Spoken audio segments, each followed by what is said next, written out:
hate most, which is calling for them to repent. Fight for Charlie Kirk. Who feels the Holy Spirit in the house tonight? Who can feel that revival happening right now? How does it always work?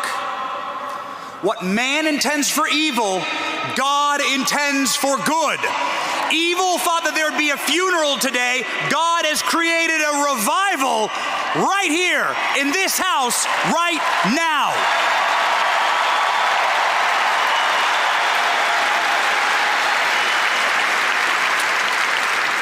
One of the things he wants us to take away from this, from all of this, is the following. His deep belief that we were all created, every single one of us, before the beginning of time, by the hands of the God of the universe, an all-powerful God, who loved us and created us for the purpose of living with him in eternity. But then sin entered the world and separated us from our Creator. And so God took on the form of a man and came down and lived among us. And he suffered like men. And he died like a man. But on the third day, he rose unlike any mortal man.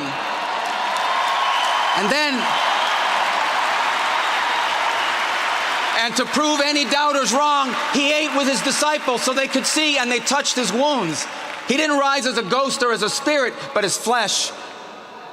And then he rose to the heaven, but he promised he would return, and he will. And when he returns, because he took on that death, because he carried that cross, we were freed from the sin that separated us from him. And when he returns, there will be a new heaven and a new earth, and we will all be together, and we are going to have a great reunion there again with Charlie and all the people we love.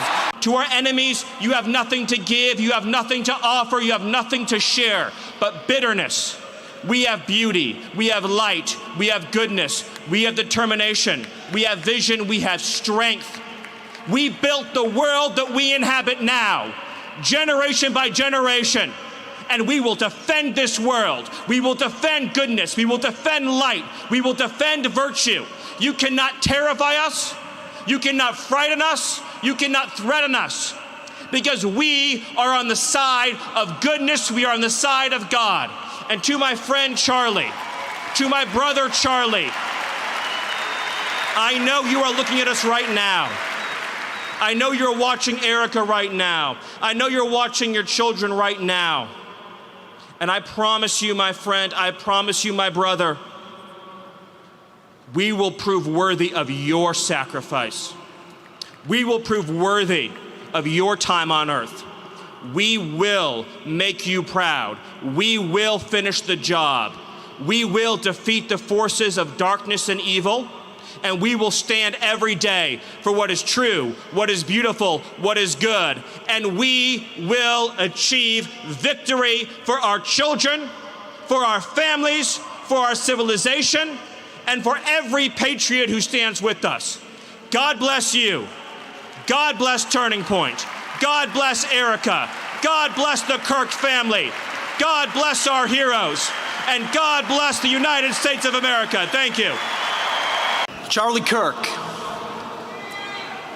a patriot, a conservative, a leader, a builder, an advocate, an author, a lover of freedom, a husband, a father, a Christian, and a warrior. You see, Charlie Kirk was a true believer for the cause of freedom, for the power of young people, belief in our republic and our founding principles, in America first and make America great again. But more importantly, he was a true believer. Only Christ is King, our Lord and Savior. The lesson of Charlie's life is that you should never underestimate what one person can do with a good heart, a righteous cause, a cheerful spirit, and the will to fight, fight, fight. Have to fight.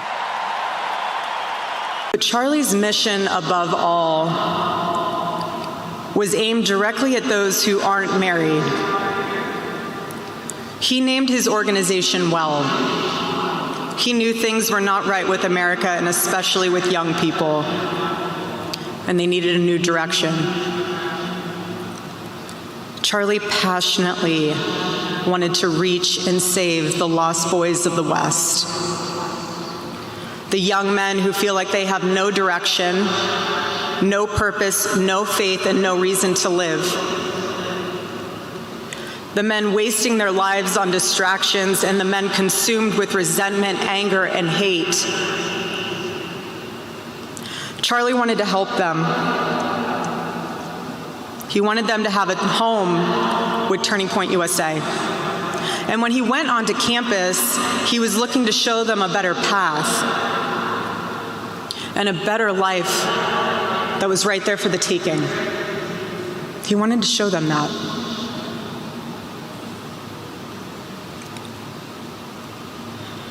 My husband, Charlie, he wanted to save young men just like the one who took his life. On the cross, our Savior said,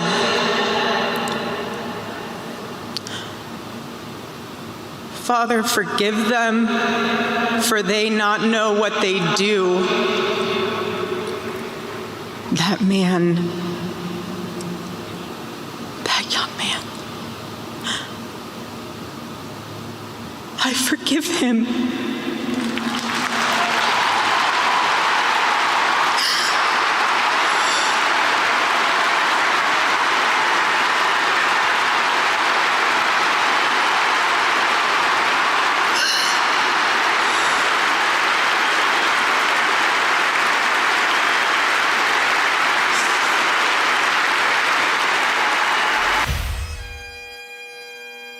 It's Monday, 22 September, year of our Lord 2025, the date after one of the, I think, most important events, not just modern American history, I think all of American history, the Holy Spirit in a Trump rally.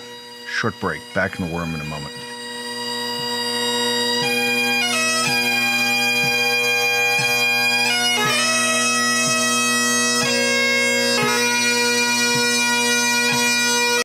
Guys, if you plan to retire in the next 20 years, or if you've already retired, I have a message for you that you need to hear. Central banks, BRIC nations, and our allies are pumping trillions of dollars back into America, but every dollar they send could make your savings worth less.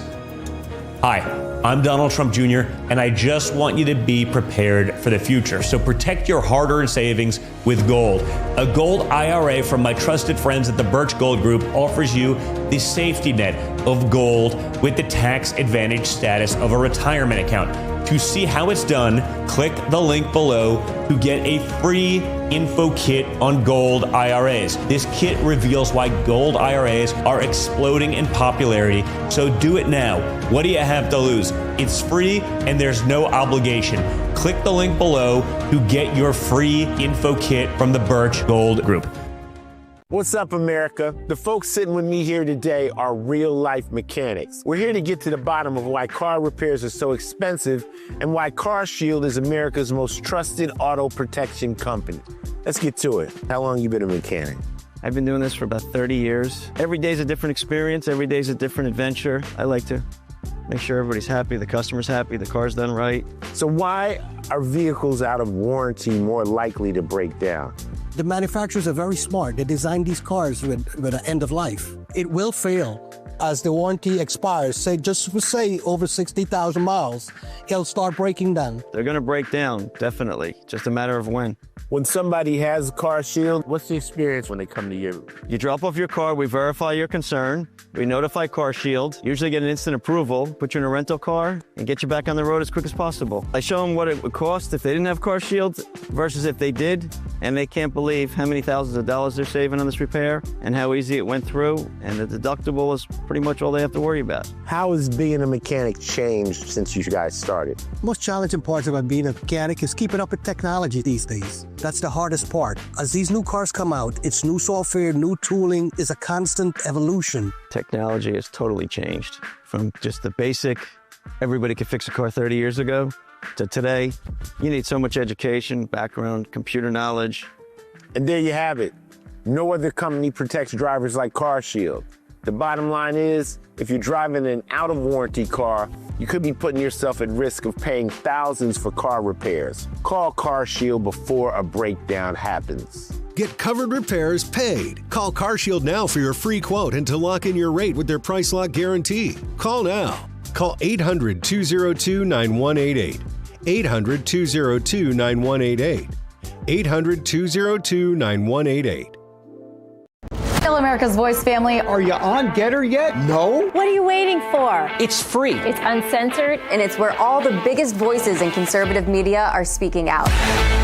Download the Getter app right now. It's totally free. It's where I put up exclusively all of my content 24 hours a day. You want to know what Steve Bannon's thinking? Go to Getter. That's right. You can follow all of your favorites. Steve Bannon, Charlie Kirk, Jack Posobiec, And so many more. Download the Getter app now. Sign up for free and be part of the movement. Charlie taught us to forgive, and then it would be like, oh, this is all the left wing's fault, or oh, these are people who hated and mocked and ridiculed. There were two beats, and it did sound, when the politicians got up there, sounded very discordant instead of celebration of a life and talking about Jesus's words and Jesus's commandments of us to forgive others.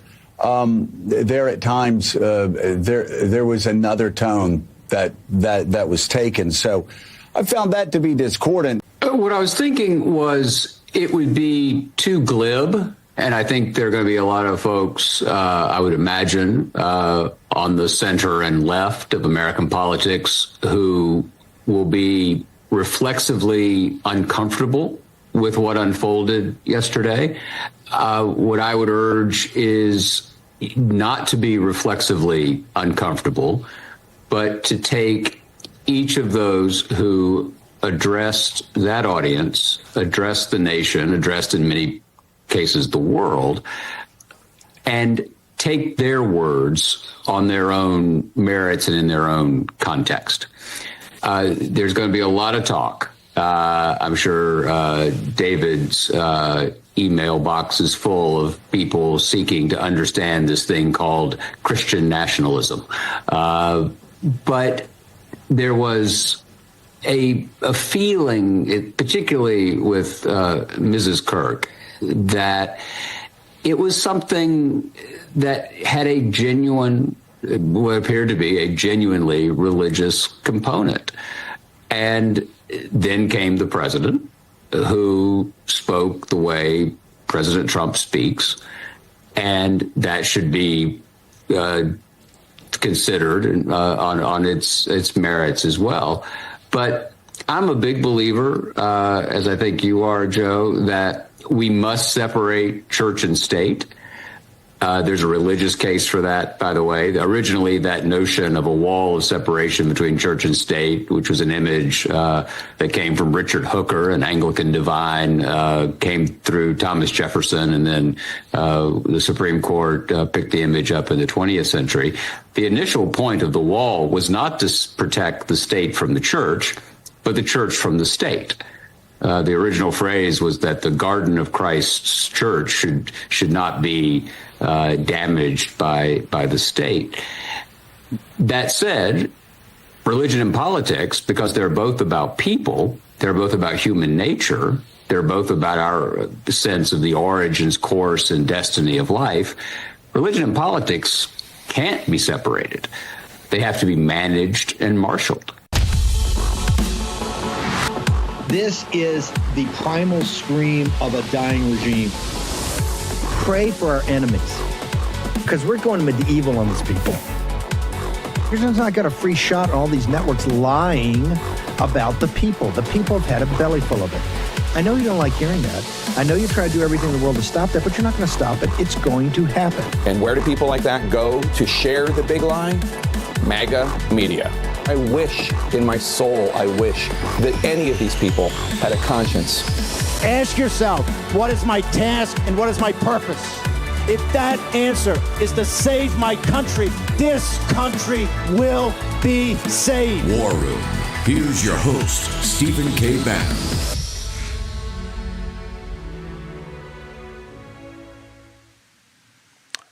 By the way, I want to give a hat tip. Amazing cold open that I think got to the essence of, and maybe we can play some of the music later. The music was incredible. Much like the Kennedy, and we're the only channel, I want to thank Robin Parker Sig, too, at Real America's Voice. We're the only channel that covered all of the Kennedy Center in its entirety, and the event yesterday in its entirety, plus hours of pre-game analysis and post-game. I want to thank my co-host yesterday, David Brody, and of course Dr. Gina Loudon for doing yeoman work. The entire crew is just incredible. The what has become evident since the assassination of Charlie Kirk, and I think the reason this was a global event yesterday, they said 100 million people watched it, was, or at least watched part of it, is that the underlying, not just decency of Charlie Kirk and humility of Charlie Kirk, but it was informed by his, not just his religion, or not kind of modern Catholicism or modern mainstream Protestant faith, but a deep, to the center of his being, what I call lived Christianity, including that part of lived Christianity which is about courage. Because you know you're a believer in eternal life. So in this manifestation, yes, it's obviously the life you have, but there is something beyond, and something you feel comfort in knowing that every day that you can go into the lion's den. Charlie Kirk went into the hardest of the hard. This is why he's such a legend. And people that have just come to Charlie Kirk's work, particularly after 24, and the ballot chasing initiative and the ground game initiative, of which in politics really was what, when people saw the fruit of his going to college campuses and turning young people not just to vote, but also to get them out to vote and to have them work with people like at the precinct strategy and others to form this kind of vast ground game that led President Trump to this come-from-behind stunning victory that the left still hasn't come to grips with. And they're not going to come to grips with it, let's be blunt. And that's why I think the highlight, and I want to really thank my team for that highlight reel, because there was a very hard, muscular Christianity in there yesterday. And you saw by Benny Johnson and Jack Posobiec, people very, very close to Charlie. I think it's of note that two of the people up there that were the closest to him personally came out as bad as hard as you could possibly come out.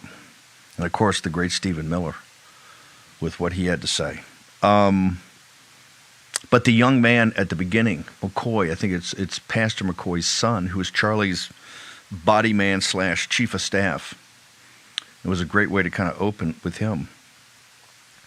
When he said, bring the Holy Spirit, what Charlie wanted was to bring the Holy Spirit into a Trump rally. Charlie knew the power of the Trump rallies and pulling it together. Remember, one of Charlie Kirk's journeys, particularly when I first met him, he was pretty much, his philosophy, because what he had learned, was pretty much traditional republicanism. Charlie's journey to kind of a populist nationalist was a journey that was incredible to watch, because he absorbed. He's a learning machine. Part of that was not being corrupted by going to college and making a decision after he was turned down by West Point that he got accepted these other places. He wasn't going to do it. He was going to do it himself, and learned. And he turned himself into a learning organization. And part of what he learned, obviously, you talk to the pastors and other people around him, was a journey that made Christ, centered his entire life, and informed his work. That's why he had the bravery to do it. That's why he succeeded, I think, where so many others fail. Not that they're not courageous, not that they're not focused, not that they're not good people and tough people, but Charlie had something else he was bringing, the Holy Spirit to a Trump rally, essentially. The merging of the populist nationalist with this informed, lived Christianity, this muscular Christianity, as he said, not the soft part of Christianity, but the hard part. That was the power, and I think you saw it develop and be revealed every day since Charlie's assassination, and it culminated yesterday. The reason I say this is such an important event is, you remember on the show yesterday, I teed it up with, it was historic in itself. Never has a government of the United States ever brought as many cabinet people and others. I think you had Cash and Dan Bongino and others, Johnson, you had so many other congressmen, you had so many others that couldn't even make the stage because you had to keep the stage part fairly succinct and still ran to hours. Is that not only did you have, for the first time, to travel out to a non-elected officials or, senior military, senior general, winner of wars, to pay respects to that individual, but the entire program, from the first moment the first moment that the Christian singing started at 7 o'clock in the morning or 8 o'clock in the morning Pacific time, all the way through, was incredible. Revival is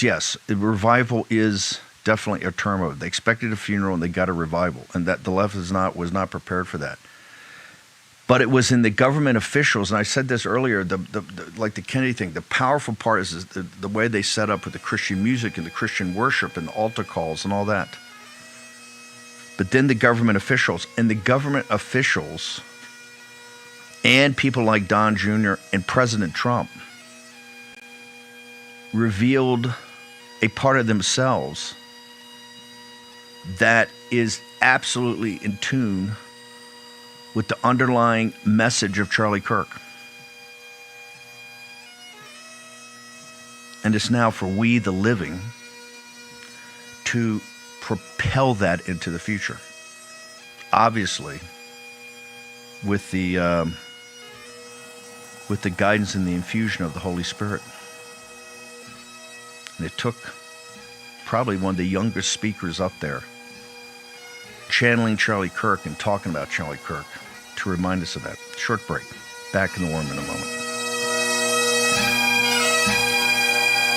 Hi, it's Christina again. Is your shower trying to tell you something? Is getting in and out of the bathtub becoming a safety concern? Are you worried about the cost of a bathroom remodel that could go on for weeks and weeks? Well, now you can have a gorgeous new bath or shower that's safer at a price you can afford with a one-day jacuzzi bath remodel. And now they're bringing you this special TV offer. We're waiving all installation costs and postponing all payments for up to 1 year. Jacuzzi bath remodel has a design you'll love at a price you can afford. Literally, they came in the morning, did the demolition, and installed our bathtub in 1 day. I definitely wish we called jacuzzi a lot sooner. Okay, so tell me, what are the 2 most common reasons people are calling jacuzzi bath remodel right now? Well, maybe they're just tired of the old, worn-out eyesore of a bath. Often they have dated colors, tiles that might be cracking and fading, or impossible to clean grout. Christina, did you know that the average shower has up to 300 linear feet of grout?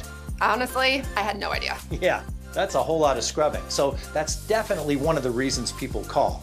And you'll love that the new bath or shower just rinses clean and resists mold and mildew.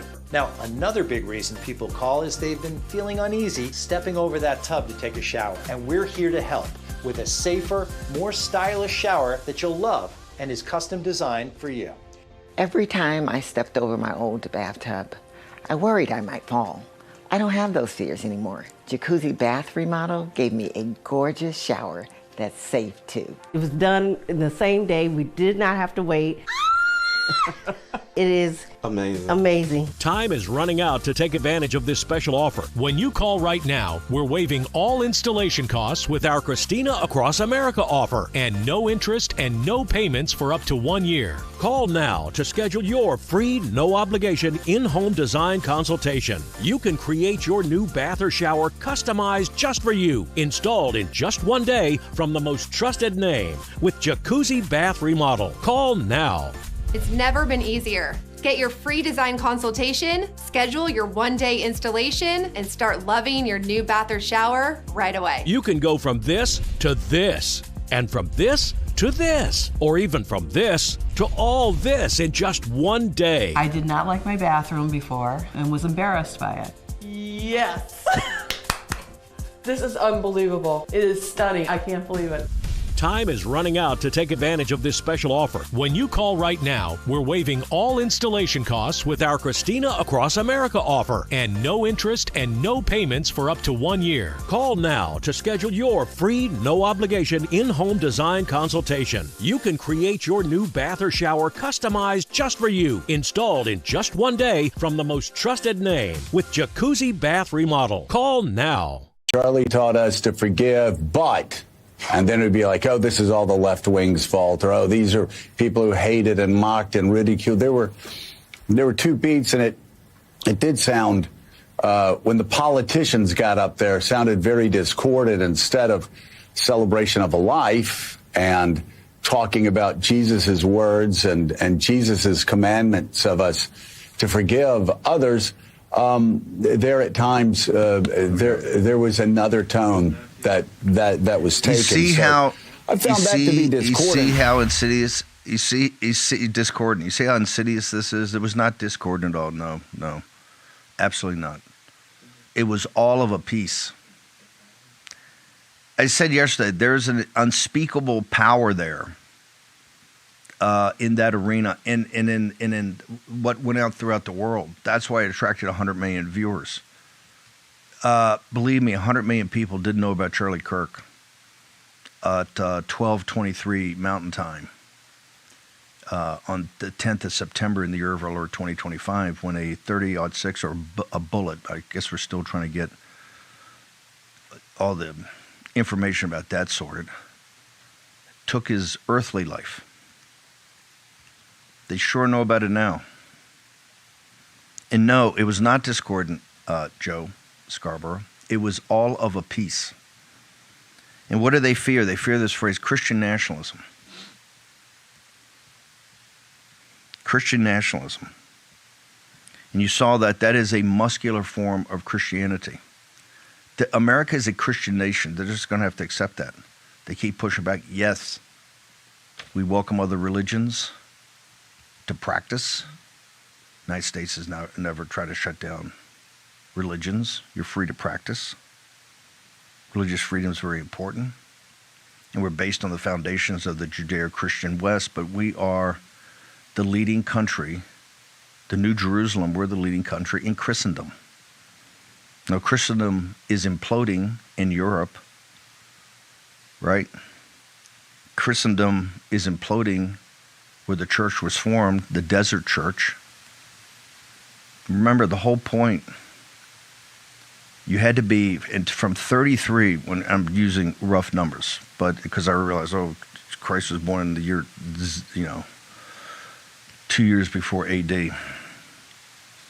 But just the rough numbers, 33, up until 36, 3 years later, you had to be Jewish.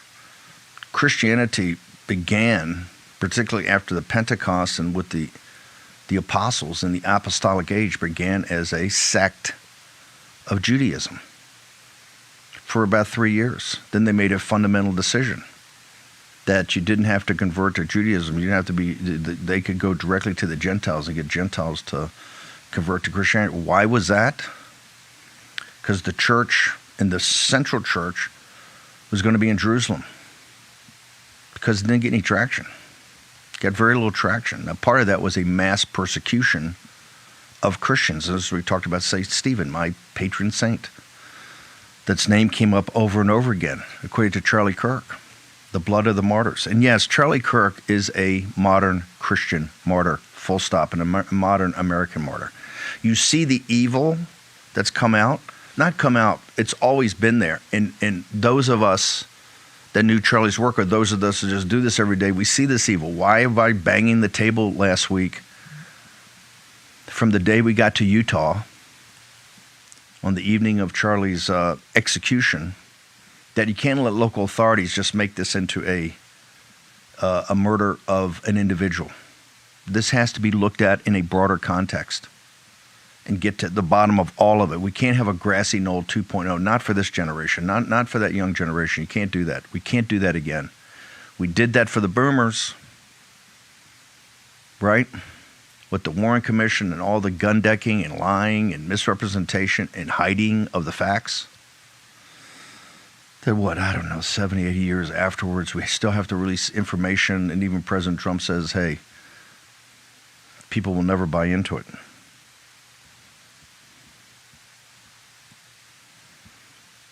The history of this whole thing is quite important because we are at an inflection point, and Obama sees it, and we see it, everybody sees it, the here and now. Quo vadis, whither thou goest. Remember those words to St. Peter when he was fleeing Rome after Nero burned the city? Whither thou goest, quo vadis. Well, that was an inflection point. And the church had to go underground, but it survived.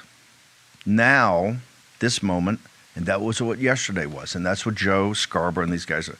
That was coming above ground. And yes, political figures and people that you would never know, like Marco Rubio. Go back, and maybe I break that down tonight at 6. Marco Rubio, Pete Hegseth, Don Jr. I mean, it was people. Well, Pete Hegseth is a little different, but Marco Rubio and maybe Don Jr. you don't expect that of. Listen to it. Watch it. And something was flowing through them. Something was flowing through all the political figures. You know what that was? The Holy Spirit.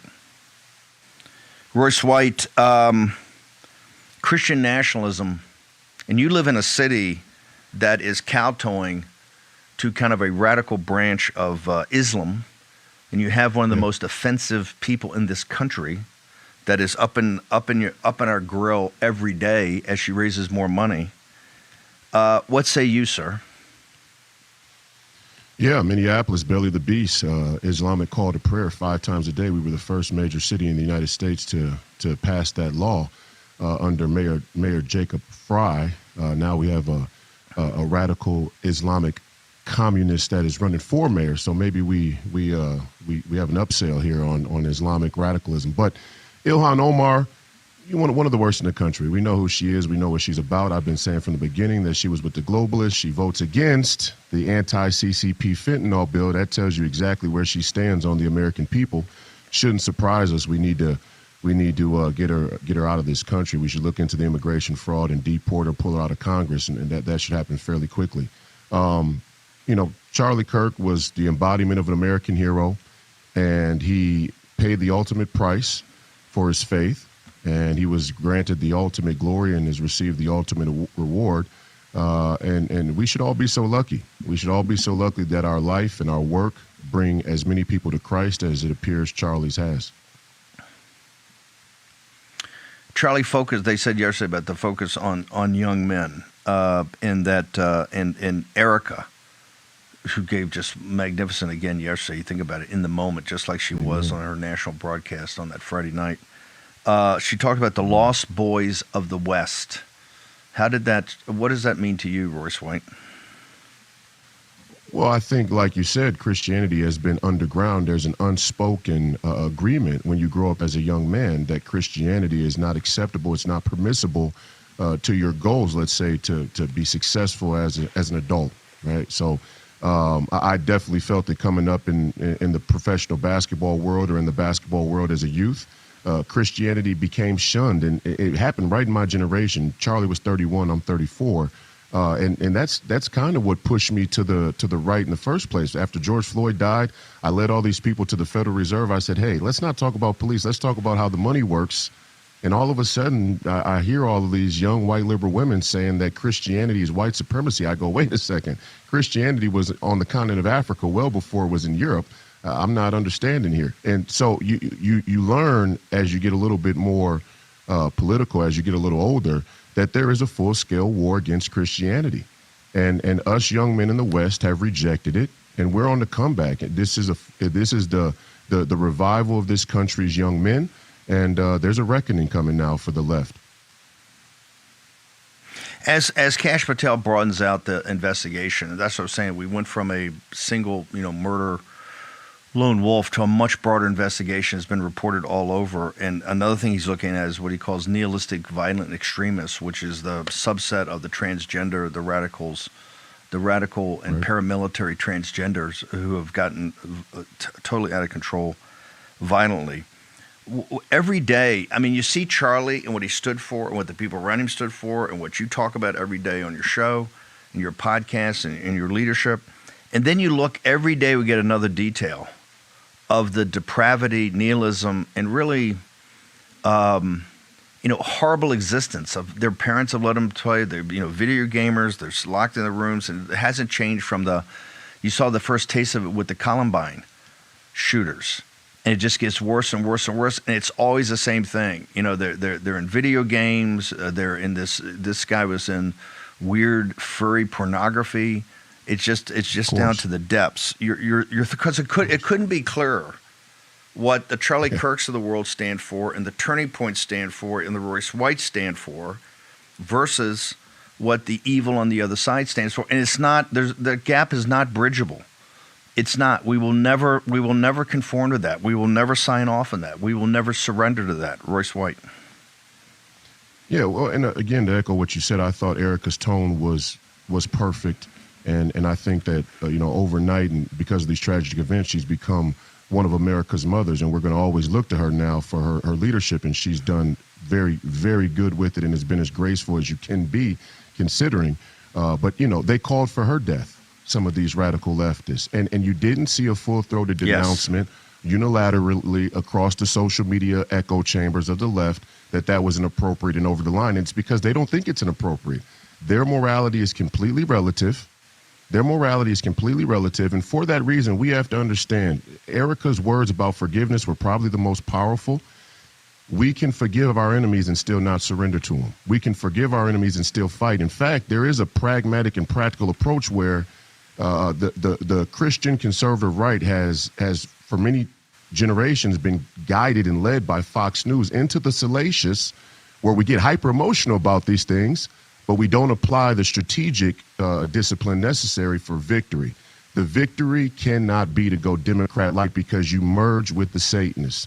The victory, the path to victory is not become Nikki Haley. It's soft on the principle. We have to hold the principle and move people towards the principle. As long as that principle is held and the tent is getting bigger in the direction of the principle, we're doing fine. Any movement back to the left is a capitulation to Satan, and the agenda that we see is very clear. It's on display. It's kind of pulled its pants down and walked around with some confidence we haven't seen in my lifetime. Well, I got about a minute. I want to hold you through the break. With Erica's very powerful message of forgiveness, that in my mind doesn't mean we don't crush the ideology. If this guy turns out to be the assassin, we don't not just kowtow. We have to crush the ideology that bred him. Do we not? Absolutely. No, you can forgive your enemies, and there's a need for it, because I have to detach from the emotion in order to achieve the victory, especially when we're playing from so far behind. I forgive them because hatred is of the heart, but I do not let them kill me. I do not let them win. I still have to fight and fight for victory. Royce White, hang on. We're going to take a short commercial break. We're going to return. We got Royce White. We got Dr. Peter Navarro. Another huge event. It's been pushed, I think, to 4 o'clock. It was going to be this morning, but I think it's pushed to 4 o'clock. The Autism Report is coming up. Mary Holland's going to join us. If not now, we'll get her, because of the movement, we'll get her later today. Huge day here. And so much going on. But the most important, the signal, not the noise, is what happened in Glendale, Arizona. Kind of the culmination, but just another step forward. The Charlie Kirk Show will follow us at noon, as it has for years, and we'll toss to it. We're going to take a short commercial break. I want to thank particularly Birch Gold and Patriot Mobile for the commercial-free sponsorship of yesterday's, 12-hour broadcast. Back with... No matter what you drive, there's only one guarantee. It's gonna break down. I had a sensor light up on my dashboard. There was a popping noise. The last thing I remember is just the engine cut out. Your next breakdown could be anytime, anywhere, whether you've got the money to fix it or not. It was a thermostat, $2,600. Seat sensor, $1,400. But if you've got endurance, you could never pay out of pocket for a car repair again, no matter how much it cost them to cover it. In my first year with Endurance, they covered a $14,000 engine replacement. For Endurance to pay over $7,000 to have my vehicle repaired is phenomenal. It was like almost a $6,000 job. If I didn't have Endurance, I would have had to pay for that or just trash the whole car and start again. If your car's out of warranty, a transmission can easily cost you $4,000. And an engine? Over $7,000, if you're lucky. With Endurance, those parts are covered, plus hundreds more. A bad camera unit, $800 to repair a bad wheel bearing, over $1,000. A new steering rack, close to $3,000. Endurance covered it fully. From engines to water pumps, electronics to key fobs, Endurance has you covered. Plus, you pick the mechanic you trust to do the work. It's a totally seamless process going to any certified mechanic. They submit the claim directly to Endurance. They get paid, and I'm out the door. You trust us to do the work, and we trust Endurance to pay us direct. And the best part, your rate stays locked in no matter how many claims you file. After I made my first claim to Endurance, I expected my rate to change, and it never did. I have no complaints. Endurance has been trusted by millions of Americans for nearly 2 decades. I've had 2 claims for over $4,600. Less than 1 year after signing up, Endurance saved me over $7,000. Whether you put 10,000 or 100,000 miles a year on your car, if it's under 20 years old, Endurance has you covered. Plus, your plan includes 24/7 roadside assistance anywhere in the country.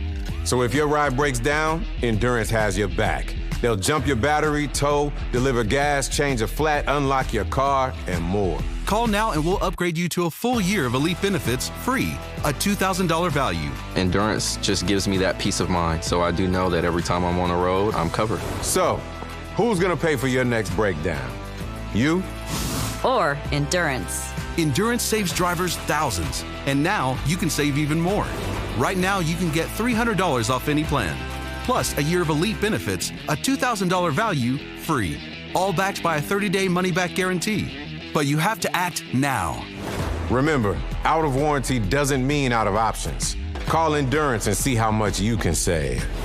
Call 1-833-496-5095 for a free quote. That's 1-833-496-5095. War Room. Here's your host, Stephen K. Bannon.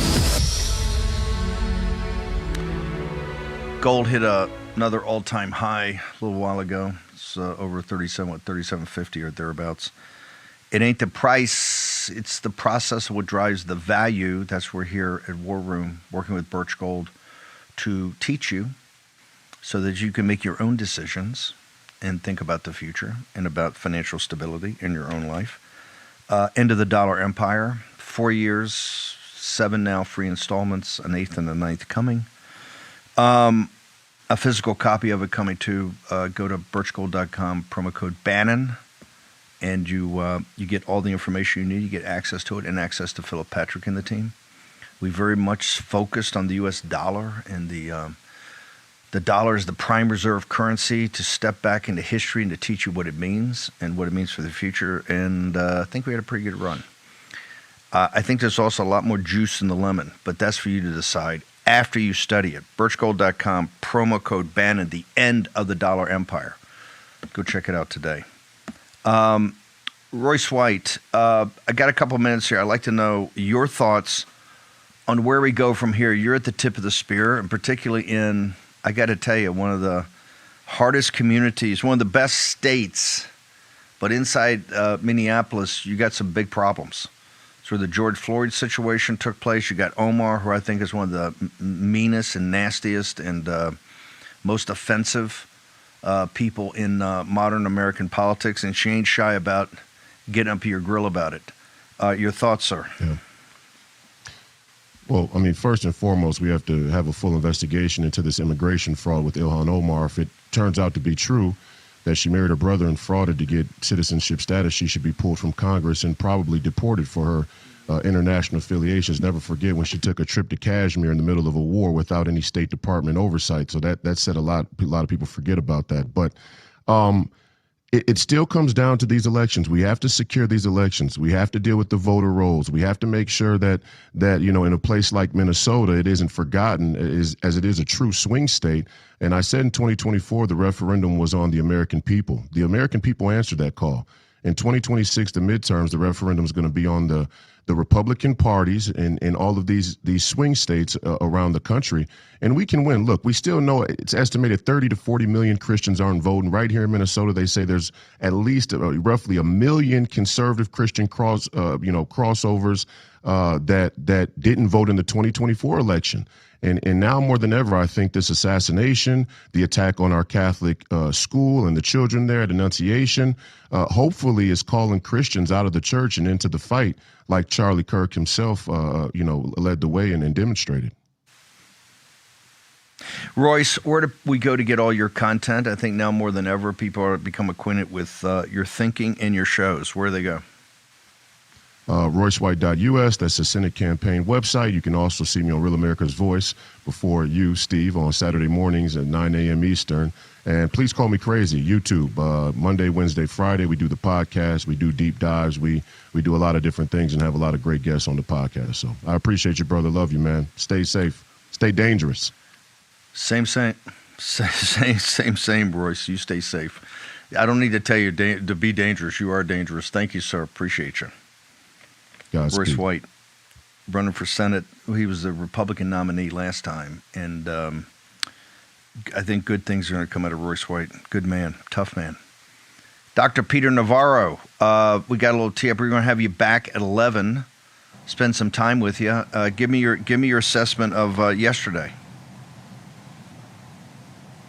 Uplifting, moving. I think it was just pitch perfect in terms of the celebration. I think everybody who spoke, Steve, spoke from the heart and hit their mark. And I think I needed that.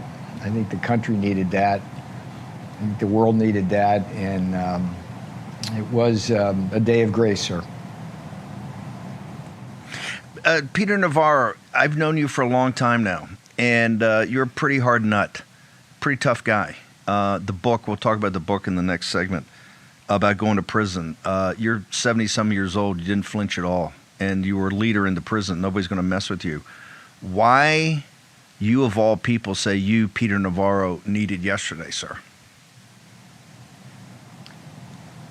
Charlie was such a good friend and such an important part of what you and I and President Trump are trying to do in terms of helping this country get to a better place, a place where we're free, we don't wind up in prison because of our political points of view, and we live in a world where Main Street prospers as well as Wall Street, not a battle. And Charlie was so important to that, and to lose him in this way, I was thinking that if somebody were to ask me, like, okay, who would you lose to the crazies out there, the assassins and all of that? I mean, Charlie would never enter my mind because he was so full of life and intelligence, and to lose him like that to that thing that shot him, and that's a thing. That's a brainwashed, groomed, just lack of humanity thing. We needed to heal from that. And since he's been shot, it's hard to find one's center, but I think we found it yesterday, and now for Charlie, we need to move on and fight the battle that he was so good at fighting, Steve. It's for we, the living, to carry on his work. We need to finish what he started, right? Dr. Navarro is going to be with us in the 11 o'clock hour. Also, Mary Holland is going to jump in here. We're going to grab her. A huge day for kind of vaccine rationality. It's coming as a bombshell. They've already moved, I think, the announcement to 4 o'clock. Stand by for fireworks. Big Pharma just not going to sit around and say, oh, this is lovely. Why didn't we think of that? We're going to take a short commercial break. Like I said, I want to thank all of our sponsors, particularly over the last week since Charlie's execution, his assassination in cold blood at Utah Valley University. They've been very accommodating as we have covered the news kind of nonstop. I want to thank all of them. We're going to take a very short commercial break. We're going to go out with the pipes of Charlie Kirk and his Scottish heritage. Back in the War Room in just a moment.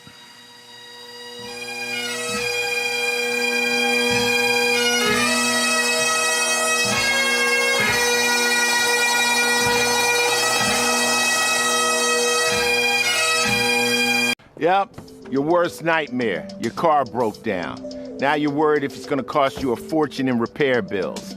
Unless you already called CarShield, the legit #1 auto protection company in the country. When you're protected with a plan through CarShield, the process is smooth like ice and done in as little as 3 steps. 1. First, the tow truck takes your car to the shop. The cost of towing, covered when you got a plan through CarShield. Next, you probably need to get around while your vehicle's being repaired, right? 2, plans through CarShield have rental car options too. Then comes the best part. 3, when you pick up your vehicle, you don't have a big repair bill to worry about. CarShield administrators get your covered repairs paid directly to the shop, so you're back on the road with no worries. Call now to get an affordable plan through CarShield for your vehicle before it's too late. When you call CarShield, whether you got a small problem like a power window motor that could cost a few $100s, or a big problem like an engine or transmission that could cost you thousands of dollars, you're taken care of. CarShield is the #1 auto protection company in the country, and their administrators have paid out more than $1 billion in auto repairs. That's billion with a B. CarShield is the choice that gives you the CarShield guarantee. Your rate never goes up, and your coverage never goes down, no matter how many claims you have. Look, it's inevitable. As your car or truck ages, the parts and components are gonna fail. It's not worth the risk. Call CarShield now. Waiting until your car breaks down is too late. Call CarShield for coverage on up to 5,000 parts and get the CarShield guarantee, where your rate never goes up and your coverage never goes down, no matter how many claims you have. Call 800-653-8201. 800-653-8201. This is the primal scream of a dying regime. Pray for our enemies, because we're going medieval on these people. You're just not got a free shot on all these networks lying about the people. The people have had a belly full of it. I know you don't like hearing that. I know you try to do everything in the world to stop that, but you're not going to stop it. It's going to happen. And where do people like that go to share the big lie? MAGA media. I wish in my soul, I wish that any of these people had a conscience. Ask yourself, what is my task and what is my purpose? If that answer is to save my country, this country will be saved. War Room. Here's your host, Stephen K. Bannon.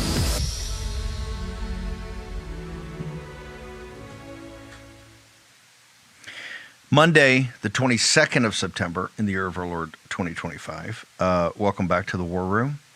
Dr. Peter Navarro is going to join us momentarily, or we're going to reconnect with him momentarily. Mary Holland's, we're slipping in Mary Holland because, Mary, I thought, okay, so keep it simple for me, Mary, because this has been a big day that's coming on the 28th of September.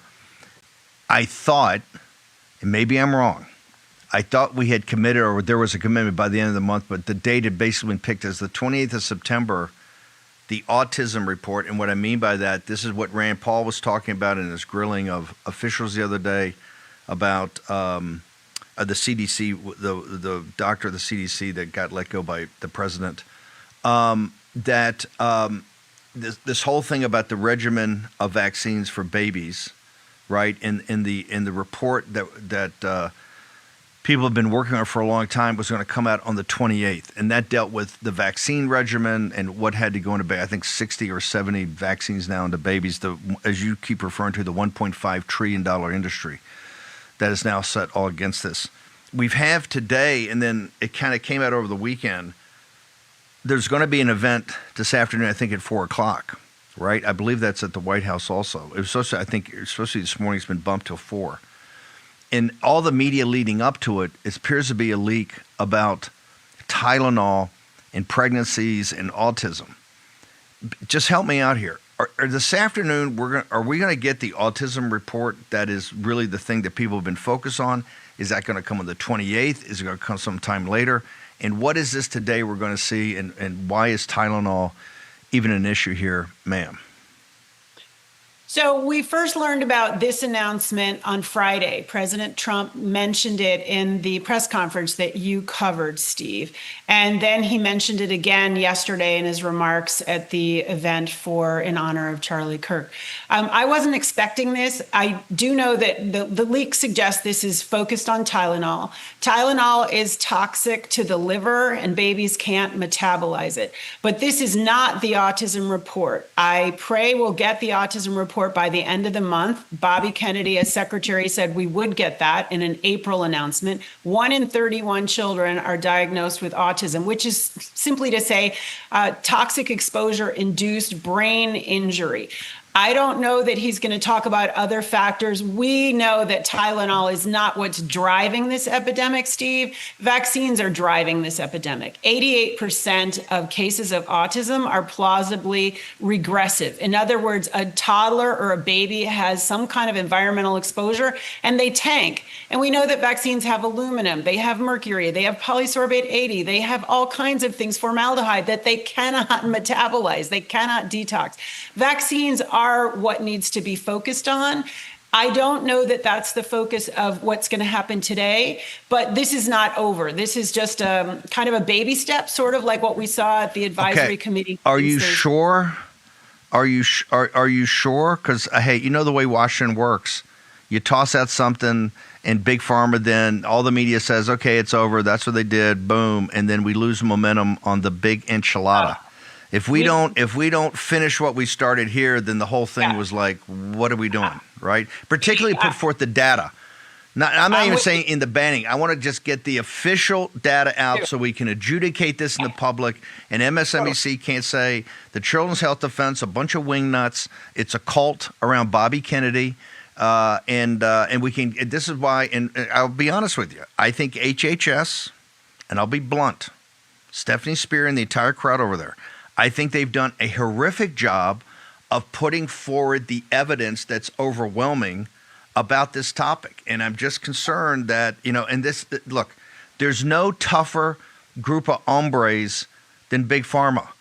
This is a cash cow. It's a cash machine. And they're just not going to sit there and go, oh, Mary Holland and Bobby Kennedy and in the War Room and a bunch of harpies over at the Children's Health Defense. They're gonna genuflect to that. They're gonna bend to that. That ain't gonna happen. They're coming at this as hard. You're gonna see the hardest of the hardball played in Washington. So make me feel better. Because the process to date has not been great. I'll be honest. The CDC thing on the vaccine, it was, and not just that. But hang on. For Dr. Malone, they literally lifted from this audience and Naomi Wolf, basically the research that this audience did under Naomi Wolf and Amy Kelly at the CDC thing, and then did it on card tables like it's some kind of sideshow. That's not the way to do it. It's not the way to do it. It's just not the way to do it. If you're going to be serious about this, and HHS has not proven to us in the War Room that they are serious about actually laying out the data in a super professional way and in a Washington, D.C. kind of big way with scale, because it's all minor league baseball. And I got to tell you, this Tylenol thing stinks to high heaven. Not the fact that Tylenol causes it, but to do it today and then you're never going to see a report. It's just going to kind of fade into memory. Make me feel better, Mary Holland. Well, I don't believe that, Steve. We're going to see a report, and Bobby Kennedy, whom I've worked with for many years, is really about data. He really is about science, and they haven't gotten all the data they need. I believe the data is going to show overwhelmingly that vaccines are the driver for vaccine-induced autism, vaccine-induced brain injury. But I agree with you. Today may be something of a sideshow. Tylenol is not the primary cause. Vaccines are the primary cause. We know that from lots of different sources of information. And we cannot let this go. And let me assure you, CHD is about ending the epidemics of chronic disease, as Bobby Kennedy is. And if this is a sideshow, we're not going to let this go. We're going to keep pushing that we have to keep going until we get the real data. The Vaccine Safety Data Link is the repository of information, and that has not yet been opened up.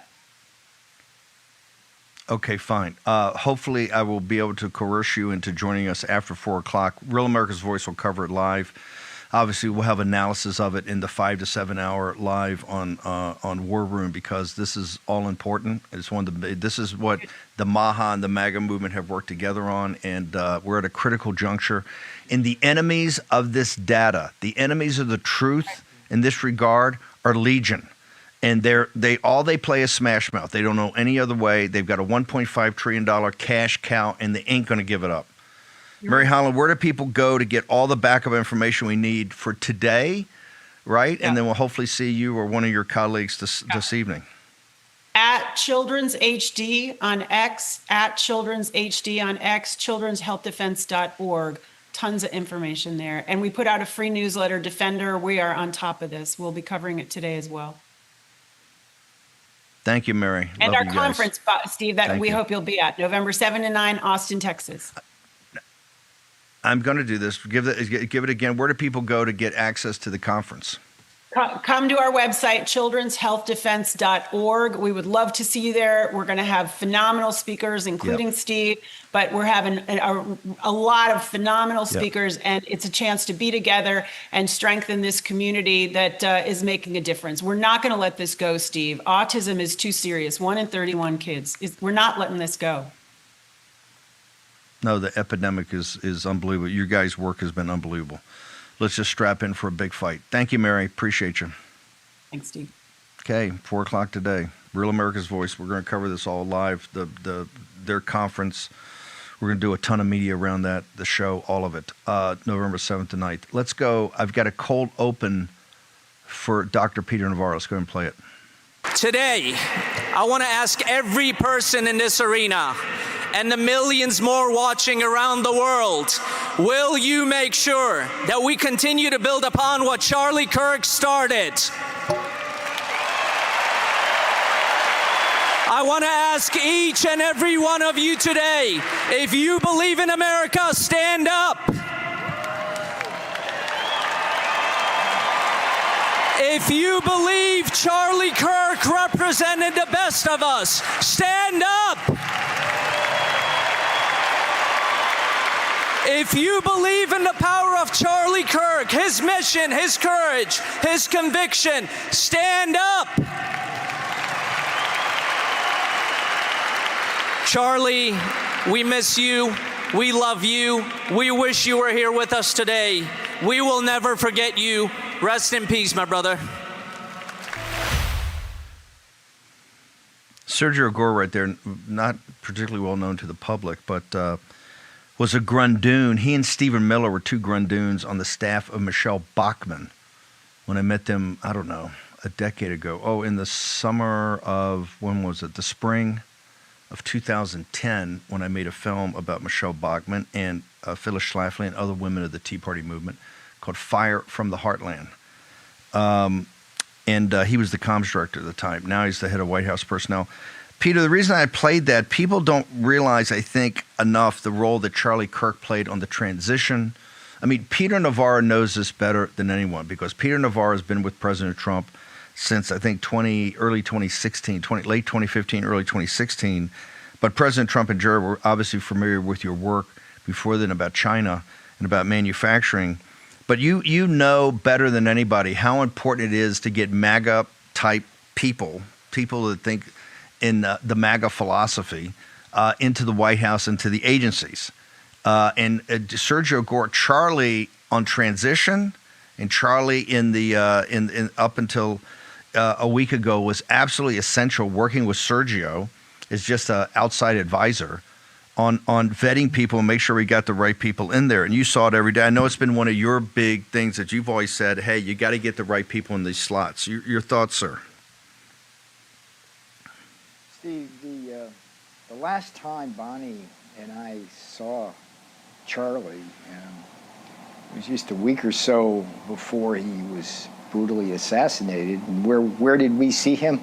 Right in Sergio Gore's office on the second floor of the West Wing. And Sergio and Charlie were joined at the hip, but when the president won the election and we go into that period known as the transition, that's where the dictum personnel as policy really comes into play with a vengeance, because in the first term in 45, we did a horrible job. Let's just say what it was. We got bad personnel who wanted to make bad policy contrary to President Trump's agenda.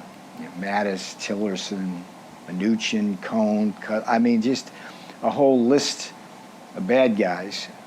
We weren't going to make that mistake again, and President Trump entrusted two people, not one, but two, to make sure that we did it right this time. One of them was Sergio Gore, the director of personnel, but the other was Charlie Kirk. And when you said, I had to smile a little bit when you said Charlie on the outside. Well, Charlie was on the inside as well as the outside. And that's how, that last time, it was just natural going in, hey, Charlie, what's up, brother? Now that's not happening. I think it hit Sergio hard, but he rose to the occasion like so many of the speakers did yesterday, sir. And they got it done. Yep. We're going to take a short commercial break. We're going to go out with Charlie's Pipes. This issue of the right people, we built up a bench over that time with Project 2025 and CRA and Stephen Miller's. You've got a bench and you got policies. It was important to get him in there. And Charlie Kirk was a warrior on the pressure with Sergio Gore. Now, Charlie is with our Lord and Savior Jesus Christ. Sergio Gore is heading to India as ambassador. I cannot emphasize enough the importance of the role that those two young men played in making sure that President Trump got the exact right people, MAGA people that are loyal, are tough, and determined to execute on his policies. Short break. The book, I Went to Prison So You Don't Have to, the meaning and purpose of it, next with Dr. Peter Navarre. No matter what you drive, there's only one guarantee. It's gonna break down. I had a sensor light up on my dashboard. There was a popping noise. The last thing I remember is just the engine cut out. Your next breakdown could be anytime, anywhere, whether you've got the money to fix it or not. It was a thermostat, $2,600. Seat sensor, $1,400. But if you've got endurance, you could never pay out of pocket for a car repair again, no matter how much it cost them to cover it. In my first year with Endurance, they covered a $14,000 engine replacement. For Endurance to pay over $7,000 to have my vehicle repaired is phenomenal. It was like almost a $6,000 job. If I didn't have Endurance, I would have had to pay for that or just trash the whole car and start again. If your car's out of warranty, a transmission can easily cost you $4,000. And an engine? Over $7,000, if you're lucky. With Endurance, those parts are covered, plus hundreds more. A bad camera unit, $800 to repair a bad wheel bearing, over $1,000. A new steering rack, close to $3,000. Endurance covered it fully. From engines to water pumps, electronics to key fobs, Endurance has you covered. Plus, you pick the mechanic you trust to do the work. It's a totally seamless process going to any certified mechanic. They submit the claim directly to Endurance. They get paid, and I'm out the door. You trust us to do the work, and we trust Endurance to pay us direct. And the best part, your rate stays locked in no matter how many claims you file. After I made my first claim to Endurance, I expected my rate to change, and it never did. I have no complaints. Endurance has been trusted by millions of Americans for nearly 2 decades. I've had 2 claims for over $4,600. Less than 1 year after signing up, Endurance saved me over $7,000. Whether you put 10,000 or 100,000 miles a year on your car, if it's under 20 years old, Endurance has you covered. Plus, your plan includes 24/7 roadside assistance anywhere in the country. So if your ride breaks down, Endurance has your back. They'll jump your battery, tow, deliver gas, change a flat, unlock your car, and more. Call now and we'll upgrade you to a full year of elite benefits free, a $2,000 value. Endurance just gives me that peace of mind, so I do know that every time I'm on the road, I'm covered. So, who's gonna pay for your next breakdown? You? Or Endurance. Endurance saves drivers thousands, and now you can save even more. Right now, you can get $300 off any plan, plus a year of elite benefits, a $2,000 value free, all backed by a 30-day money-back guarantee.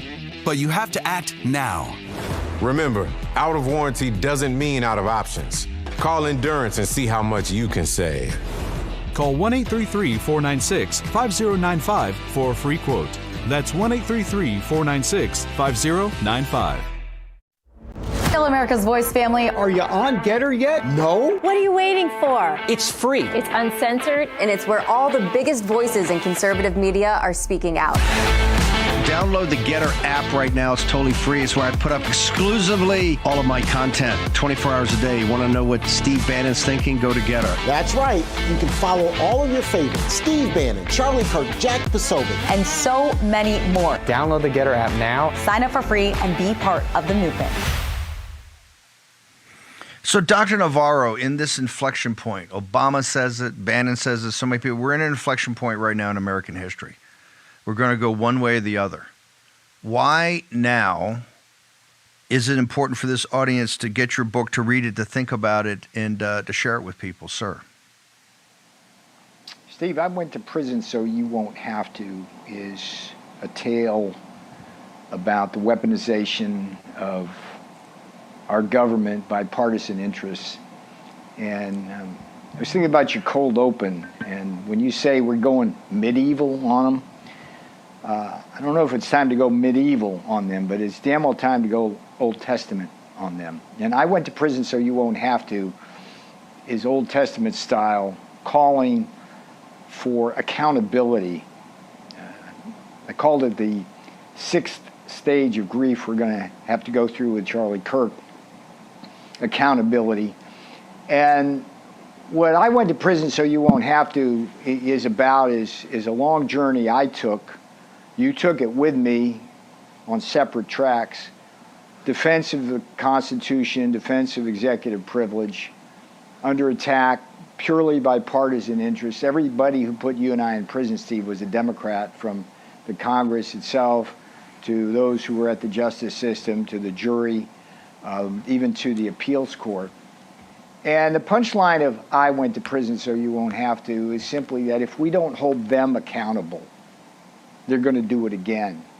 And just who are the them are. See, that's the beauty of I went to prison so you won't have to. It names names. I mean, if you start with who put me, for example, into prison, it started with an arrest at Reagan Airport of me and my fiancée, Bonnie. I call her Pixie in the book. She writes many of the chapters. It's in diary form.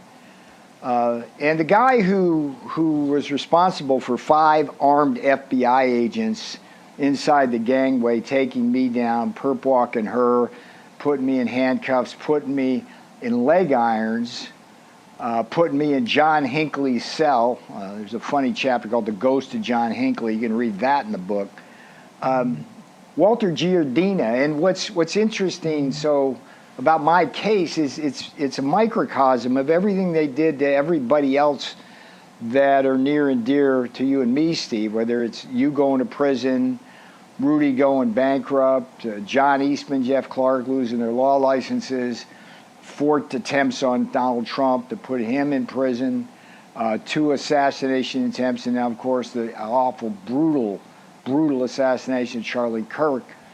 I mean, them are those who are in power, who will use whatever powers they have to do that to us. And what I'm calling for, and I went to prison so you won't have to, is for the book to be a wake-up call, Steve. A wake-up call that if they can do that to us the way they're doing it, from bankruptcy and prison to a horrible assassination, then if we don't hold them accountable for that, they're going to do it again. And in 2026,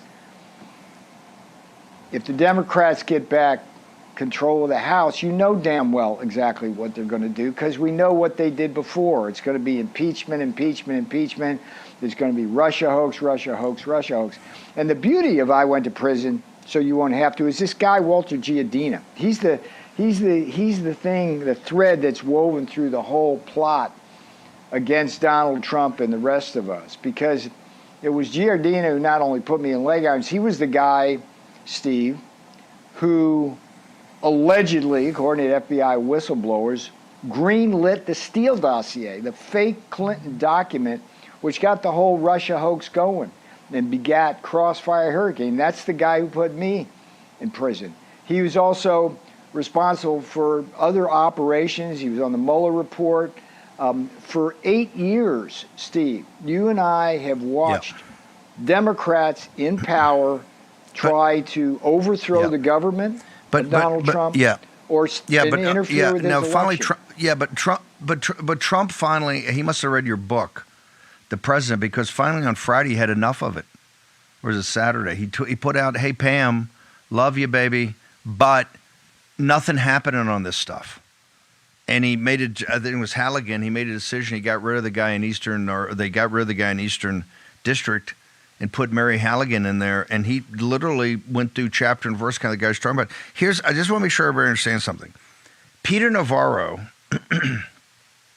was the senior advisor to President Trump, and one of the central reasons his philosophy and understanding of China is one of the reasons President Trump won in 2016. He then was in the government, and this brother fought every day for the American worker, every day, and for this country, against the Gary Cohns and the Mnuchins and all the globalists. Every day, Peter Navarro is in the cockpit fighting. What is his reward for that? In Reagan National Airport, one of the most crowded of so many prominent people going around, they drag him and his girlfriend, or his fiance now, they drag him off a plane about to board, right? Knowing they could have done anything, gone to his lawyer, anything, dragged him off on the causeway, shackled him like a murderer. By the way, something they didn't do to the kid in Utah. He was never shackled coming in, and then put him in leg irons, taking him to the causeway to humiliate him. And to show you what's in store for you, big guy, and all the people around you, if you're going to defy us. The guy that did that should be in prison now. This is why the book's going to infuriate you, and this is why you need to read it and think about it, because they're coming for you. The point of Navarro's book ain't about him and not about Bonnie. Peter Navarro's tough enough. Steve Bannon's tough enough. We can go back to prison. Trust me. We'll be fine. It's you. And if you don't think they're coming for you, you are absolutely dead wrong. In 26 or 28, and that's why it has to be not you. You say accountability. I understand that. You're in the White House. You need to do that. I'm for much more than accountability. We have to take this thing apart brick by brick, and we have to do it now. And finally, President Trump, God bless him, had a belly full of it, all the excuses, all the tapping along, which I've been saying, you're getting tapped along, and boom, drop the hammer and say, hey, look, I love you. But, hey, these guys are still walking the face of the earth. Why? And I'm going to start putting some people in there if you don't. So get on the program, and get on the program now. Trump's got the weight of the world on his shoulders. Somebody's got to step up and do what I gave. Why did I, at the Student Action Summit in July in Tampa, talk about this very topic? It has to happen now. For the president, for the country, and for you, this audience. Peter Navarro. We're going to spend an hour tomorrow, and I'm going to play the book talk, the C-SPAN. But ours will be a little more, it'll be, let's say this, will be more exciting. I'll get worked up for an hour. 6 o'clock tomorrow night on War Room. Where do people get the book, sir? And where do we find out? Our launch in New York was canceled because of Charlie. But we're gonna redo something in New York or DC or something. We'll get organized in that. But where do people go today to order this incredible book? See, I want to put out the bat signal to Posse. Posse, I need you right now. Right now. Go to Amazon.com. Buy I Went to Prison So You Won't Have to. Because it is our wake-up call. It's what we have to explain to the American people, that if we don't hold them accountable, they're going to go after us again. I went to prison, so you won't have to. Pretty simple. Amazon. I know the power of the War Room. And what I'd like you to do when you go to Amazon, go there and look at what the rank is right now. That's part of like the page, right? And then buy the book. And then in about, 8 hours, because it takes a little bit of time, go back and look at that. And if that thing's not down to the top 10 books, then the Posse is sleeping too much, and they need to get out and help out, because this book isn't about me. Steve said this. It's not about the woman I love so dearly, who they perp walked and treated so fairly. It's about you. It's about this country. It's about holding these people accountable. And Steve, just to be clear, so you don't think I'm going soft on you, when I say hold them accountable, I mean it's put the son of a bitches in prison if the evidence is there to support what you and I know to be our allegations, which appear to be 100% true. And we know who needs to start going to prison. We know. I mean, it's like everybody who was involved. But the weight of the world's on his shoulders. Trump down and going after you and I and everybody else on our side. Every one of them. Hey, the way of the world on his shoulders. He finally had a belly full of it and said, "Hey, look, you're not going to read my inner office memo, so I'll put it on True Social. Note to self: what does he put at the end? Appreciate the attention to this matter." Peter Navarro, where's social media? Where do people get you, sir? PeterNavarro.substack.com. Real P Navarro on X. Kind of when I say that, but it's out there. I'm a getter and on True Social. Yep. But today, Posse, just Amazon. I went to prison, so you won't have to. 11 lawfare. Sir, I buried the lead, Steve. How did we get through the segment here without mentioning this great guy named Steve Bannon wrote the foreword to I Went to Prison, So You Won't Have to. Buy the book just to read his foreword. Tomorrow night at 6 here on the War Room, our 6 o'clock show. Dr. Navarro and I spend an hour going through the book. Thank you, brother. Thank you for making this happen today. Short break. Back in a moment. Yikes. Leaky refrigerator coil card. Oh, no. But your future is bright with an American Home Shield warranty to protect your covered home system. Don't worry, be warranty. What's up, America? The folks sitting with me here today are real-life mechanics. We're here to get to the bottom of why car repairs are so expensive and why CarShield is America's most trusted auto protection company. Let's get to it. How long you been a mechanic? I've been doing this for about 30 years. Every day's a different experience. Every day's a different adventure. I like to make sure everybody's happy, the customer's happy, the car's done right. So why are vehicles out of warranty more likely to break down? The manufacturers are very smart. They designed these cars with an end of life. It will fail. as the warranty expires, say over 60,000 miles, it'll start breaking down. They're going to break down, definitely. Just a matter of when.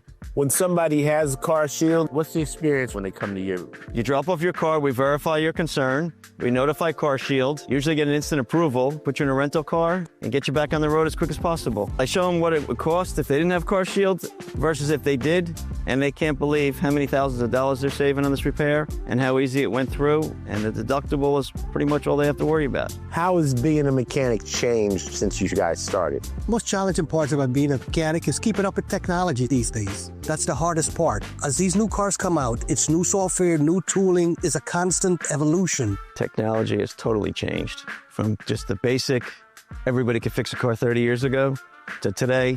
You need so much education, background, computer knowledge. And there you have it. No other company protects drivers like CarShield. The bottom line is, if you're driving an out-of-warranty car, you could be putting yourself at risk of paying thousands for car repairs. Call CarShield before a breakdown happens. Get covered repairs paid. Call CarShield now for your free quote and to lock in your rate with their price lock guarantee. Call now. Call 800-202-9188. 800-202-9188. 800-202-9188. I'm a J6er. I spent 1,143 days in prison. About a year in prison. 4 years out of an 18-year sentence in prison. J6ers have been treated like terrorists. And we need your help. Stand in the Gap was founded to stand in the gap for J6ers working to rebuild their lives after being incarcerated. For just $10 or more, you can help these patriots get back on their feet again. Please scan the QR code to donate $10 or more to support these American patriots. Thank you for standing in the gap. Did you know that thousands of authors across the country have written books and published them with Page Publishing? If you've written a book, Page Publishing can help you through the process. We cut through the confusion of the publishing world to make it easy for you. Call or scan for your free writer's guide today. We will achieve American greatness, and we are just getting started. They say our reputation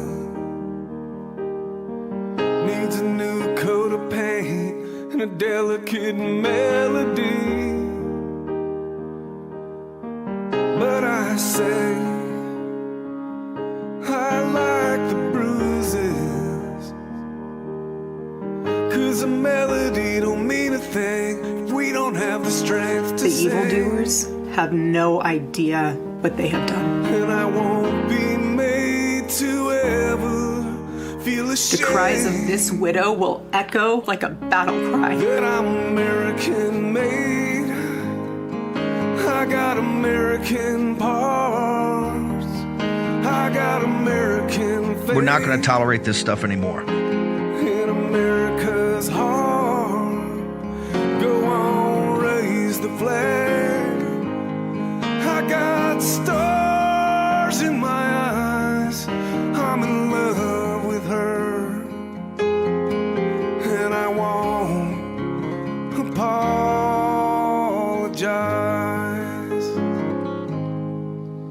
They say that we need changing, as if all the founding fathers seem to get it wrong. Oh, but I say that I still believe in the greatest innovator, liberator, cultivator, freedom knows. So I suggest you take a look inside.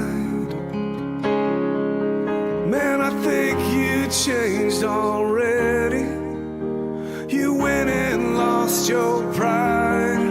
But I'm American made. I got American parts. I got American faith. In America's heart, go on, raise the flag.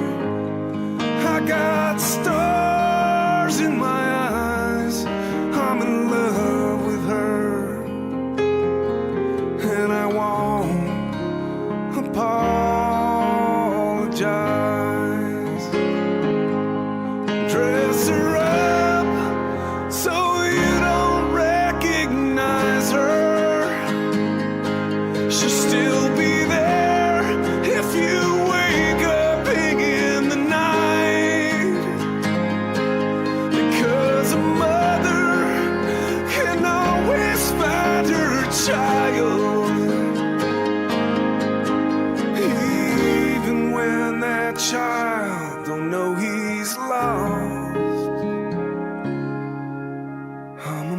American made, got American parts, got American faith in America's heart. Go on, raise the flag. I got stars in my eyes. I'm in love with her, and I won't apologize. I'm in love with her, and I won't apologize. I'm in love with her, and I won't apologize.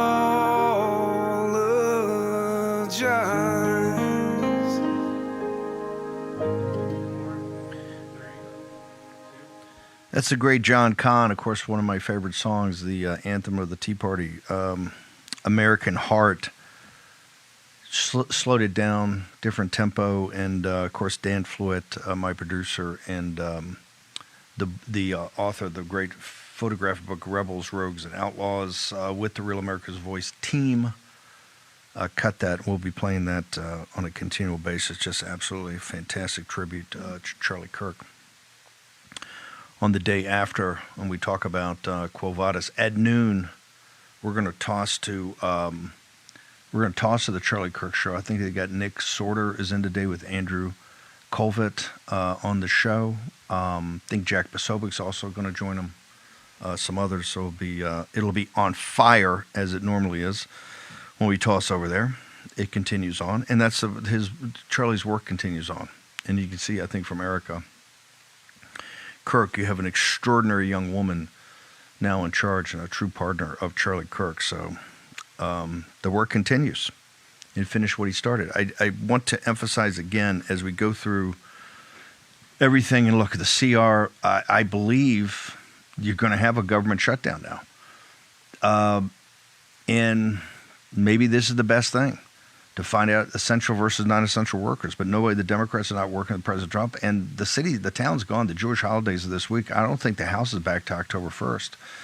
Well, the government runs out of money at stroke of midnight on the 30th. Of course, I'm very interested to report what exactly the total deficit's going to be for for this year. I said it was $2 trillion because we're working off Biden and Pelosi numbers. I might also add, with this whole thing about President Trump spent 2 minutes with Elmo yesterday.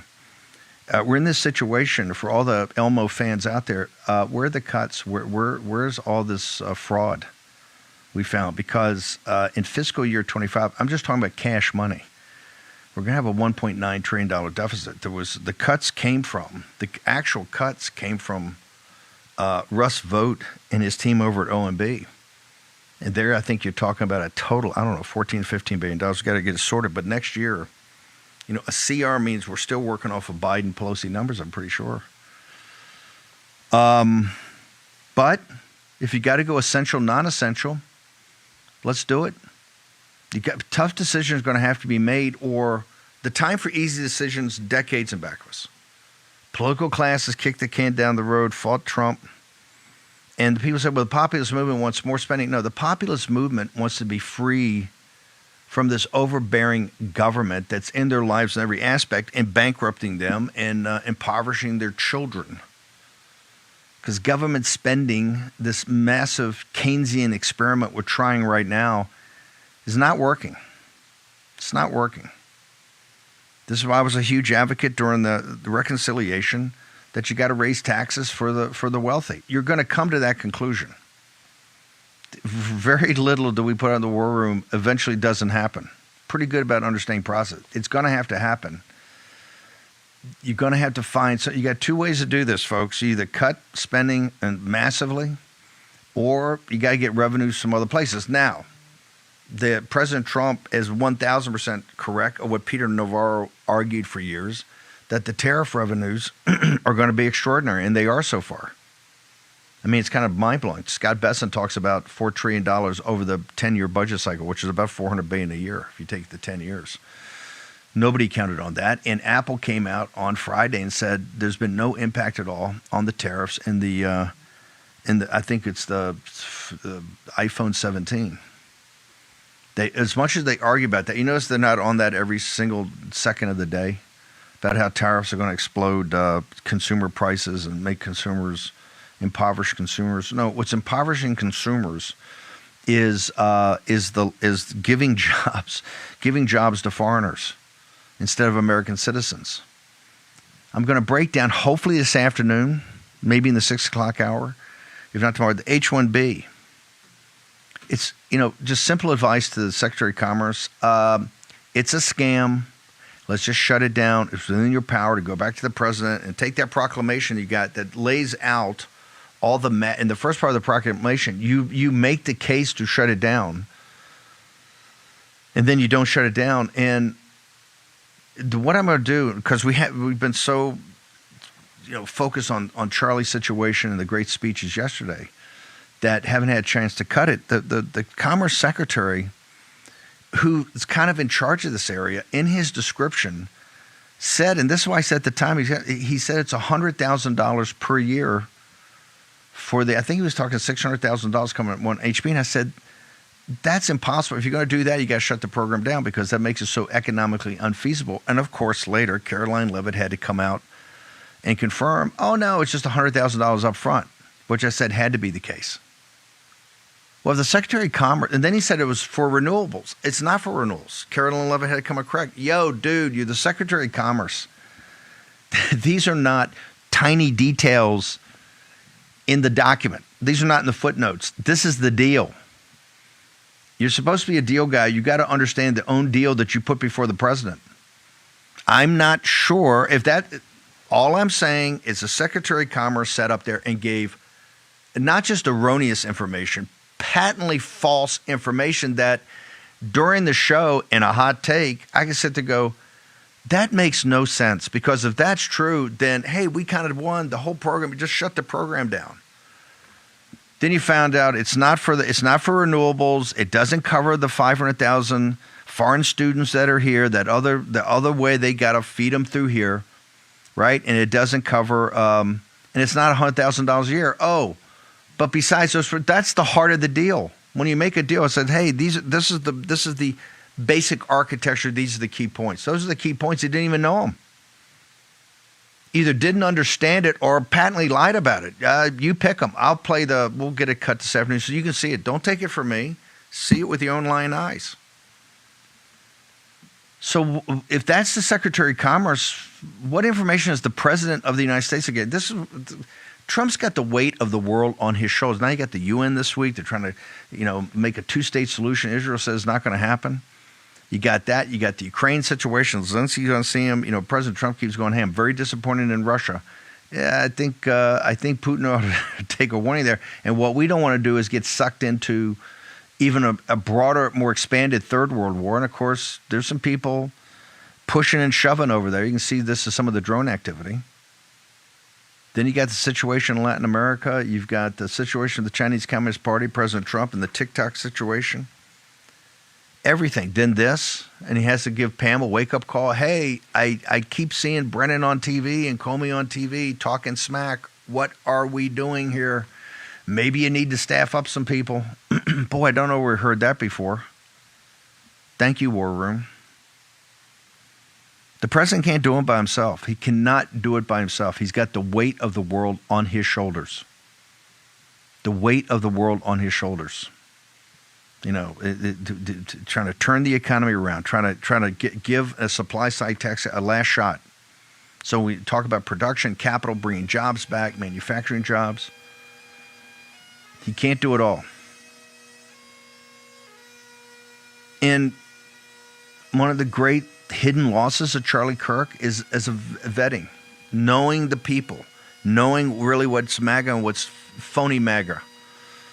Charlie was Sergio's kind of right-hand man of that, and they did a magnificent job. At the beginning of the transition, it was a disaster because you had a lot of guys like Lutnick, had all these great people from Wall Street. They're all Democrats, all gave to Kamala Harris. That's exactly what you don't need, and we still got too many of them in. But Charlie, working with Sergio, and that's why he was back there so much, particularly in the first 6 months of the administration. Getting ready for the college tour, he got more focused on that, but man, he was every day there in Mar-a-Lago and then later. And it is a great loss to this nation, as everything he did is a great loss to this nation. But now it's for we the living to continue his work. And when I say his work, both the spiritual and the secular, which in Charlie Kirk's world was inextricably linked. And that's why 100 million people turned in to view it yesterday. Short commercial break. Back in a moment.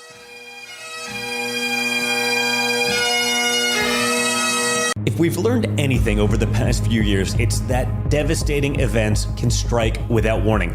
Global pandemics, acts of terror, and even bank collapses that can cause chaos in a matter of moments. And I just want you to be prepared. Hi, I'm Donald Trump Jr., and it's for these reasons that I strongly recommend a gold IRA from my trusted friends at the Birch Gold Group. For thousands of years, gold has protected wealth through every kind of crisis. Birch Gold can show you how to move your retirement savings into an IRA in gold, legally and tax-free.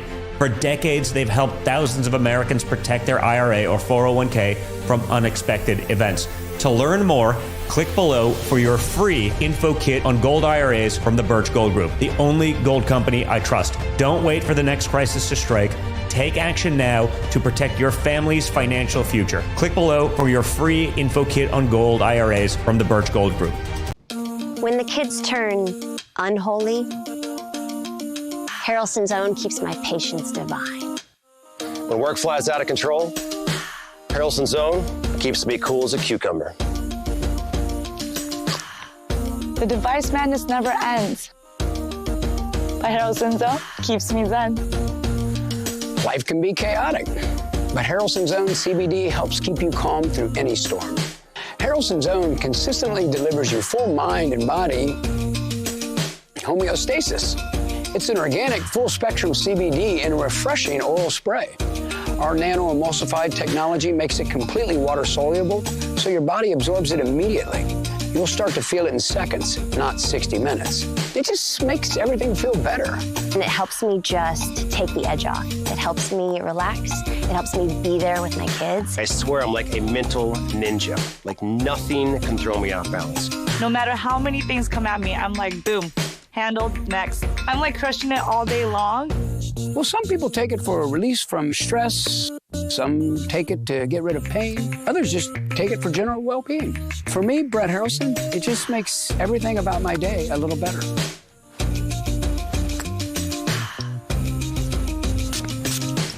Give your life a boost. It's just the best you've ever felt in your natural state. My happiness in a bottle is the best. So to sum it all up, you're going to feel the benefits quickly, love the way it feels, and like the way it tastes. Pay a fair price, and you're going to thank us for it. We are so confident you're going to be satisfied that we back every bottle with a 60-day, 100% money-back guarantee. Give Harrelson's Own a try, from our family to yours. Go to ho.com to order Harrelson's Own now. Yep, it's that easy. Just our initials, ho.com. War Room. Here's your host, Stephen K. Bannon. Okay, I want to thank one of our sponsors. Make sure that in your home, if you're lucky enough to own one, and remember, people under 35 almost have no chance, every dream you've had is in that home. Do not let it become a nightmare. How does it become a nightmare? But somebody getting hold of your title and taking out a big old second mortgage on it, hard money. They got the easiest proposition in the world, HomeTitleLock.com. Steve 60. 2 months. You get to review this for 2 months. See if it makes sense for you for $1. $1. I want to thank Natalie Dominguez and the team over at Home Title Lock come up with this concept. It's great. Starter package. HomeTitleLock.com. Steve 60. Go check it out today. Get all the information. Know your war room posse. You're going to want to know all the details. That's perfect. They want you to know the details. And for $1, you get 60 days free. Or $1, 60 days to try it out. Go check it out. All same thing with the Patriot Mobile. And I can't thank Glenn Story and the guys, the team over there is spectacular. Sponsored yesterday. We did it all without commercial breaks and no No sponsorship talk. Birch Gold, AMAC, Patriot Mobile. They support what you support, but the phone service is the best around. The mobile service is the best around. Go to 972-PATRIOT. Call them now. You'll talk to an American citizen. Find out all the details of all the different services they have, why it's the best, and make the switch today. 972-PATRIOT. Call their call center and talk to an American citizen that will answer your questions. 972-PATRIOT. Do it today. Mike Lindell, you've been flying all around, busier than hell. Talk to us. The War Room Posse is looking for a deal today. Been a tough 10 days, but hey, this is a tough audience. What do you got for us? Well, Steve, first I want to say what a great job you did yesterday. It was absolutely amazing. I want to commend you on that. Just absolutely awesome. And what we've been getting since, it was like the biggest Christian revival in history, everybody. And everybody's been calling today for our crosses. Remember, they're 50% off to the War Room Posse, but I want to tell you there are a couple of the deals that are closing out today. We have our 3-in-1 special that we have our towels. Our towels are back in stock, and we have a very limited quantity. Get those before they're gone. They're normally $69.98, $39.98. Now that limited edition, those pillows, the King and Queen, the $17.98 for the Queen and $19.98 for the King. This is the last day for them. Get those now. We had a very limited quantity of those, so those will be gone today. And so get those. And then we're closing out the percale sheets. Remember, we're our own bank. We're getting all this new inventory in for the Christmas season. So because those box stores have canceled us, you guys get the benefit. You guys are the ones that get these great deals. $29.88, any size sheet, any color. We have the Split Kings, Cal Kings, all RV Queens, all the hard-to-find things. And you go to mypillow.com/war room. There's your own pages, you guys. Get there, do all your own shopping right now. We're closing out with the slippers. Look at the slippers there. Once they're gone, $39.98. And then we have, like I said, we have the the crosses, 100% made in the USA. The men's and women's. The women's is reversible. Those are 50% off. But you guys, the big ticket items, this is what I want you to tell you, that you've got the mattress toppers and the mattresses. We're busy building them, and those you got 100% made in the USA. They ship for free. So get those, and remember to call my operators. I'm here today back in Minnesota, and I'll be downstairs. I'm going to take some of the calls today. We have a big meeting coming up as we move forward into the Christmas season here that's coming up. So get all your shopping done early, but 800-873-1062. We're taking those calls. Use that promo code WARROOM. And, Steve, it is the most powerful promo code in the world, and you get the biggest discounts. But once again, Steve, I want to say what a great job you did yesterday, and the Real America's Voice did, and what an amazing time it was. It's the biggest revival in the history of our world. 100 million people watching live. Mike Lindell, thank you so much. I'll see you this afternoon in the afternoon show, sir.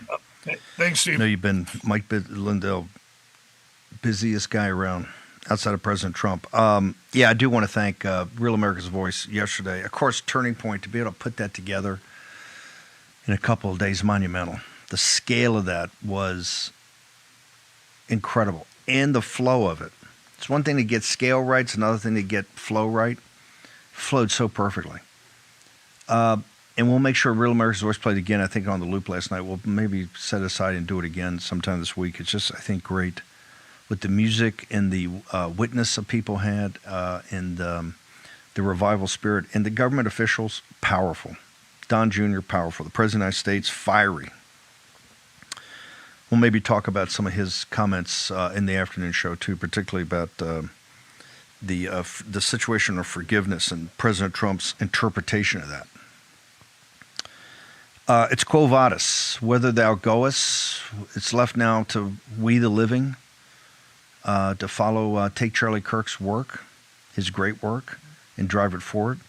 We're going to pitch, as we always do, at 12 noon Eastern Daylight Time, to the Charlie Kirk Show. Sitting in today will be the great Benny Johnson and Andrew Colvett, the co-host. Maybe they add a couple of 3 people during the show. I don't know, but it'd be on fire. Postos after that. Great Steve Gruber. And I want to thank Steve for coming out to Arizona and doing the show. Steve will be at 2 or at 3 right after Poso. And then Eric Bowling. And hopefully we'll get our show organized enough to do a handoff to us. Although they may do the signing at 4 o'clock. Anyway, we're going to be jam-packed this afternoon. We're honored, as we always do, to end with the right stuff and to toss it to folks that have the right stuff. Charlie Kirk embodied that. And his organization embodies it. The young men and women that pulled that off, both the Kennedy Center and what they pulled off last Sunday, extraordinary. We'll toss now to Andrew Colvette, the co-host of the Charlie Kirk Show, and the great Benny Johnson. If you haven't seen Benny's Witness yesterday, extraordinary, and that's why we put a short highlight in that cold open, which I want to thank my team. A monumental cold open. We'll make sure it gets out, everybody can see it again. We'll be back at 5 p.m. Eastern Daylight Time, when you will be back in the War Room. The Charlie Kirk Show is next.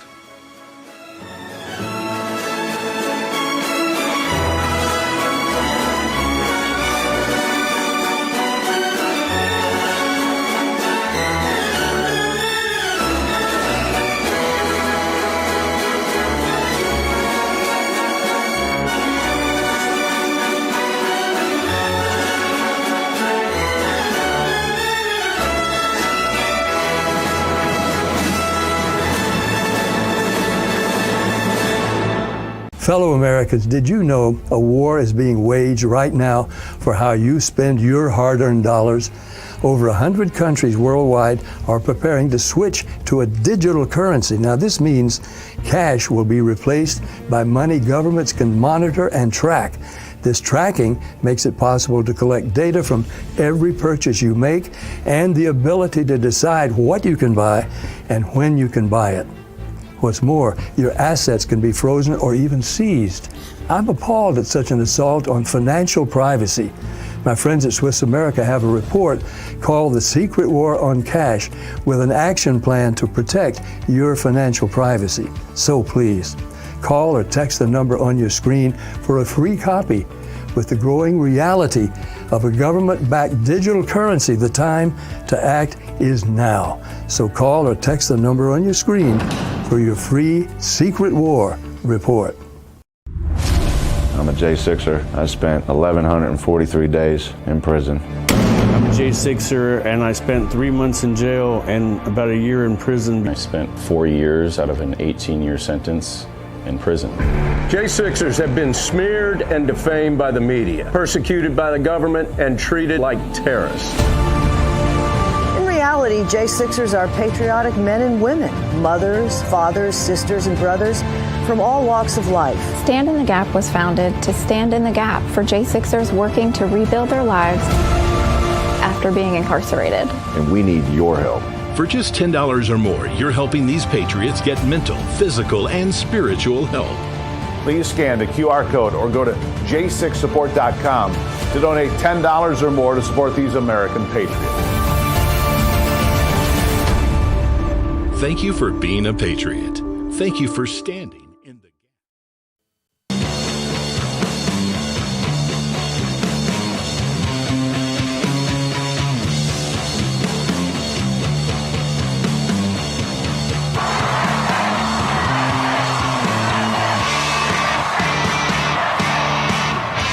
The Charlie Kirk Show starts now.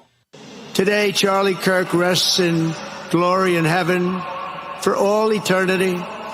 He has gone from speaking on campuses in Wisconsin to kneeling at the throne of God, where he is right now. Verily, verily, I say unto you, this is Christ speaking, except a corn of wheat fall onto the ground and die, it abideth alone.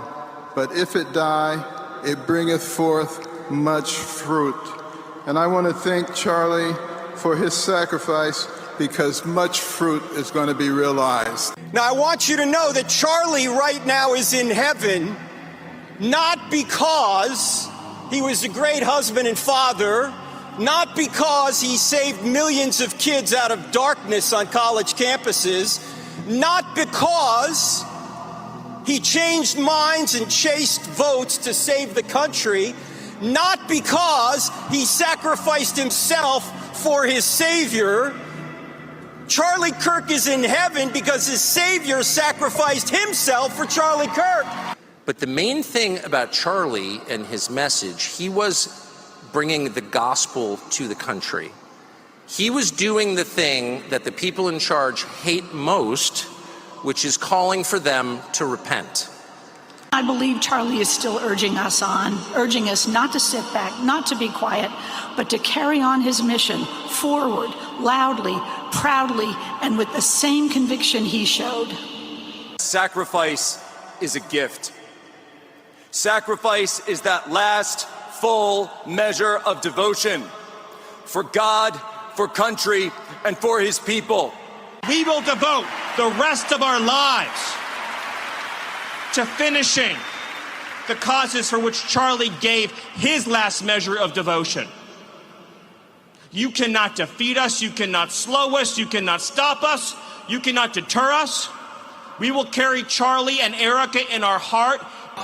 But we go forward strengthened by his faith and bolstered by his courage and inspired by his example to defend the country he lived for.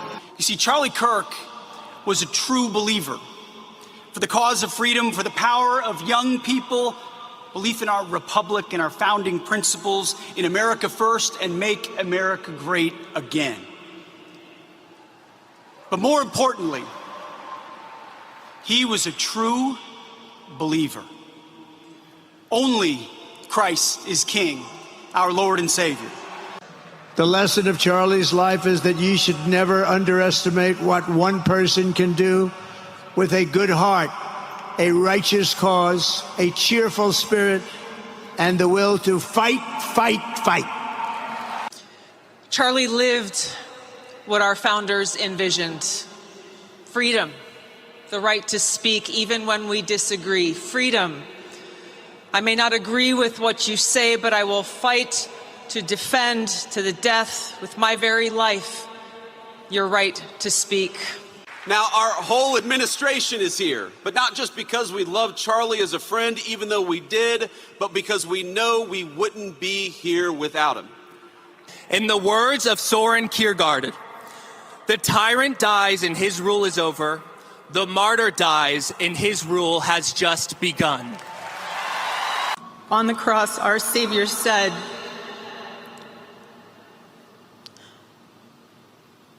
"Father, forgive them, for they not know what they do." That man, that young man, I forgive him.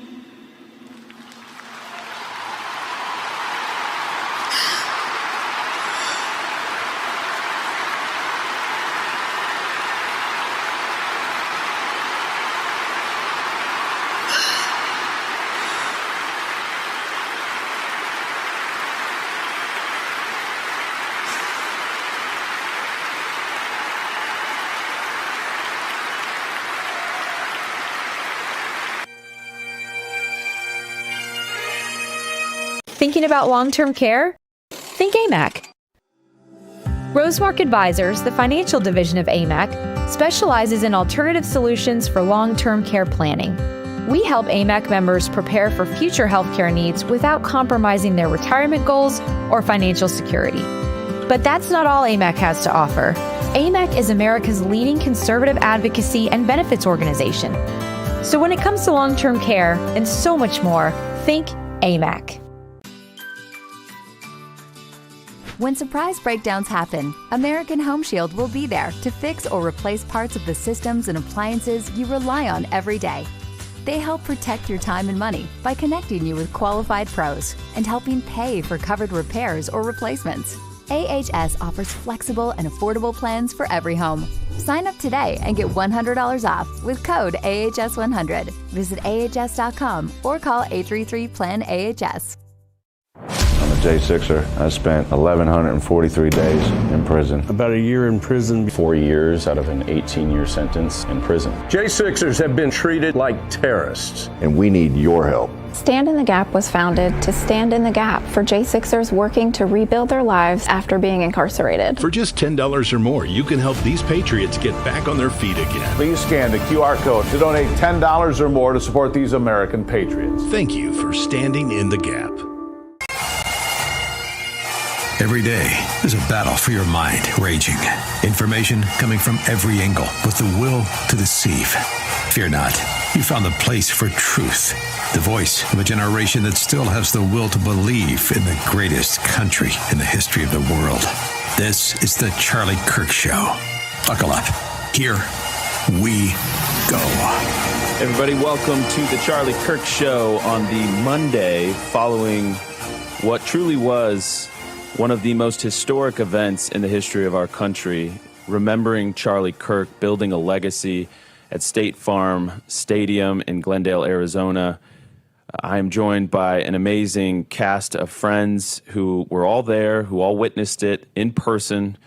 They need no introduction, but we're going to do it anyways.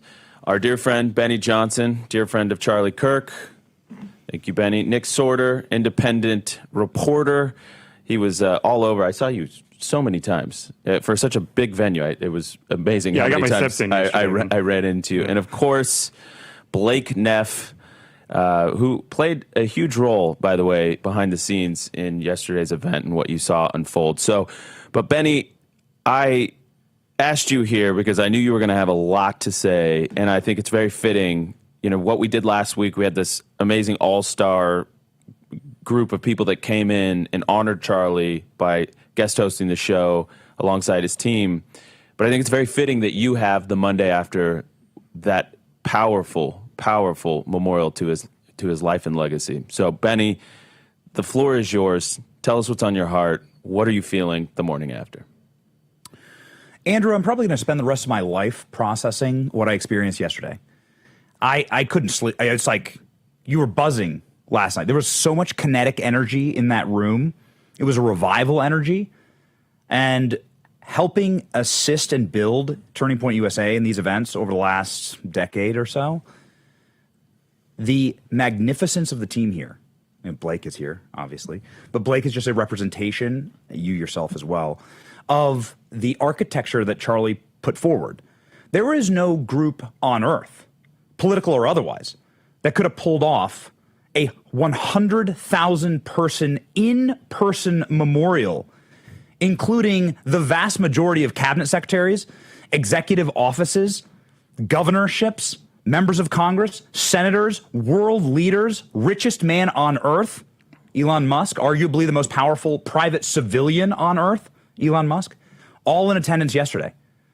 It is an impossibility for nation states to be able to pull that off. Like, small countries in Europe wouldn't be able to do that. They wouldn't get the permit to do it. With the full force of the Swiss government, they couldn't pull that off. I just want to take a giant step back, and perhaps we have some imagery that the producers could play of the size of the audience, the scale of the audience. Mm-hmm. Not only were the rafters filled, not only was the floor filled, where you wouldn't get that normally in an NFL game or an NBA game, right? Or a professional hockey game. The field is for the players, right? And there's just a handful of them. But also, the behind the stage was filled. Let me explain that. These are people who are sitting, maybe you could see it right here. These are people who are sitting that can't see the program, but they're still there to just stare at a wall. There's an overflow room also that was at near capacity. Yeah. Another minor 10, league sports arena. Yes, that was at the Desert Diamond. It's the former NHL arena, and it's neighboring State Farm Stadium, and it was filled. The energy was unlike the Super Bowl, unlike a sporting event. It was spiritual in nature. It was so kinetic because the room was so packed and so filled.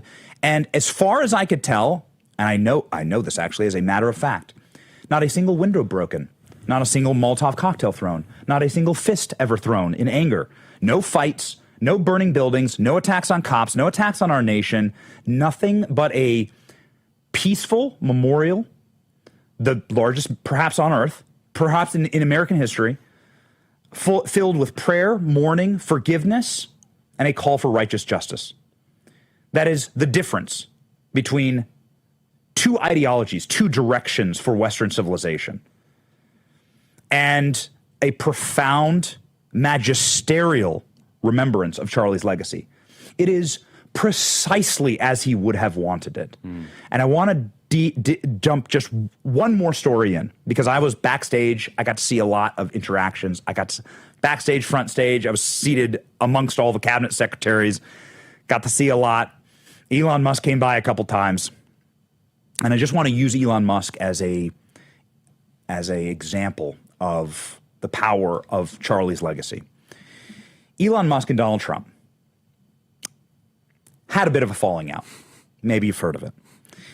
And that sucked, especially for guys like Charlie, who were coalition builders. Charlie Kirk was thanked on stage by Donald Trump himself for bringing together RFK Jr. and Maha movement. Donald Trump says, Charlie created Maha. I don't think Charlie ever will get the credit that he deserves for doing that. But also, Charlie Kirk brought together massive coalitions of, well, at any Turning Point event, you can find Candace Owens, Ben Shapiro, and Tucker Carlson sharing the same stage, right?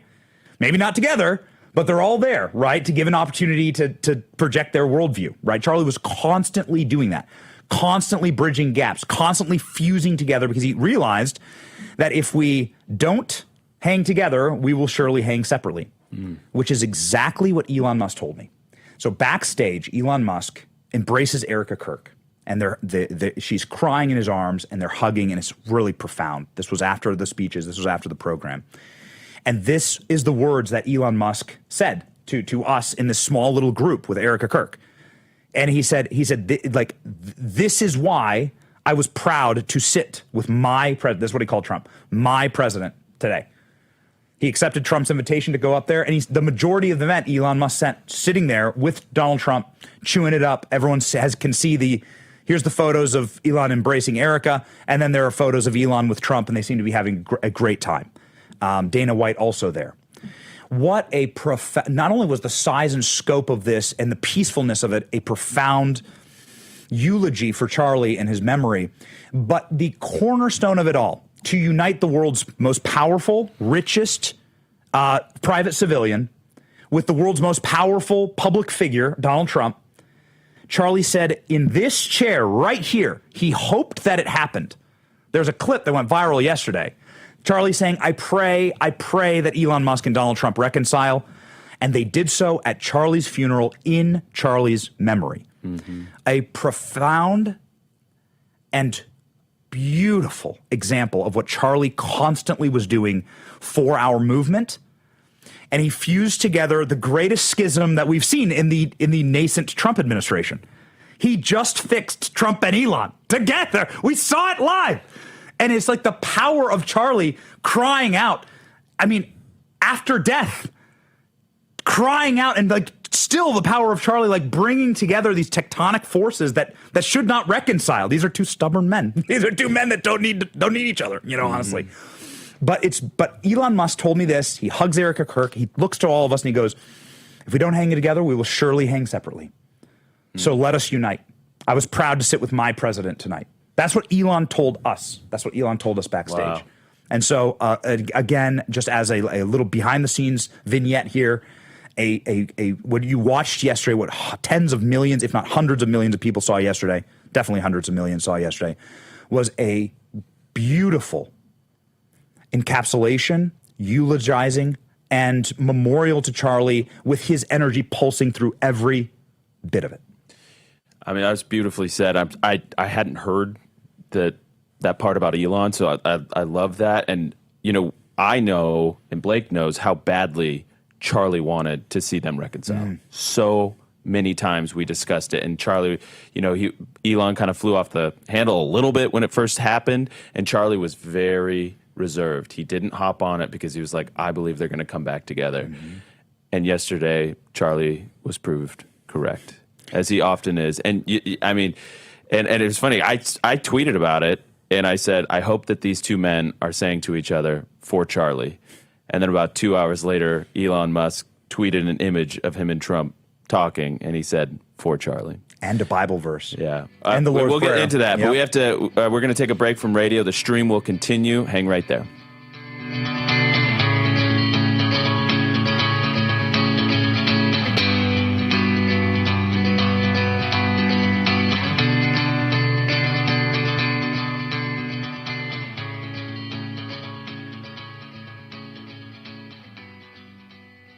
All right, welcome back for the stream. And there is our brother's chair, Charlie's empty chair. Benny, you get the honor today of being seated right next to Charlie's chair. Well, so do you, Nick, by the way. It's sort of, I mean, we added this seat location for these streams because, you know, we're just going to all pile around Charlie, which is very Charlie. But yeah, Benny, I mean, please, you were continuing and I cut you off, so you reflect. I mean, you saw it. It was powerful. You ever seen Elon Musk convert to Christianity? We're going to see that? I think that Elon Musk, what do you think, Blake? Probably agnostic at best, perhaps? He was openly agnostic, actually. Yeah. You know, he would say that because he was more of a science-based guy, as he would say. And, you know, he wants to see evidence and proof of things before it happens. But, you know, the amount of people in that room yesterday, I mean, like, I could feel it. I was genuinely convinced that the Holy Spirit was in the room yesterday. And I saw Elon tweet, what did he tweet? Forgive us our trespasses as we forgive those. Yeah. Right. And then I ran up to you and showed you immediately. You were in the middle of talking to somebody, but I was so excited. I'm like, here, like, look at this, Andrew. I was so excited. Blew my mind. And I think we all felt, you know, Tucker had that great line, and he said the Holy Spirit was what did he say? It was humming like a tuning fork in there. And you could just, I mean, you could not help but step into that room and feel that. And I think probably, I mean, there was our production team that was running all the streams. They logged well over 100 million streams, and that was just the ones they knew about. That's not broadcast. That's not obviously clips of the memorial. That's none of that stuff. That was they could just log over 100 million. That number will grow. It will end up being probably close to about a quarter of a billion when it's all said and done. But what do you think? I mean, you were kind of observing. I saw you a couple times. Blake was just kind of taking it all in, and sometimes Blake can be very kind of in your thing you're doing, and you were unusually sort of observant of the wider moment. I saw you a couple times. What was it like for you, Blake? You know, I think the moment I think a lot of people who are there are going to remember is actually right at the start, before any of the speakers come out. It's just right at the beginning where they had all the different signs that were color-coded. And I remember they chose the signs very well. It was like one of them was the, you know, "Here I am, Lord, send me." Yeah. Another was the, I think, "Well done, my good and faithful servant." Like they had a good selection of what was on the signs, and everyone just holding them. The music is just the strings. There's no one singing or anything. And it goes for, man, it felt like it was 5+ minutes. Everyone just sort of sitting there, like, marinating in the moment. And that felt very powerful. I saw a lot of people crying. I think I teared up during it. And you had several moments of that throughout the night. It was an entire event, very rich with meaning, very rich with common feeling. And I think everyone there is going to remember it the rest of their lives. Yeah, and you were going around interviewing people, Nick. What were people telling you? Well, I mean, first off, what was really interesting to me were the amount of people. Like, Turning Point Action yesterday was super busy, going around registering voters. Like, people want to get involved. These are people that didn't really pay too much attention to politics before. Maybe they did casually, but now all of a sudden, you know, this happened. It woke a lot of people up. It scared them. It shook them to the core. You know, I've been speaking to my mother as well, who she's been a lifelong Democrat, loved Obama when I was growing up, and she called me and was like almost in tears because she didn't know Charlie before. She didn't know anything about Charlie. And then she started seeing all the clips. She started seeing the highlights from him doing these college tours and stuff. And now she wants to get back into the church. And she wants me to start going with her. That's and such. amazing. She's like, yeah, I want to send God you bless this. her. I want to send you a Bible. And it's just this unbelievable power that Charlie has unleashed posthumously on the world, bringing people closer to God. I would say it's in the millions upon millions of people that have now just gone to church for the first time over the past couple of weeks, or have gone to church for the first time since, I think Erica said, since as a child. And I think there was this feeling, in the immediate aftermath of Charlie's assassination, there was this surge, right? I could feel there was a surge. People were showing up, hundreds and hundreds of people were showing up in front of the HQ, and there was vigils going on. And I kind of prayed silently. I said, Lord, let this not be the end of it. I hope that this is not just a flash in the pan. And I'll tell you, there's tons of people in front of the building this morning just paying their respects. And I think this memorial and this rediscovery, re-exploration of Charlie's actually what he said, not what the media said about him, is going to mean that this carries on much, much longer than just these last 11, 12 days. We're going to welcome back radio. Don't go anywhere. All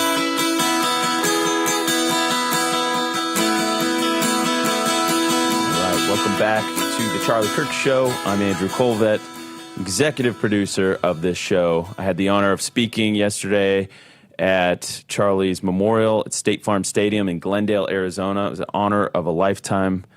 And I got to bring our team up on stage, which was also an honor. And I got a lot of great feedback from people just saying, bringing the team up was a masterstroke. It was so good. And it's exactly what Charlie would have done, because Charlie loves this team, probably spent more time on a daily basis with the team that runs the show than any other team, because there were so many teams, but this was his daily routine. And I'd feel free to chime in, Blake. I got a message from a friend who was asking, who's this guy? And it was not a photo of me. It was a photo of Dallin on our tech team, because the profile, he had a very powerful looking chin. So congratulations, Dallin. Good for you, buddy. Good for you. Have you ever heard the most powerful leaders in the Western world all be apostles for Christ on the same stage? Thank you for That's never happened. This is the big E on the eye chart, really. This is the biggest apostolic event since the times of Christ, I believe. I don't think there is another. Some of the greatest Reformation, given technology and given the number of people that can watch concurrently. Right, Christ can speak to thousands on a hillside, but there's no way to there's no way to digitally amplify it worldwide. Given the number of people watching in South Korea, I mean, we probably will never get those numbers, but I think it's probably fair to say that this service was seen by billions by the time it's all said and done and gone worldwide, at least pieces of it, right? Parts, snippets, videos, and clips on social media. Billions saw it, and there wasn't a single speech that did not have Christ at the center of the speech. I believe that this, and you should contact the Guinness Book of World Records, this is most likely Charlie's memorial service, the single largest apostolic event in modern history. Well, I don't know if you guys saw this. Somebody tweeted out a photo of, the monitors for all the different news networks. Every single major news network in the Western world was tuned in live, not cutting to any commercials while these big speakers were going. Absolutely crazy. And I will tell you, I handle press for Turning Point events historically, and so I sort of had to, on top of a number of other things that I was doing, and my team did an amazing job. Shout out to Aubrey. You did a phenomenal job, Aubrey Leitch. Thank you so much for stepping up. Aubrey's just one of those people that said, I want this. I know you can't focus on this like you normally do. I want you to trust me. And I said, okay, Aubrey. It's yours. Don't mess it up. And I got so many compliments on the job she did, just kind of playing orchestra. She was orchestrating the choir. It was a really amazing job because there was so much press going on. But this is what we heard from the venue. Now, remember, the venue does Super Bowls. They do special events all the time. And I will tell you, they said this was more press interest from around the world, not just America, than the Super Bowl or any other special event they've ever been a part of. And I believe it is a very true fact to say that the gospel was just proclaimed to more people in one singular event than at any other time in human history. And it makes me remember, Benny, the verse where Jesus says, you will do even greater things than these. It's not that we are greater than Christ. Christ is king.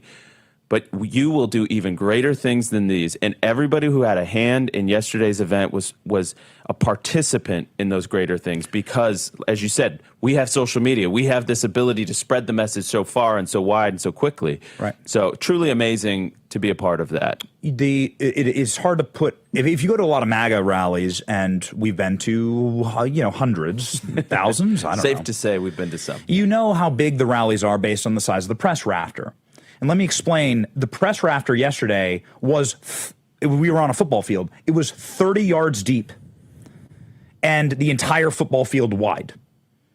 That's how much space was needed to simply handle the number of cameras and on-the-ground reporters. Is this correct, Colvette? I mean, you would have probably approved these dimensions. Yeah. The size of the press rafter took up a considerable portion of the football field in order to get the amount of press in that wanted to cover It was this. the biggest press riser anybody had ever seen. And I talked to, President Trump's team backstage. I talked to our physical production partners. They've never seen anything like it. Well, I talked to Aubrey, actually, because that's where I got my press pass from, and I saw the stack in front of her. It was like this of just press passes. And I'm like, my God, how many? And she's like, it's in the hundreds. Oh, and we had to cut, just so everybody's aware, we had to cut a lot because we originally were going to be able to put some overflow press into the Desert Diamond Arena or whatever, and that ended up not being a possibility.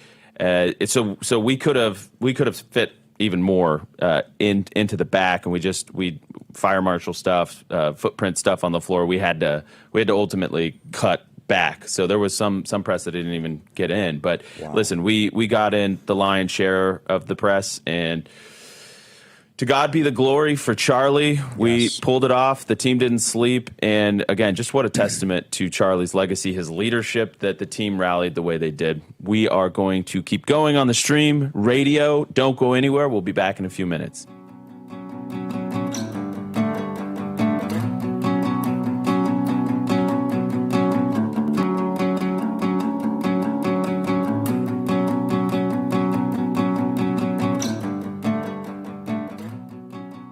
All right, welcome back to the Charlie Kirk Show. Now we're streaming. So you were talking about streaming. 500,000 concurrents on Charlie's channel last night. Yeah, there was millions. That's the most I've ever seen on a YouTube channel. On Charlie's YouTube channel, 500,000 concurrents. There was a lot. I mean, I don't know what it was at its peak, but I just got an interesting tidbit of information that we had some partners do a geotag of how many devices were in the general vicinity. And it was nearly 300,000. It was 277,000 devices were geotagged in that vicinity. So for comparison and context there, when they geotagged what was the most famous MAGA rally of the 2024 election, the Madison Square Garden rally. This is every MAGA star. This is Hulk Hogan and Elon and Kill Tony and all of them, right? Remember, the left loves comedians. Loves comedians. No, they and love this inappropriate Puerto jokes. Rico joke. They love that. Yeah, that's right. They're totally free speech. That was 97,000. Wow. So that was the full geotag for that, which is seen as the penultimate MAGA rally, was 97,000.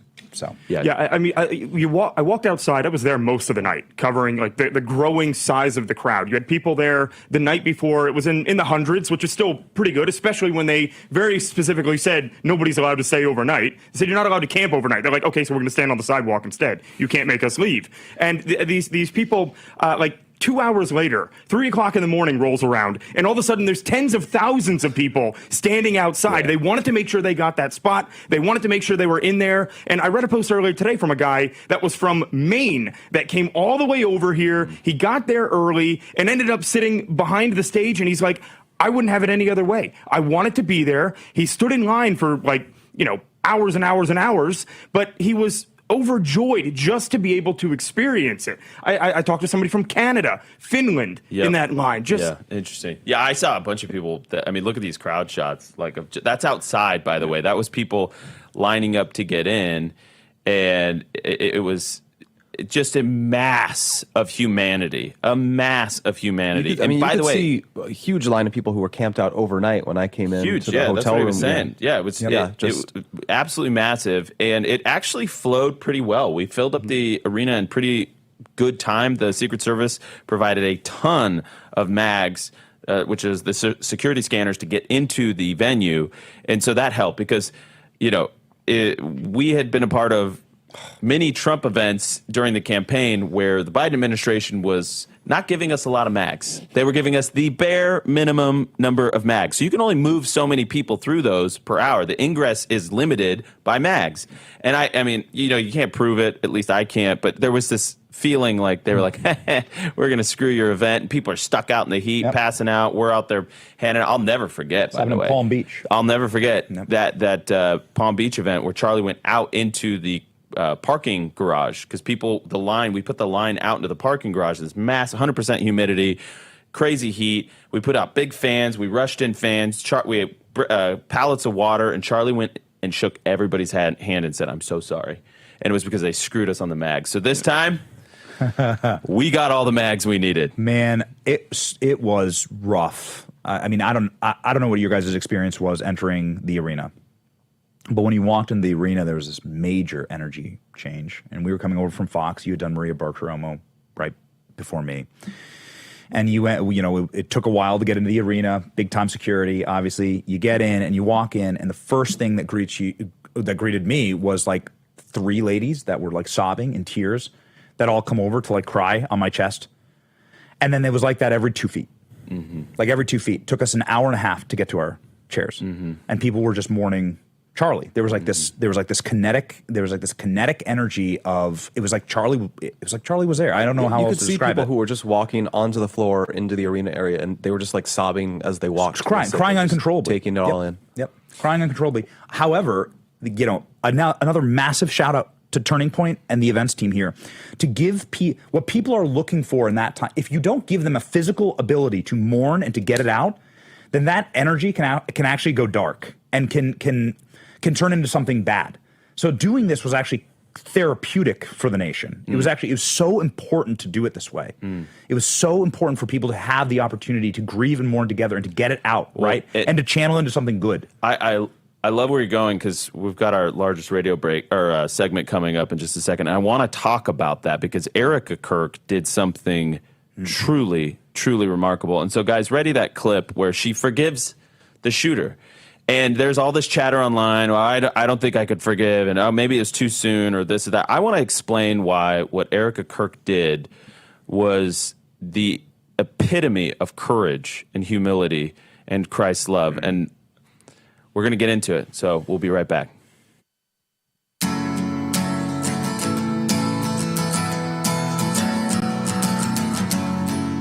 The voice of generations. It's the Charlie Kirk Show. All right, welcome back to the Charlie Kirk Show. Radio stations across the country. I'm Andrew Colvett, executive producer of this fine show. Joining me is Benny Johnson in studio, Nick Sorter, and Blake Neff, the great Blake Neff, who's going to have some good insight here in this next segment. We're talking about Erica Kirk and her powerful moment of forgiveness. Show the, I think it's 61. Go ahead and throw up the New York Post cover. I forgive him. And that's Erica being embraced, putting her head on the chest of the president as he consoles her. This powerful moment where she said what for many, Benny, is the unthinkable. I forgive this man who just robbed the world of a great hero and a titan of a man, our friend. But I'm very well aware that, yes, he was my dear personal friend. We spent so much time together, but yet he belongs to the world. He belongs to history. And here Erica was doing this not out of a personal relationship, with her husband, but really like because she understands that she is an instrument for God right now. Yes. And so she dug so deep and did this beautiful thing, and it's created a lot of chatter online. And I want to get into it now. What's the clip, guys? It's 19. Go ahead and play it. On the cross, our Savior said,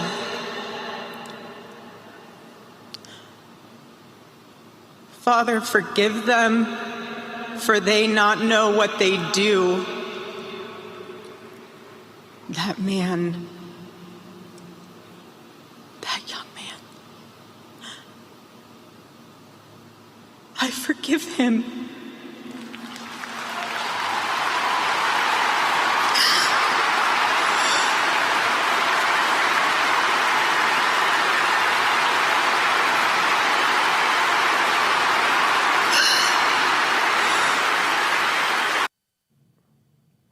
got chills just watching that back.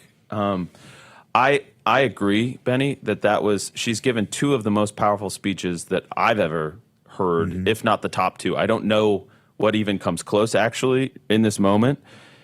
And that moment in particular, I tweeted at the time, I said, this is one of the most truly important and profound moments in American history, perhaps world history, and she had such courage to do it.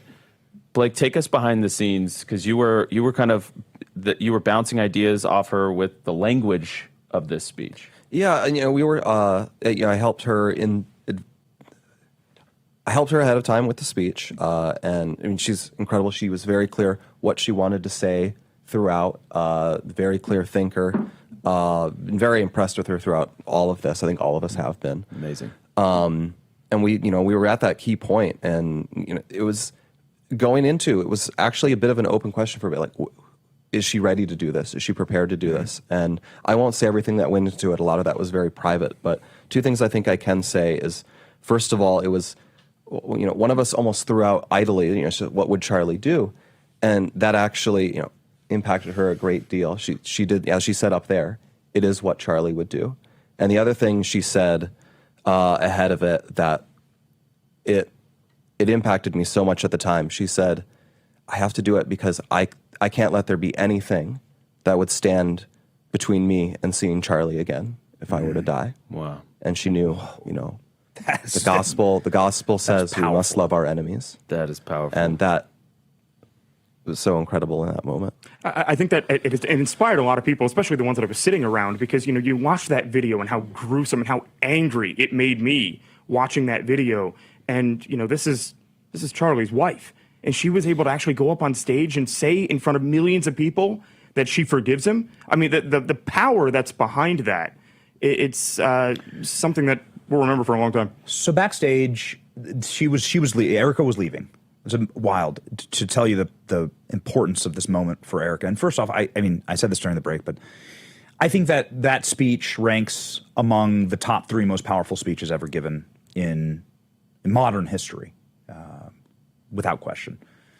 Not only that, but she in that moment ceased to be Erica Kirk. She became something spiritual. She also did it standing right here before this chair. It was right where you're sitting. And I'm not sure I'd even call that a speech. I think I'd call that like a wife's private eulogy that she was able to share with all of us because of how important Charlie was to the world. That was like less of a speech and more of like God speaking through her. I've known Erica and Charlie for a long time. I was at the wedding. We were all at their wedding. Like, I emceed their wedding.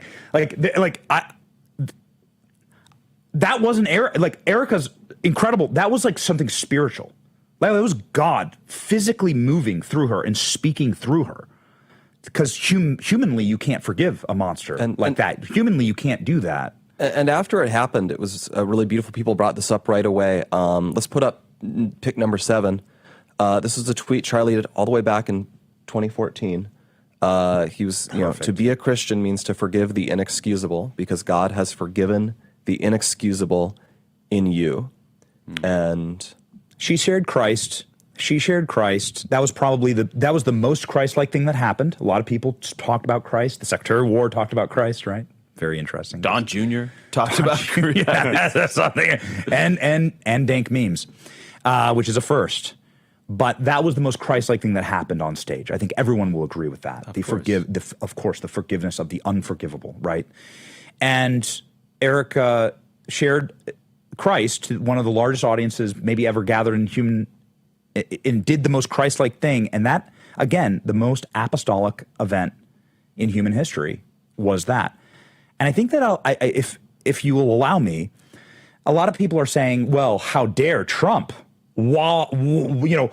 saunter on stage afterwards and say, no, I hate my enemies. I'm going to kill my enemies. Like, I hate them. I want them to burn. Right? Because Trump went on and did that, right? In his own way, Trump bravado and said, oh, I hate my enemies. I don't know how Erica can do that.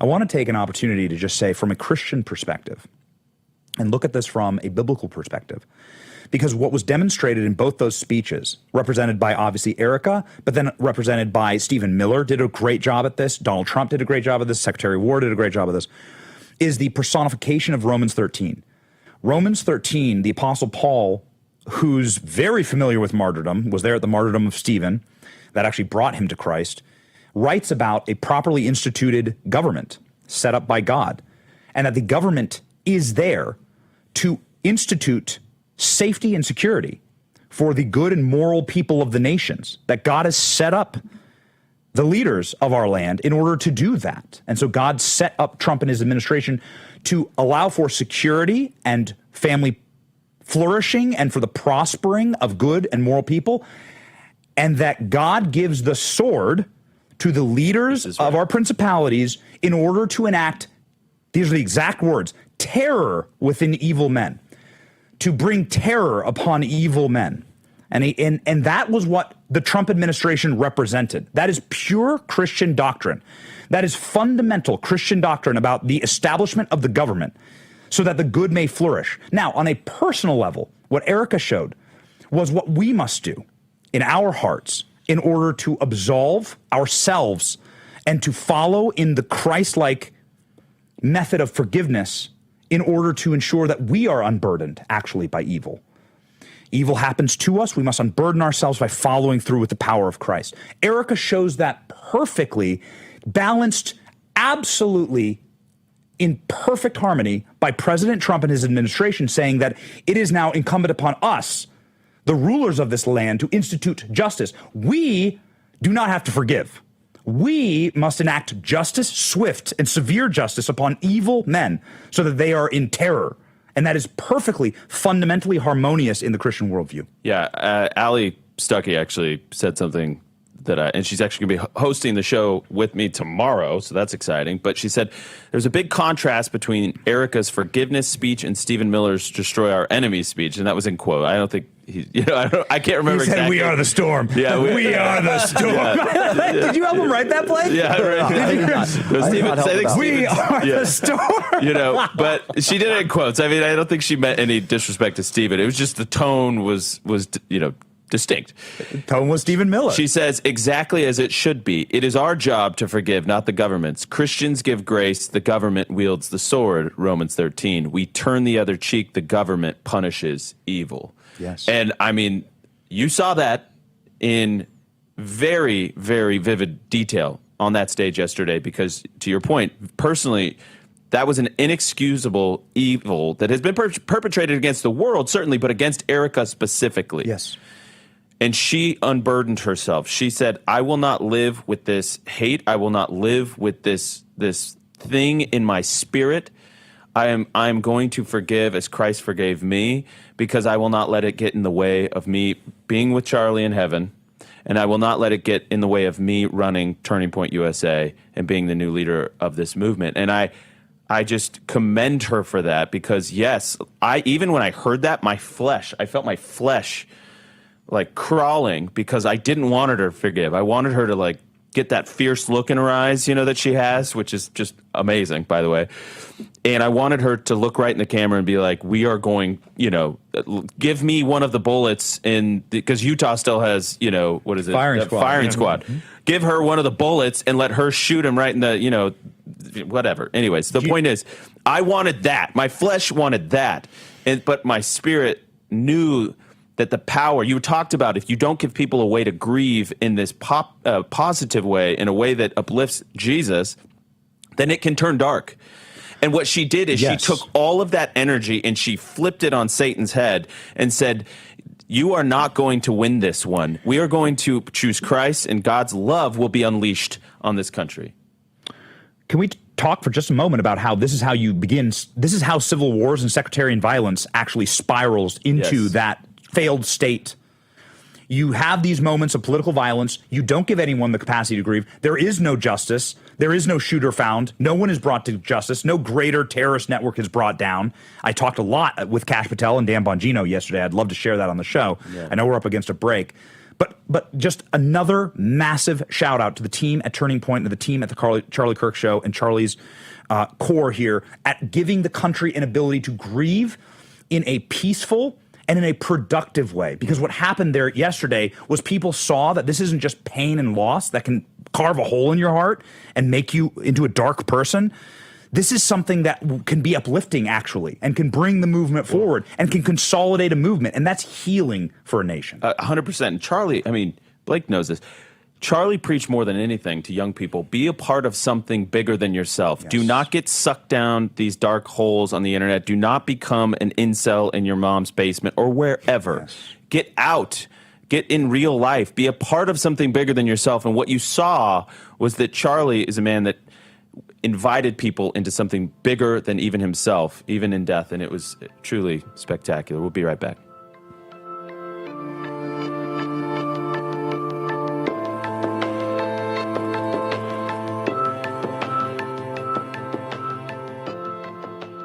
All right, welcome back to the Charlie Kirk Show. We are joined here, of course, by Benny Johnson, Nick Sorter, can't be said enough, and the great Blake Neff. And, you know, Benny, I'm thinking about something you were saying, and you kind of alluded to it earlier, that my brother actually flew down to, and my dad, which was an amazing honor. I've never seen my dad quite like this, which will be something that I keep with me from this experience. But they made a comment. I've never been to a big event like this with a sea of people coming in and not had to deal with the riffraff, didn't have some weird exchange with some random person. There was no negative energy. Everybody was so loving to one another. It was truly a positive experience, even just being around strangers. A lot of people hate that, right? A lot of people hate going. I might be one of them, where you're kind of like, you go into a sporting event and you're like, okay, let's avoid that part. Nothing like that. Well, I mean, that was one of the things that really ticked off the left yesterday. I was monitoring this stuff online to see this reaction to, everybody worshiping and the tens of thousands of people singing, and that really pissed off the left in this country. And they even tried to pull this stunt. I texted you about it, where they were making it go viral, saying, "Oh no, sorry, doors are closed now, stadium's full." Oh yeah, go and home. I was inside, so I texted an image to you. I'm like, this is a live look at the stadium. People are still coming in. The whole upper bowl was completely empty because they were kind of filling the stadium from bottom to top. Yeah. And I was like, please get this out. I don't know if you ended up tweeting that. Oh, yeah, it did. I mean, it got seen millions and millions of times, and because people were sharing it because they knew what was going on. The left saw these images that we were putting out, like the drone footage and, the video that you just showed here of these endless lines of people. And they're like, oh, this is bad. This is really bad because, they're in a spiral at this point because, a lot of people, as I said, been woken up. They have seen what the left has been doing over the past week, celebrating the death of somebody as wholesome and good and well-intentioned as Charlie Kirk, that they don't know what to do at this point. So they're going to continue trying to demonize us. They wanted to be able to show pictures of a crap ton of empty seats and say, this was a failure. I guess people really didn't care that much. That was their goal. And they failed because if you looked at the arena next door too, that was packed as well. There's no way for them to spin it. Can I, since we're sitting here with so much of the Charlie brain trusts and not enough credit goes to ever the people who really make it all possible, made like this Charlie Kirk moment possible. Cannot emphasize enough. Blake, Andrew, and the entire team here. Also Tyler, on occasion there's screen time there, but like just not enough credit is given to the infrastructure and architecture that makes a Charlie even possible, right? Because there's such a huge machine behind it. Many were on stage, which is a beautiful thing that you did yesterday. Could I ask you guys a question, just live here, not to put you on the spot? Why don't we do one every year in Charlie's honor, why don't we do like a revival style event? I love that. Make this like the new America Fest, or make this something that is countervailing in like a spirit that is more like a Turning Point faith event that is more like faith driven. Yeah, I've gotten a lot of people saying, you guys should do tent revivals now because, people are like, TPOSA Faith should go around and we should just start preaching that. But I love this like idea. Having a single nexus This is much point, more TPOSA. Right? Yes, having a single nexus point in a stadium and like to show people the magnanimity and then also just the majestic power of 100,000 people here to sing and praise and worship and to do so in a way that is positive for the nation. Something that I think a lot of there are mega churches, but they never talk politics, right? And they never talk about like the direction a moral nation should go. I will tell you, I spoke and overheard some conversations. I should be more exact because with some of the worship leaders, and we're talking Grammy award winning artists. These are the best of the best. And they were blown away. They had never seen anything like it. They had never seen the Spirit move like that. All right, so we're going to welcome back radio in just 1 second, our final segment of hour one, and then we've got some new guests that are going to be filtering in, so don't go anywhere.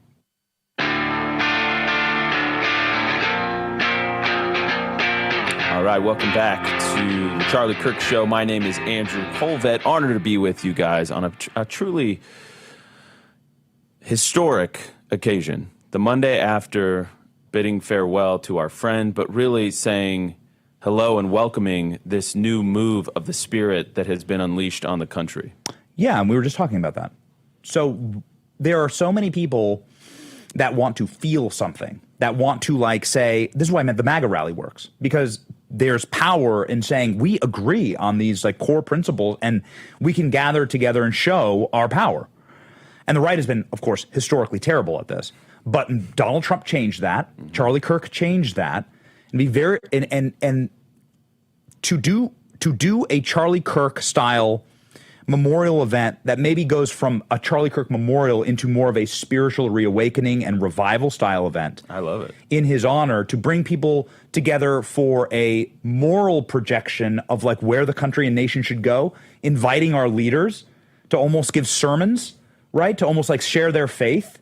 To make it more about that, because that's what they all did naturally. I doubt that you told anyone what to say. I know you didn't. You didn't tell a single person what to say on stage. We've never told people what to say on stage. Yep. We've never censored people. I'm sure Charlie had conversations with certain people, and they go, "Can I really talk about this?" And he would say, "The floor is yours." Yes, the floor is yours. We believe in bringing good people to events and letting them do what made them good people in the first place. So you guys didn't tell a single cabinet secretary or soul what to say yesterday. Nope. And every one of them naturally shared their faith. And by the way, JD told me behind stage, so I had a perch behind stage where I could see the teleprompter and the script. And JD made this amazing comment where he said, "I've talked about Jesus more in the last 2 weeks than I've talked about in my entire public career." Yes. And that was ad-libbed. I was looking on the screen and I was like, wow, you didn't have that in your script. It just came out. And he was like, yeah, because it's true.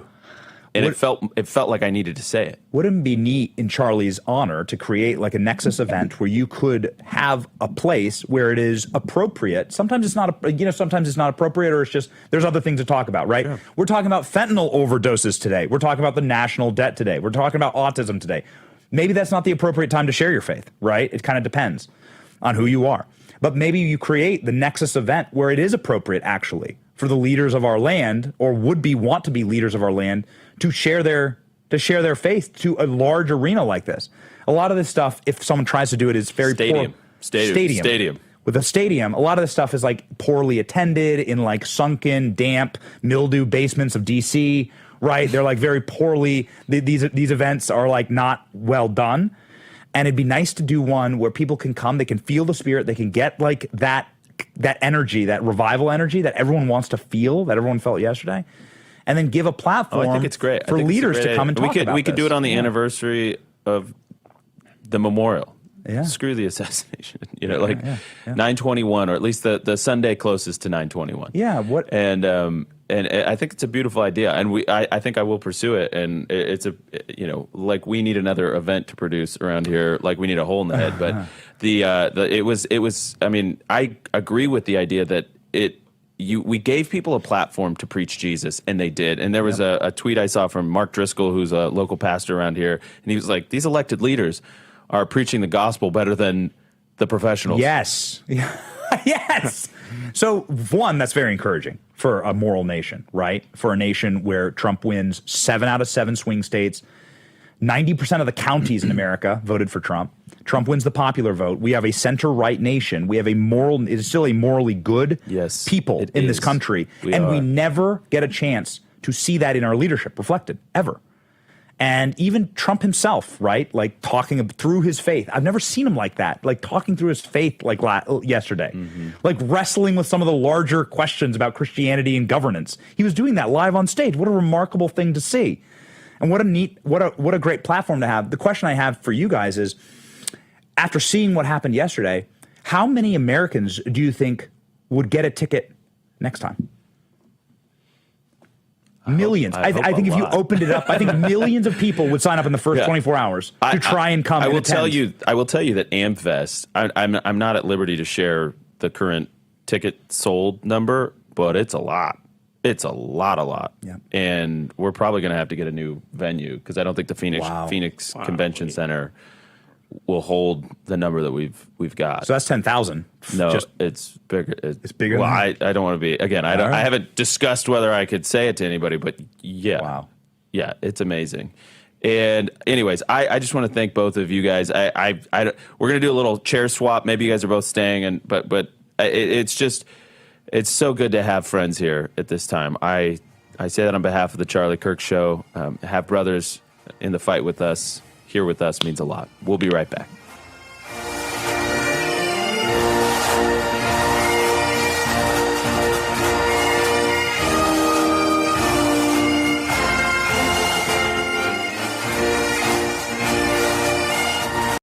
Guys, if you plan to retire in the next 20 years, or if you've already retired, I have a message for you that you need to hear. Central banks, BRIC nations, and our allies are pumping trillions of dollars back into America, but every dollar they send could make your savings worth less.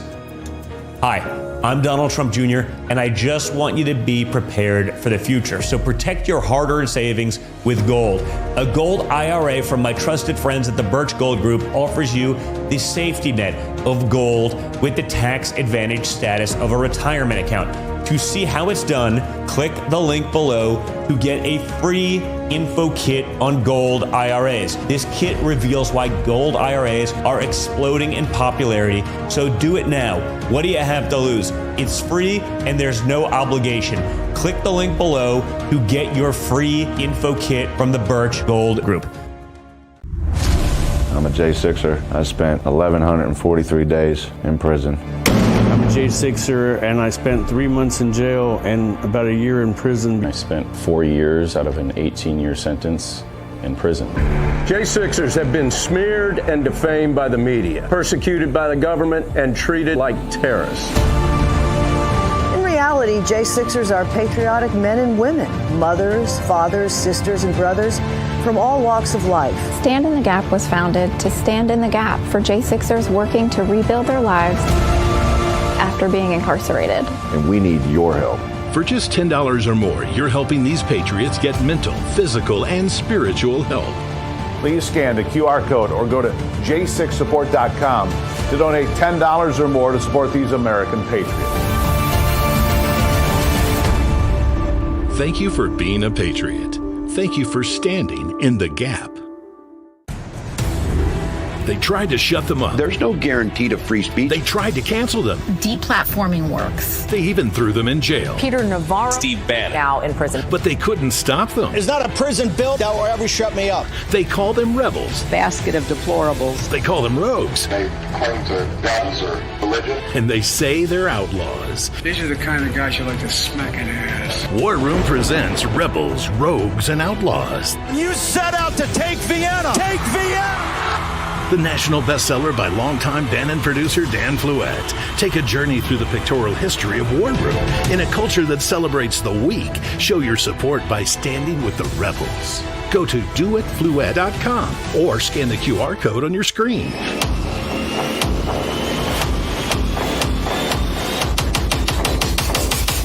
Use the code RAV20 for 20% off your order. Stand with the rebels and never back down.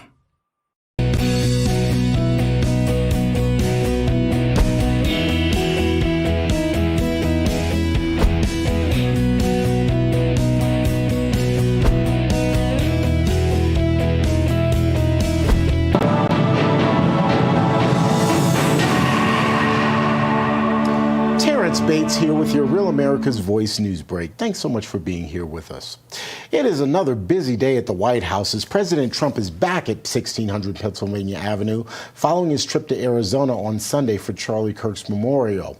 White House Press Secretary Caroline Leavitt has a press briefing scheduled for right about now. There likely will be continued questions about Charlie Kirk and his assassination. Leavitt will also face questions about President Trump's scheduled speech before the United Nations General Assembly tomorrow. tomorrow. Again, this is a live look at the press briefing room. You can see the reporters are ready to go. We're just waiting for Caroline Leavitt to take the podium. When she does, we'll try to take you there live to let you know what she's speaking about. And as it relates to President Trump, the White House says he'll make an announcement on significant medical and scientific findings for America's children this afternoon. There's speculation that the announcement may have something to do with concerns about a potential link between Tylenol and autism in children. Stay tuned to Real America's Voice for updates on the very latest happenings there at the White House. October 14th is going to be a national day of remembrance for slain 31-year-old activist Charlie Kirk. Sunday, tens of thousands came together at State Farm Stadium in Glendale, Arizona, to celebrate Charlie's life and his legacy. President Trump and Vice President J.D. Vance topped the list of high-profile speakers at the memorial, but it was Charlie's widow, Erica, whose words touched every single heart in the building. My husband, Charlie, he wanted to save young men, just like the one who took his life.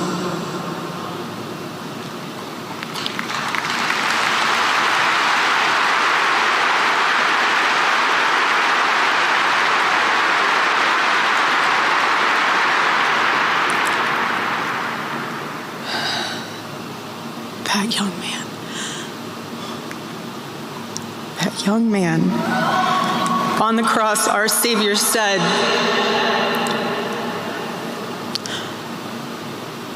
"Father, forgive them, for they not know what they do." That man, that young man, I forgive him.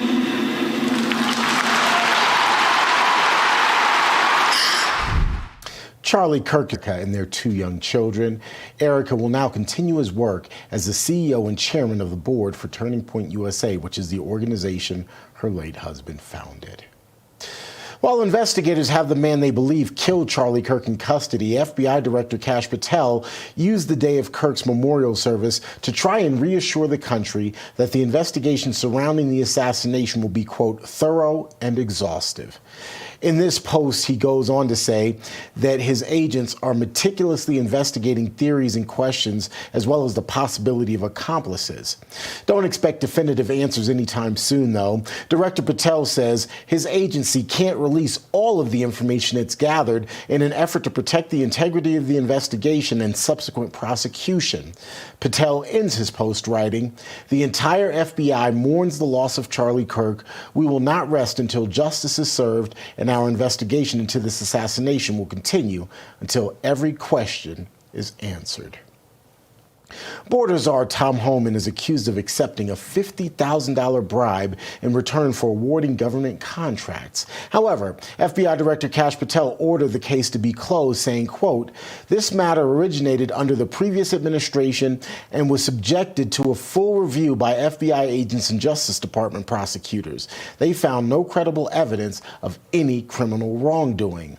The investigation dates back to before President Trump took office for his current term and reportedly stemmed from a separate national security investigation. The undercover sting reportedly involved an FBI agent who claims to have recorded Homan taking a bag of money. The case was handed over to a grand jury in Texas before ultimately being nixed. In a joint statement, Director Patel and Deputy U.S. Attorney General Todd Blanche called the probe a, quote, blatantly political investigation. That's a quick check of your headlines. As always, we appreciate having you along for the ride. Let's take a quick break and then get you back to your regularly scheduled programming.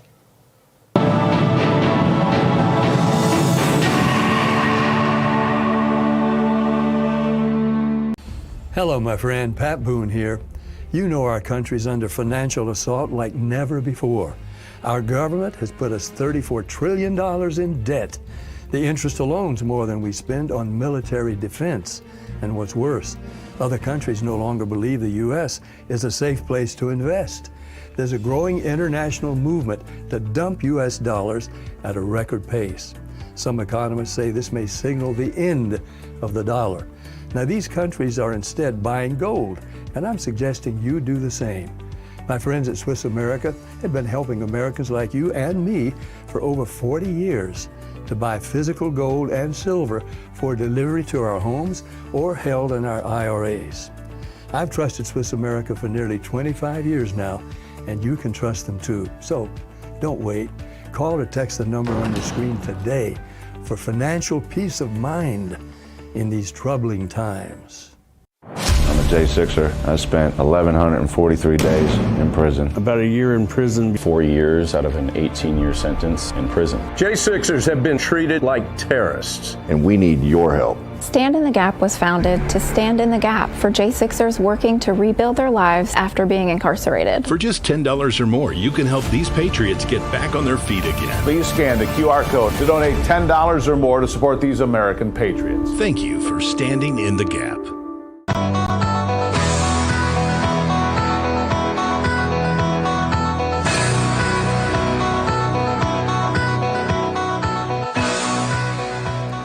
Welcome back to the Charlie Kirk Show. There is our dear friend's empty chair, and that's the Shaquille O'Neal chair. For everybody wondering, it was probably the cheapest of the 14 chairs that Charlie tried on. But Charlie was a Nephilim. I've said this before on the show. He was huge in person. Like, people would always be like, "You're taller than I expected." He's like, "I've heard this before." And we got all these fancy chairs. We tried them on. He'd be like, "Nope. Nope, nope." So finally somebody thought, let's get the Shaq chair for huge people. And it was probably it was like $150 at Target or something. We put it together. He was like, "This is the one. This is the chair." So I can't help but laugh at it because it's just so Charlie. But anyways, we are beginning hour 2 on the Monday after the memorial, the historical memorial where the Holy Spirit was humming like a tuning fork at the State Farm Stadium here in Glendale, Arizona. And we are joined by Brick Suit. Great to be here. Honored to have you, my friend. And Cliff Maloney, who Cliff has the amazing honor of having his voice overlaid on one of the most viral Charlie Kirk clips of all time. And so I don't know if we want to start there or somewhere else, but I'm going to play that clip at some point. Let's do it. Oh, you want to do it now? Yeah, let's do it. All right. So this actually, President Trump talked about this, which is amazing. So, and I love the clip. So let's just play it. Let's play cut 5. Fox News decides Donald Trump is president of the United States. We've got our republic back, folks. Let's go. There it is. Everybody should remember this moment. Look, I'm gonna echo Charlie from earlier. Remember where you were when this happened. Remember where you were when you realized that the Uniparty and all of these, just the establishment, you said it's time to actually participate. And look what you guys have done. And if anyone deserves to get tears in his eyes, it's Charlie. I think we all agree. I think Erica was chopping some onions or something in the break room. No one has worked harder than Charlie for this. We gotta hear some words here from you, Charlie. You put all this together, my man. Let's hear it. I am just humbled by God. It's all God. It's all God. God alone. God alone. That's all I can say. Decision desk has it. Pennsylvania. It's done. It's beginning.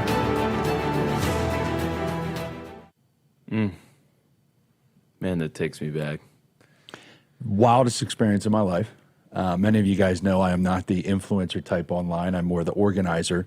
Charlie was, one of the few people in the world that could do both, right? To figure out, how do I get the message out, and then how do I organize? This changed a lot of that for me. That moment, one, it went viral as it happened, and then two, Megyn Kelly did her whole show interviewing Charlie about that moment, right? So then there was another round, and then the weirdest thing, to be in the tribute from the White House, that clip, and just obviously after this horrific event, seeing it make another round out there. When I have people that have not talked to me in 15 years, high school friends or things that they're not political, they don't follow anything, and they're randomly sending me a reel on Instagram, they're like, is that you? Is that your voice talking? You know, at your Al Michaels moment. Right. And Charlie, that one thing I loved is I don't know who said that at first. It might have been you. It might have been Jack. It might have been Charlie. I think it was Jack. Yeah, but for them to announce me at the Turning Point Investor, as the summit as the Al Michaels of politics, I'm like, I don't really have a good voice for radio or and I don't have a face for TV. You do actually. I mean, I think you proved it. The proof is in the pudding. So going back to that night, and you guys all get this doing media. The reason I feel like I had to step in is because Erica came in the room, and obviously Charlie was upset. You were all here. Right. So me being the remote guy in our headquarters in Harrisburg, PA, just analyzing all the numbers, we can't have dead air. Right. We all know that's the golden goose. You cannot have, no one talking. And I feel like everybody's attention was on Charlie. And so I was like, well, I'm just going to speak here. I didn't want to ruin the moment. And that's when I just said, remember this moment. And I felt like everybody in the room was just, trying to tend to them because they were having that moment. So it was beautiful. It was perfect that you stepped in. Go ahead, Benny. So President Trump talked about this last night, and it was very interesting, his take on that clip specifically, because Trump's like, never seen Charlie like that. What was that? Crying Trump like a baby. Like crying too much. What was that about? But then I understood he was crying because of MAGA and how beautiful our victory was. Something like that. I'm paraphrasing. Perhaps we can get the exact clip. But that's the sense of what Trump was saying, is that he's never seen his friend Charlie cry. He's never seen his friend Charlie emotional and breaking down because of emotion. And constantly, I am asked, I'm sure you certainly, Andrew, having to fill in this chair, are asked this, how do you do it? Like, how are you still going? Because we've been basket cases. We get that all the time. Those closest to Charlie must understand something. That all of our actions, those who worked with Charlie and those who built with Charlie, all of our actions are inspired by knowing that Charlie is in heaven, looking down, and would judge us ever so harshly if we were blubbering weaklings right now. Charlie would never allow it. Now, this is a moment that, of course, Charlie's crying because he's happy. There was a moment that I lived through with Charlie where he should have been crying because he was sad, and that was the 2020 election. And everybody knows what a nightmare that was. There's no reason to relitigate it now, but it was a nightmare. And it meant very bad things, obviously, for Turning Point. Clearly, Turning Point was then under investigation. We all go under investigation. Charlie Kirk's social media was then up for censorship and banning. That all's happened. We have all the documents for that. The entire weight of the federal government came after Turning Point. It has come out now that we were investigated by the FBI. The FBI was surveilling Turning Point. Yep. And so clearly, if there was a time to cry or be depressed, it was that moment, that dark moment. Everyone felt it was all off in 2020, where that election, collapsed right into darkness. And what did Charlie say? I know what Charlie said to me. I know what Charlie said to me, and it rings in my ears every single day when you're like, man, this is tough, like getting through this. We go 50 times harder. This is what he said, and I'm telling you, I have said that in the mirror every single morning for the last week and a half. You go 50 times harder for Charlie. He would not want us blubbering. He would not want us crying. He would not want us fearful. In this moment, he would want us to go 50 times harder to continue that mission. And I think that's why that moment of him crying and breaking down is so profound. Because we never saw Charlie like that, not even somebody who was a father figure to Charlie, which was President Trump, and Trump sitting there in wonder about it on stage was really something, because everyone's processed that, and those closest to Charlie understood what the mission is now. And Andrew, there's a massive compliment to you. You have really forcefully carried forward what Charlie would have wanted to have had happen right now, which is, no, we hold the side up. We stand upright as men, and we go 50 times harder. There's something. Yeah, please. In Charlie's last interview that he gave, it was in Utah, just Salt Lake City, an hour before he went to the campus. I think it was the last question he was asked is about one of his favorite quotes. And what I remember him saying was, "This too shall pass." And that kind of applies to the moment we're in now, but also to that moment where you were narrating over the victory, because Charlie was saying that not only in that times of sorrow are going to pass, but to also keep you humble at the times of your greatest success. And you need to go forward from that. And because that symposium there was really about entrepreneurship, primarily in the restaurant industry, There may not have been a lot of people who are familiar with Charlie or politically involved who have seen it, but it is absolutely worth a watch if you want to see something about how Charlie viewed his role in this organization. No, and you just inspired something. I mean, whether it was good times or bad times, Charlie would tell me, stay humble, stay close to Jesus. We got to stay. Like, if we'd had this huge success, I probably have dozens of this exact, text in our chat. Stay humble, stay close to Jesus. Stay humble, stay close to Jesus. Like, we thought we were, after Trump won, it was all this, he's like, we just need to stay humble and you stay close to Jesus. And that is Charlie, in good or bad. And I will never, ever forget it. Amen. We'll keep the stream going. We'll be right back.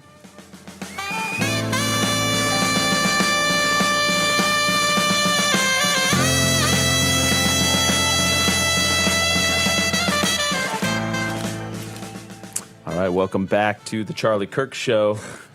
I'm just saying, please, Yeah, I'm just in bewilderment. They have CNN, they have every major news network up. CNN is one of them, on an entire wall of screens here in the studio. And it says, Erica Kirk forgives assassin, says her husband wanted to save young men, just like the one who took his life. That is the chyron on CNN. We are living through a moment. Well, this is what Erica and I have joked, because we both, I think it started with Erica and Charlie. They would say this to each other, and then somehow it filtered out, and Charlie and I would start saying it to each other and just be like, this is not normal. When Charlie got on South Park, I was just like, this is not normal, man. Like, what's happening? You're just like a campus activist dude, that is now larger than life. I don't know how that happened. This is not normal. And, Erica and I have had more than one chuckle, like, through the tears. We just look, like... That's what I texted it to Charlie. I go, this is amazing. And he's like, is it a good thing? They nailed it. They nailed his hair, too. I know. His hair was perfect. Yeah. His hair was perfect on South Park. Cultural. I mean, this is cultural power.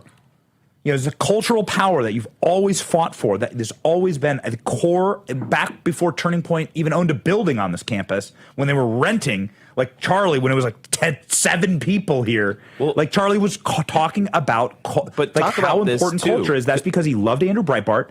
Andrew Breitbart would constantly tell Charlie, in particular, but all of us, that politics is downstream of culture. Well, so what's crazy about this, and I've said this before, Andrew Breitbart died in 2012. Charlie had never met Andrew, but he had followed him, and he was so inspired when he died that he started Turning Point USA. Is that really the nexus point? That's the nexus point. Wow. He told Larry O'Connor this because there was a CPAC panel with Matt Boyle and Larry O'Connor and I think Alex Marlowe, all of which worked for Andrew Breitbart. And so Larry was kind of like, why are you here, Charlie? And Charlie's like, I can't wait to tell you about it. Like, call me and I'll tell you. And Charlie said to Larry, I followed him so closely. And when he died, I was devastated. And I knew that I had to start something. And so that is those little seeds that get planted in these moments. And so you can draw a direct line between Andrew Breitbart's death, the beginning of Turning Point, and now with Charlie's death. You have to ask yourself how many are going to be inspired to rise up and to push back against the darkness and against the lies and save this country and spread the gospel. I think the harvest from Charlie's death is going to be magnitudes larger than what we saw with Andrew Breitbart. Oh. And I just don't see how there's there's just not an option where that's not true. But for what it's worth, Charlie loved Andrew Breitbart. He always talked about culture. And you, Benny Johnson, you played a central role in this Kimmel thing, and we can wait for radio, sure. but I was so proud of you, and I know there was some consternation about Brendan Carr and should the government be directly involved. I think there's I had a tweet on it. You I think retweeted it, Benny. Thank you so much. But the point is that this is cultural power, because we're finally saying this is not anti-free speech. By the way, Jimmy Kimmel is not a victim; he's a liar. And he tried to pin this assassination on MAGA, which is a vile thing to do. And by the way, when you are on a network, you get extraordinary benefits, taxpayer-funded benefits and privileges to uphold the public good. Lying to the public about who committed this atrocity is not in the public good. And so ultimately, this is the consumers and the affiliates and the network using their free speech to say no. And you played a central role in building that energy. And so hat tip to you, Benny Johnson. Well, this is exactly what Charlie would have wanted. I mean, I tell people this, and the easiest way to explain it is Charlie took Cartman and made him his Twitter profile photo.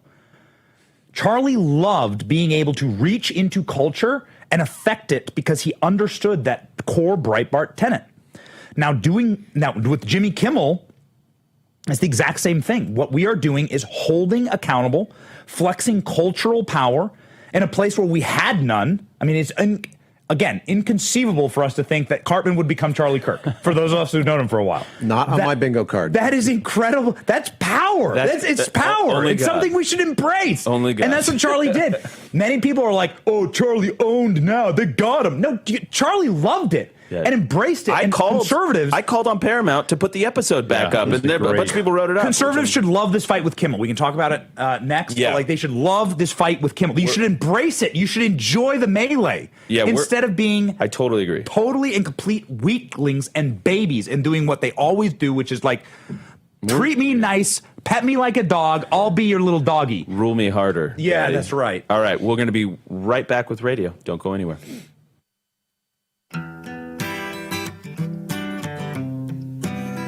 Shapiro and Ted Cruz about this yesterday. Oh, good.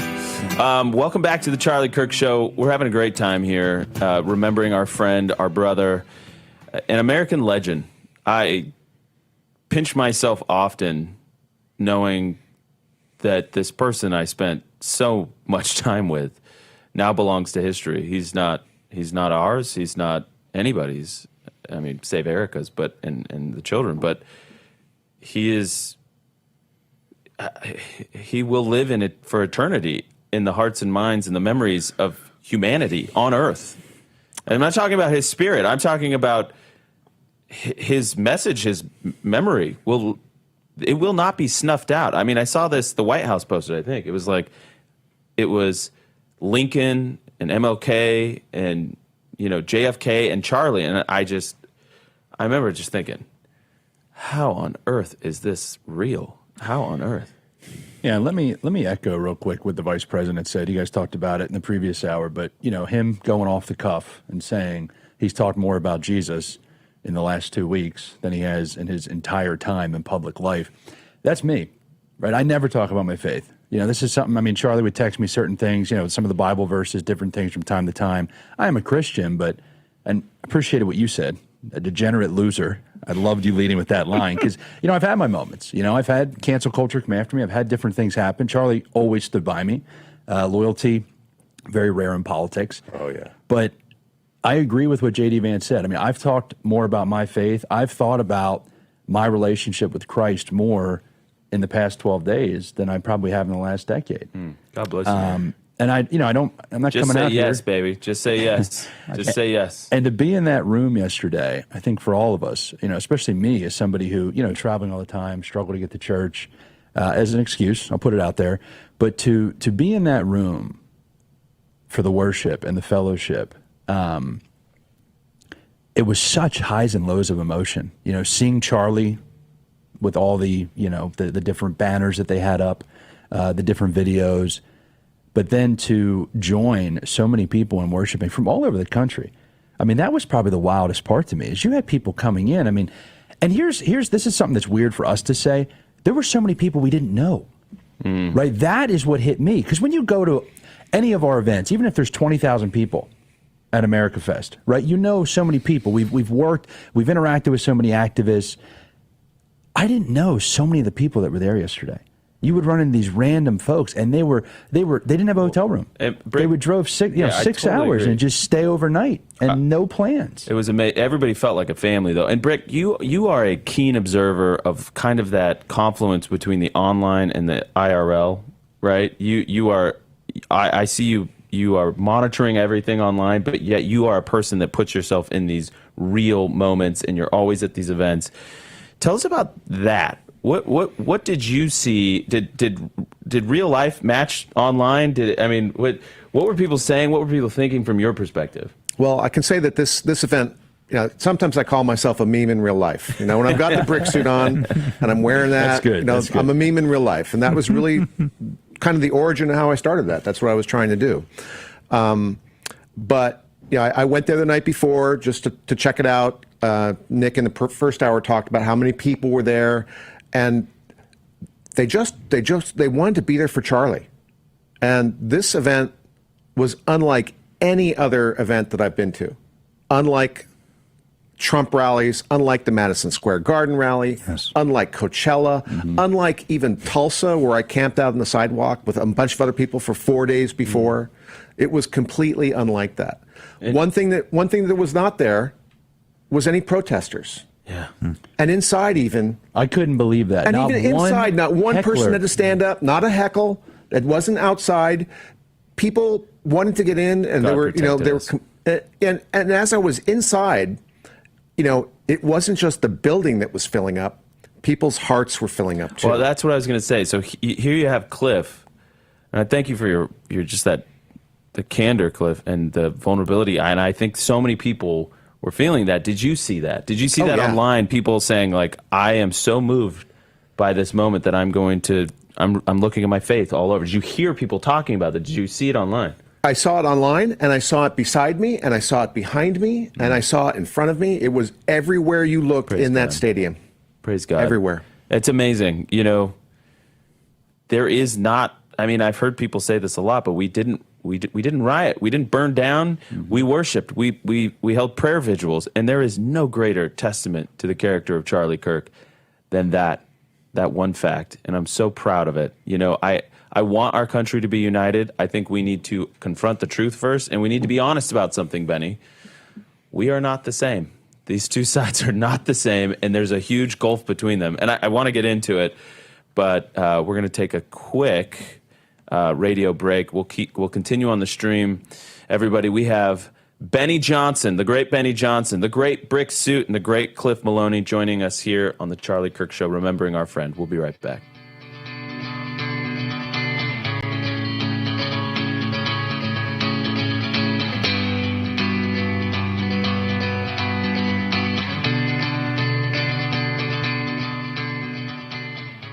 All right, welcome back to the Charlie Kirk Show. Andrew Colvett in with my friends.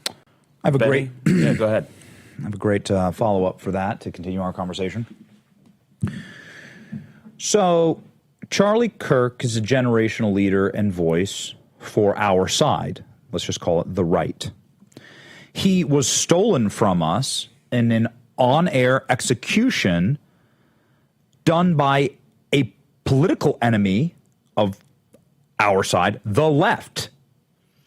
A transgender, Antifa, radicalized, sociopath, porn-addicted furry. This is who took Charlie from us. Let's just state the facts. Okay.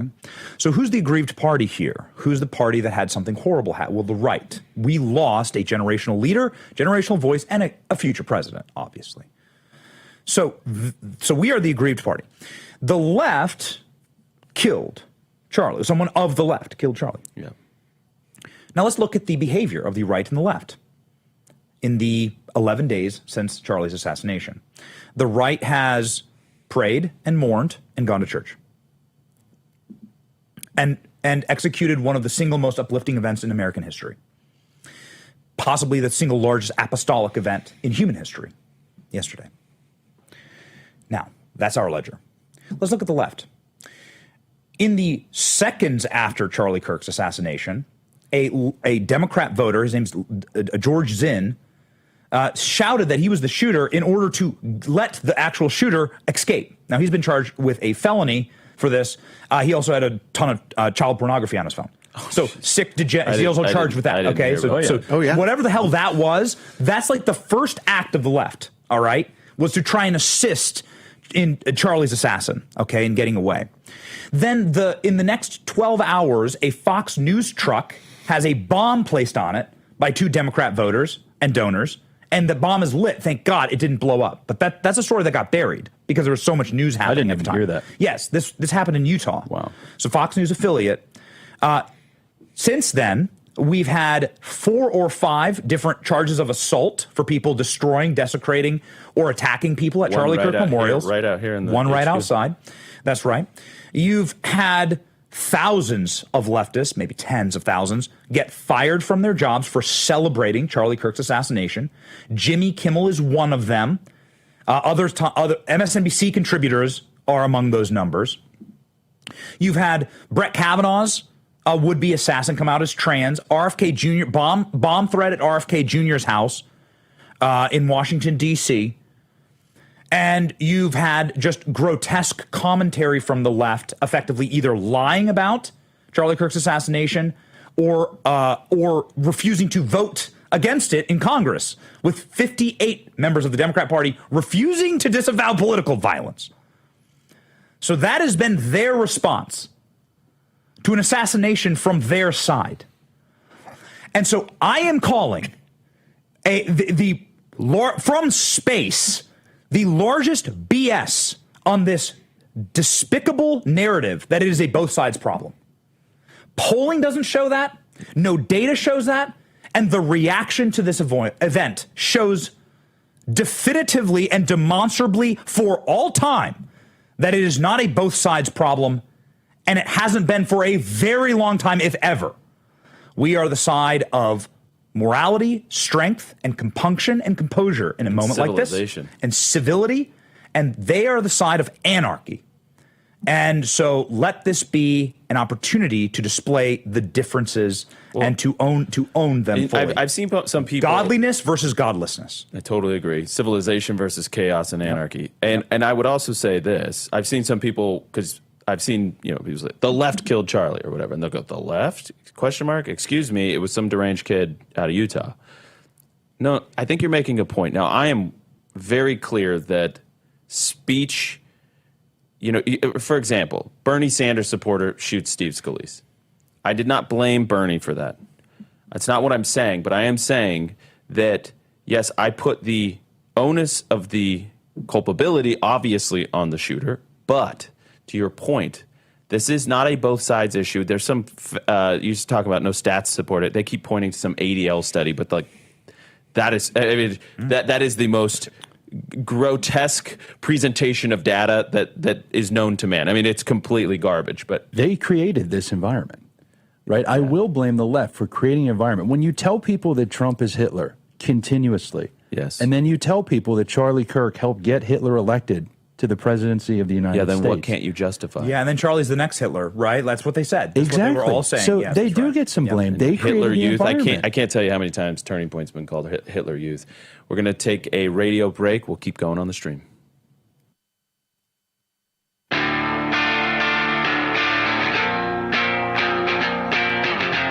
This movement will not be silenced. You're listening to The Charlie Kirk Show. All right, welcome back to The Charlie Kirk Show. We're having I think, an important conversation. I just want to append it with just one thought, though, that is fast. It strikes me that Charlie Kirk's legacy and the harvest spiritually and both in our country that we are seeing from this around the world has been so extraordinarily huge. It strikes me how little I've thought of the shooter. Yes. How small a character he is in this saga. Yeah, Larry Arnn's commentary yesterday was really something on that. I didn't hear it. I was working. What did he say? Yeah, so Larry Arnn said he's the president of Hillsdale College, for those who don't know. This audience should know, but for those who are uninitiated to this. He said that what threatens evil are good and moral people that have being. And Charlie had being. And an assassin has no being. They must take the being of someone else, the energy of someone else, and that the assassin, those with being, when they are assassinated, grow stronger and the assassin dies. And obviously, my team, I know that we can get the actual exact quote here. I think it's worth actually saying it, or perhaps there's the clip of Larry Arnn saying it. His comments were only like 2 minutes long. Yeah, Danny, but it was a grab it. profound point. It was a beautiful point. Hey, Alex, Danny. Like, it was a beautiful point, and said, spoken in a very subtle and soft and somber way. Like, Larry Arnn is very philosophical, individual, but it was a wonderful way to say that. To your point, he has no being. This does not negate this whole conversation that we were having before about how important it is that we get to the root of this problem. Right. And when we must reject the premise that this is both sides. Correct. Right? Yes. Both sides do have some fringy characters. I'm not going to say that's not true. I think we'll all admit it. But in just proportion to each side's size, it is far larger on the left. I think everybody knows that intuitively. I think what we're seeing based on the reaction, all you have to do is look at the difference between what happened after George Floyd and what happened after Charlie Kirk. Yes, that's right. That's all you have to, there is you cannot show me a statistic that will convince me. I don't care how doctored up it is. I don't care if the ADL puts it out 20 times. This is the proof. Your eyes have seen the truth, that we are not reacting that way because we know Jesus. We know that we will be held accountable upon our death for the evil things that we do unless we confess and we repent.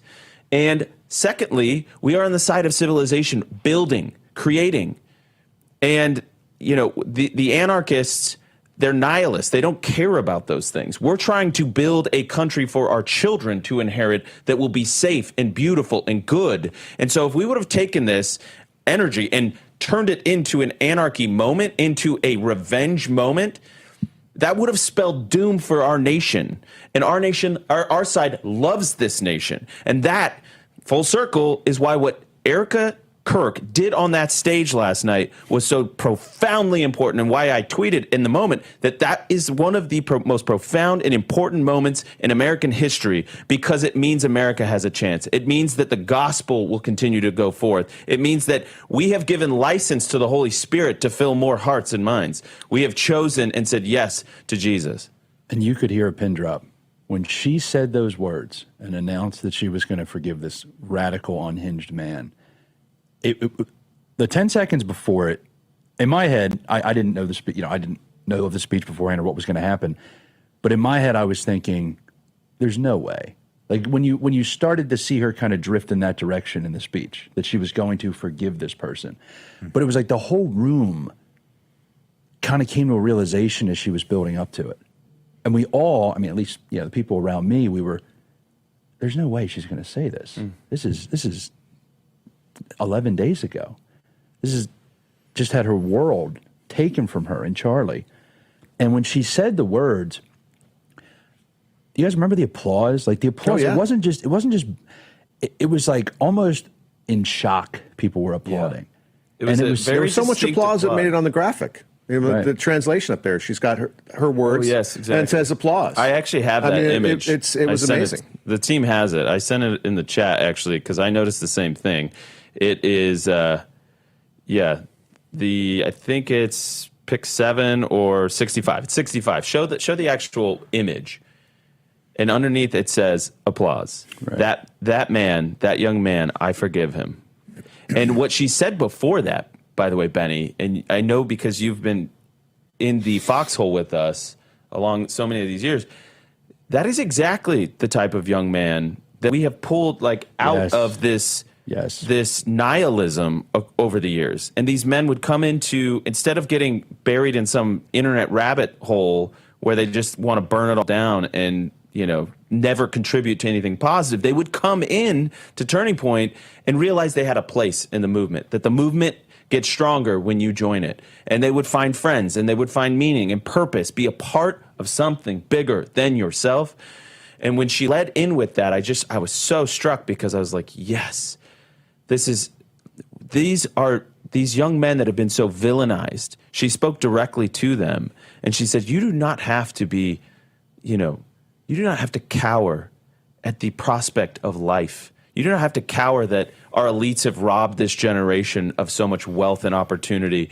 And for the incumbent older generation, you have agency, be a part of something bigger than yourself. I just keep thinking of that refrain in my heart because that was the through line, because we are going to miss some, and there will be some men that are left on the sidelines, but God, I pray we can get so many of them, especially after this moment.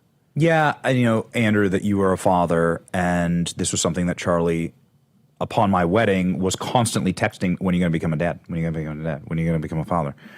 And the reason why he was constantly texting me that is because nothing will drive purpose more in your life as a young man than holding your newborn child. If you want to witness an actual miracle in life, and it can only be witnessed by you. The amazing thing about fatherhood and about parenthood is that only you see the miracle. There's some miracles that are seen by, oh, wow, look at all this bread on this hillside. There was no bread here. Jesus prayed, now there's a bunch of bread. That's cool. Look at all these fish. Like, that's a miracle everyone saw.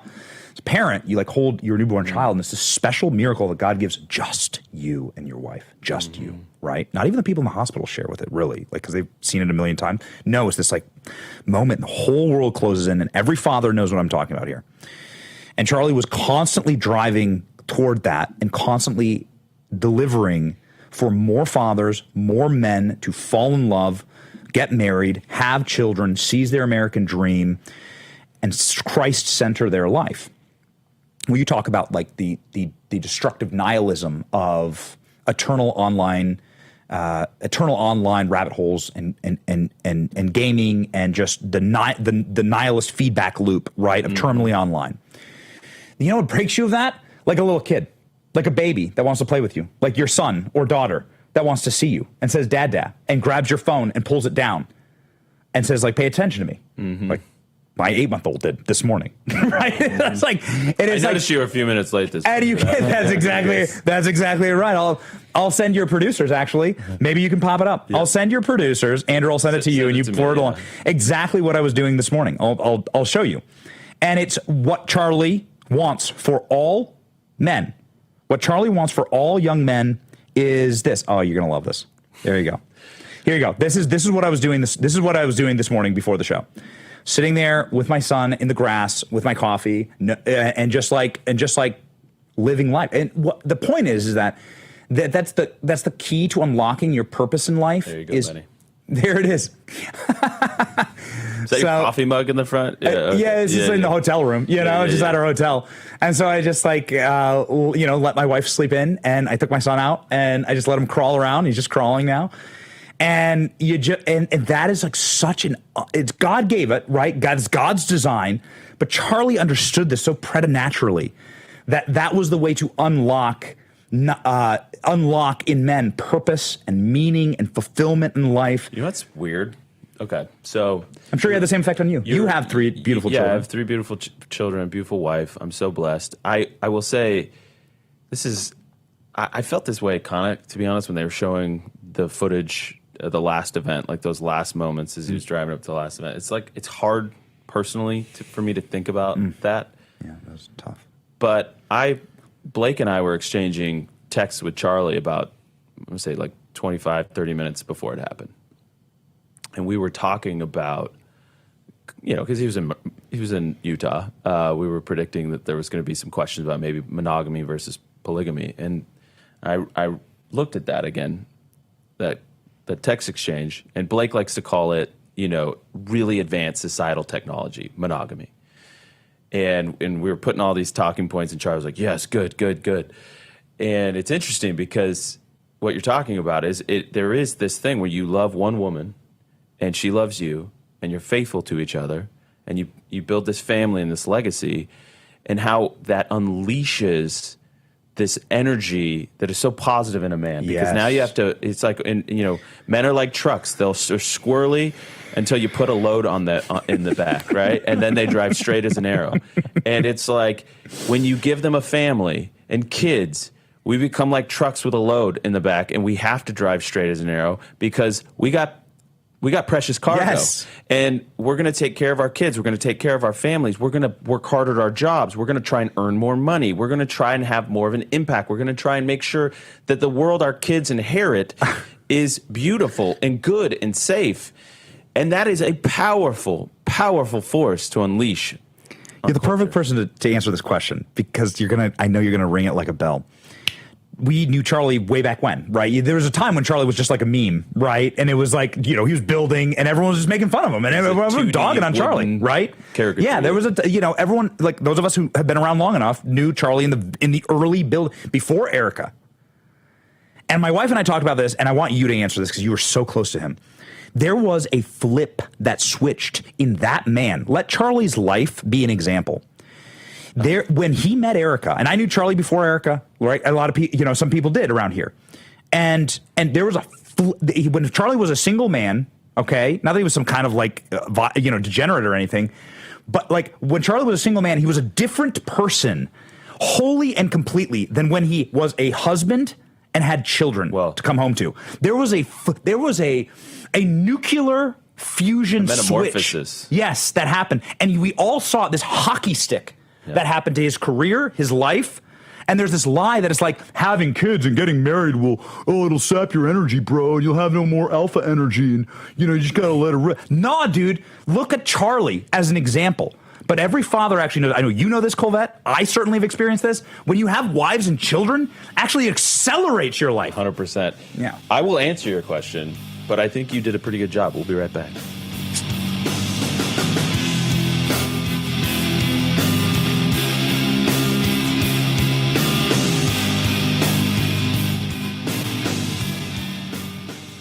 All right, we are back, and we're talking about what Erica's impact was on Charlie. Yes. And it couldn't have been more dramatic. I mean, he went from like baggy suit dude where nothing fit right, and he was bad haircut. Finally got a haircut that worked. Yeah. And all of a sudden, and I working out. I love who said he was wearing Walmart jeans from like Goodwill? Oh, Who said that? That line came out last night. No, who was that? Was that Tyler that said that? That might have been. Yeah. He started working out. Yeah, he started like lifting. Out. He got really into he got really into like biohacking, getting the most out of his body because the time management skills that it took to run Charlie's life was dramatic. And I wish I could bring up all of the assistants, we called them force multipliers, to advance every next stop to make sure there was a car, there was a hotel, there was travel arrangements, that there was people to greet, the security. Everything had to be so exacting just to get him from point A to point B to point C to point D in a given day sometimes. It was amazing. And, people would ask for interviews with Charlie, and I'd be like, I don't know how we fit anything else into this time, and I'm sorry, I'm not trying to be rude. Anyways, that whole metamorphosis where he became... where he grew shoulders broad enough to handle the burden of his time and his energy on him. He realized it was a great burden, and it all went back to Erica because Erica was the vault, the safe place, the refuge, and he knew, and he just loved going home to her. She talked about that in her speech. She was never the nagging wife. She never gave him a hard time about being gone or on the road, and he couldn't wait to get home. And I always told Erica while Charlie was alive, and I told her again since his passing, you were the real MVP. And I know this because, and you saw it with the athleisure wear when he would go out, to the campus. All of a sudden, and I remember there was this episode on PBD. I think it was Adam on PBD, one of the hosts. And he was like, Charlie Kirk's got that Riz. He's got that Riz. And we had this exchange where Charlie was like, what is Riz? and so Charlie believed in changing culture, but Charlie did not often participate in it, but he really wanted it. This is why with the South Park thing where he was like, you were like, you're on South Park. He's like, is this good? Yeah, this is good. Great. But like, I'm just saying, lean in. Any ounce of Riz goes straight to Erica Kirk. She gave him and to becoming a father, Riz. And Charlie would just be proud that is a part of his legacy. Well, and encouraging fatherhood. I love that she said in her speech, that she wanted him to want to come home, and that she supported the fact. I mean, the guy. I don't think people understand. I know we talk about his schedule, and you're managing a lot of it, obviously, with the show, but it's like, think about what you have to do to run an organization like Turning Point. You're talking hundreds of days on the road to raise money, right? Nobody ever wants to talk about that because it's like, raising money. You got to raise the money. How do you guys hire thousands of people? How do you have thousands of college, high school, faith, all of these chapters? It's tons of money. And so I just tell everybody, it's not just the time on the road raising the money. Then the guy decides he's going to do a show 5 days a week. And I'm like, are you kidding me? Then you have the idea that he's going and speaking. He's doing, other media. He's doing college events. You've got all the candidates and doing the candidate events and all. This is, by the way, where he goes, "What is Riz?" Yeah, he goes, "What is Riz? What is Riz?" And I say like swagger, and Blake has to go, "Charisma." One of my favorite. I don't know if it was a lefty or somebody on the right, but somebody posted a video that was like pretty much they were saying that Charlie was hot, like in some of these outfits, right? And I'm watching these, and a couple people sent it to me, and it's just like, wait, is he, like they were saying, and they're showing like these videos, him playing basketball or whatever, and you could definitely see the Riz post Erica. So we do have to give her credit for all that. It was, guys. I want to end with really the major theme of yesterday, and that was the Holy Spirit and Jesus. So we're gonna play some of that tape. Don't go anywhere.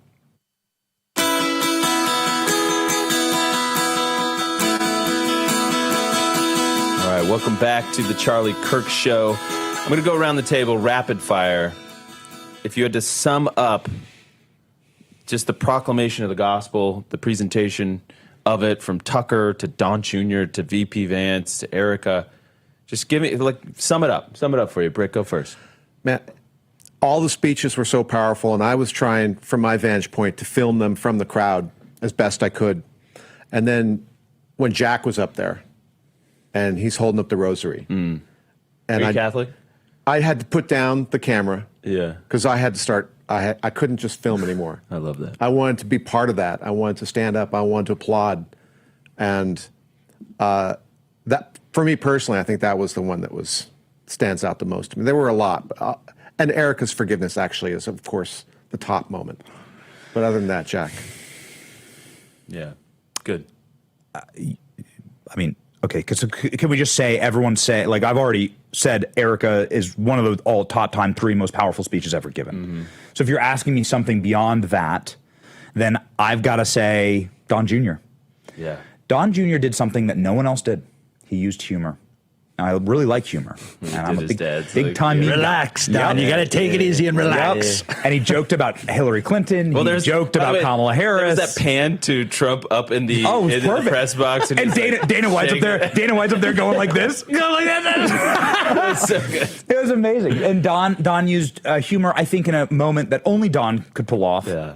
And I'm a big fan of using humor and memes, and I wasn't sure. I didn't find it, I thought yesterday was a day to just memorialize my friend in my own way and use it for Christ and not for laughs. And so that, you only get 3 minutes, so you just got to do that. Don did it. Don went there and joked about Kamala and Hillary. They'll never know what it's like to be president. What was the setup of the joke? It was hysterical. So, it's just like Kamala and Hillary will never know what it's like to be president. It's like, it was amazing. The room needed a laugh, actually. Right. Needed sort of like an uproarious laugh. Yes. And so like, I'm so glad that Don went there. And then also Don Jr. of all people to share his faith in Christ.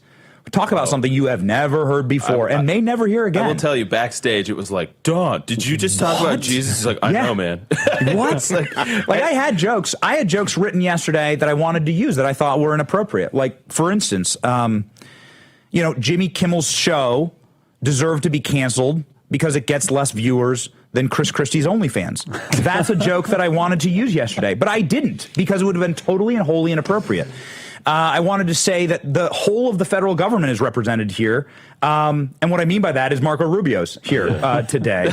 And that Marco Rubio actually has a brand new position to fill, and that's Jimmy Kimmel's show. Well, that's really funny. But we didn't do that, right? We decided not to do that. Don was the perfect palate cleanser. Yeah. I want to play a little bit of the worship, because actually one of the things about... I don't get into worship all the time. Ever since this happened, every time a worship song comes on, I'm just caught up in it. Yeah. Let's play Cut 50. I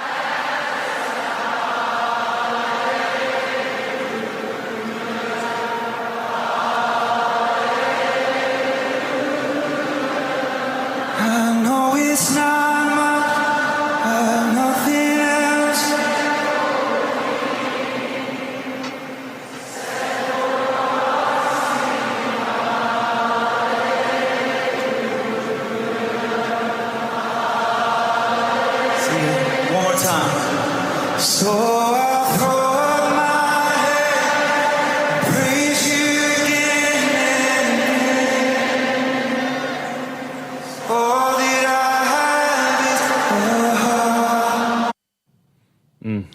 Can I share two things? Yeah. There were two very vivid moments for me. One was walking in, and the worship was starting. You know, I got there at that time, and I have been pretty good about holding things back. You know, over the last 2 weeks, everybody grieves differently. You know, I'm Irish, so we like to bury things and not deal with them. That was the first moment where I really started to hit me. You know, make it real. And then obviously, I just lost it when Erica came out. I mean, when she came out, it was, I don't want to say it was closure, but it was full circle that not only is this real, but all of the fear and everything that I worried about with Charlie being gone, with all of you, with Turning Point, with the movement, she just reassured me that we're going to be okay. And to have her be that strong, both standing here and at the event, it just filled me with emotion, but it also just reassured me we're headed in the right direction. To extend an analogy I started last week, if Charlie's death was like the death of Jesus and we were the disciples and we were scattered and we were afraid, Erica's speech on that Friday was like Pentecost, and it filled us all with courage. And the memorial yesterday was almost like the start of the book of Acts, and now it's all the disciples' job to take it and run with it. Benny Johnson, Brick Suit, Cliff Maloney, thank you guys. What a blessing today has been. We'll talk to you soon.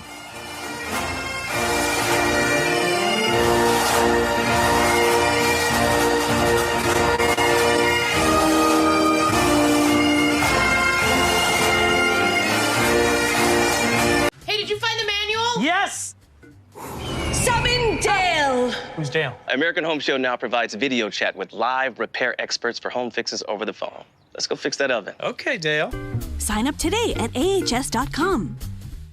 Hello, friends. Pat Boone here with a message from the past. Imagine the shock of reading tomorrow's newspaper and discovering the price of gold has doubled to over $1,000 an ounce. Sound impossible? Well, it's not. That's right. Back in 2006, my friends at Swiss America forecast gold prices would top $1,000 an ounce, and they were right. Today, several financial firms are forecasting $3,000 gold.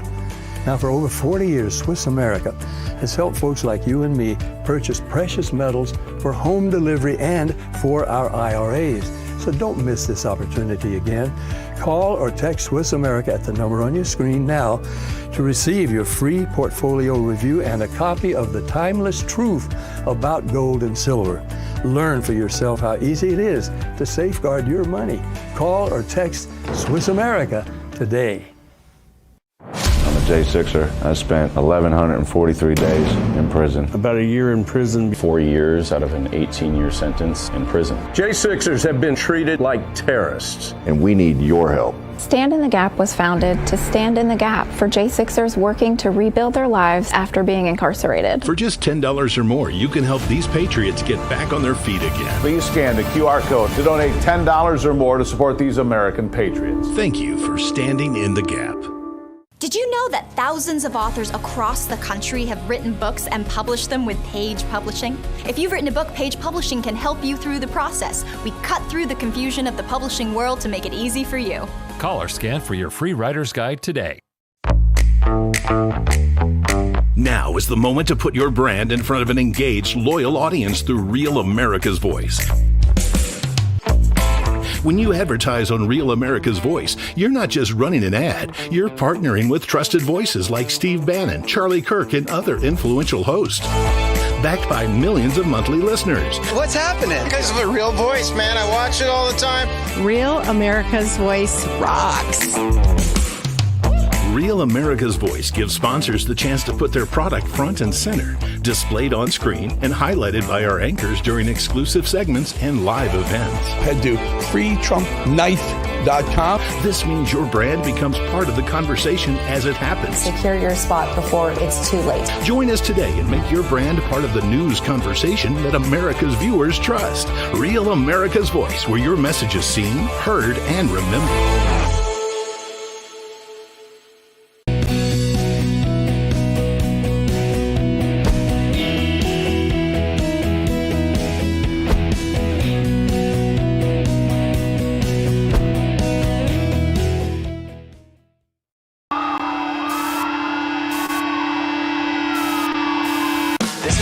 happens when the fourth turning meets fifth generation warfare.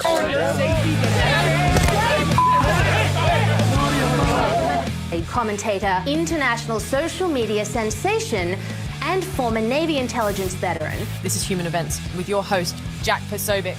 Christ is King. And Charlie's sacrifice has given us all, and I see it in your eyes. I see it in the eyes of every man, woman, and child who has come to me since this unspeakable evil happened. We have it now. Charlie gave it to us. He gave us that last bit of courage, that last bit of fight, that last bit of grit and resolve. The United States of America will endure. For Charlie, we will continue the mission. For Charlie, we will end the evil disease that split us and took Charlie from us. And for Charlie, Turning Point USA will last forever. And we will come to find that in the final moment, that Western civilization was saved through Charlie's sacrifice in the only way possible, by returning the people to Almighty God.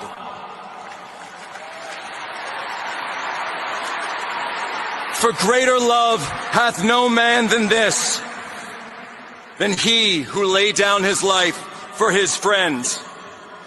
Are you ready to continue the mission? Are you ready to fight back? And are you ready to put on the full armor of God and face the evil in high places and the spiritual warfare before us? Then put on the full armor of God. Do it now. Now is the time. This is the place. This is the turning point for Charlie.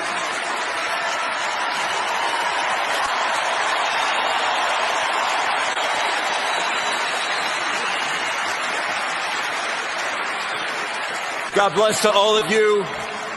God bless to everyone, to Charlie's family, to all the families. And Charlie, until we meet again, brother.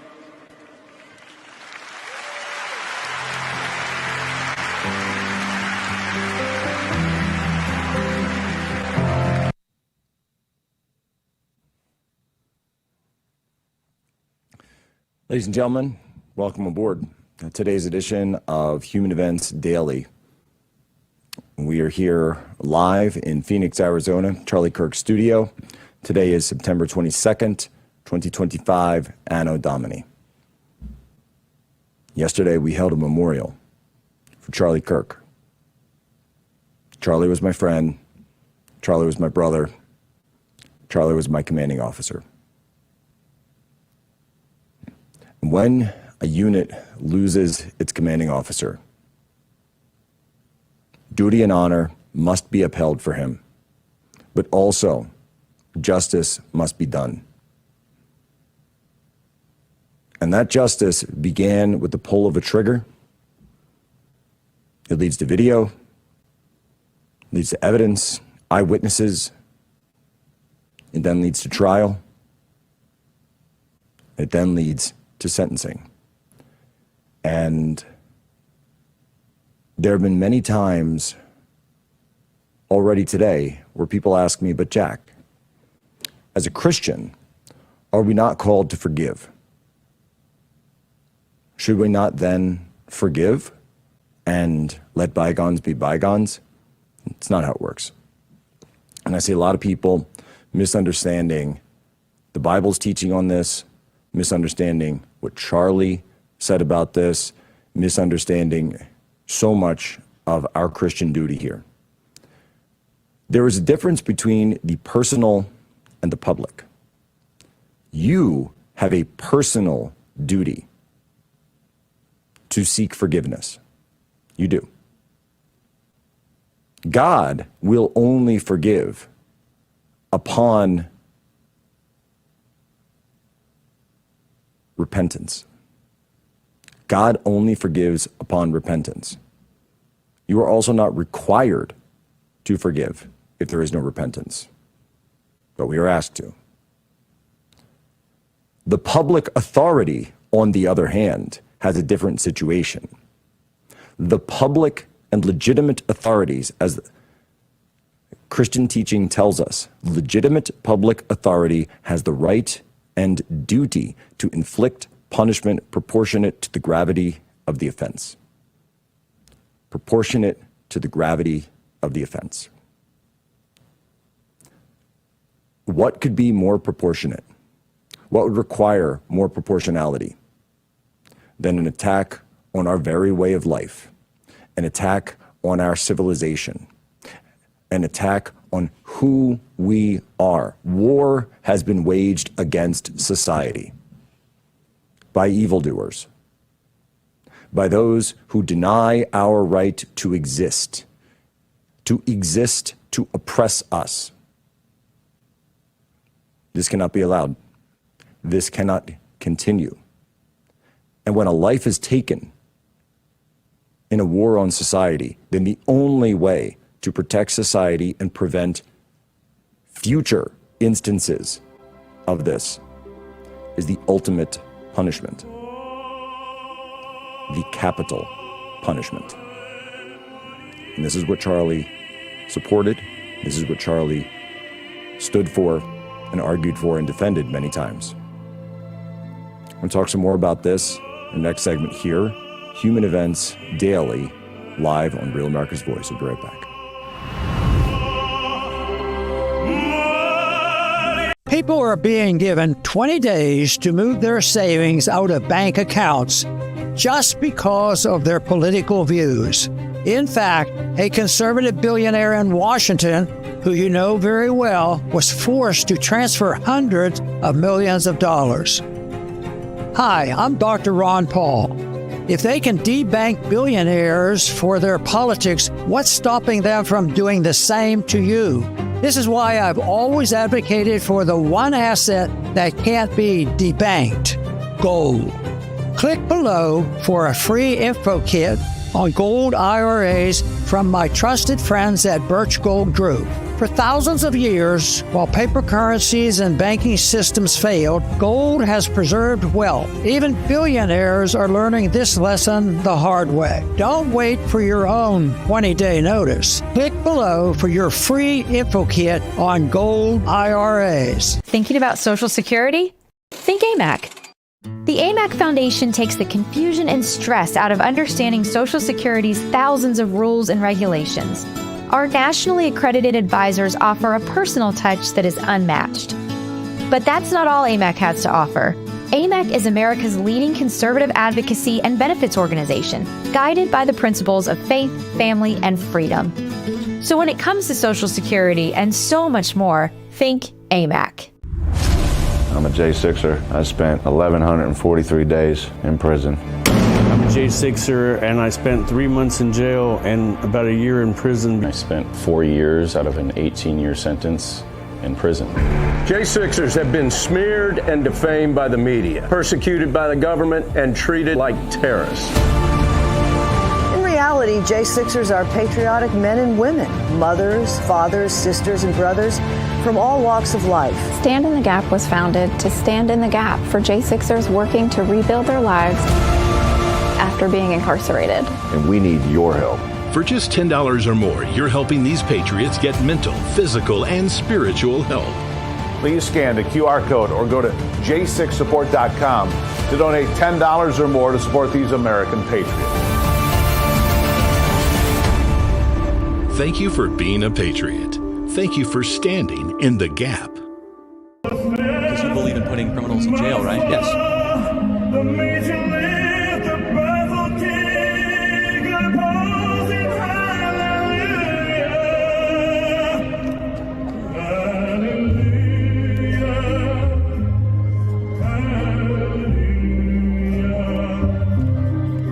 believe in putting criminals in jail, right? Yes. Which is a taking of their rights. Not their life. Their whole life is completely changed. So I guess it's also an insult to the victim, isn't it? Saying that your life doesn't matter so much that your murderer can keep on living, but you yourself aren't living. It actually devalues the value of the victim, or the victims, actually, in a lot of times. God repeated in all 5 books of the Torah, you take a life, your life will be taken. To the consistency argument, if there is a baby here, in the womb, that baby has done nothing wrong. Whereas a guy who went and shot up a school did a lot wrong. And so the only answer is to say, we value human life so much that you don't get to keep on living if you take a precious human life. It's actually an explicitly pro-life position because it's honoring the dead and honoring the victim so much that it's not just one to be discarded. It's not just a clump of cells. Because they're like, it's just a bunch of clump of cells that got shot up at a school. It doesn't really matter. Go put him in a jail. Where we say, no, that's a life you took, and you don't get to keep on having breath if you go take another precious human life.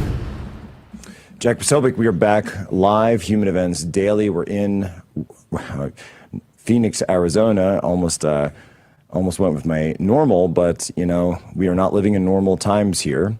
And we are in the Charlie Kirk studio. Charlie Kirk's seat remains empty as Charlie is on assignment with the Lord. I wanted to bring in Blake Neff here because Blake just played that clip of Charlie going through his the clip we found. I think it's a recent clip, as recent as we can find, I guess, of Charlie on the death penalty, and he makes a very interesting point there. And I know you worked with him on a lot of these points, and he said the death penalty is an explicitly pro-life position. And so for a lot of people out there, they'll say, well, life is the opposite of death, so how could the death penalty be pro-life? Can you unpack what he's getting at there? Yeah, well, he was saying there is like it's disrespectful to a victim to say like you can take life endlessly without consequence, that you're basically saying, to some extent we view criminal punishments, they're not merely a deterrent to future things. They are also, they're sort of a tariff, a compensatory thing to reflect like the harm that you have done. And we can't undo a harm that is done when you kill somebody, but we can signal that like what you did was an atrocious act. And one of the oldest principles is, if you harm somebody, some harm will be done to you in compensation for this. And if you're going to say that you can murder somebody and the compensation for that is you do 5 years and then you're out on parole, that is sending the message that a life taken is not really that big of a harm, is it? So it's about the value of life in society. So it's basically saying that society should have a pro-life position, that and this is actually consistent. So because I hear this a lot when people talk, I will say, what about abortion? I say, well, that's an innocent life. Yeah, obviously. Innocent life. But there is a difference between an innocent life, the life of a child, an unborn baby, a preborn baby. I think unborn is still fine. I know there's like some back and forth on that. But there's a difference between that and a criminal, and in the worst case possible, a hardened like murderer or rapist, or someone who's done something to a child. These are just obviously not the same thing morally at all. Yeah, not in the slightest. And it's like brought up, I feel like it's only brought up by people trying to do like a gotcha to manipulate you. And like it always comes up with the pro-life thing. It always comes up with the pro-life thing where they're like, well, you just don't think the unborn life has any value and you just want to do any gotcha to continue doing abortions because you like that. Like, it's always seemed insane to me, like, okay, is there tension between like, oh, you say life matters so we shouldn't abort people, but like you're okay with the death penalty, versus I guess the opposite is like, it's bad for, the left's position is it's bad to execute criminals, but it's good to execute babies, which seems to have a lot more tension in it to me. Right, like I'd love to just, push back on that. Yeah. So this is also, and walk us back here, because I'm being blown up by the media today, because the media doesn't understand any of this. And they'll say, well, wait a minute. How can you say that you forgive Charlie's killer? That's what Erica said yesterday. How can you say that you forgive, but then you also want justice to be done, the ultimate justice be done? Because the media, who doesn't understand Christianity, doesn't understand any of this, is very confused, and they see opposition there. Yeah, well, again, first of all, this is only ever brought up in this context, whereas it seems like they should rationally apply this to anything that we do. Like, oh, someone steals from you, we should forgive those people as well. And yet, Okay, we do have to punish thieves. Right. And, just in the last hour on the main Charlie show, Benny was making a great point. There is our personal duty to forgive as Christians, as believers. And then there is the sword that is carried by the government. That's the public authority. That's what St. Paul talks about in the letter to the Romans, that the state has been given the sword by God to do justice. And that is why we must obey, just authority, because they have been empowered by God for the benefit of everyone. And that's actually a great progress. A thing that Christianity embraced and built upon is that old forms of justice were based around revenge, that a wrong done to you is compensated by basically getting revenge from the wronged party. Kind of ancient pagan, Germanic laws, a lot like that. You'd even see that where there actually is no government prosecution of offenses at all. There's just, I am wronged, so I pursue a suit against somebody, and I challenge them to a duel or some such, and that's how you would right you wrongs. receive something from the household. Exactly. You have weregild, they would call it, blood money essentially. Or the blood money, right? Yeah. Right. And we have moved beyond that, where we say there is a authority that is above vengeance. That is, its job is to do justice impartially. And that is who will have to act here, that we will have an authority, our government, that will say, this person did an atrocious act that our society cannot condone. And it is Erica Kirk's duty as a Christian believer to forgive her persecutors, the man who took away her husband. But it is the state's responsibility to say, we cannot have assassins in our country. Assassins must be punished. And then Larry Arnn even, the assassin will die. Yeah, it is not Erica Kirk's job to decide what the assassin's punishment is. It would be this is actually why. And to speak in generalities, this is why victims are not on juries. Yes, that's why victims shouldn't be on juries. And you'll see in more primitive forms of justice, they do it that way. In Saudi Arabia, it's an impossible task. In Saudi Arabia, the punishment of a murderer is on actually the family members of those who are afflicted, and they can decide to punish them lightly or put them to death. And I'm looking at the clock. We were chatting beforehand. You did some research into the Utah system. We're currently in the Utah system. There are no federal charges as of yet. That could happen. There could be superseding, we'll see. But in the Utah system, how does the death penalty work? So in the Utah system, the state must announce in advance if they are seeking the death penalty, which they've already done. And then you do a murder trial, normal murder trial. Let's assume there is a conviction or a guilty plea, but let's assume goes to trial, convicted. And then you go to a penalty phase. And it's the same jury by default. There's exceptions that can come into play, but basically it's the same jury. The defendant can waive having it done by a jury. They can have a judge rule on it instead, although it appears the prosecution must agree to this, so they could, in theory, veto it and say, no, jury must decide. And then the jury has to unanimously agree there is an aggravating factor. It cannot be a default punishment for murder. There has to be aggravation, which we talked about last week. And this is what we brought up last week. That there were children present. And I believe that's another charge, Other people were in peril. Yeah. So they made it an aggravating factor plus a separate charge. Yeah, they added charges as well, but they need the aggravating factors on murder. And there's 13 different options. And they were emphasizing, I think, 3 different ones a lot. So they have to unanimously agree there's an aggravating factor, and then they must unanimously agree on imposing the death penalty. If they deadlock, life in prison. So it's like a trial after the trial. Sort of, yes. In the sense that there's a full trial, conviction, non-conviction, where of course murder in the first would be, or whatever they call it in Utah, will be, the highest, with aggravating factors, it will be the highest charge, as well as the lesser charges. But then, if that conviction proceeds, then the same 12, plus with 2 alternates, of course, so 14, would go to a separate phase where it's almost like there's another set of hearings before the death penalty. Yes, and I believe, and it does appear they have hearings. By the way, and I know this for other states, I'm not as familiar with Utah, but I do believe that one of the differences there is that the victim impact statements do come into play.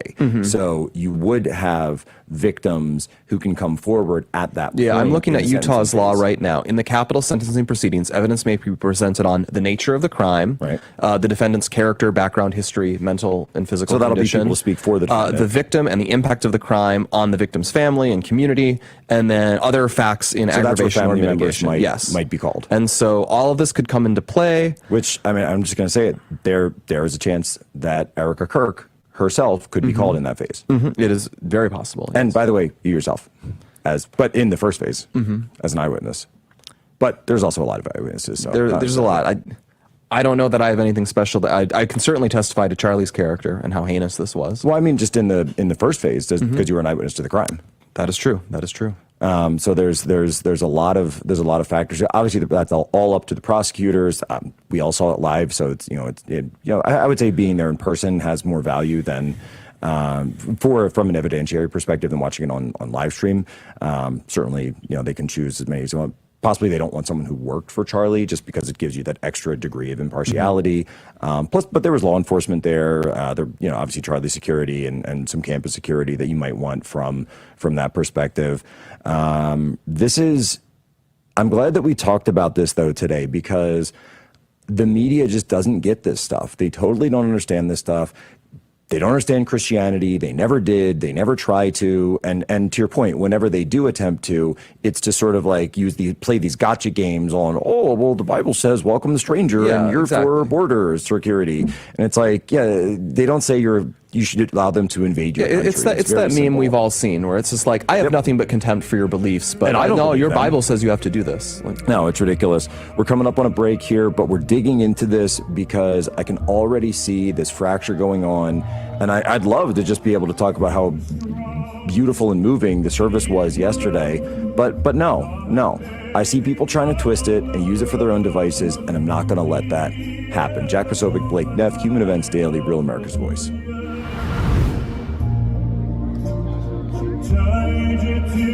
Yep, your worst nightmare. Your car broke down. Now you're worried if it's going to cost you a fortune in repair bills. Unless you already called CarShield, the legit #1 auto protection company in the country.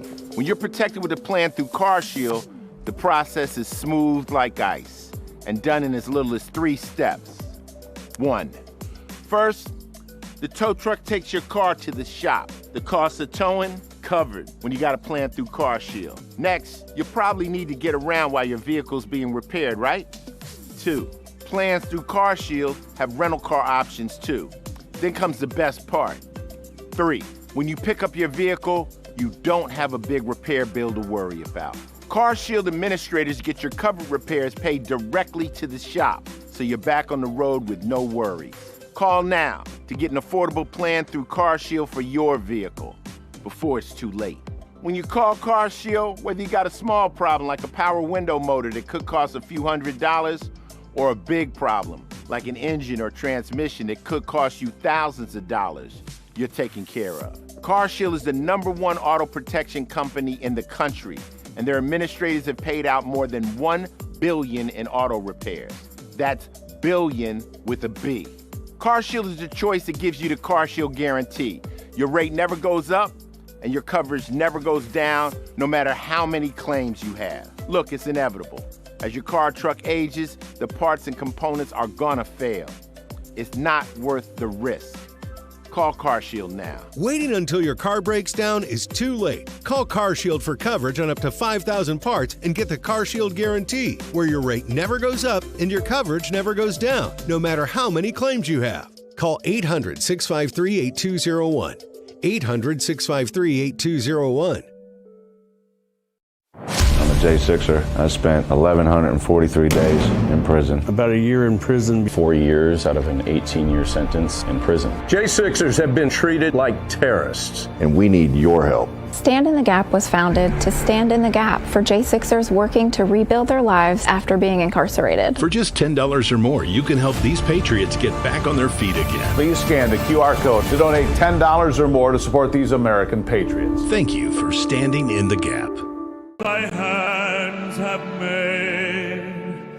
I see the stars. I hear the rolling. Okay, Jack Posobiec, we are back. We're live here in Phoenix, Arizona, the Charlie Kirk studio. We're here with Blake Neff, and we're also very excited to now be joined by independent journalist Nick Sorter. What's up, Nick? I appreciate you having me, Jack. Good to have you here. Very good to have you. You belong here. Charlie was a huge fan of yours and your work, and whenever you were doing something, he'd be like, get us Nick. We need Nick. We need him. Get him in here. I love it. He was one of the reasons that East Palestine is on the map, because of the fact that he brought me on the show so early on. from the ground in East Palestine, Ohio. So, those people are very thankful I mean, for him as well. talk about a story that just changed the entire course of our country was changed by the trajectory of that, and you were a huge part of it because you told that story to a mass audience. Well, because the mainstream media just didn't want to talk about it. Yeah. So, people like Charlie Kirk, I didn't have a platform at the time. That was the first story that I had covered because I didn't live too far away. I get there, it's about 6 hours from my house. I drove through the night, got there on the ground, and there's nobody, no cameras. Once I got out of the vehicle, it was an intoxicating odor of fumes, and I just knew that this was going to be really, really bad. So we go through all that. You've been on this journey. Charlie was a huge part of it, and that's what he did. He built people up. He built people up. You got the attention of X and the new management of X, and you got to spend a little time with Elon Musk, who came yesterday, and it was so nice to see him. I got to say hi very briefly. And it was just wonderful to see him there. He had that moment with President Trump, for Charlie, which I think everyone's talking about to quite an extent. Just tell us a little bit about your day with Elon. It was what you saw. I actually was caught off guard by that. I think most of us were. So that wasn't pre-planned. It was not. It was not. I thought you were there with the X crew or something. No. He just showed up, and he ended up sitting right in front of me. So, of course I was going to, have a conversation with him at some point, just especially with some of the, I'm not going to actually disclose what we talked about, but there was some points about Charlie that he was very impressed by. I did post a video of him where he was speaking, and that's when he first used that quote that Charlie was murdered by the light, or by the dark, because he was bringing people to the light. Yes. And then he ended up tweeting that line where he was like, yeah, I like that line. That sounds pretty good. So that's when that tweet went out for him actually saying that. But I thought that was a really good line. And as many people know, one of Charlie's missions in the past few months was bringing the two back together, because these are conservative powerhouses. He talked about all the time with Trump and Elon. He said, if there's some way we can just bring this back. It's the most powerful political alliance, and they should be together. And I know that he wanted that to happen so much. Yeah, and I was watching Elon's reaction to the speakers. He was very attentive. I've seen him at events before where, he's the owner of one of the most entertaining social media platforms on the planet, right? So it's hard to take your eyes off of. Well, and he runs a gazillion companies. Yeah, right. He's a little bit of a busy guy. Yeah.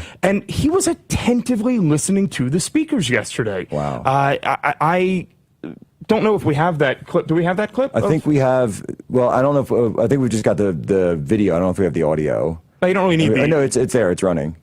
Okay, perfect. Okay, so I took this video yesterday of Elon because I was right behind him, and the reason that I took the video in this particular moment was because while Elon did stand and applaud a lot of the times, he did it after other people were already standing up. Like how one person does it and then the crowd slowly starts building up, and he would stand up and clap near the tail end of when people were speaking. But this was when you were speaking, and you had this powerful statement about God, and I'd have to find the exact quote, and I don't want to misquote you, but Elon was the first to stand up and clap in this instance. He took it upon himself. What you said was so powerful. I believe it was related to the armor of God. I think that's what. Well, I said we need to put on full armor of God. Yeah. We need to do it now. We need to do it for Charlie, and we know that when the histories are written, Charlie's sacrifice will have saved the West by the only means possible, by returning the people to God. And he stood up first out of anybody in the section. He stood up and he clapped for it. That's why I was so excited. I wanted to tell you that so bad that I almost I texted you almost immediately. It was all in capital letters. I was so excited for that, because that's when I kind of knew. I was like, oh my God, it's finally hit Elon. Elon is famously not a very religious person. No, he's not. And the fact of the matter is that, and obviously thank you to Elon for doing that, but it's not just what I said. It was the whole event, right? The whole event was and is now being criticized for and attacked for being very just overtly Christian, overtly godly, because you know what? That's who Charlie Kirk was. Christian memorial service held for overtly Christian man. Who could believe it? Who could believe it? But then, even having, but you would see, I could see that, and Elon is always, he's always kind of like on the edge of whatever's going on, the zeitgeist of whatever the zeitgeist is. And the zeitgeist has been this sort of return to, I guess you could call it public religiosity, and the use of and embrace of religion in the public square. And you can't, no one looking at Charlie's extraordinary body of work can deny that that's explicitly what Charlie was doing. I mean, Blake, you worked with him on these. Yeah, no, it was so core to his mission, and it's exactly like, first of all, it's also what his events often were in life in a more scaled back sense, but he always wanted it to be a bigger and bigger thing. He was always a witness to his faith in a very public way. And that is clearly why we had this incredible global outpouring reaction. If Charlie had purely been a politics guy, there would have been a lot of shock. There would have been a lot of reaction. But it was the fact that he was simultaneously a Christian witness, so open and proud about it. I say I was on some show yesterday. I said this was Charlie's 4D chess. He says, "Oh guys, come on, it's just a political debate. It's just a political debate." And then you come there and he's like, "Bam, gospel, bam, bam, Corinthians, bam, Old Testament," and you're like, "Wait, what's this guy doing? Wait a minute, this is a sermon. This isn't politics. This is Christianity." Well, Charlie, honestly, in my opinion, he made being a Christian cool again. Yeah. Right? No, he did. I went to Catholic schools growing up, right? But even then, being overtly religious in school was something that you'd end up getting made fun of. It doesn't always take. Yeah, it doesn't always take. Yeah. Right. And so now you see college kids like, and that's changing. Around. That's totally changing. We're coming up on a quick break, but Nick, I just want to say thank you, man. That was really cool, and I appreciate you doing that. Absolutely. Here one of the best speeches of the day, if not the best. Erica. Besides Erica, I mean, we can't say Erica. Yeah, I mean, Erica was just perfect. I mean, beyond perfect. Words do not describe. Right back, Human Events Daily.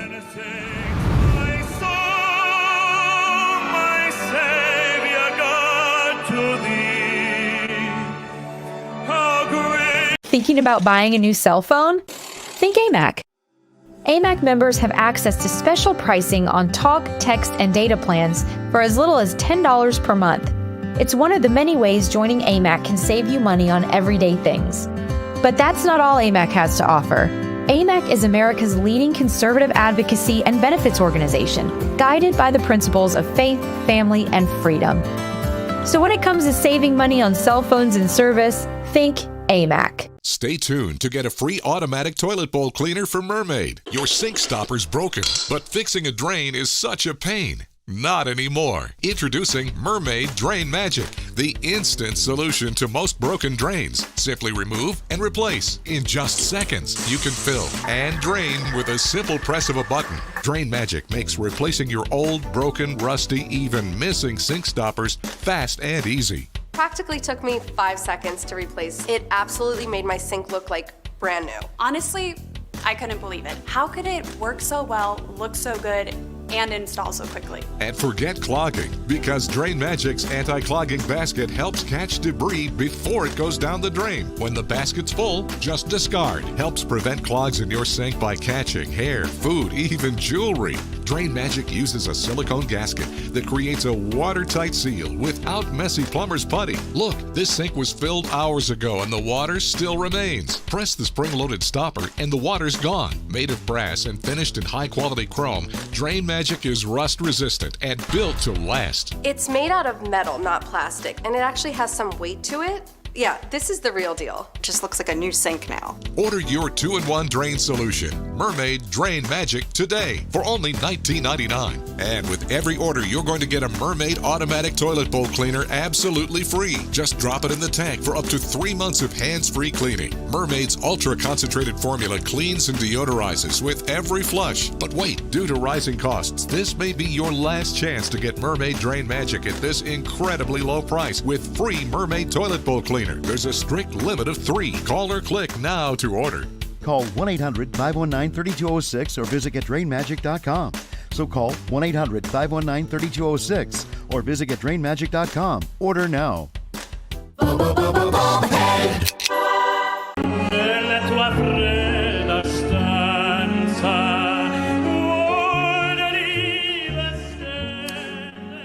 Jack Posobiec back live, Human Events Daily, Phoenix, Arizona. We're on with Nick Sordor and my good friend, Cliff Maloney. Cliff, I don't know that we've ever been on in this studio before physically. We have not. Even though we were on, this is right where I think I was actually sitting in that chair on the election stream, and Blake was sitting in this chair. And of course, Charlie sits in Charlie's chair, which will remain open. And this is where we were on election night, man. This is right where we were. The tasty cake was right here. I can't confirm that. Yeah, I was telling the story on Charlie's show earlier, because we played the clip, and I tell people that I got lucky because you guys were all here. So when Erica comes in, right, and she hugs Charlie, you guys have to react because you're in the room, with her. Well, we know what's the one thing we can't have during any live show is no one speaking. Right. Yeah. I mean, it was technically, So you're right. It is a rule of broadcasting that you need some kind of filler. Yeah. But it's awkward when you're there because it's just hugging him, dude's bawling. Right. So I could deal with the awkwardness from not being there. Right. And so let me kind of give that little remember this moment montage, and of course we all will remember that moment. And so tell me what your reflections were on, you went through that.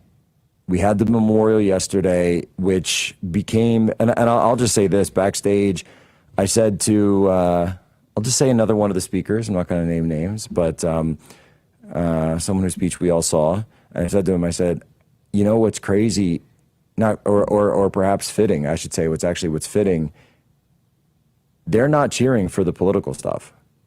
They're cheering for the spiritual. Mm-hmm. This crowd, they don't want politics. They want the real stuff. Have you ever seen anything like that before? No, and I don't think we will understand the gravity of the situation, especially us that knew Charlie. But anybody out there that's trying to analyze this from the political or the spiritual realm, the gravity of the situation, I think it's going to take probably 5 to 10 years to really understand how much of an impact this is going to have. No, and Jack, look, I don't talk about my faith often. I probably should talk about it more. I agree with what J.D. Vance said. I think in the last 12 days, I've talked more about Jesus Christ than I have in probably 20 years. So I think my reflection on it is it was an event that people, to be there was truly life-changing for those that watched it on the stream. I mean, you're right. It wasn't politics. It was talking about good versus evil. The event was talking about taking a 31-year-old's life for one just to be able to speak freely. Mm-hmm. So to me, I think being in that worship ceremony or setting, I think that there were more people that probably came to Christ yesterday during one of the pastor's speeches than probably any other live stream or event, I might say, in the history of the world. It was contagious yesterday. The environment, the atmosphere, the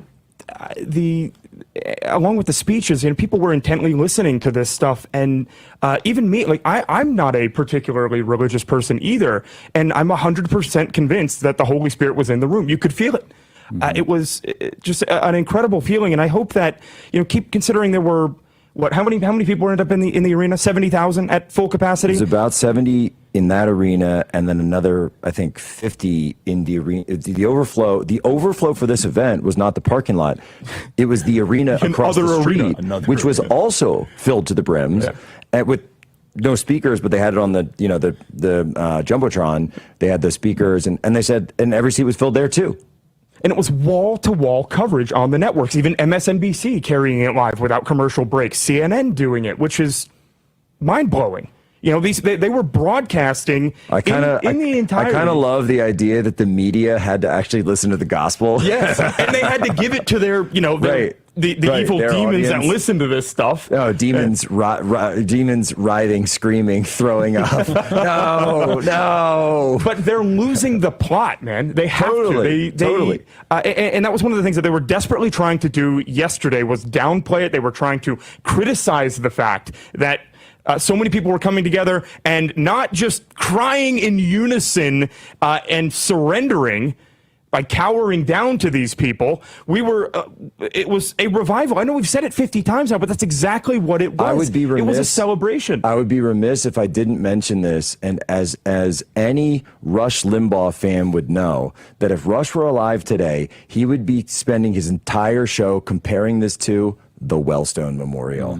When the Democrats got up there and spent the entire day politics, all politics, demonizing, attacking, and just totally off the rails, people giving like crazy long speeches and just absolute absurdism. Whereas this, and by the way, just so people, you know, a little bit behind the scenes, I guess, that I didn't have a single person, you know, come to me and say, hey, this is what we want you to hit. You know, we want you to, you know, keep it focused on this. None of that. None of that. Yeah. I didn't have a single person. There was no notes. There were no, I mean, I kind of sent some like talking points, like, hey, this is what I'm thinking about doing. And they were just like, looks good. And that was it. But I wrote that, you know? And so, I mean, you know that like this is all from the heart. So we all did that without coordinating. And that's what Charlie would have wanted. You know this from doing the Turning Point that's how normal Turning Points are, too. Yeah. Is one of the only events where I come and I'm like, hey, you know, are there certain things you do want me to talk about, don't want me to talk about? No. We love your work, Cliff. Come and talk to our people about the work you're doing. Talk about our partnership. That's what Charlie always did. It was always, whatever you want to do, the floor is yours. And I think that those speeches yesterday. I definitely pushed Charlie's limits a little bit on that from time to time. Certain pink hat fiasco that a little while back, which is totally right, by the way. Nothing was wrong on those hats, but no, it was touching beyond words. I kind of want to. I don't know if it came across on television. I'd love to talk to somebody who wasn't there in the room.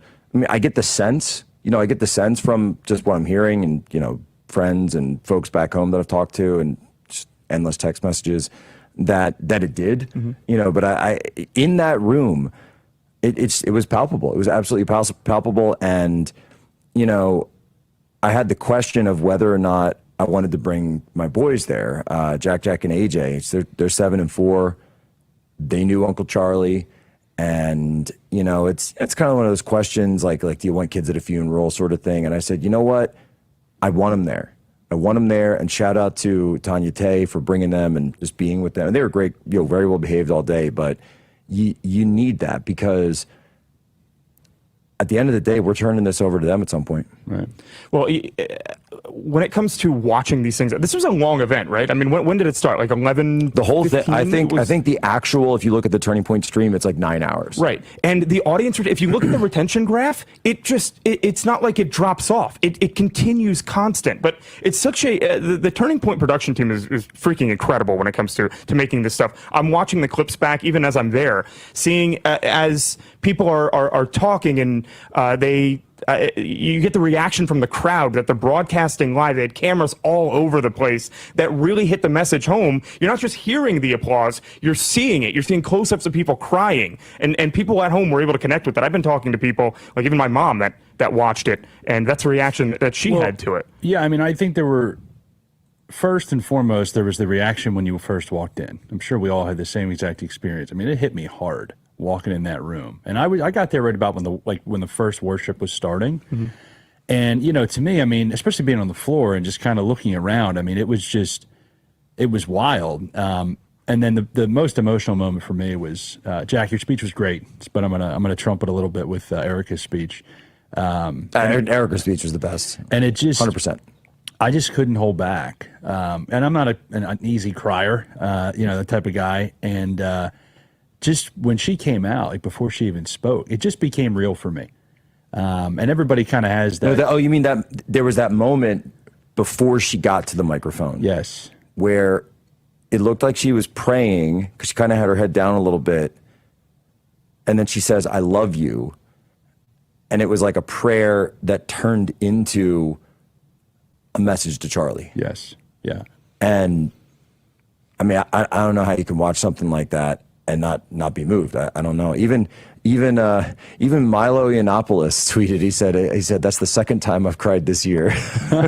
I don't see President Trump being an emotional guy either. At least he doesn't put on that public face. But the way that he called her up on stage and embraced her at the end, that was making me tear up for sure. I mean, you could tell how much that meant to her, how much that meant to Erica in that moment. And Trump stood up there for 3-4 minutes with her. Just hugging her, and almost felt like she was a granddaughter to him. Yeah, that's kind of how I took that. And I mean, it's family, right? You know, Charlie was. I mean, and even Don said it. He's like, Charlie was like my little brother, and I think you could see it in Trump's face when he was at that 9/11 memorial. Here's a man who was in New York on 9/11, watched the towers fall from Trump Tower, went down to Ground Zero a couple of days later, and he's at that memorial. But he also himself just lost a son. Right. Like that was the face of a man who just lost his son. Cliff, Nick, thank you so much for being here. Thank you so much for speaking for Charlie, for speaking for Erica. We got one more segment. Nick, I think we're going to have to switch you out because I got a very, very special, well-constructed guest. Oh, joining us next. Thank you, man. Appreciate you. Keep up the good work. If you're happy and you know it, clap your hands. If you're happy and you know it, ride your bike.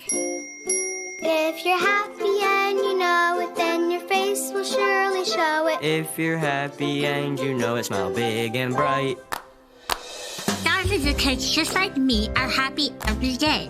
And it's all because of generous people like you who support Shriners Hospitals for Children every month. All you have to do is call the number on your screen or go online to loveshriners.org right now with your monthly gift. Because of people like you, Shriners Hospitals for Children is able to make an everyday miracle happen for kids like me. If you're happy and you know it, dance around. If you're happy and you know it, play a song. If you're happy and you know it, then your face will surely show it. If you're happy and you know it, take a shot. And when you call or go online right now to donate $19 a month or more, we'll send you this adorable Love to the Rescue blanket as a thank you and a reminder of all the smiles you're bringing to kids' faces every day. Will today be the day you send your love to the rescue? When you call the number on your screen right now and give as little as $19 a month, just 63 cents a day, you'll be making a life-changing difference for a child, just like Sarah. Your monthly gift today could change your life forever. Because of you. We are happy and we know it. Thank you. Thank you. Thank you. Thank you. Please call or go online right now to give. If operators are busy, please wait patiently or go to loveshriners.org right away.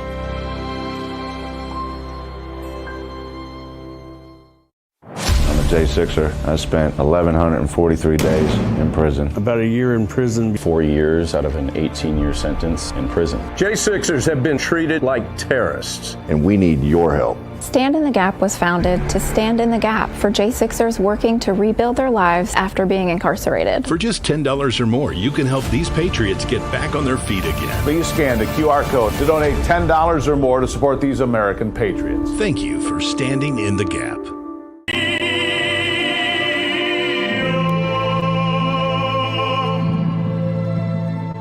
Jack Wasobic back live, Human Events Daily. We're here in the Charlie Kirk studio, Phoenix, Arizona. We got Cliff Maloney on, who was there at the event yesterday, and we have a well-constructed guest, though he's in perhaps need of a little reconstruction right now. Joining us, you guys know him as Brick Suit. What's Trying up, to be Brick? a little incognito today. Little incognito. You were in full uniform yesterday to honor Charlie, and I appreciate it. Charlie loved you, man. Charlie loved you. He said every time you were coming to an event, if it was Turning Point, they were like, right up front, and bring him up, set him up, get him a pass, get him up there. He loved it. He really loved you, man. Yeah, and you know, when I was at the vigil on Monday, I was in street clothes too, and I saw Tyler there, and Tyler said, "You got to wear the bricks on Sunday," and it was it was the upbeat event I was looking for, and so that's why I was in them. Jack, question for you. Walk us through what it was like coming up on stage. I mean, listen, I've spoke to big crowds. Never a crowd like that. I mean, I'm assuming that was the largest crowd you've ever spoke to. And what was that like emotionally? You know, what was it like emotionally? It was just, it was interesting because, you know, that's what Charlie was always doing with me before, right? He was putting me in front of bigger and bigger crowds. He would be building the crowds. And then he shared his platform. He's like, Cliff Maloney, get up there. Jack Posobiec, get up there. Alex Clark, whoever it is, Riley Gaines, get up there. And even Erica from time to time. And he was training us through those reps. It's like when you go to the gym, you do reps. And so it wasn't the crowd that I was worried about, or the cameras, or any of that. I just wanted to do it right for Charlie. Mm-hmm. I just wanted to do the job right and give Charlie the honor that he deserved in passing, because of the way that he lived, because he was our commanding officer, because he was my commanding officer, and also the understanding that this wasn't an accident. This was done to him by specific people and a specific series of events. And it's that group that's standing between us and actually being able to unite as a country. And that's what I talked about. I said, they are splitting Western civilization. And I wanted that all to get across, and that line, I guess, where, you know, if you take Charlie down, who's going to replace him? Every single one of us. Mm-hmm. Every single one of us is going to get up on that line now, because Charlie was able to give us that last extra bit of courage to say, all right, now I'm going to step up. And so I knew that Charlie was with us, and then it didn't matter what I thought, because I could hear Charlie's voice in my ear saying, Jack, get out there. Mm-hmm. And that's it. You got to do it. Yeah, and like I said, I mean, I thought your speech was great. I think that was probably the message I took away the most, you know, as you saying that, well, you know, all of us are going to replace him. And I think everybody's got a piece that they got to bring to the puzzle here that puts it together. And I think Erica at the helm is just fantastic. No, I mean, Erica is, well, actually, Brick, because you've known Erica for, you know, from the events for mm-hmm. a while now. Yes.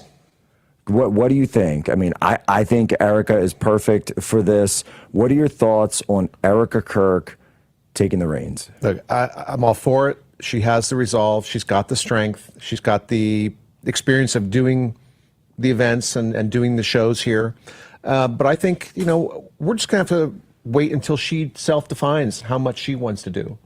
Because now she's going to be parenting her children. I mean, as it's well. impossible. And it's so. Can we expect the same type of media cadence out of her, event cadence out of her, as we could with Charlie?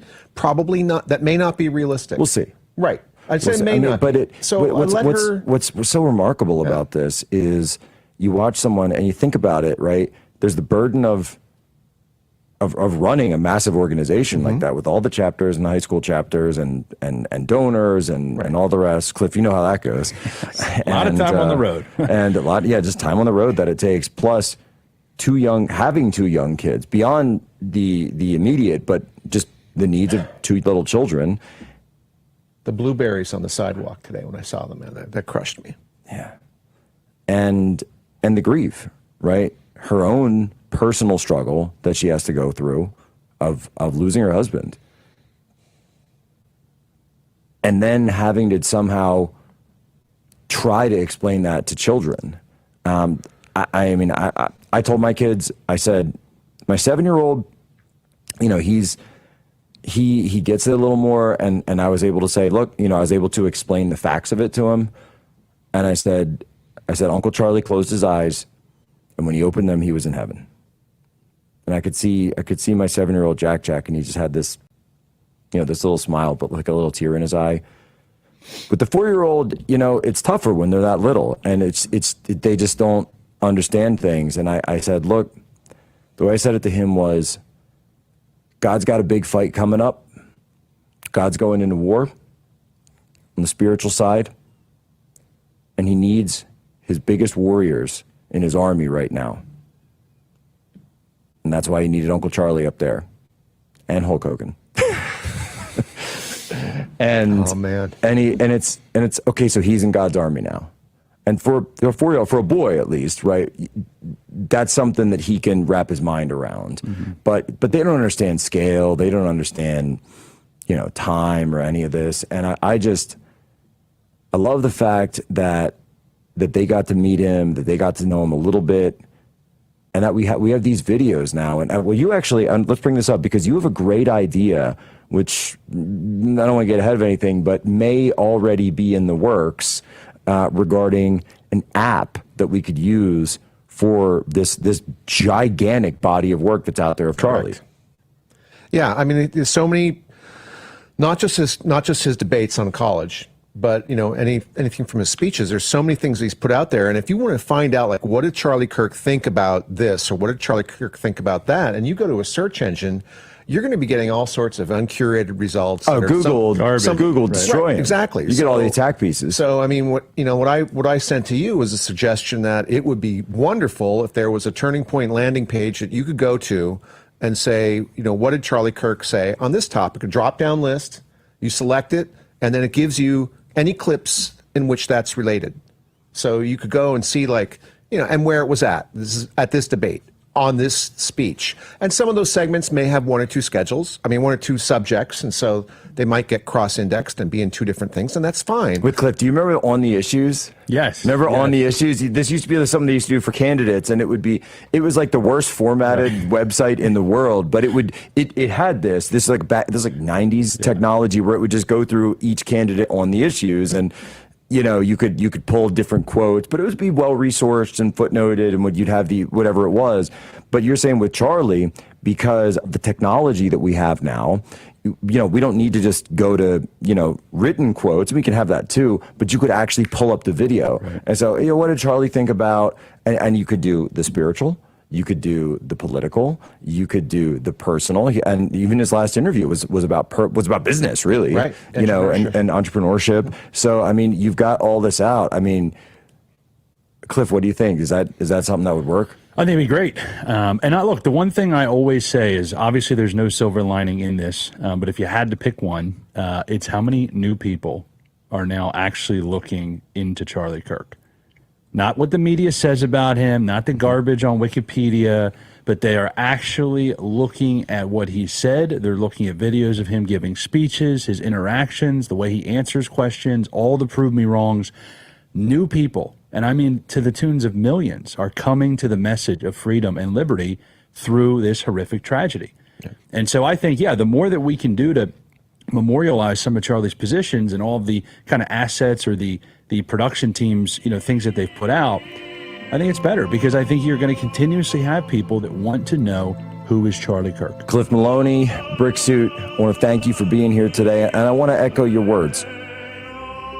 We can build good from this, but we can't forget that this was an act of pure, unmitigated evil. And for that evil, justice must be done.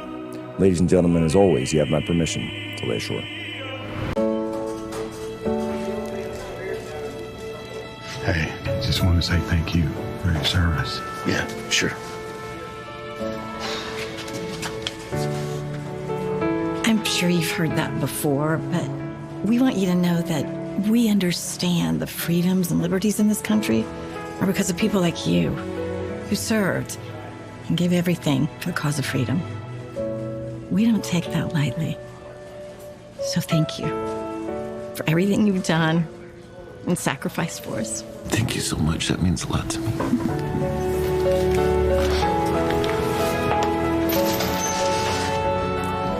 We're ready for our ticket. It's been paid.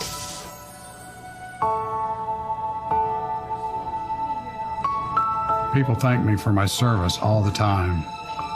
But I want to thank you for being someone worth fighting for. you make it all worth it.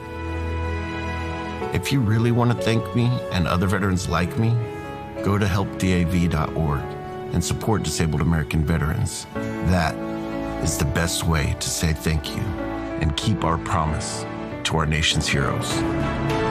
You can say thank you to our nation's heroes by going to helpdav.org right now, or call the number on your screen and give your monthly support of only $19. Your support lets our disabled veterans know you appreciate them and everything they have sacrificed for us. When you do, we'll send you this DAV blanket as a thank you and a reminder that you support those who served.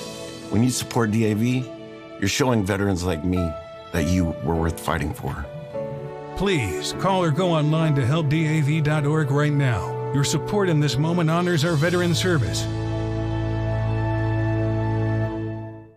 This is America's Voice Live. And welcome to America's Voice Live. I'm Steve Gerber. The pulse of the people. We need somebody that's going to hear the people's voice. The truth the mainstream won't touch. This guy is by definition a globalist. And the stories that matter. Rav's own Ben Berquam. Right up over this hill, yellow arm cartel. I see him. Live. Breaking news right now here on Real America's Voice. Unfiltered. These people are domestic terrorists. And unapologetic. We're here to take a stand for God and country. Does feel good, doesn't it? America's Voice Live starts now. Welcome to America's Voice Live. I'm Steve Gerber. Today is Monday, the 22nd of September, in the year of our Lord 2025. We have a great show lined up for you today, from Charlie Kirk's memorial service to the announcement from the White House set for 4 p.m. Eastern Time today to discuss autism. Be sure to stick around for all the latest news right here in Real America's Voice. Thank you for being here. We start today the memorial service for Charlie Kirk. No doubt historic. It was an honor to be there in person for me and my wife. A huge turnout. Tens of thousands came to honor and remember the life of a man who touched the hearts of millions, not only in America, but around the world. Not only did people turn out in massive crowds, Andrew Kolovet, the executive producer for the Charlie Kirk Show, has said that the memorial saw over 100 million overall live streams, 100 million live streams, a testament to how many adored Charlie and his message of faith, patriotism, and free speech. And speaking of faith and forgiveness, Erica Kirk had this to say about her husband's assassin. It's a powerful moment. Watch. Father, forgive them, for they not know what they do. That man, that young man, I forgive him.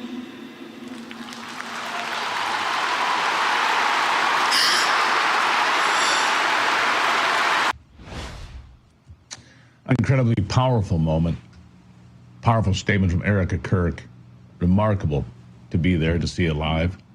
In the past week and a half, Turning Point USA has seen an overwhelming amount of support flood in. Over 65,000 applications for new chapters in schools all across the country, and that number continues to rise every day. A movement is growing, and this is our turning point in America, many believe. Join me now to discuss this from TPUSA headquarters in Arizona, Real America's Voice correspondent David Zier. David, nice to see you. I know you were there yesterday as well. What a remarkable turnout. What a remarkable event. And what I saw people crying. I saw people hugging. I saw people smiling and laughing and being in community. It was a full range, the whole gauntlet of emotion. It was a remarkable day, wasn't it? Yes, Steve. Good afternoon.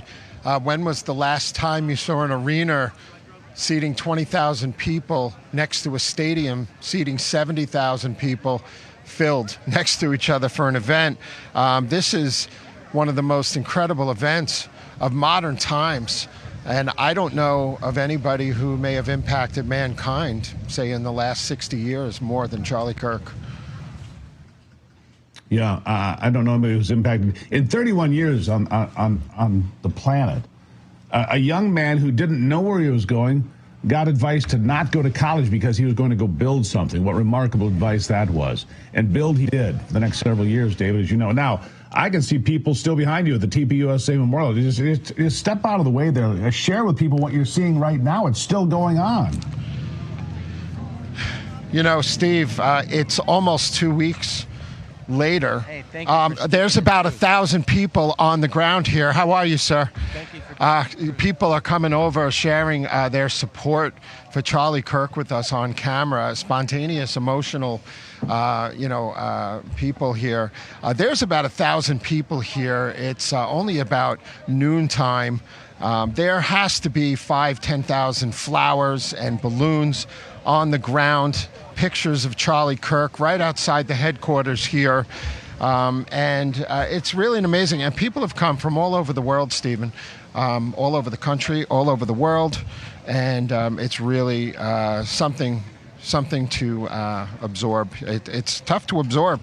I think, Stephen, that Charlie was the common denominator with him was that he gave people a voice and basically, gave the young people a voice, maybe who aren't ready to debate, maybe aren't that informed out there, and he was self-educated.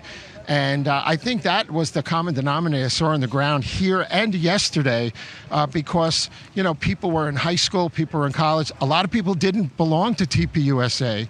And, he made sure his legacy is going to be that you have to stay informed and it's up to you to make a difference. And you're not inadequate, whether you're in school or not. I thought that was the biggest takeaway.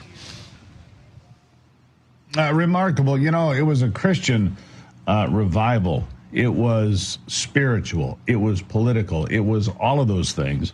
One of the speakers there, Larry Arnn, the president of Hillsdale College, said that he's one of only a few people that he keeps track of as far as students that have really accomplished great things. He says, except Charlie wasn't a student. Charlie had called and gotten a hold of him somehow a number of years ago and said, what can I do? You need to learn. Charlie completed 31, if I'm remembering this correct, 31 certificates of online courses on Aristotle, the economy, the founding fathers, Christianity in America, all the things that Hillsdale offers. 31 certificates. And these take several hours apiece. Each one is 6, 8, 10 chapters, right, that he's taken out. So he dedicated himself to learn, self-taught, you're right. And continuing to learn and aggressively consume information, David. That was one of the remarkable. His mind was remarkable. Yeah, it absolutely was. And I'm an example of that. I'm a GED graduate from high school, getting married very young, having 3 kids by the time I'm 23. And I took college level examination prep and classes and took them, remotely and got about 80 college credits, after my high school experience. And he did that. And I got to say, the greatest people are here. These are the good people that are tired of being told they're the bad people by the MSM and the left. Absolutely true. Look, I'm a father, not a fascist. I'm a neighbor, not a Nazi. And we have to continue to tell this because regardless of all this, Randy Weingarten, for example, released a book this week referring to us again as fascists. Hillary Clinton went out there and championed this book. Stop it. I'm not a Nazi. I'm the guy down the street. Our kids play, baseball together. Stop it. I'm a guy that'll stop and help you if you got a flat tire on your car. I mean, that's who we are. We're people that believe in community, in this country, and our neighbors. And I don't care what color my neighbor is or what faith they practice. I don't. Right. They seem to care about me a lot more these days than I do about them. I want them to be good Americans that contribute to this thing that we call America, right, David? Yes, and just like Trump said with the Smithsonian about the slavery exhibits, we got to stop dwelling on the past. It's important, and there should be exhibits about that. But what about everything that's been achieved since then, and how do we go forward? And Charlie didn't look at color. And anytime he confronted, say, a black student, I watched a video of him talking to a woman student at University of Tennessee. He's like, what are you complaining about? You have all the opportunity in the world. You're at a higher level than most people in society. You're here at a great college. It's up to you. And then, Van Jones, who's an adversary of Charlie, said something that Charlie texted him the day before Charlie's passing, basically, because they were trading barbs for a week straight. And he said that Charlie said he wants to sit down and have a personal dialogue. And that's who he was. And that, I think, embodied Charlie Kirk.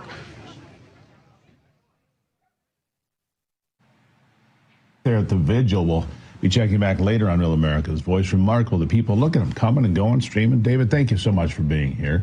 That's the impact, the Charlie effect, as they call it, right? Meanwhile, at the White House today, Caroline Leavitt held a press conference just a short while ago where she discussed everything from Charlie Kirk's assassination to his memorial and the announcement made by President Trump on autism yesterday, the slight deviation he took from Charlie's memorial service. Listen to this. I think we found an answer to autism. How about that? Autism. Tomorrow, we're going to be talking in the Oval Office in the White House about autism, how it happens, so we won't let it happen anymore. So that announcement set for the top of the next hour here, about 50 minutes from now. I'd like to bring on Real America's Voice White House correspondent Brian Glenn now to discuss this in detail. Brian, nice to see you. Good to see you, Steve. Now, I'm already seeing pushback on social media. I know you're shocked to hear that about this upcoming announcement. Basically, people saying there is no increase in autism. It was first diagnosed in 1911. The only change has been that we can diagnose it better. There can be truth to that we could diagnose it better, but the idea that we've gone from 1 in 2 to 5 to 10,000 to 1 in 12 and a half boys, that's not just diagnosis. That's something happening. I think we all accept that, and to say otherwise, I think, is probably disingenuous. Tell us what you know about this announcement. What's going to happen? Here in about, 45 minutes or so, it'll be in the Roosevelt Room, this big announcement. And Carolyn didn't get a lot into it, didn't want to get ahead of the president on this announcement, but I do think it's very interesting how the very people that are criticizing any type of announcement that could help reduce, we don't know the details, cancel autism, reverse it. We don't know what that is, but I think it's very interesting that the very people in the media that are saying these things and all of a sudden are so skeptical of helping pregnant women are the same party that I would call the party of death, Steve, and they are the pro-choice party. They don't seem to care about the baby in the womb until it's, I don't know, has to do with maybe improving its life. These people suffer from TDS, Steve, we know that. But it is going to be a huge announcement. And President Trump said it a couple of times during his speech yesterday, said it also on Air Force One, mentioned it, that it might be one of the biggest announcements that he's done so far, that he'll ever do, which I think is huge. So I'm looking forward to that. That is scheduled at 4 o'clock. Right here in the Roosevelt Room. Here's what's remarkable to me. I mean, it's clear that those on the left despise not just Donald Trump, but anybody in his administration. Bobby Kennedy, for example, RFK Jr., if you prefer. Let's see. Did they complain when they got rid of food dyes that shouldn't be there? Additive sugar, high fructose corn syrup, highly processed food, scaling that all back. These are all things people on the left, people in general, these are things that parents want in this country. I didn't hear any complaints about that. They hate him, but man, they're so glad to see those food dyes gone. They hate him, but man, it's great that we got those additives out that haven't been allowed in European countries for 25 years or more. I mean, it's interesting. They'll attack Robert F. Kennedy Jr. up and down the line, except they agree with what he's doing. So why don't we let him make the announcement first, which I think is what Caroline said, before everybody jumps to conclusions, right? Yeah, I think you're absolutely right. But, think about the lobbyists, the big pharma that is in the pockets of many lawmakers here in D.C. That's the biggest pushback I think you're going to get from Democrats. And I would even sadly say, Steve, or some Republicans as well, push back on this because they're being paid by big pharma to continue the process and not cancel or eliminate any drug from the consumer shelf. So let's see what they have to say about this, and there might be new evidence that we don't know in regards to this. So let's pause on that as well. So you and I are on the same page on this. Let's listen to what the president has to say. Let's get the facts before we jump ahead. But I do think it's very ironic how the media is such a knee-jerk reaction to making America healthier again, and also to wipe out this autism, which increasingly, just over the decades, have just gone incredibly high. It certainly has. All right, Brian, you'll be there in the Roosevelt Room. Like you said, about 45 minutes from now. We'll keep an eye on that, and he could be rejoining Us here on Real America's Voice after the announcement. Brian, thank you as always, right there from the White House. Still to come today, Israeli Prime Minister Benjamin Netanyahu has stated that the countries who are recognizing the Palestinian state are rewarding terror. I'll explain why he says this after the break.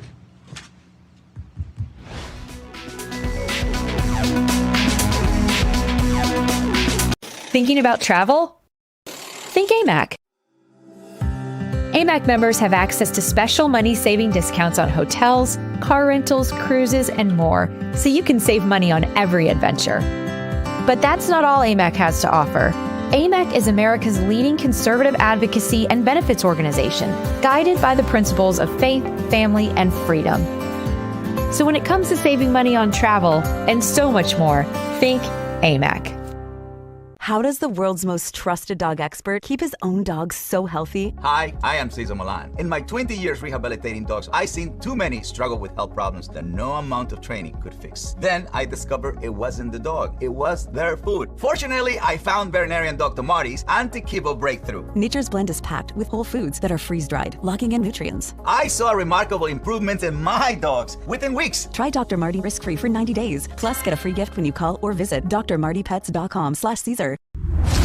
I'm a J6er. I spent 1,143 days in prison. I'm a J6er, and I spent 3 months in jail and about a year in prison. I spent 4 years out of an 18-year sentence in prison.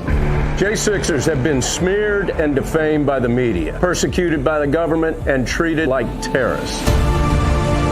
In reality, J6ers are patriotic men and women, mothers, fathers, sisters, and brothers from all walks of life. Stand in the Gap was founded to stand in the gap for J6ers working to rebuild their lives after being incarcerated. And we need your help. For just $10 or more, you're helping these patriots get mental, physical, and spiritual help. Please scan the QR code or go to j6support.com to donate $10 or more to support these American patriots. Thank you for being a patriot. Thank you for standing in the gap. I'm a J6er. I spent 1,143 days in prison. About a year in prison. 4 years out of an 18-year sentence in prison. J6ers have been treated like terrorists. And we need your help. Stand in the Gap was founded to stand in the gap for J6ers working to rebuild their lives after being incarcerated. For just $10 or more, you can help these patriots get back on their feet again. Please scan the QR code to donate $10 or more to support these American patriots. Thank you for standing in the gap.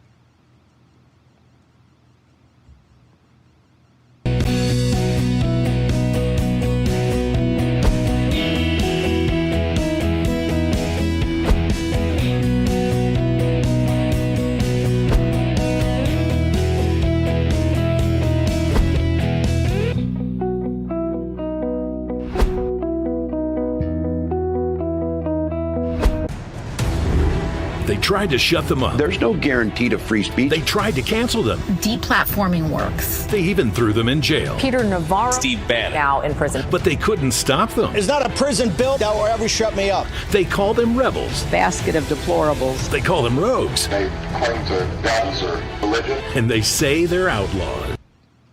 Why do they always want to call us names? I don't know either.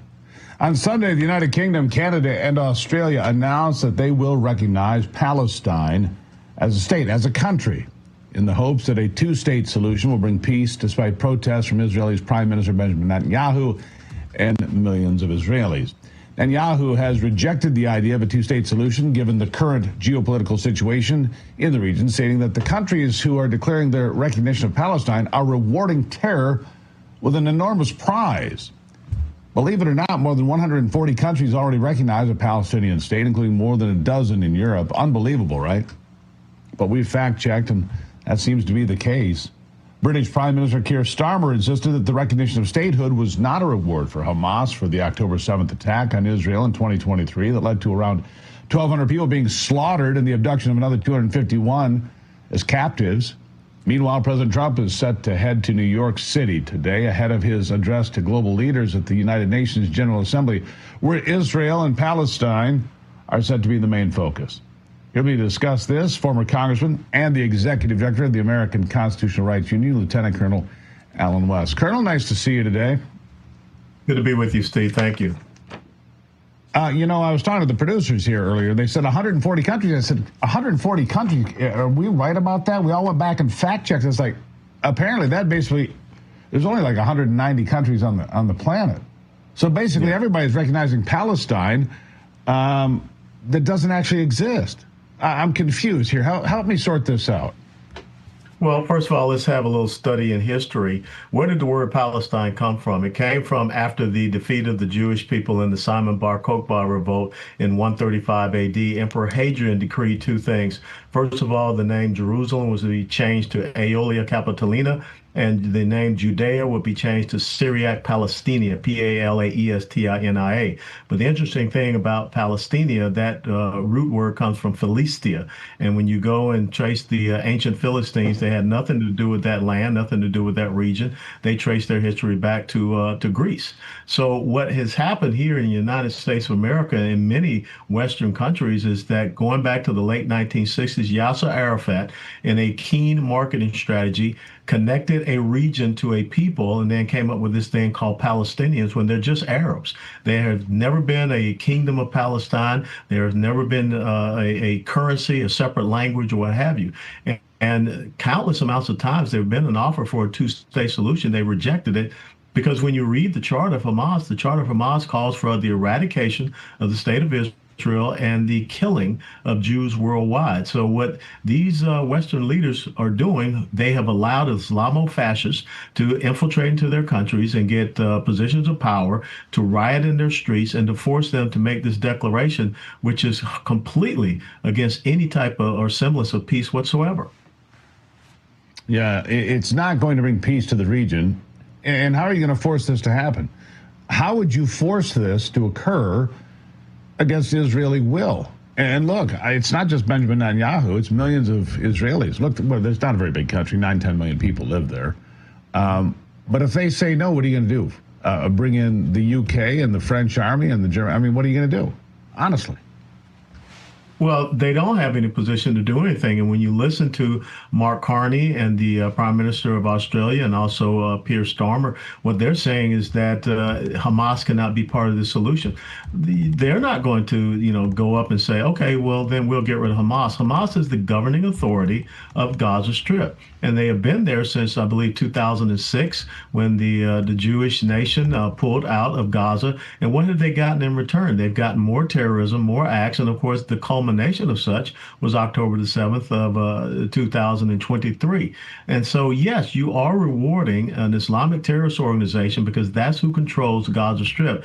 And even when you look at the quote-unquote West Bank with Fatah is just the derivative of the Palestinian Liberation Organization, the PLO, founded by Yasser Arafat. And remember, those are the guys that were responsible for the Munich Olympics kidnapping and killing 1973 of the Israeli athletes. So nobody's clean in this game. Yeah, nobody's clean in this game. There's been murder back and forth. There's been violence back and forth. But just to declare we recognize Palestine, what does that mean? I mean, maybe I'm a little obtuse today, Colonel, but okay, we recognize what exactly? Is it the West Bank? Is it the Gaza Strip? What is this Palestine that you recognize? And who gets to dictate what they recognize? That's terribly confused. I'll give you the last word. No, it shows once again the incompetence of some of these leaders in these nations. And remember, out of that 140 nations, 57 of them are part of what is called the Organization of Islamic Cooperation. So yes, they definitely will recognize the Muslim Brotherhood, Hamas, and Fatah, the PLO. So that's the first thing. But we should not be kowtowing to Islamic fascism and Islamic terrorism, the rioting in the streets and things of this nature to placate them and to reward terrorism. This will be a huge mistake, and there is no territorial boundaries. It's a region, and that is all that it is. And as a matter of fact, the whole name Palestine came into being because the Roman emperor wanted to punish the Jewish people. Yeah. Well, by the way, quite a history lesson there, Colonel. Very well done. I appreciate you putting on your professor's hat to start the segment. Well, I'll do okay for old dumb paratrooper. I'd say you do pretty well, my friend.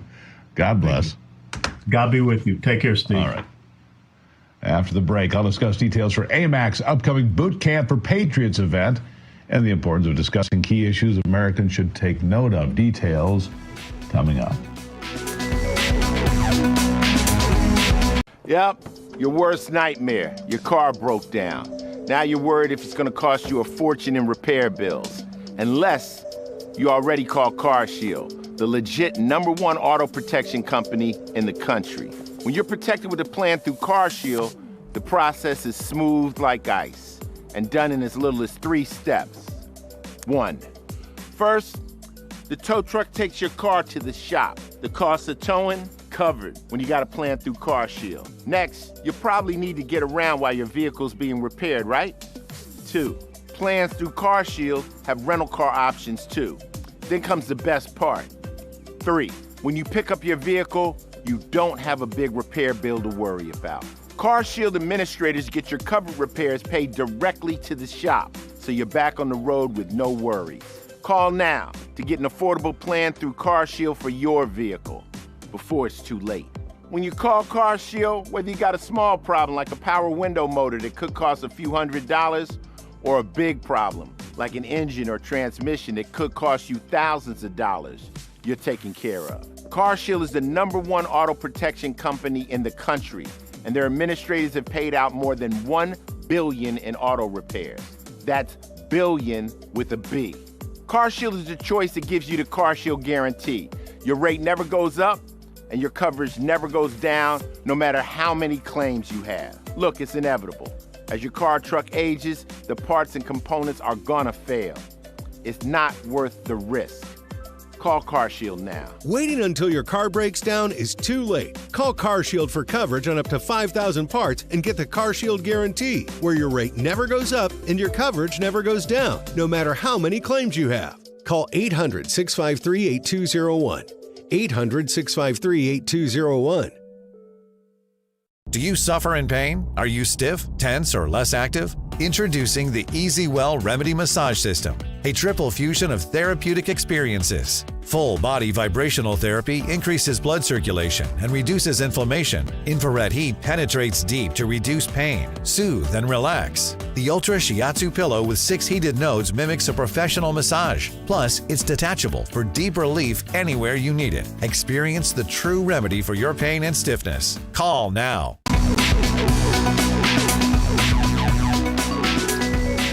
I think the greatest tool anyone can equip themselves with is knowledge. Part of acquiring it is having the willingness to hear out different perspectives, because just subscribing to one ideology closes you off, generally speaking.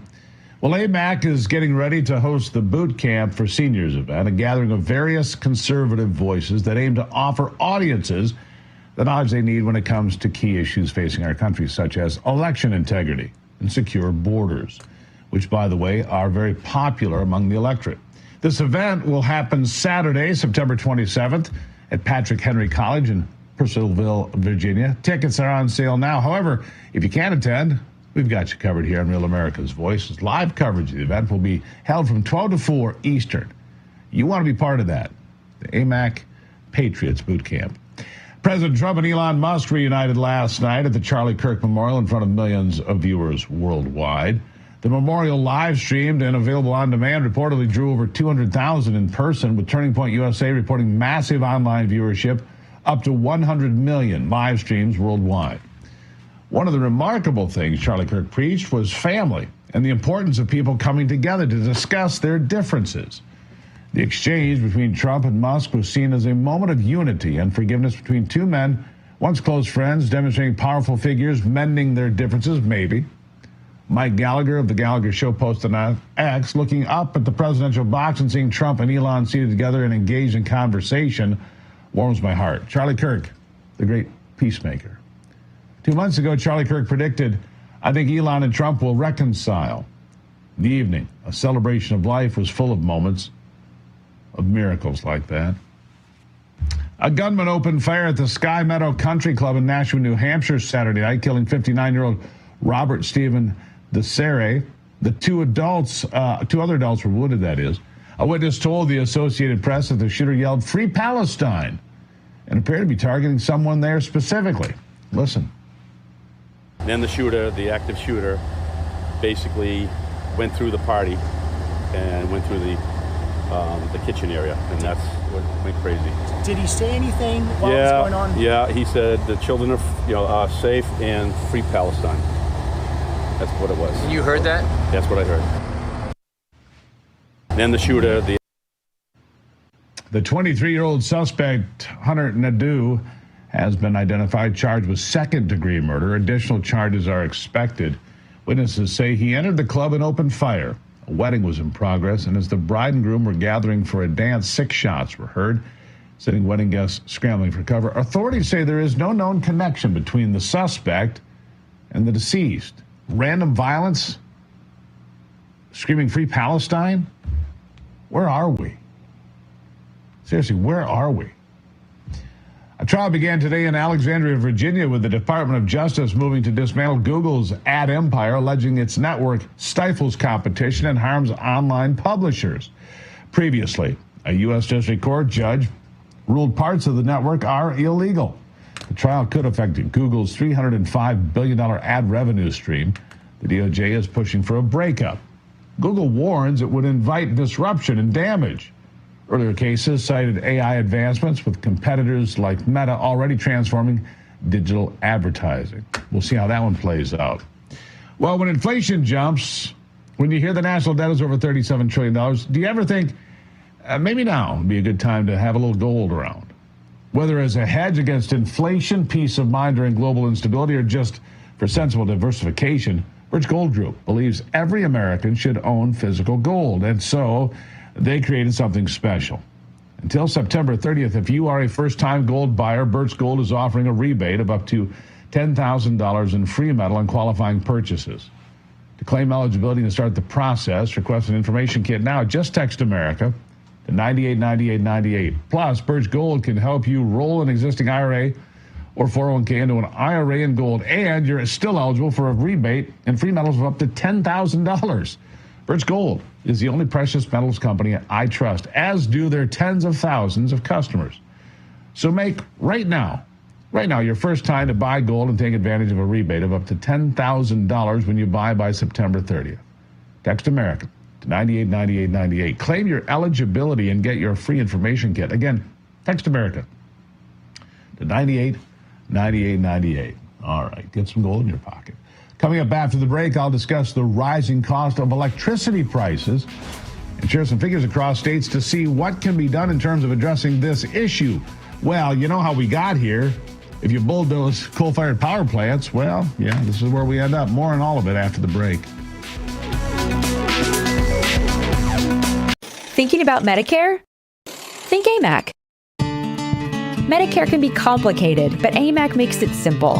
Our licensed agents provide free, unbiased guidance to help you find the plan that best suits your needs. But that's not all AMAC has to offer. AMAC is America's leading conservative advocacy and benefits organization, guided by the principles of faith, family, and freedom. So when it comes to Medicare and so much more, think AMAC. Fellow Americans, did you know a war is being waged right now for how you spend your hard-earned dollars? Over 100 countries worldwide are preparing to switch to a digital currency. Now, this means cash will be replaced by money governments can monitor and track. This tracking makes it possible to collect data from every purchase you make and the ability to decide what you can buy and when you can buy it. What's more, your assets can be frozen or even seized. I'm appalled at such an assault on financial privacy. My friends at Swiss America have a report called The Secret War on Cash, with an action plan to protect your financial privacy. So please, call or text the number on your screen for a free copy. With the growing reality of a government-backed digital currency, the time to act is now. So call or text the number on your screen for your free Secret War report. I'm a J6er. I spent 1,143 days in prison. I'm a J6er, and I spent 3 months in jail and about a year in prison. I spent 4 years out of an 18-year sentence in prison. J6ers have been smeared and defamed by the media, persecuted by the government, and treated like terrorists. In reality, J6ers are patriotic men and women, mothers, fathers, sisters, and brothers from all walks of life. Stand in the Gap was founded to stand in the gap for J6ers working to rebuild their lives after being incarcerated. And we need your help. For just $10 or more, you're helping these patriots get mental, physical, and spiritual help. Please scan the QR code or go to j6support.com to donate $10 or more to support these American patriots. Thank you for being a patriot. Thank you for standing in the gap.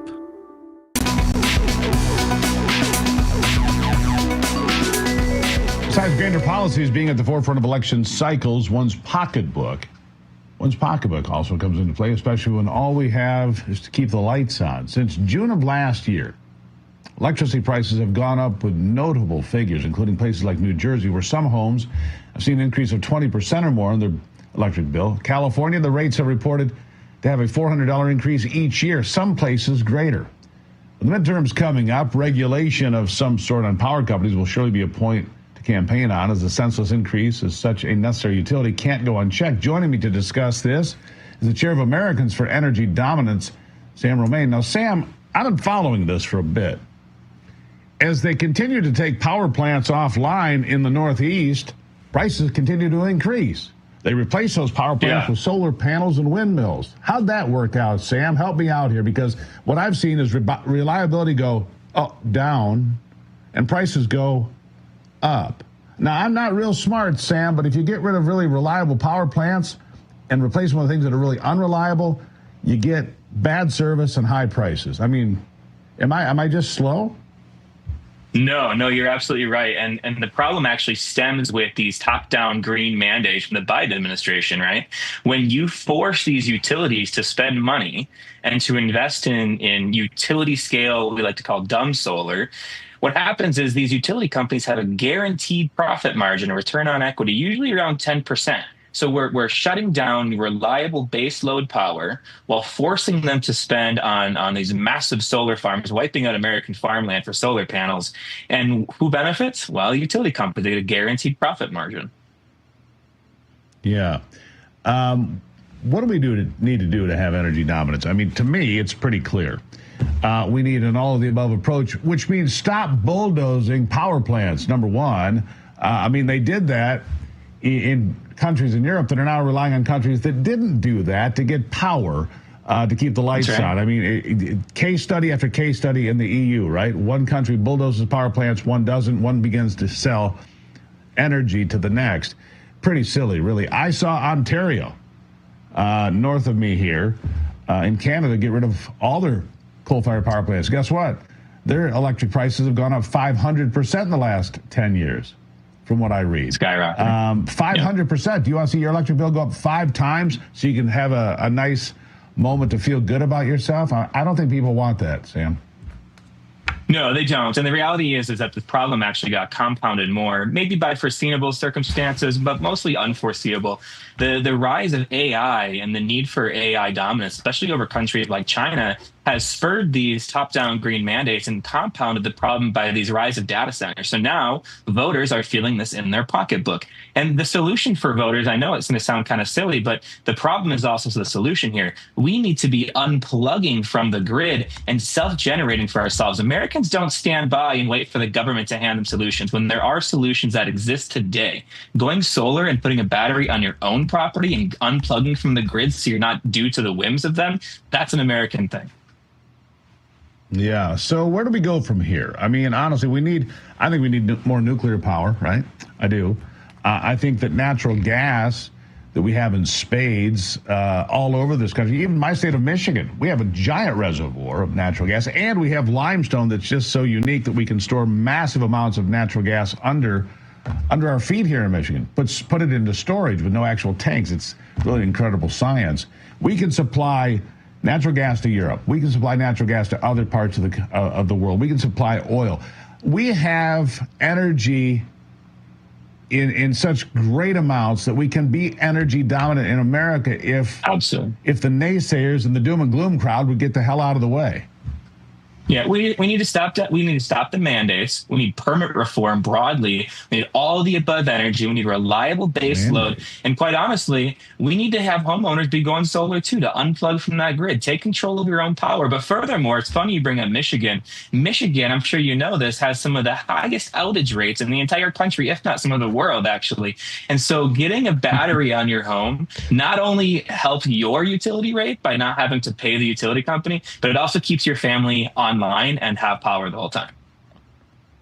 So a battery on the home is what you think?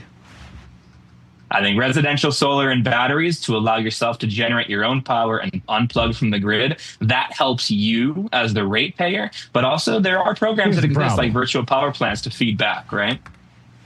Here's the problem in Michigan, Sam. DTE and Consumers Energy are the two biggest power companies. They're basically monopolies here in Michigan. When you put solar panels on your house and you want to feed it back into the grid after you pay your own bill, you don't control that power. They do. Well, the net metering program in Michigan. They do. Yeah, the net metering program needs a lot of work in Michigan. Absolutely. Michigan is a disaster for such a blue state. But I think getting a battery, allowing yourself to be self-contained. So the fact of the matter is you don't even control the power that you collect in your own solar panels. I find that to be a big problem, Sam. And a big turnoff. I'll give you the last word. Yeah, I think a battery solves that problem. It allows you to really disconnect and unplug. When you have a battery, you store your own power so you can use it later at night. You don't have to send power back to the grid. They're just going to take it from you and sell it back to your neighbor at full retail, leaving you out of the cut. Generate your own power, store your own power, so when DTE goes offline, you're still online. And what do those batteries cost? Depends on what you get. Elon Musk has a great one, by the way. Right, well, that's fair, but what do the batteries cost? I mean, if the battery is cost prohibitive, then who can do that? No, I think it's very comparable to like a whole home generator. $10,000 to $15,000 is pretty common. And the thing about versus the generator is that you actually don't need to rely on a fuel source either. The fuel source is the sun. So when a Generac gives you 4 days of power, a battery would give you essentially indefinite power. All right. Sam, we'll explore this further. You haven't sold me yet, but I appreciate your efforts. We'll work on it. I do. All right. There you go. A new administration in Washington, D.C. has brought a lot of positive changes when it comes to fixing our broken healthcare system. The reality is, however, that there is only so much time that the government can do, and if they really want to make America healthy, that starts with you, my friend. That's where the Wellness Company comes in. You see and hear from TWC doctors all the time on this network, and you know that their products are the gold standard for keeping you and your family safe and healthy. The Wellness Company gives you the opportunity to make sure you are prepared for whatever happens with their series of prescription medical kits that contain an assortment of life-saving medications, and guidebooks to make sure you have the proper use of all of those medications. Additionally, the Wellness Company offers a variety of products from parasite cleanses to methylene blue to weight loss and so much more. It can help you stay healthy and live a longer, more satisfying life. Make America healthy again starts at home. Do your part to protect the health of you and your family. Go to twc.health/voice today and order. That's twc.health/voice. Use the promo code VOICE. You'll save 10%. Good news. Don't go anywhere. We'll take a break and be back on America's Voice Live.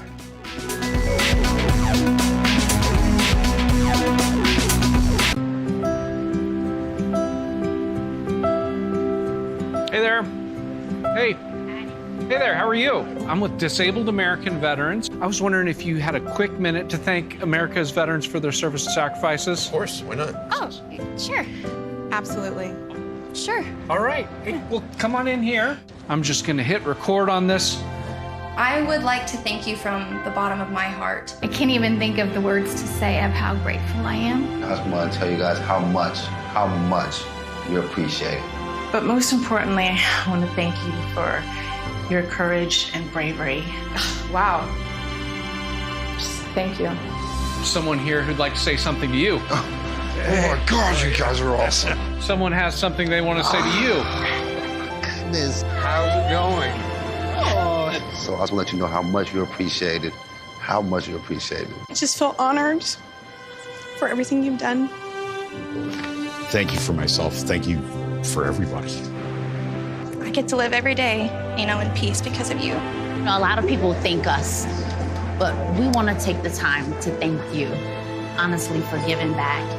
And when you give to DAV, you are supporting veterans like Dave, myself. So thank you so much for your. Thank you. You guys are amazing. Thank you.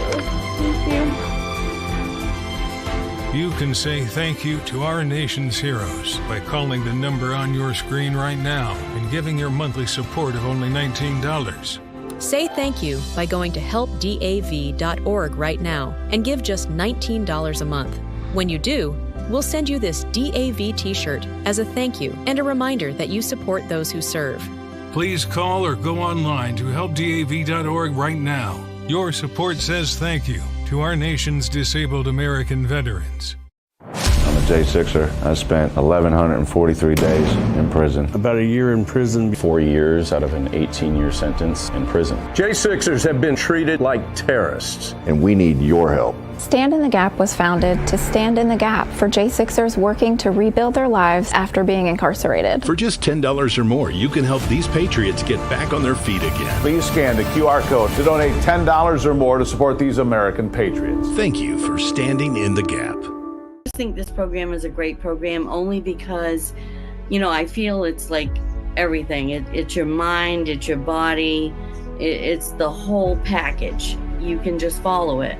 You can get right back on if you just, stumble a bit. I just like the idea it's natural. Sometimes you're kind of gambling if you want to try something that's not natural. You don't know what the health results are going to be.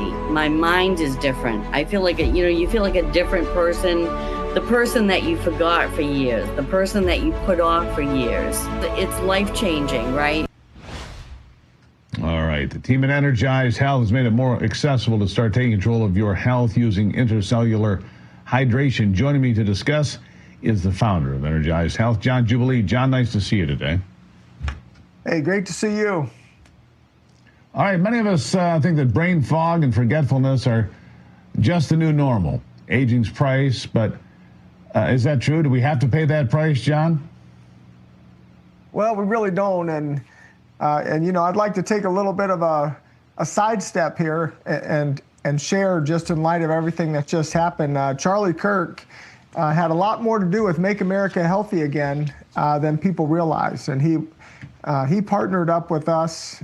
This was way before the election, by the way. It was more than a year. At his big Turning Point USA event, he put Energized Health. He put Energized Health front and center. He put us on the stage there. And behind us on the stage in 12-foot letters was Make America Healthy Again. And I really believe that's where RFK got his slogan, was because when we came to Charlie Kirk, we told him we wanted to start a movement, Make America Healthy Again. And he helped us start the movement by putting it in 12-foot block letters in front of 28,000 live and, of course, streaming to millions of people all across America and all over the world. But I just want to give a shout out to Charlie because, again, his legacy just has so many, it's the pebble in the pond. The ripples just go bigger than what people realize. But, we've been a supporter, a big supporter, financial supporter of Turning Point USA for several years. We were on the Charlie Kirk show, every morning for 15 months before Charlie's death. But I really want to give him a shout out because he single-handedly took that phrase, that we gave him and said, hey, can we put this phrase behind us when we speak? We want to start this movement. He said, absolutely. He put it up there for the whole world to see. We actually own that website, by the way. We bought the website, makeamericahealthyagain.com. It's a miracle story. It was actually owned by the CDC. It was going to a COVID-19 vaccine shot, and we said, that's just so wrong. We have to we have to go in and save that website. It's too noble of a cause to be going to a CDC COVID-19 vaccine shot. But that's Charlie's role in that, and I really want to celebrate and honor him.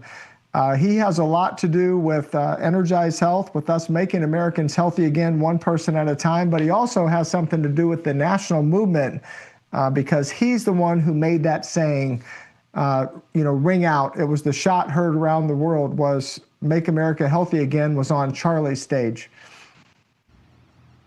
Yeah, it's obviously quite a loss for the country for a variety of reasons, as we all know. It's a stinging hole. I don't know if you saw the top of the show, John, but we had David Zier out at TPUSA headquarters in Phoenix. About 1,000 people, still there, people coming and going to the memorial. It's been almost 2 weeks now, and it has not. There's a bit of video right there. You can see all the people gathered there. It's a live shot, actually, of what's going on there. It's pretty remarkable, isn't it? The number of people that he touched. Well, it is. It makes me tear up just thinking about it. That I really don't even. Charlie was so humble. He had such humility.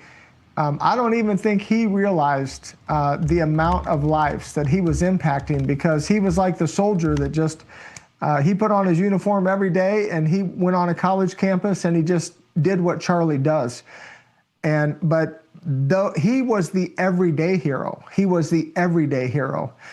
And now for him to have this type of an impact all over the world, where people in Korea, jumping and shouting, "We are Charlie Kirk, we are Charlie Kirk," and in other countries and all over campuses, it is, beyond belief. It's one of the most astonishing things I've ever seen in my whole lifetime, that one young man, 31 years old, had this impact upon millions and millions. And I think the best is yet to come of what we're going to see from Turning Point USA. I really do.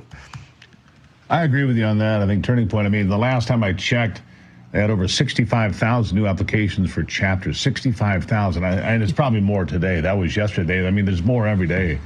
And it's pretty remarkable. Didn't get a lot of time talking about your product here today, but if you want to go and tell people where they can find it, we can do that, because I think what you did here was the right thing, John. Recognizing him I want in to share the different this. things he did.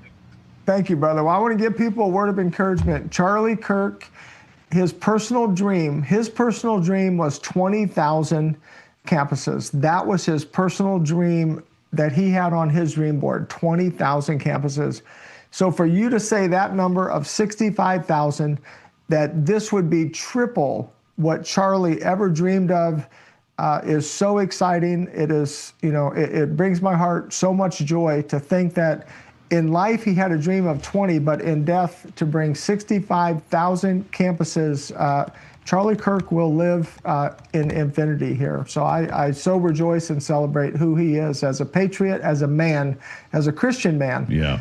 As an American. And he I also will wanted share to fill arenas, John. What's that? Real quick, go ahead.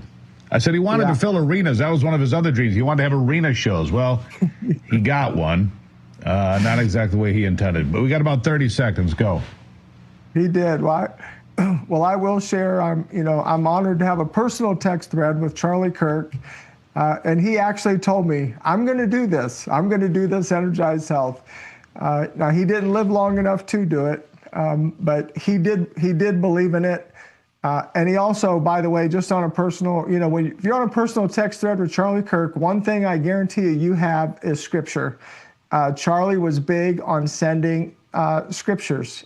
He just would do that. He was so thoughtful of the smallest things in people's life, but he was big on putting the Word of God into people. And so I encourage you, on behalf of Charlie Kirk, read your Bible today. There you go. Find out more about the product there, EnergizedHealth.com. John, I got to run. Thank you for that. Really appreciate it. All right, we'll be right back with what makes America wonderful and the question of the day. So don't go anywhere. Hi, I'm Dr. Ron Paul. Something shocking is happening with gold that the mainstream media won't report. Paper contracts for gold rarely result in physical delivery. But today, billionaires and major banks are demanding actual gold bars at 10 times the normal rate. Why the panic for physical gold? These institutional giants understand our $37 trillion debt means we're on a path to currency collapse. The good news, you can make the same move. A gold IRA from my trusted friends at Birch Gold Group lets you move your IRA or 401k into gold. To learn more, click below to get a free info kit on gold. Throughout history, gold has endured where currencies failed. Right now, the biggest players in the finance industry are proving this time won't be different. Click below for your free info kit from Birch Gold and diversify your savings now. I'm a J6er. I spent 1,143 days in prison. I'm a J6er, and I spent 3 months in jail and about a year in prison. I spent 4 years out of an 18-year sentence in prison. J6ers have been smeared and defamed by the media, persecuted by the government, and treated like terrorists. In reality, J6ers are patriotic men and women, mothers, fathers, sisters, and brothers from all walks of life. Stand in the Gap was founded to stand in the gap for J6ers working to rebuild their lives after being incarcerated. And we need your help. For just $10 or more, you're helping these patriots get mental, physical, and spiritual help. Please scan the QR code or go to j6support.com to donate $10 or more to support these American patriots. Thank you for being a patriot. Thank you for standing in the gap. Do you suffer in pain? Are you stiff, tense, or less active? Introducing the Easy Well Remedy Massage System, a triple fusion of therapeutic experiences. Full body vibrational therapy increases blood circulation and reduces inflammation. Infrared heat penetrates deep to reduce pain, soothe, and relax. The Ultra Shiatsu pillow with 6 heated nodes mimics a professional massage. Plus, it's detachable for deep relief anywhere you need it. Experience the true remedy for your pain and stiffness. Call now.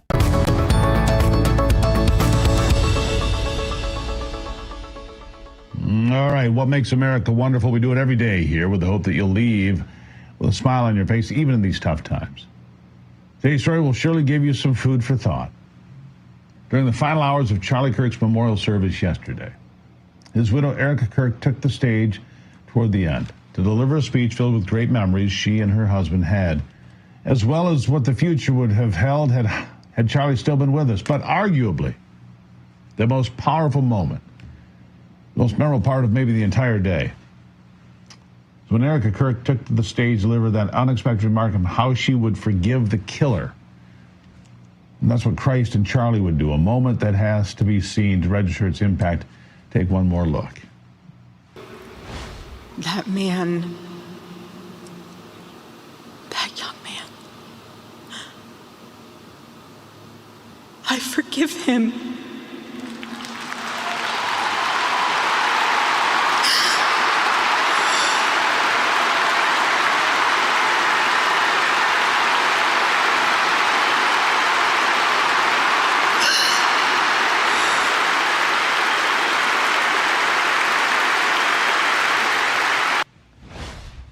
And there you have it. Holding steadfast in the values you practice is certainly a noble and honest trait to have, but being willing to endure and forgive someone who caused you such great pain is even grander to behold and reminds us of what makes America wonderful.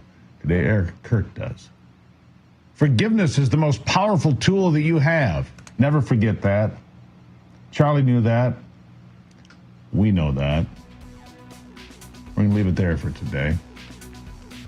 Forgiveness, my friends. The most powerful tool you have. Forgive somebody today.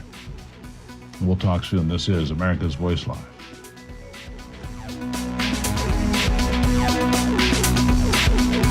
If we've learned anything over the past few years, it's that devastating events can strike without warning. Global pandemics, acts of terror, and even bank collapses that can cause chaos in a matter of moments. And I just want you to be prepared. Hi, I'm Donald Trump Jr., and it's for these reasons that I strongly recommend a gold IRA from my trusted friends at the Birch Gold Group. For thousands of years, gold has protected wealth through every kind of crisis. Birch Gold can show you how to move your retirement savings into an IRA in gold, legally and tax-free. For decades, they've helped thousands of Americans protect their IRA or 401k from unexpected events. To learn more, click below for your free info kit on gold IRAs from the Birch Gold Group, the only gold company I trust. Don't wait for the next crisis to strike. Take action now to protect your family's financial future. Click below for your free info kit on gold IRAs from the Birch Gold Group. I'm a J6er. I spent 1,143 days in prison. About a year in prison. 4 years out of an 18-year sentence in prison. J6ers have been treated like terrorists. And we need your help. Stand in the Gap was founded to stand in the gap for J6ers working to rebuild their lives after being incarcerated. For just $10 or more, you can help these patriots get back on their feet again. Please scan the QR code to donate $10 or more to support these American patriots. Thank you for standing in the gap. This Sunday, Real America's Voice pauses to honor a patriot whose voice carried a movement. Rev presents Charlie Kirk, A Legacy Remembered. We will achieve American greatness, and we are just getting started. From campuses to the national stage, Charlie inspired millions to stand boldly for faith, freedom, and country. Now, we reflect on his life, his mission, and the legacy he leaves behind. The evildoers responsible for my husband's assassination have no idea what they have done. When America needed a hero, God sent us a Charlie Kirk. Hosted by Steve Bannon, live coverage of Charlie Kirk's funeral service begins at 10 a.m. Eastern. Join us as we remember a life that will never be forgotten, only on Real America's Voice.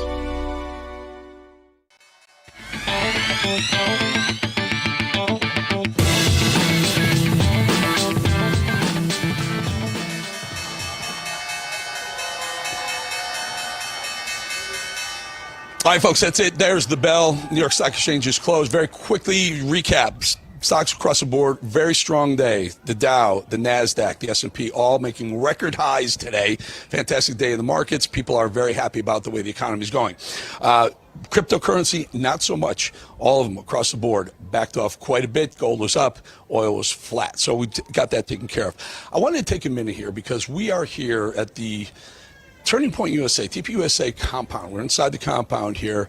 Offices are right here. Charlie Kirk made it his home every day here. And if I could get Jarvis, our cameraman, just to swing and take a look at the massive crowds that have put up a makeshift vigil for Charlie Kirk. It goes blocks and blocks and blocks of flowers and balloons and flags and TPUSA flags and Trump flags. And it's just an amazing outpouring of emotion. I'm here because I was in, you can bring it back over here, Jarvis. I'm here because I was invited by Charlie's inner circle of close friends who, and people who work with TPUSA, who said, come to this memorial as our guest, special guest. And I was just feet from the people making such emotional cries for unity, to bring the country together in Charlie's wake. It was an amazing moment yesterday, and it is an amazing moment here. I've been on the board of one of the boards of TPUSA since 2019. I'll forget, early 2019, maybe January. So I get a call. I'm in a car going to a restaurant from a show, and it's Charlie who says, well, yeah, on my board, it'll be the advisory board. I said, yeah, count me, sign me up, Charlie. You're onto some amazing things. And I've been on various boards here since then, and now I'm on an honorary board here. But last week I made a comment about Candace Owens, and I just wanted to clarify.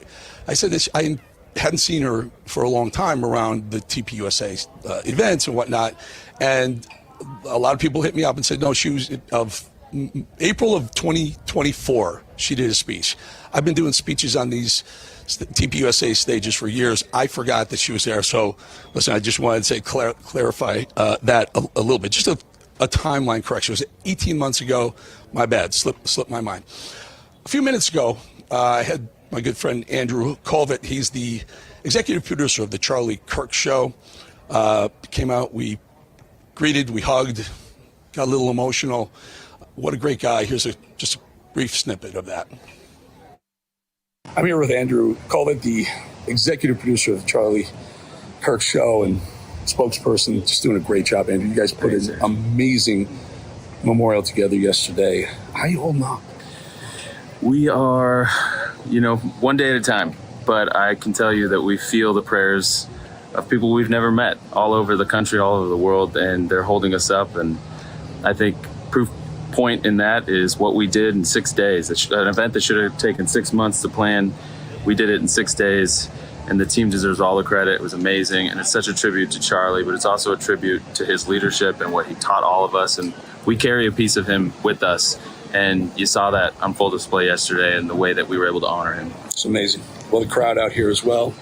Just a massive memorial outside TPUSA. Andrew, doing a great job. Keep up the great work, and let's continue Charlie's legacy and mission. Thank you, sir. And if there's any question if the legacy of Charlie Kirk will last and will continue on, these folks here are proof positive that will last for many, many decades to come. TPUSA will be the most powerful political action group organization in the world, not just in America. All right, let's bring our first guest. His name is David Kane. He's the IT person, I guess. I'm not really sure of the exact title. He can tell us, but he's with the AMAC, AMAC, Association of Mature American Citizens, who's got a really special event coming up very soon, and it all kind of dovetails together. David, I'm sorry, if you can just give us your exact title and tell us a little bit about this big event you have coming up.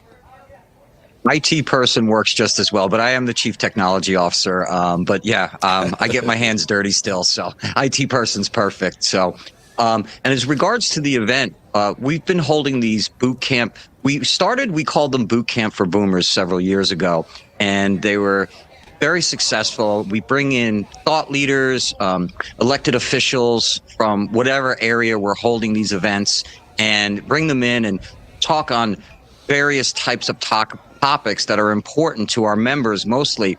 But a few years ago, we realized, we sponsored one of Charlie Kirk's turning points, the one in Detroit a few years back. And we really are trying. AMAC's always been known as a mature American citizen organization where we focused on what's important to seniors 65, 50 plus, that type. But what we've been doing is we're trying to bridge that gap. We saw how successful Charlie was with the young people, and we wanted to join forces with them. So we've been working with TPUSA for a couple of years now. And Charlie, matter of fact, I have right here, this is our latest magazine. It's about to hit the homes this week, I believe, and Charlie wrote an article for us. We had to go to print, and we had to put in an editor's note that it went to print on September 9th because obviously on the 10th, the tragic events that happened to him. It was amazing I couldn't even express how shocked I was when I found out about what had happened. But what we do is we're going to hold this one at Patrick Henry College this Saturday from 12 to 4 p.m., and you can go to amac.us. It's right there on the homepage, or you can go to amac.us/bootcamp, where it has more information on the show. You can get your tickets there. It's going to be a great event. We have a lot of RAV personalities. Real America's Voice has been partnering with us for years on these, and the great John Solomon's going to be there. We have Ben Berquam participating on an immigration panel. We also have an election integrity panel, and as well as the left's ideology to indoctrinate our children into these woke type situations and, trans type ideology. So we bring in, like I said, experts in that field, but we also bring in local people that are, became activists because of what happened to their child. We have a woman, Stephanie Lundquist Aurora. She was just a school, a mother of a school child who they tried to transition without her knowing about it. And now she's an activist for it. So we're going to have her come up and tell her story and explain, what she did and how she's got mobilized to fight against this stuff. So, in Virginia, I think last month or like 3 weeks ago, 5 school districts doubled down on their, allowing men in women's bathrooms in the public school system. So we discuss all this. Some people don't know what's going on. The normal person doesn't have the wherewithal. There's so much information, disinformation. We try to sift through that and teach them how to get involved, how to become a poll watcher, how to become a committeeman in your local area, things like that. So tell us, how long does this boot camp last? Is this a sleepaway camp for patriotic citizens, and it's a couple of days? No. Tell us about it. Well, based off of trial and error, we found the sweet spot is about 4 hours. Our first one, we did a little longer. We had a lunch and things like that, and we found like the interest level kind of dies off after about 5 hours. So we try to compact this in, get some really powerful information and message across to the people. And then we have a small reception afterwards where some of the people can meet the speakers and discuss, and as well as other groups. Some of these groups have never really been put in touch with each other. And so you see a lot of traction out of there. You see groups forming alliances and things like that. It's very special, and it's always a good time. Our Rebecca Weber, our CEO, and John Solomon have been emceeing it since its inception. And it's just, we try to make it fun, but we also, they're all serious topics we're talking about. And, so we try to make it fun and interesting, and give the people some gifts, a little swag bag when they come through the door from our benefit partners. AMAC's got some great benefit partners, and they're always sponsoring these events, which allows us to keep them going. David, so I'm not going to see John Solomon riding a horse or trying to start a campfire. I was looking. I mean, we could ask him. Seeing some of that. Knowing John, he'd do it. Maybe some of the little adult activities. He would. Yeah, he would. That's the after party on her own horse too. Yeah, Dr. G's going to be there too. The goal is to get some of these folks out into the community and kind of spread that word, because Trump is coming down with a lot of rules, executive orders, and he's trying to push the country in the right direction. It feels like our school systems, our universities, some of the liberal outposts are just trying to hold their breath and wait till Trump is no longer president, and they're going to revert back to their old ways. Is this teaching folks how to get it out into the communities? Is that what this is about? That's exactly right. Like I said, we teach people how, one of our panels, which is a consistent panel for all of our boot camps, is our AMAC has a 501c4 called AMAC Action. And they're really our boots on the ground in Washington and in these local communities. And AMAC Action holds a panel and teaches people. We have programs where we have ambassadors and delegates, and we give you all the tools and the information, webinars. We set together webinars for a group that they can put together on a specific topic. So AMAC Action is a great place to start. You don't have to, navigate all this myriad of rules and regulations and stuff. AMAC Action already did all of that for you. And you just got to sign up, and we start giving you a little bit of training and teach you how to become an activist. It's easier than you think. A lot of people go, I'm only one person, what can I do? And I used to be like, no, one person can make a difference. And now my new saying, when someone says I'm going, Charlie Kirk was only one person as well, and look what he did. And that's the mantra moving forward. If someone, amazing. you know what I mean? So we're trying to empower people to say, hey, look, you may only be one person, but you can make a difference. You're one person at a poll watching station, and you see some funny business going on and you report it. Guess what? You just made a difference. Yeah, it becomes the conservative army, so to speak, and it's great. Tell us again, amac.us, is that what it was? amac.us, and how amac.us. Even if you don't want to go to the boot camp, you can still get involved with AMAC or even donate to AMAC. So amac.us. That's it, David? That's it. That's correct. Very good. All right, we'll leave it there. Mr. David Kane, AMAC boot camp for patriots. Let's call it citizens, but patriots as well. I might have to check it out one of these days. All right, folks. We'd love to have you at a future one. The Edge.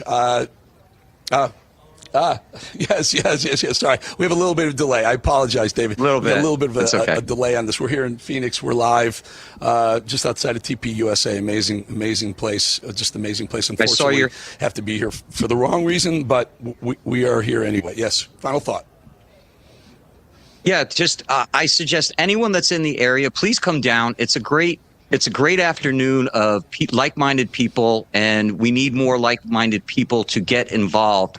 If you're one person, you can make a difference. Trust me. Our founder, Dan Weber, AMAC, started it.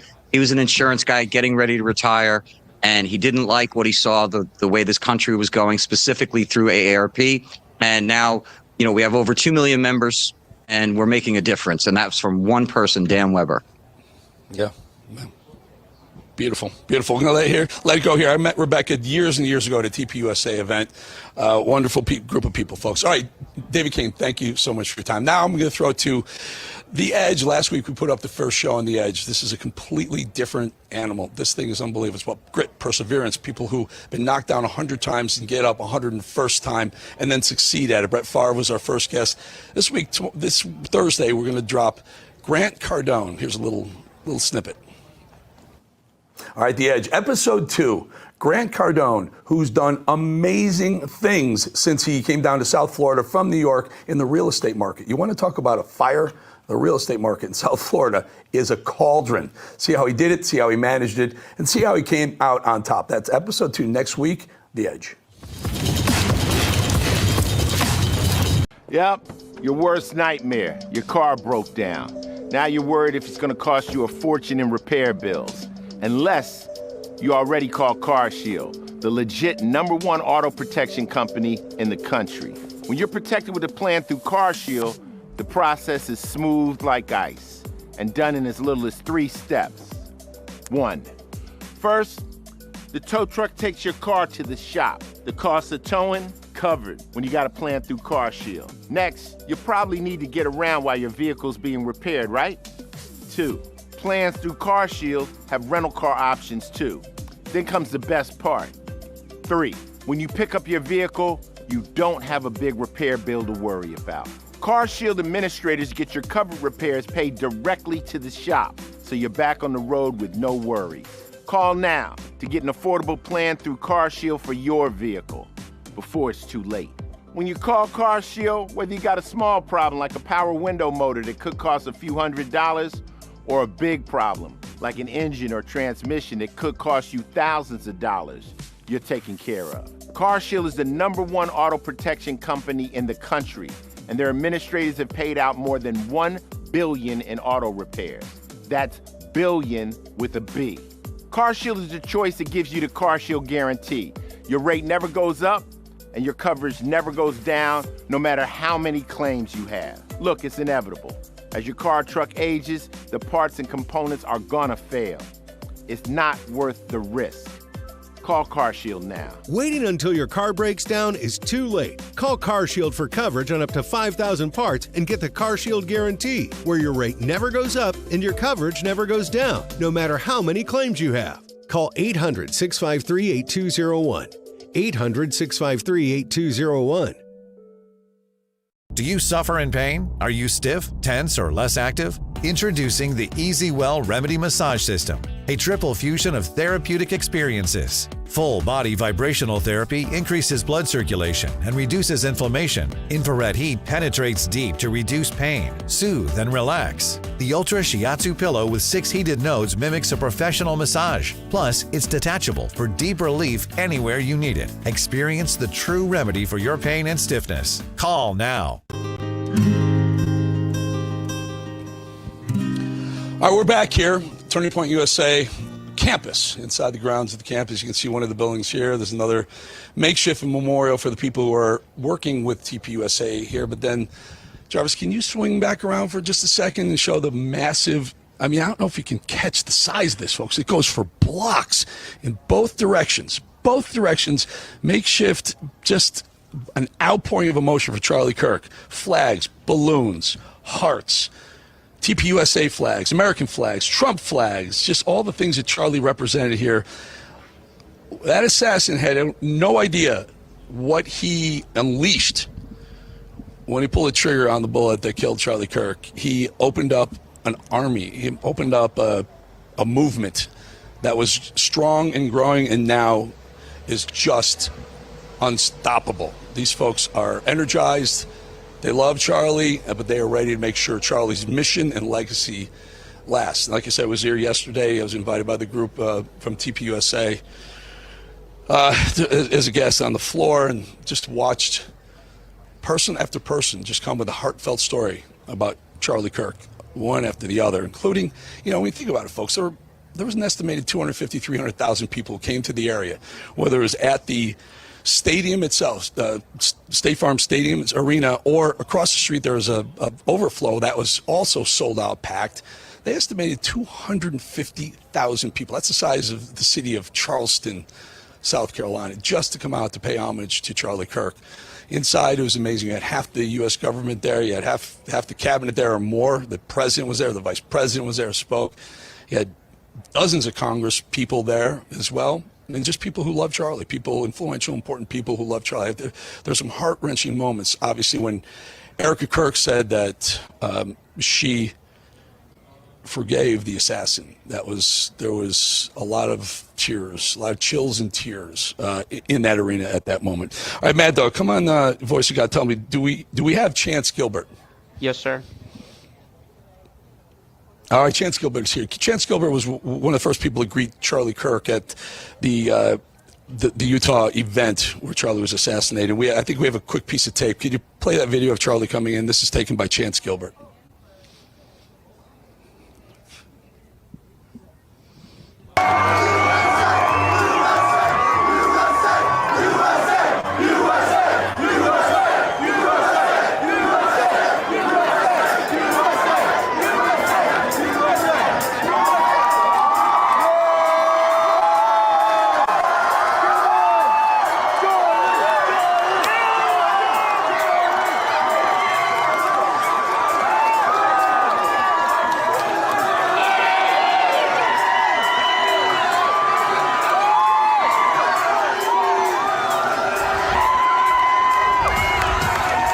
Okay, let's bring in Chance Gilbert. He's the man who took that video right there. Chance, tell us, here we are, whatever, 12 hours after 15 hours after the memorial for Charlie Kirk. You were there. You saw him come in. Tell us about that day, sir.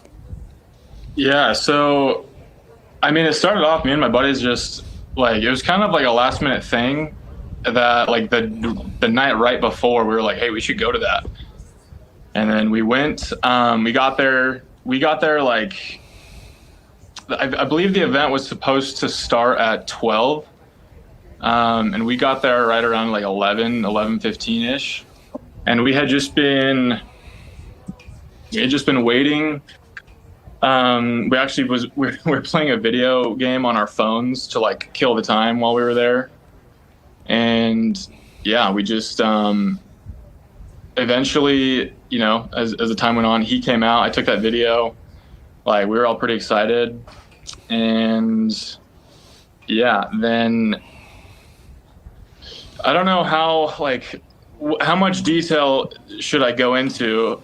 I don't know how much time there is for me to explain it. We got about 4. Listen, hear me out. You got about 3 or 4 minutes here, so you can be a little bit brief, but just tell us the moment it happened, and I want your reaction afterwards, because there are a few events that happened. An older guy, 72-year-old guy, got up and said, "I did it" immediately, which is very fishy to me. And then the younger guy jumping up in front, making himself a target. Just tell us about the shot and the immediate aftermath that you saw, that you experienced. Yeah. So there was the first question that got answered. He left, and then the second guy came up, and he asked a question about, I think everyone knows the question, but I'm not going to try to say it verbatim. But I remember the moment I heard the shot. I was right in the front row to the left. You could see in the video, but I heard the shot, and my eyes kind of like flicked back to my right.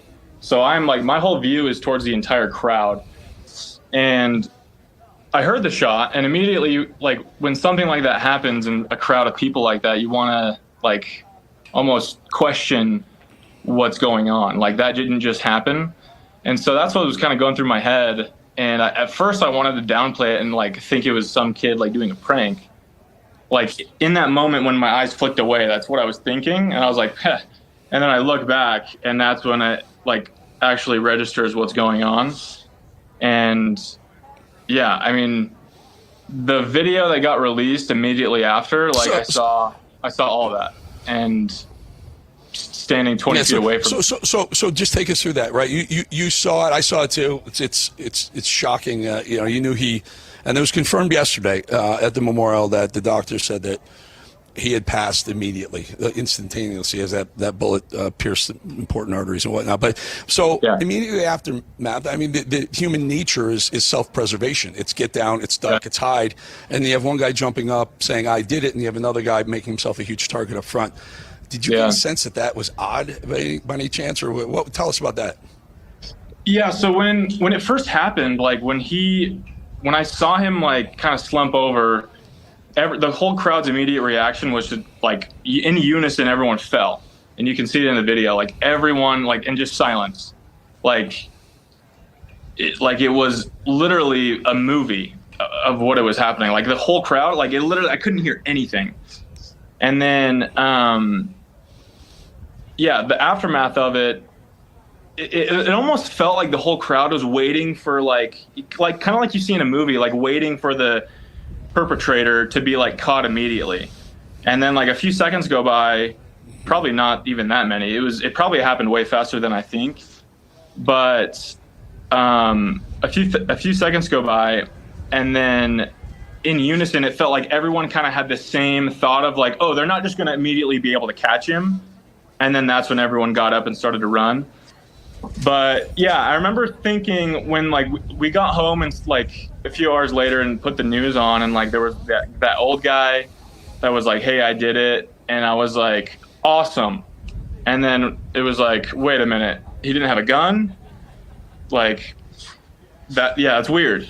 But I remember thinking the actual sound of the bullet, it sounded, I don't know if it was just the echo because we're kind of in like a pavilion, like amphitheater kind of thing. If it like some echo location, it made it sound like closer than it was. But, and I'm not just saying this to like prove the conspiracies that people are hearing. This is just what I heard. It sounded like it came from right above the highest point of the stairs, like right in that courtyard, kind of like you see there, like back into there. But it definitely did sound like it was higher up. So, yeah. So if I may jump in here real quick, and go ahead. we're going to jump out of here. We got to go. We have the president who's making his way to the Oval to do some executive orders. Well, yeah, we're not going to keep him waiting. I promise you that. But very quickly, just super fast. Have the FBI and the authorities contacted you? Very quick. No. Okay. Well, maybe they should. All right, we're going to leave it right there. Chance Gilbert, I think they'd like to hear where you thought you were hearing the bullet come from and what it sounded like. That's all relevant information. Chance Gilbert, thank you for your time. All right, folks. Absolutely. We'll be back 2.5 minutes.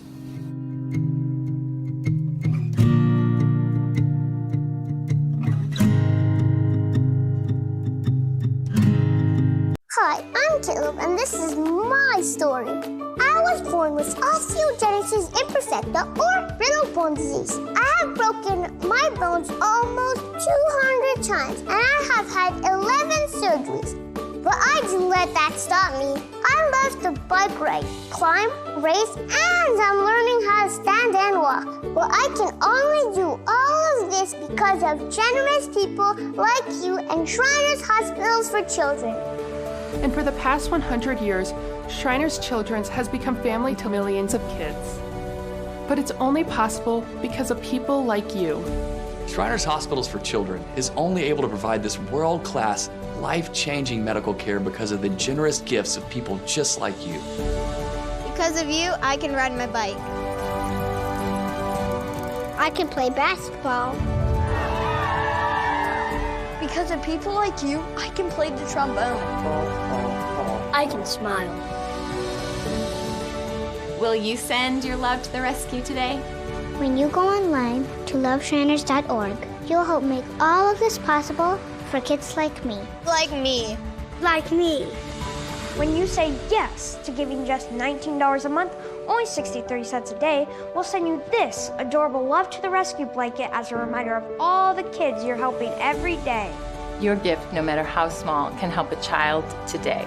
This is your moment to make a difference. When you pick up your phone, I know you have it right there, and call to give. You're helping kids like me. Thank you. Thank you. Gracias. Thank you. Please call or go online now. If operators are busy, please call again or give right away at loveshriners.org. Your gift makes a difference. Thank you for giving. On the J6er. I spent 1,143 days in prison. About a year in prison. 4 years out of an 18-year sentence in prison. J6ers have been treated like terrorists. And we need your help. Stand in the Gap was founded to stand in the gap for J6ers working to rebuild their lives after being incarcerated. For just $10 or more, you can help these patriots get back on their feet again. Please scan the QR code to donate $10 or more to support these American patriots. Thank you for standing in the gap. They cannot imagine what they have awakened. They cannot conceive of the army that they have arisen in all of us. Because we stand for what is good, what is virtuous, what is noble. And to those trying to incite violence against us, those trying to foment hatred against us, what do you have? You have nothing. You are nothing. You are wickedness, you are jealousy, you are envy, you are hatred. You are nothing. You can build nothing. You can produce nothing. You can create nothing. We are the ones who build. We are the ones who create. We are the ones who lift up humanity. You thought you could kill Charlie Kirk? You have made him immortal. You have immortalized Charlie Kirk. And now millions will carry on his legacy. All right, folks, we're here, as we've been saying all day, we're here at the TPUSA, the compound. The campus is right behind me. We're going to be inside for the rest of the show in just a second here. I just want to show you the crowds gathered in memory of Charlie Kirk.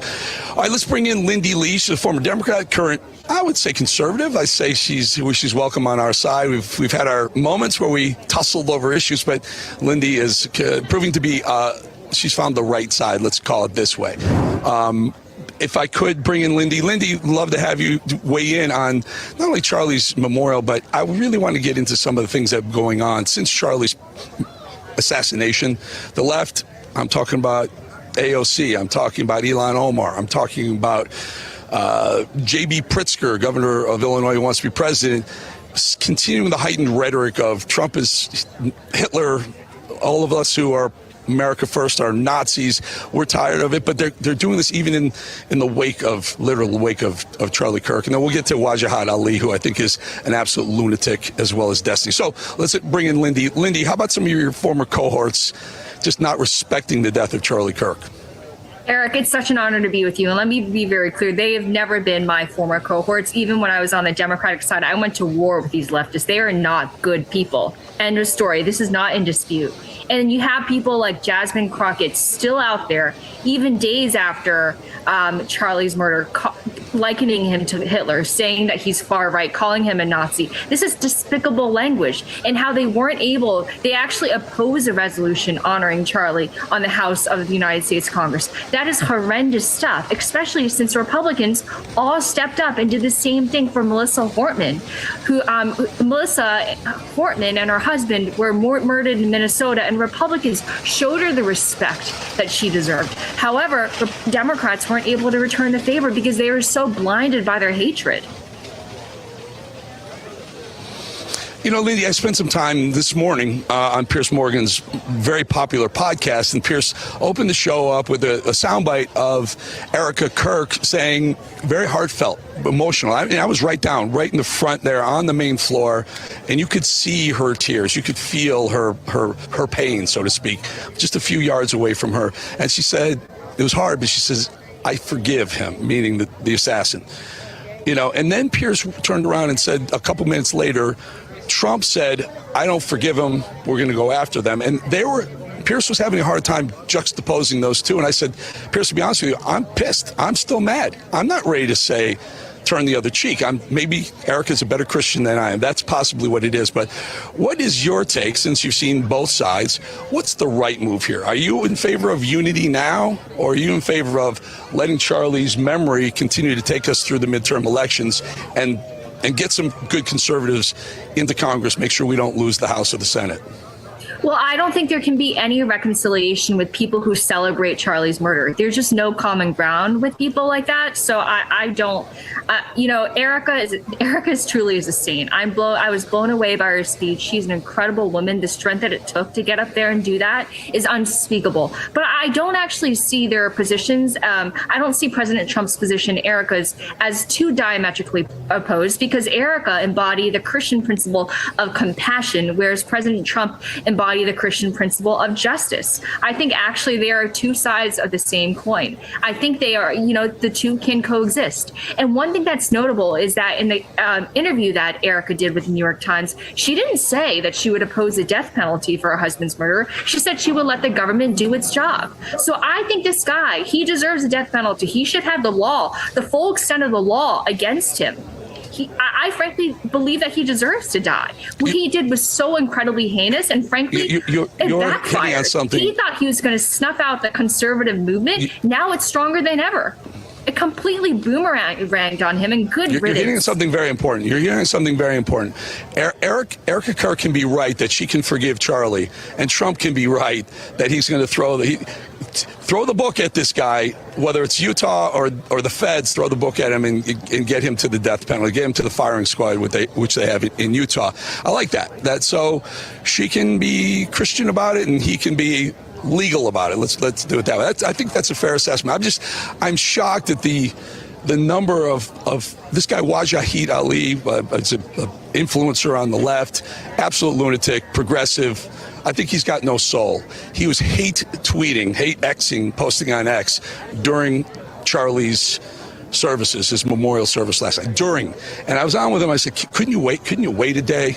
Are you so low? Do you just crawl along the earth on your stomach as a worm, as a snake, that you couldn't wait till Charlie was memorialized before you start hating on him again? It's amazing how some of these people, they'll do anything to get booked, Lindy. Absolutely. And it's also, he just wants the clicks. He wants the likes and the favorites and the retweets. And Charlie's life is worth nothing to him. So I'm frankly not really interested in finding common ground with people like that. I'm just not. I don't think they have human decency. So, reconciliation is not possible. I'm completely blown away by the amount of love and unity that the conservative movement, that Charlie's fans and family and team are exuding. And I have to make sure that we draw people's attention to the reaction to George Floyd's killing. My street in Philadelphia was burned down. That's actually one of the reasons why I moved. They burned down my street. They vandalized the Apple store and the Lululemon store, the Nike store. They caused $2 billion of damage around the country. None of that happened this time. The two sides are not the same. We are not the same. Do you think there is a path to unity? And what would that timeline look like for you, Lindy? Oh, man, I want them to stop, first of all, bashing Charlie Kirk on the floor of the House of Representatives. I don't know why that's a bar that's too high to reach these days, but apparently it is. We have people like Rashida Tlaib still attacking him as a Nazi at a congressional hearing. How is that okay? That language needs to stop. They just need to take a beat and stop maligning someone that is loved by millions, tens of millions, hundreds of millions of people around the world. He's become an international icon, and he was murdered for doing something that is so intrinsically American, and that is debating. It's amazing how you're nailing it, that the reason why Charlie Kirk, Trump said that there's an important line that Trump said yesterday. I'm not sure he got picked up. The bullet that killed Charlie Kirk was aimed at all of us. That was probably his most powerful moment. I'll give you one final thought on this, Lindy, and then you tell us about the show you're involved with PDB Podcast. It's great. So go ahead. Tell us, Trump's saying, I believed him. When he said that, I was like, yeah, that was for all of us. And the reason why it was Charlie who got the bullet is because he had all of our attention. Yeah, I thought that was an incredibly powerful statement. And I don't think I want to say the people in that stadium yesterday, yes, they were there for Charlie. But the reason that Charlie was able to bring together so many people around the country was because of President Trump. He was able to strike a chord in the hearts of millions of Americans. And I'm ashamed that I didn't see it earlier. I take full responsibility for that. I believe the mainstream narrative, you know, that Orange Man bad, there was a Russia hoax. I believed Adam Schiff, who should be held accountable for lying to the American people. But now I see it. I get it. I do. Down to my core, I get it. And I'm just floored. You know, I've been a Christian all my life. And I've never been stronger and firmer in my faith. You know, people call, you know, yesterday what we saw was unapologetic Christianity. We need more of that. We shouldn't be ashamed of our faith anymore. And I'm not going to be. Yeah, it's a shame. Honestly, it's a shame. It's a shame that it had to be after the death of such an influential, great patriotic American. Very quickly, tell us about the podcast, and then we got to jump here. Well, we would love to have you. We actually tried to have you a few months ago, but I think you were busy. But it's a group of women who share their unabashed takes. You know, we are liberated and we welcome all vigorous debate. You know, in the spirit of Charlie Kirk and in the spirit of Voltaire, the French philosopher. You know, we may not agree, but I would fight to the death for you to say your opposing view.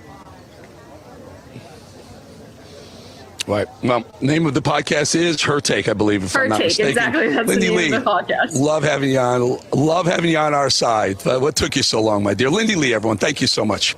2.5 minutes. We'll be right back.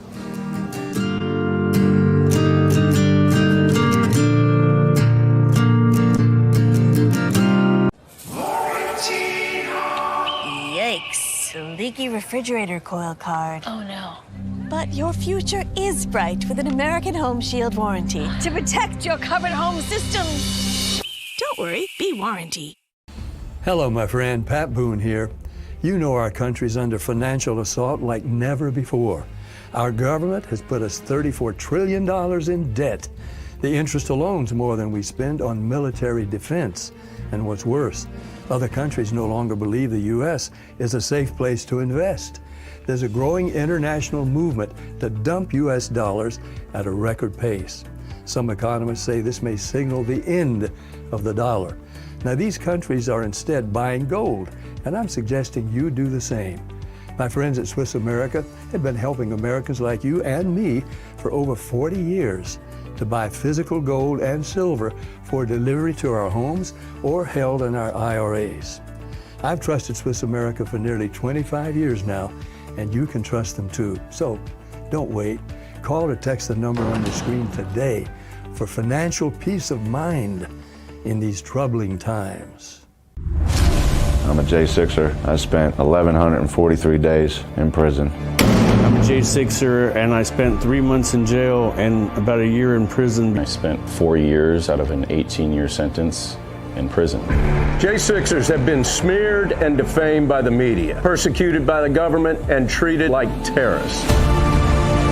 In reality, J6ers are patriotic men and women, mothers, fathers, sisters, and brothers from all walks of life. Stand in the Gap was founded to stand in the gap for J6ers working to rebuild their lives after being incarcerated. And we need your help. For just $10 or more, you're helping these patriots get mental, physical, and spiritual help. Please scan the QR code or go to j6support.com to donate $10 or more to support these American patriots. Thank you for being a patriot. Thank you for standing in the gap. Did you know that thousands of authors across the country have written books and published them with Page Publishing? If you've written a book, Page Publishing can help you through the process. We cut through the confusion of the publishing world to make it easy for you. Call or scan for your free writer's guide today.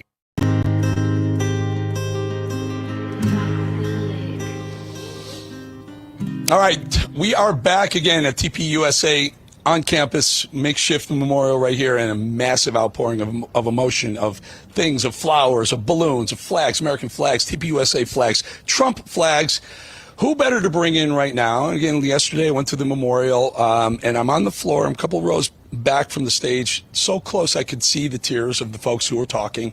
And while I had that moment there, I had the RAV, the Real America's Voice feed up on my phone, and I was watching, and Steve Bannon was hosting, you know, like he does, like 24-hour marathons of hosting. He's great at it, by the way.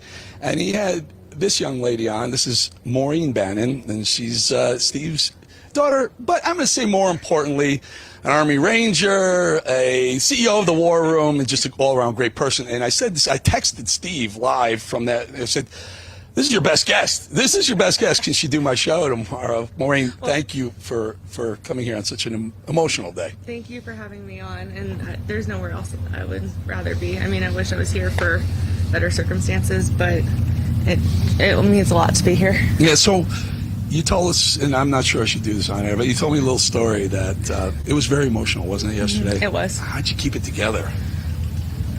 I drew courage and strength from Erica Kirk, actually. The fact that, you know, a couple of days after Charlie was assassinated, she came into the studio, and the address that she gave the nation, and then the address that she gave, or the speech she gave yesterday, she's just a woman of such courage and strength, so I drew a lot from her.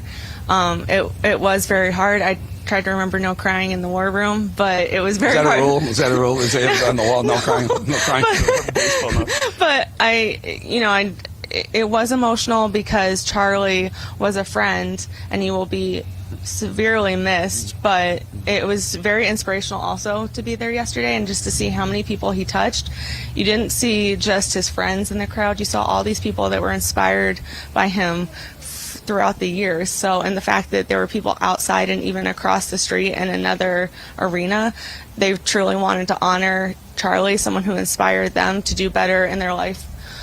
You know, go to church, get back and have a good relationship with Jesus, or get involved with politics. It was just very moving to be there. It was shocking, the number. We had heard that the stadium, State Farm Stadium, seating is 63,000. You could put more people, you know, on the field. They put seats in there, and they said we're going to get around 70,000. And most people are like, oh, I'm not sure they're going to. It was packed, folks. It was the overflow arena was packed with people as well. People standing around everywhere. It's just an incredible. And they estimate now 250 to 300,000 people showed up for the event. That's the size of a mid-level major city in the U.S. Oh, I agree, and I think that's more than the Super Bowl's ever seen. So it just shows how many lives that Charlie touched, and how many people just wanted to celebrate his life, pay their respects, and also just show that they're going to pick up the mic. The mic didn't fall, and it's not going to stay on the ground or stay on the table. It's going to be picked up and carried on by all these people. Yeah. Interesting, you know, Erica had a very passionate speech. It was amazing. And you can, like I said, I could see the tears. It was like, anyone says she wasn't crying, they're lying. I mean, I was right there. I saw her speaking, and wow, it was emotional, especially when she said she forgave the assassin, which just, the whole place started. I mean, everyone's she brought me to tears. Yeah. And then Trump later on came, he kind of vocalized where I am. He was mad. He seemed to me like, and at one point he said, we're not going to let this guy, we're going to throw the book at him. We're going to go after him. We're going to go after the cell that's part of this cabal that's taking down conservatives. That's my emotion right now, that anger. I'm still fire inside right now. I mean, I'm still mad. You know, I still have anger, but I think that drawing strength from Erica, you have to let go of the anger in order to heal. And I mean, they'll never be fully healing from this, but in order to, I think, function is why she said, I forgive him. So but that doesn't mean just because I forgive him doesn't mean you're not going to seek the death penalty. Right. And I had this discussion after the coverage. Just because she said, I forgive my husband's assassin, doesn't mean that he's not going to be brought to justice. Charlie said in many of his debates when he was asked, do you believe as a Christian in the death penalty? He said, yes, in the Bible it says, if you take a life, your life will be taken. So Charlie supported the death penalty. That's why I believe that's why they went for the death penalty, not only because that was the wishes of Charlie, but I think Erica Kirk. But just because she said that doesn't mean that that's she can't forgive him. Yeah. She can forgive him as they put, you know, a few into his body that he so much deserves. All right. Oh, I'm sorry. We're going to get Maureen Bannon. We're going to have to wrap because we have not your father. We have President Trump. I think someone called him Daddy. We have President Trump who's taking over the show. Thank you guys so much. President Trump, folks.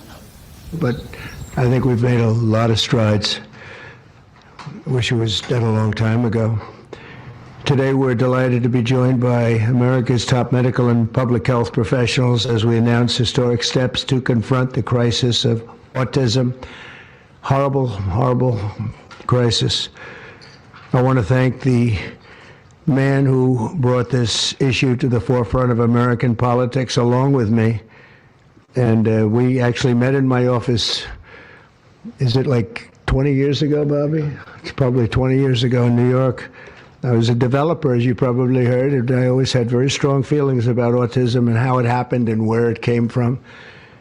And he and I don't know, the word got out, and I wouldn't say that people were very understanding of where we were, but it's turning out that we understood a lot more than a lot of people who studied it, we think. And I say we think because I don't think they were really letting the public know what they knew.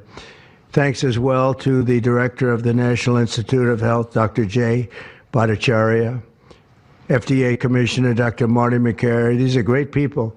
Administrator of the Centers for Medicine and Medicaid Services, Dr. Mehmet Oz, and Acting Assistant Secretary of HHS, Dr. Dorothy Fink.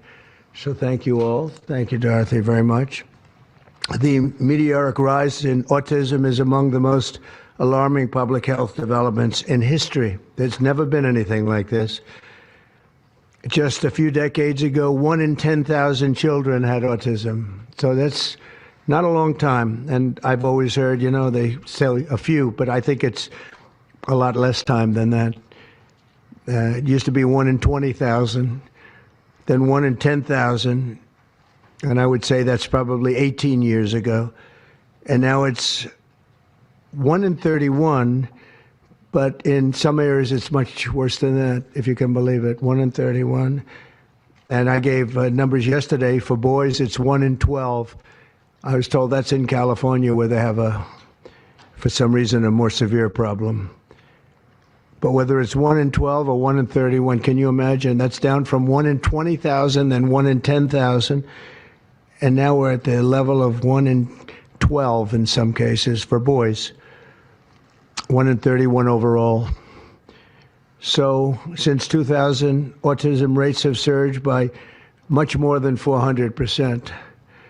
Instead of attacking those who ask questions, everyone should be grateful for those who are trying to get the answers to this complex situation. And the first day all of these great doctors behind me were there, I told them this is what we have to find out. Because when you go from 20,000 to 10,000, and then you go to 12, you know there's something artificial. They're taking something. And by the way, I think I can say that there are certain groups of people that don't take vaccines and don't take any pills that have no autism.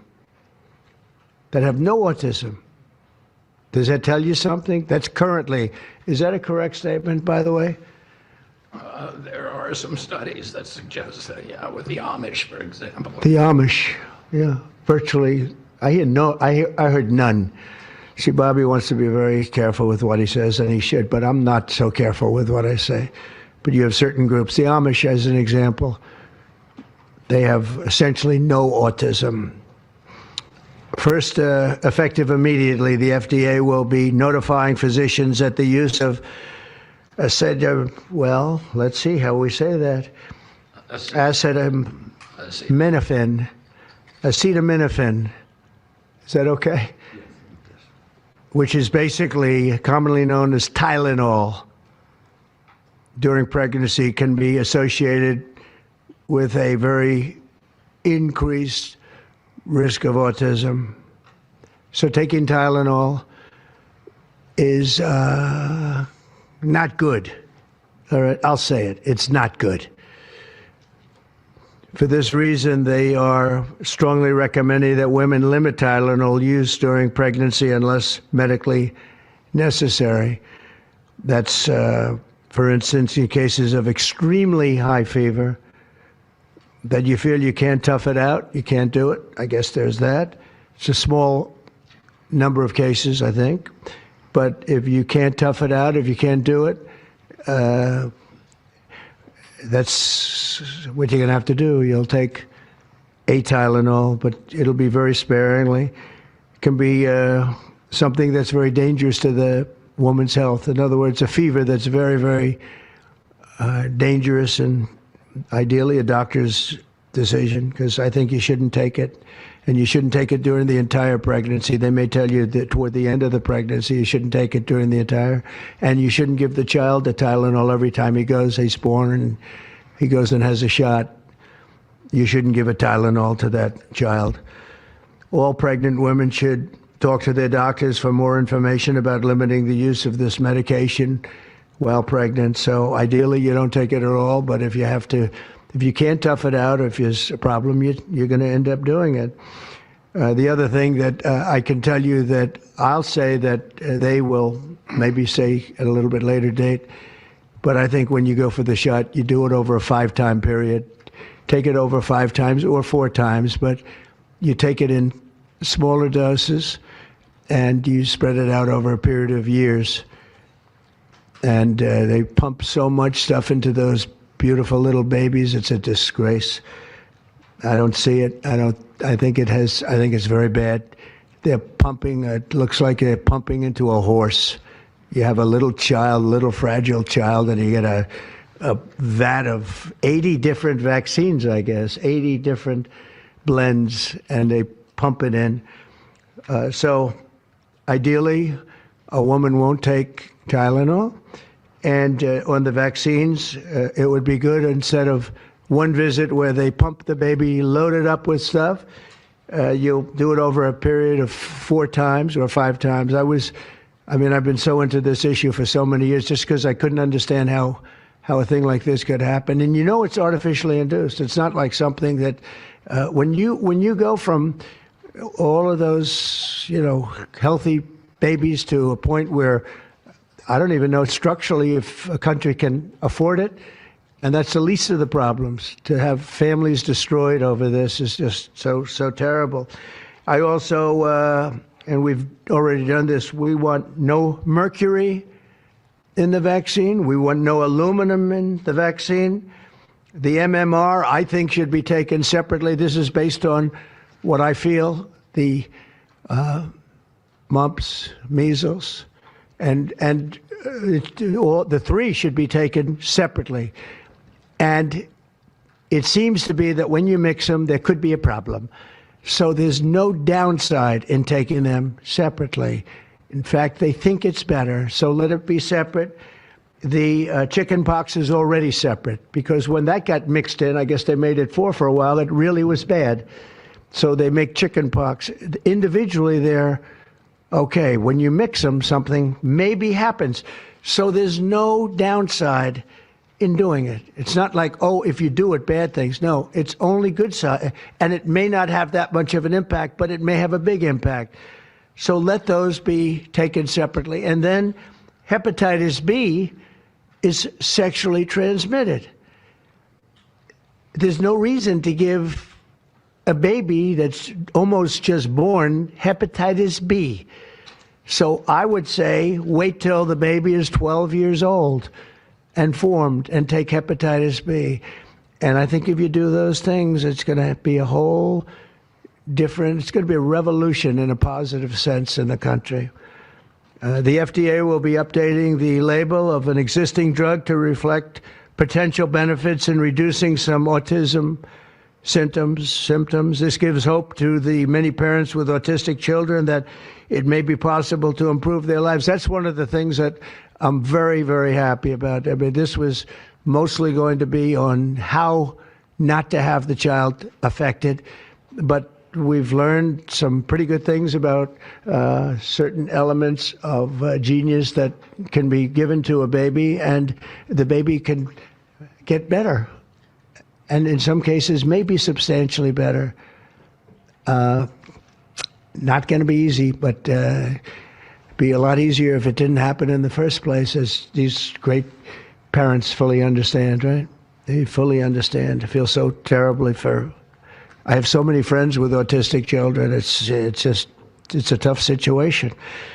Finally, to help reach the ultimate goal of ending the autism fever, the NIH will be announcing 13 major grant awards from the Autism Data Science Initiatives. And to be honest with you, to me, that's the least important. It's not even a money thing at this point. There's so much money, but they have to do, and they have to move quickly. When the alternative is that nothing bad can happen, let's do it now. I was just saying to Bobby and the group, let's do it now. Nothing bad can happen. It can only good happen. But with Tylenol, don't take it. Don't take it. And if you can't live, if your fever is so bad, you have to take one because there's no alternative to that. Sadly, first question, what can you take instead? It's actually, there's not an alternative to that. And as you know, other of the medicines are absolutely proven bad. I mean, they've been proven bad with the aspirins and the Advils and others, right? And they've been proven bad. So I'd like to ask Bobby to get up to the podium and say a few words, and then Dr. Bhattacharya and Dr. McCary, Dr. Oz, Dr. Fink, followed by two incredible mothers that have experienced firsthand what this country is going through, what parts of the world are going through. And I will say there are parts of the world that don't take Tylenol. I mean, there's a rumor, and I don't know if it's so or not, that Cuba, they don't have Tylenol because they don't have the money for Tylenol, and they have virtually no autism, okay? Tell me about that one. And there are other parts of the world where they don't have Tylenol, where they don't have autism. That tells you a lot. And I want to say it right now. And, you know, the way I look at it, don't take it. Don't take it. There's no downside in not taking it. So I'd like to ask Bobby to come up and say a few words. I hope I didn't ruin his day, but that's the way I feel. I've been very strong on the subject for a long time. You know, life is common sense, too.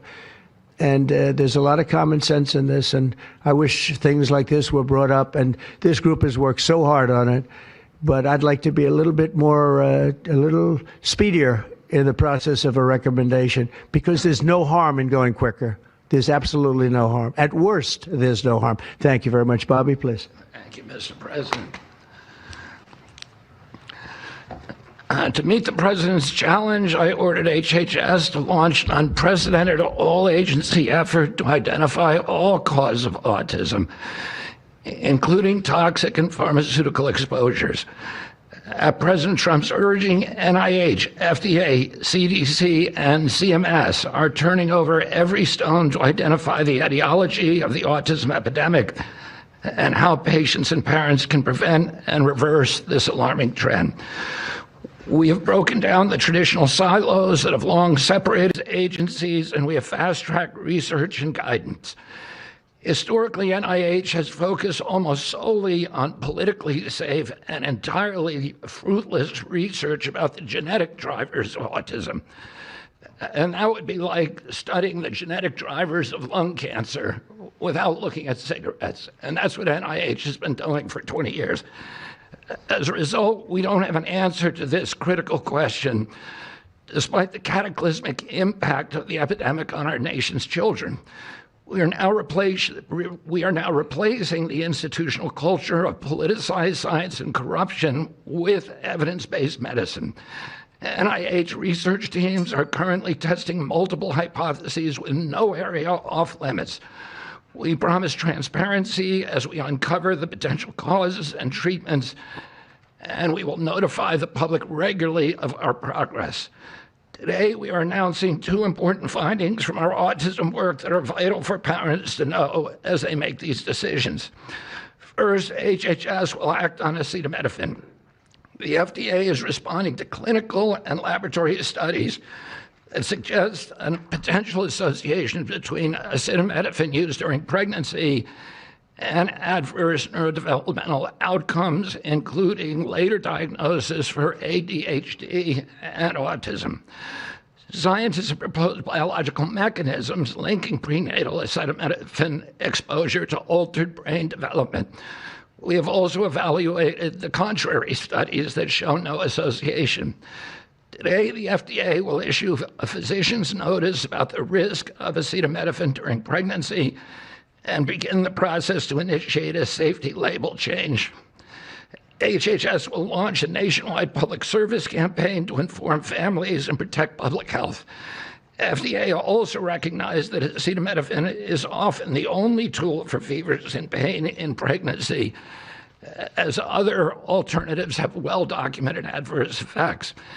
HHS wants, therefore, to encourage clinicians to exercise their best judgment in the use of acetaminophen for fevers and pain in pregnancy by prescribing the lowest effective dose for the shortest necessary duration and only when treatment is required. Furthermore, thanks also to the politicization of science, the safety of acetaminophen against the risk of neurodevelopmental disorders in young children has never been validated. Prudent medicine, therefore, suggests caution in acetaminophen use by young children, especially since strong evidence also has associated it with liver toxicity.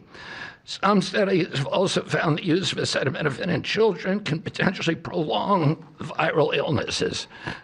FDA will drive new research to safeguard mothers, children, and families. In addition to a possible acetaminophen connection to autism for pregnant women, infants, and toddlers, our research has revealed that folate deficiency in a child's brain can lead to autism. We have also identified an exciting therapy that may benefit large numbers of children who suffer from autism. Peer-reviewed literature has documented that up to 60% of folate-deficient children with ASD can have improved verbal communications if given leucovorin. I have instructed NIH, FDA, and CMS to help doctors treat children appropriately. Jay will help tell that story, which started with sound science, the kind that restores faith in government. This announcement also represents a historic collaboration between NIH, FDA, CDC, and CMS. We expect this to be the first of many announcements over the coming years that deliver actionable information to parents on underlying cause of autism and the potential paths for prevention and reversal. Finally, autism is a complex disorder with multifactorial etiology. We are continuing to investigate a multiplicity of potential causes with no areas of taboo. One area that we are closely examining, as the President mentioned, is vaccines. Some 40 to 70% of mothers who have children with autism believe that their child was injured by a vaccine. President Trump believes that we should be listening to these mothers instead of gaslighting and marginalizing them like prior administrations. Some of our friends like to say that we should believe all women. Some of these same people have been silencing and demonizing these mothers for 3 decades because research on the potential link between autism and vaccines has been actively suppressed in the past. It will take time for an honest look at this topic by scientists. But I want to reassure the people in the autism community that we will be uncompromising and relentless in our search for answers. We will perform the studies that should have been performed 25 years ago. Whatever the answer is, we will tell you what we find.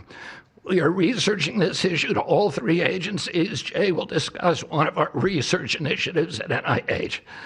This model of unleashing unbiased, depoliticized, gold standard scientific research and academic freedom to deliver actionable information to prevent and reverse disease will be a model for the framework to deliver similar results for many other chronic conditions that plague Americans. Jay? Thank you, Secretary Kennedy, and thank you, President Trump. Thank you very much. I'm proud to announce today that the NIH has launched the Autism Data Science Initiative to turbocharge autism research, devoting an additional $50 million to the cause of studying autism. Nearly 250 research teams from across the country applied, sent in their applications, and were peer-reviewed by the NIH review panels.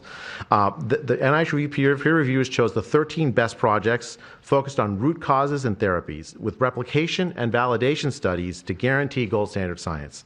The studies feature a new kind of science called exposomics, where scientists consider environmental and medical factors, nutrition, events during pregnancy, in combination with biology and genetics to answer vital questions about autism. Science like this, conducted in partnership with families and physicians, is the best way to arrest and reverse the autism epidemic. Autism spectrum disorder encompasses a very wide range of symptoms, ranging from mild difficulties with social interactions to profoundly autistic children who experience severe disabilities in speech and behavior. Given this wide range of symptoms across the spectrum, it seems certain that there will be a wide range of biological contributors to explaining the cause. The great thing about the new NIH initiative on autism is that scientists will use rigorous advanced methods in causal inference, machine learning, organoids, and other fresh approaches to the problem. The sharp rise in the prevalence of autism deserves an urgent response by the scientific community.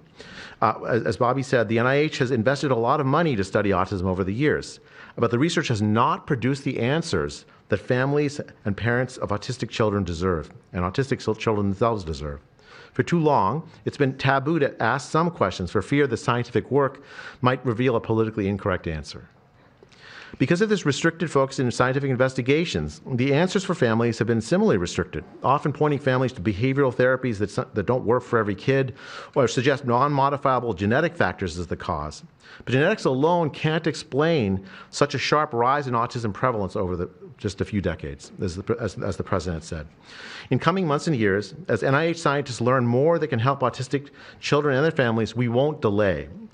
Like scientists often like to do, I can say as a scientist myself, it's really tempting to delay, but but in face of a problem like this, you have to move fast.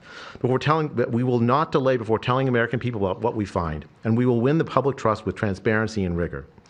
Already, our broadened focus on autism research has pointed to 2 items that will help families prevent and treat some cases of autism. I'll leave the good news on these 2 items to my close friends and colleagues, Dr. McCary and Dr. Oz. We've been working together closely on this problem for the past 6 months, and our cooperation represents an unprecedented collaboration with Secretary Kennedy's Department of Health and Human Services and with President Trump. I'm delighted to introduce Dr. Marty McCary, Commissioner of the Food and Drug Administration, who will tell you about these announcements of practical help for families with autism. Great, thank you, Dr. Bhattacharya. Mr. President, this is the start of a historic shift in medical culture.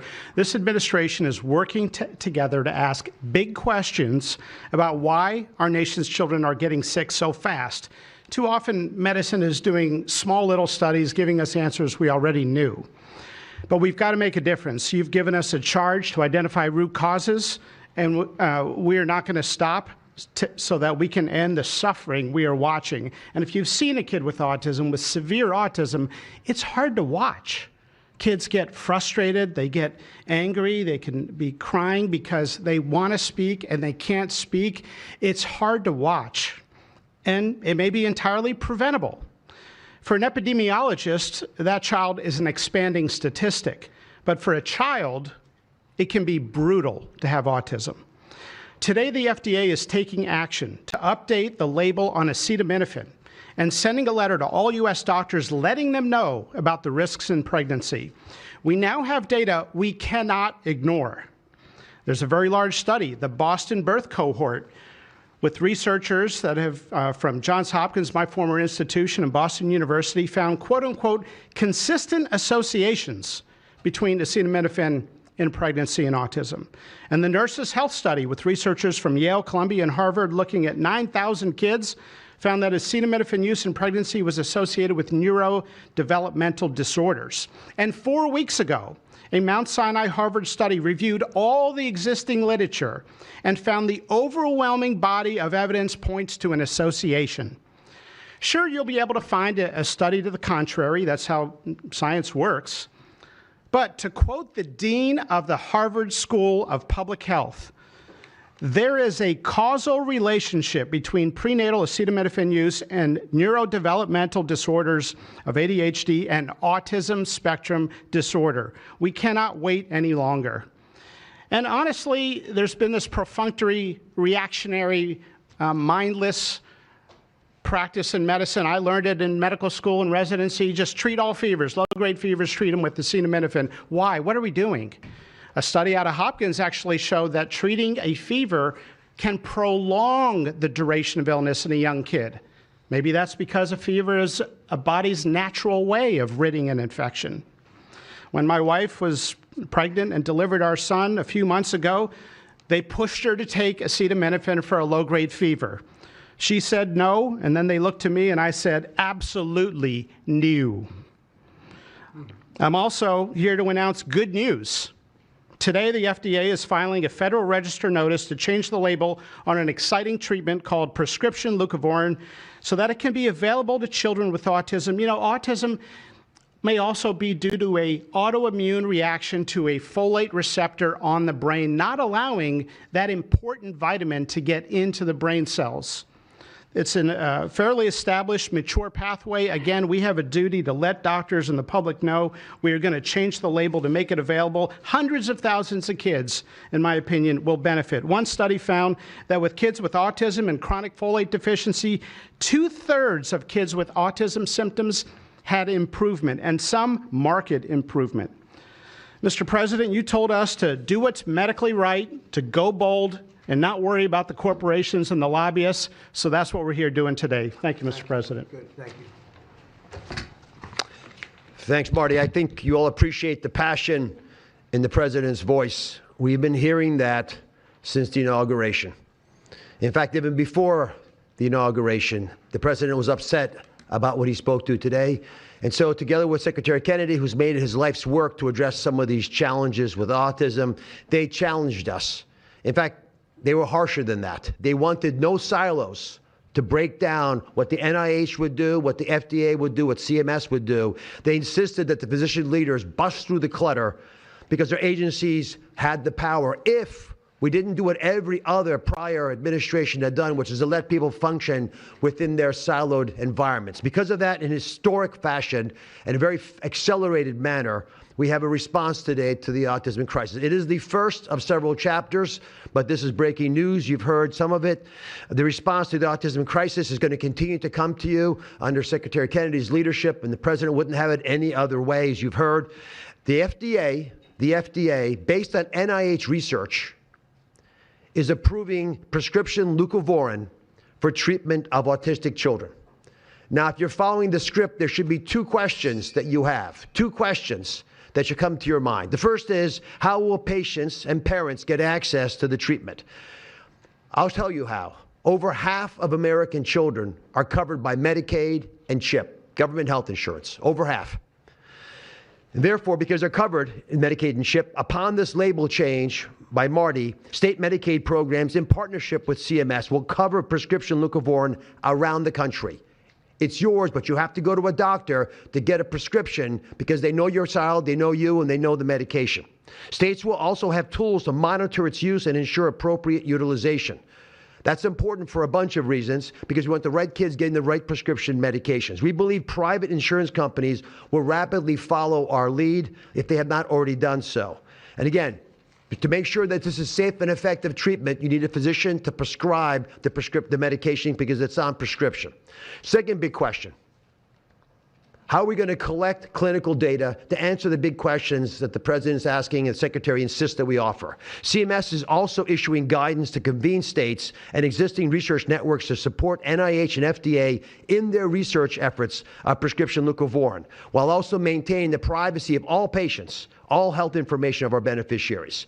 Collecting real-world data, which is what many of you have been asking us to do in the community, is fast, it is life-saving, and we'll get answers based on what happens over the next few months with this approach. The aggressive approach, and it is aggressive, demanded by the President and by the Secretary, have already identified risk factors and opened the door for the first FDA-recognized treatment pathway for autism.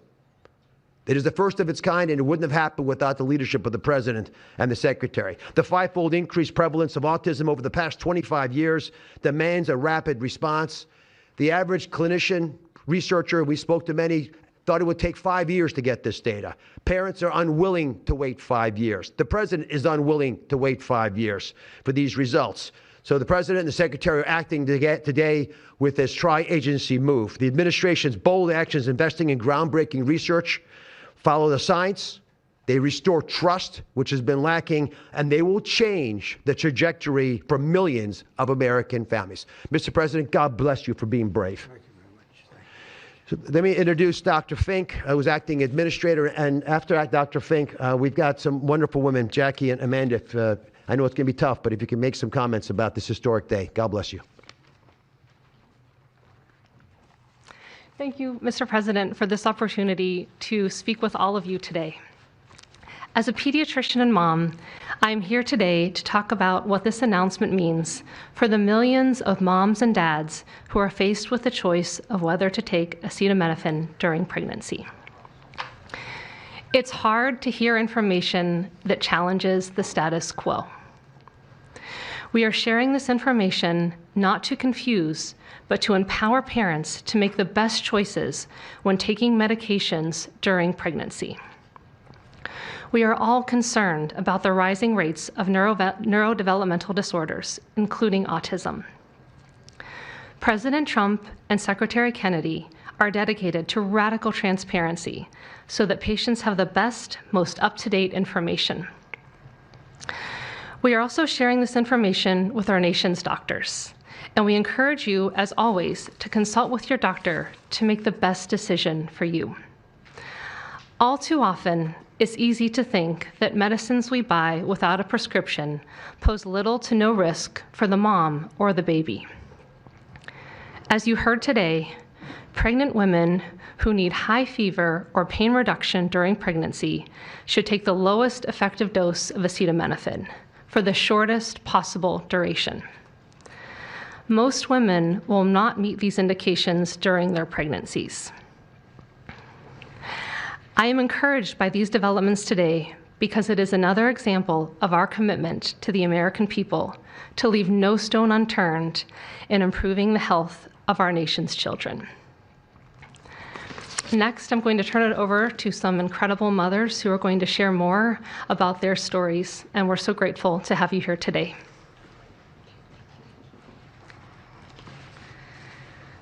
Thank you. Thank you, Mr. President and team, for all your work. This is an historic day, and I'm thankful to be here. I have a son who's 5 who is profoundly autistic, and you've probably heard if you've met one autistic child, you've met one autistic child. It's a spectrum, which I don't think the spectrum is helpful, but that's another conversation. He is an amazing little boy, a blessing from God. He's marvelous. He can count to 1,000. He knows all of his letters and the sounds they make and a word for each one. But he also has a lot of obstacles. He is nonverbal. He can say those numbers and letters, but there's no communication. Unless you've lived with profound autism, you have no idea. You have no idea. He, like you said, he will get frustrated because he can't speak. It's not even that he can't speak. Sometimes he just doesn't understand what I'm saying. He understands the word no, but he doesn't understand the why behind the no. And that's a huge part of discipline. That's the discipline. So it's very hard to discipline a child with autism so you have these behaviors. And it's a very hopeless feeling. It's very isolating being a parent with a profound autistic child. Even just taking them over to your friend's house is something we just don't do because, again, they're going to be met with no, no, no, and no understanding of why. And then there's a meltdown. And then you're in a situation where you're just helpless and you're just trying to protect your kid. So it's just better not to do it. You learn your limits, and it's been really hard. This is amazing that we're here today. And no one has been able to point to anything to say this is what caused it. And you can't point to that and say it didn't cause it. I have no idea. I am completely open. I'm not blaming anything, but I'm open to the discussion and the fact that there's work being done to find answers. I'm very grateful. I was already excited to vote for Mr. Trump anyway, Mr. President. But when we got word of RFK doing his work, I was ecstatic. I could not wait for this work to be done, that somebody would try to find us some answers. I'm just very grateful. I pray for my son every day, and I hope that he can get the help that he needs. And just thank you. Thank you. Thank you very much. Thank you, John. You take care of yourself.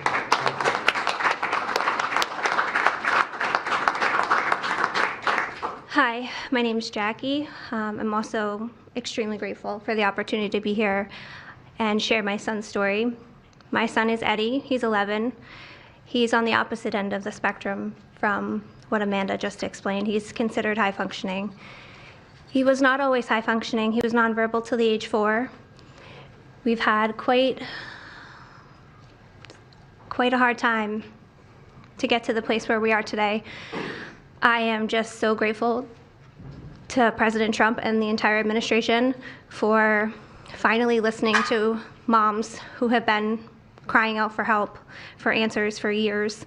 I've met so many other moms with children on the spectrum in the 9 years since my son's diagnosis, and they all have very similar stories, and they've all just wanted somebody to listen, to not ridicule them or look at them like they were the crazy people. It's hard when you don't have doctors that take the time to really listen and find out when the change happened and what change happened. And it's just, I've been praying for this day for 9 years, and I'm so thankful to God for bringing the administration into our lives. And I'm speechless. This day is a day I never thought would happen. I thought that we would never have an administration that was courageous enough to look into things that no prior administration had. So I'm just here to express my gratitude, and I am looking forward to what comes from this, and hopefully we just get more answers. So thank you. Thank you very much. So I just want to say acetaminophen is basically Tylenol, essentially, because I noticed that term is used throughout this conference. So it's essentially Tylenol. And I just recommend strongly that you don't use Tylenol unless it's absolutely necessary. I understand it's maybe 10% of the women that are pregnant are, would perhaps be forced to use it. And that would mean you just can't tough it out. No matter what you do, you can't tough it out. So that's up to you and your doctor. But there's a very strong recommendation, maybe stronger from me than from the group, because they're waiting for certain studies. I just want to say, I want to say it like it is. Don't take Tylenol. Don't take it. If you just can't, it's just fight like hell not to take it. There may be a point where you have to, and that you have to work out with yourself. So don't take Tylenol. Other things that we recommend, or certainly I do anyway, is, and it's so important to me to see the doctor 4 times or 5 times for a vaccine. Don't let them pump your baby up with the largest pile of stuff you've ever seen in your life going into the delicate little body of a baby. Even if it's 2 years, 3 years, 4 years, you just break it up into, I would say 5, but let's say 4 visits to the doctor instead of 1. And certain things I think you should do. We've already taken out and are in the process of taking out mercury and aluminum now. You know what mercury is. You know what aluminum is. Who the hell wants that pumped into a body? And there were rumors about both of them for a long time. But we're having them taken out. We're having them taken out of the vaccines. Hepatitis B, again, that's sexually transmitted, and we think you should wait. I think you should wait till 12. I'm making these statements from me. I'm not making them from these doctors, because when they talk about, different results, different studies, I talk about a lot of common sense, and they have that too. They have that too, a lot. But I recommend the hepatitis B. Take it at 12. Sexually transmitted. You don't have to give it to the baby when the baby's 2 years old, and there are a lot of theories on that, but not when they're 12. Doesn't seem to be a problem at all.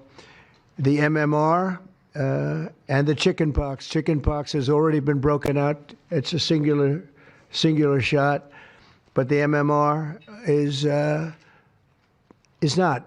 And I've heard for years that there's a problem with it. But they say that there's no problem if you do each shot separately, not put together. So an MMR, go out and do it separately. Don't take Tylenol. Don't give Tylenol to the baby after the baby's born. Every time the baby gets a shot, the baby gets a shot. They say, here, take a cup of Tylenol. I've heard that for years. Take Tylenol. Don't take Tylenol. Don't have your baby take Tylenol. Now, Tylenol is fine for people that aren't pregnant, that aren't in the situation that we're talking about. One very specific situation. If you're pregnant, don't take Tylenol. When you have your baby, don't give your baby Tylenol at all, unless it's absolutely necessary. Don't do it. Break up your visits to the doctors. Break them up. Do it in 5 if you can. Now, it's inconvenient. It's inconvenient. Oh, you got to have to go back another year later. You're going to go back each year for 4 years, 5 years, 3 years. Just break it up. Break it up, because it's too much liquid. Too many different things are going into that baby at too big a number. The size of this thing, when you look at it, it's like 80 different vaccines and beyond vaccines, and 80. Then you give that to a little kid. I mean, I can tell you that I had a woman who worked for me, a beautiful, wonderful woman, worked in Trump Tower, and she had the most perfect child. Beautiful, just perfect. And I remember this little blonde-haired boy running around the lobby of Trump Tower, so healthy and so vibrant. And I said, that's great. And one day I came in and she was crying her eyes out behind the counter. She worked at the front desk. She was crying her eyes out. I've never, as much as I've ever seen anyone distraught, she was. I said, are you okay? What happened? My boy, I've lost my boy. What does that mean, your boy?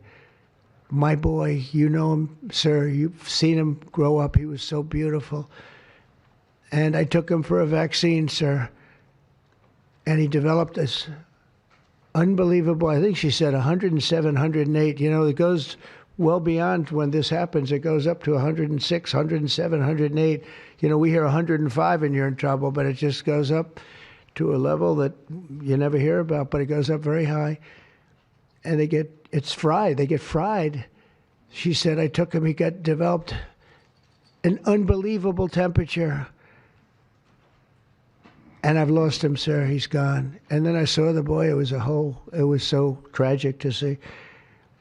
That was the following day. That was the following day after the vaccine. And I've seen it 2 other times, and I think 3 other times, but 2 other times, where they go to the doctor and they get the vaccine, they get the shot. The kid is, badly hurt. Let's be nice, badly hurt. And just do it. Break it up into 5, break it up into 4, break it up into 3 if you have to, but go to the doctor 4 times instead of once, or 5 times instead of once. And for some reason, they insist that you put it all into the body, and maybe that's the drug companies that make more money that way. Maybe it's the doctors because they don't want to be, doing this so much. Maybe it's the doctors. They get maybe more money. Who the hell knows what it is? Don't do it. Get them broken into 4 or 5 visits. Do it 4 or 5. That means you have 20%, 25% what you're putting into the baby's body. It can only help. It can only help.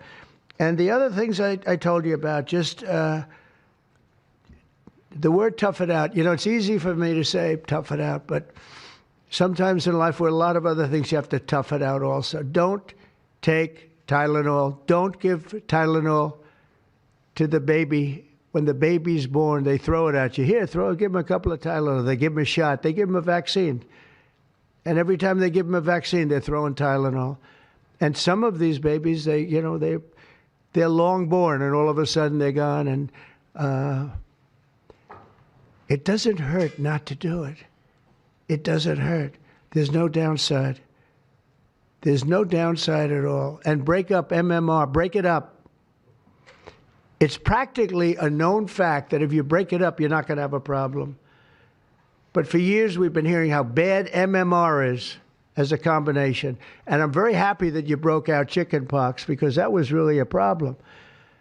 And there are other things. It's interesting because there are other things, we were talking about it, other different drugs, pills that you take that we know are so bad and they don't take them anymore. But for some reason, with this, they keep taking it.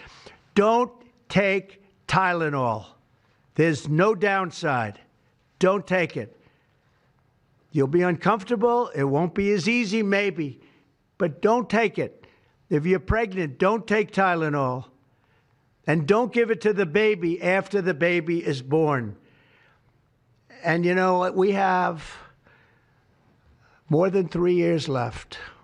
And I told Bobby and the doctors behind me, and they are so committed to this, I told them that this is the number one thing I want to do from you. And you know, we have something else called favored nations where I'm going to be reducing drug prices by 1,000%. By 900, 600, 500, 1,200. We're going to be reducing drug prices at levels never seen. It's called favored nations. We're going to be paying what right now, we're like the garbage can for the rest of the world, and we have been for forever. We pay much higher for drugs than the rest of the world. We subsidize the rest of the world. We're not doing that anymore. And that's a big thing. That's a big thing. That's bigger than anything. I told the story the other night that I was so proud in my first term that for the final year, drug prices went down 0.25%, and I was so proud. I said, why? I'm the first one to do it. I think it was 28 years, they said, where drug prices went down from the beginning of the term to the end. And I was so proud. I called a news conference. I said, you know, drug prices have gone down. First time it's happened in 28 years. You know what it was? 0.25%. I was so proud. Now we're going to have them go down from $100 a pill to $9 a pill, from $1,300 for a shot of like an Ozempic or I call it the fat pill or the fat drug. Sometimes it works, I guess, for people. The ones I've seen, it hasn't worked so well. I got a lot of friends, they're fat. They said, yeah, I lost some weight. I said, you don't look it to me. But they paid $1,300, $1,200, and they go to London and they pay $88. And they call me, they go, what's this all about? We're subsidizing the rest of the world stupidly because we have a lot of stupid people in this country running things. And how big is that? But to me, that's nothing compared to autism. I see that gorgeous boy. I have a big present for him in the back. You know, you bring him back. We're going to bring him into the Oval Office. I have the best present he's ever going to get, okay? A big one. I saved it for you, okay? Because I heard you were coming. Look how beautiful he is. So that's it. There's nothing much to say. Don't take Tylenol if you're pregnant, and don't give Tylenol to your child when he's born or she's born. Don't give it. Just don't give it. And we're going to have, I think, really, if you do all the things that I say, break it up. Just break it up. Break up the shots with the doctor. MMRs, as I told you, separate. Chickenpox already separate. You do these things. I'm telling you, I want to, when I leave office, I don't want to have, it's going to be the kind of number that we're hearing where it's 1 in 32 or 1 in 10, because I've heard 1 in 10 also. And in California, it's really bad. I want it to be, let's get it back to maybe 1 in 10,000 or 1 in 20,000 or maybe none in 20,000. And the only way you're going to do that, because this is artificially induced. This is induced by something. You don't go from 1 in 20,000 to 1 in 10,000, then to 1 in 10. That means you're taking something and something's wrong. And I feel very certain, and I know I'll be criticized. Someday they'll look back and they'll say, well, it wasn't, but I think it will. I think we're going to have a tremendous, this is the most important. There's nothing more important than me. We cured inflation that Biden gave us. He gave us so much inflation, the biggest ever in history. We got inflation done. We brought prices down. We gave you the largest tax cuts, all that stuff. It doesn't mean a thing compared to what we're doing today. This means everything. So we're going to save a lot of children from a tough life, really tough life. We're going to save a lot of parents from a tough life. Okay, how about a few questions? Let's just make it on this subject. This is so beyond as a subject that I'd rather not talk about, some nonsense on the economy. And I will say this, The economy is unbelievable. The stock market just hit another record high and all that stuff. This means more to me. Yeah, please. Mr. President, I have one on your announcement, one on vaccines that's also related. Yes. Why do you think we haven't heard more previously about the tie to autism and acetaminophen? Nobody knows. I don't know. Not only that, when you say it, you get attacked. I was saying something similar, not as strongly, because now facts are on our side. But I was saying it with Bobby 20 years ago, and I was attacked. I said, whoa, what was that all about? I had no idea. You get attacked. I don't know. The medical community, the drug companies, doctors. I don't know what it is. All I want to do, I don't care. I don't care about being attacked. It doesn't matter to me. I believe that the numbers at the end of our term or shortly thereafter could be really phenomenal. I want it to go up just like it came down to this horrible level. 1 in 10, 1 in 12. I was told 1 in 10. I was told 1 in 12. Today I heard 1 in 31 if you add the girls and the boys together. It's crazy. And it was 1 in 10,000 and 1 in 20,000. It's not even sustainable for a country. You want to know the truth. And there are other places that don't have it. And they have things in common. And that's called medical research. Yeah, please. Mr. President, I'm curious as you look at the trend lines, how much of this is the causation of acetaminophen and how much is sort of better diagnosis, doctors, researchers having a better understanding of what is on the autism spectrum? Do you want to do that? Sure, go ahead, Rob.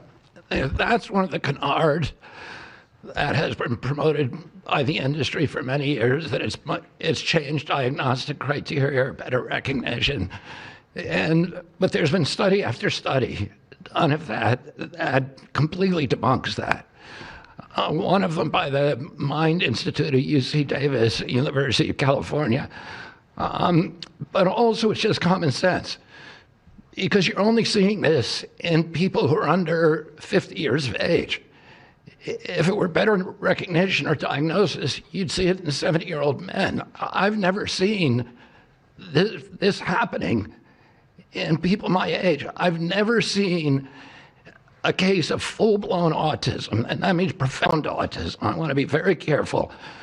Head banging, stimming, toe walking, nonverbal, non-toilet trained. I've never in my life seen a 70-year-old man who looks like that.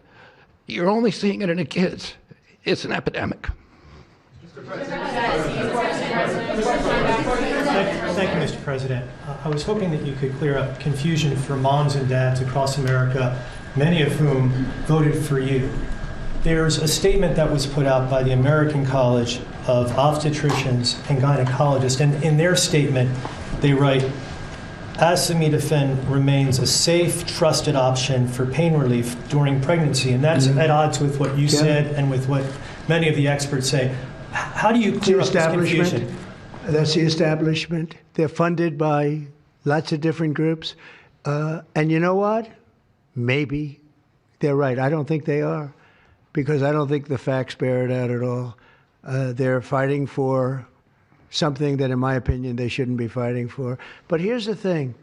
There's no downside to doing, other than a mother will have to, as I say, tough it out a little bit. There's no downside to doing this. It's not like, oh, if you do this, you're going to die. There's no downside. There's no downside to going over a 4-year or a 5-year period or a 3-year period, or even if you space them out for 6 months, you space it out. There's no downside. And that's why I will say the gentleman behind me, they have very strong views, and they feel that we're right, but they'll have more research done over the next 2 months. I said, well, 2 months is a long time. A lot of people could be saved, and there's no downside to doing it. Everything I said, there's no downside to doing it. It can only be good. And I think you're going to see very good results. That's establishment stuff, and we've been reading that about a lot of things for years.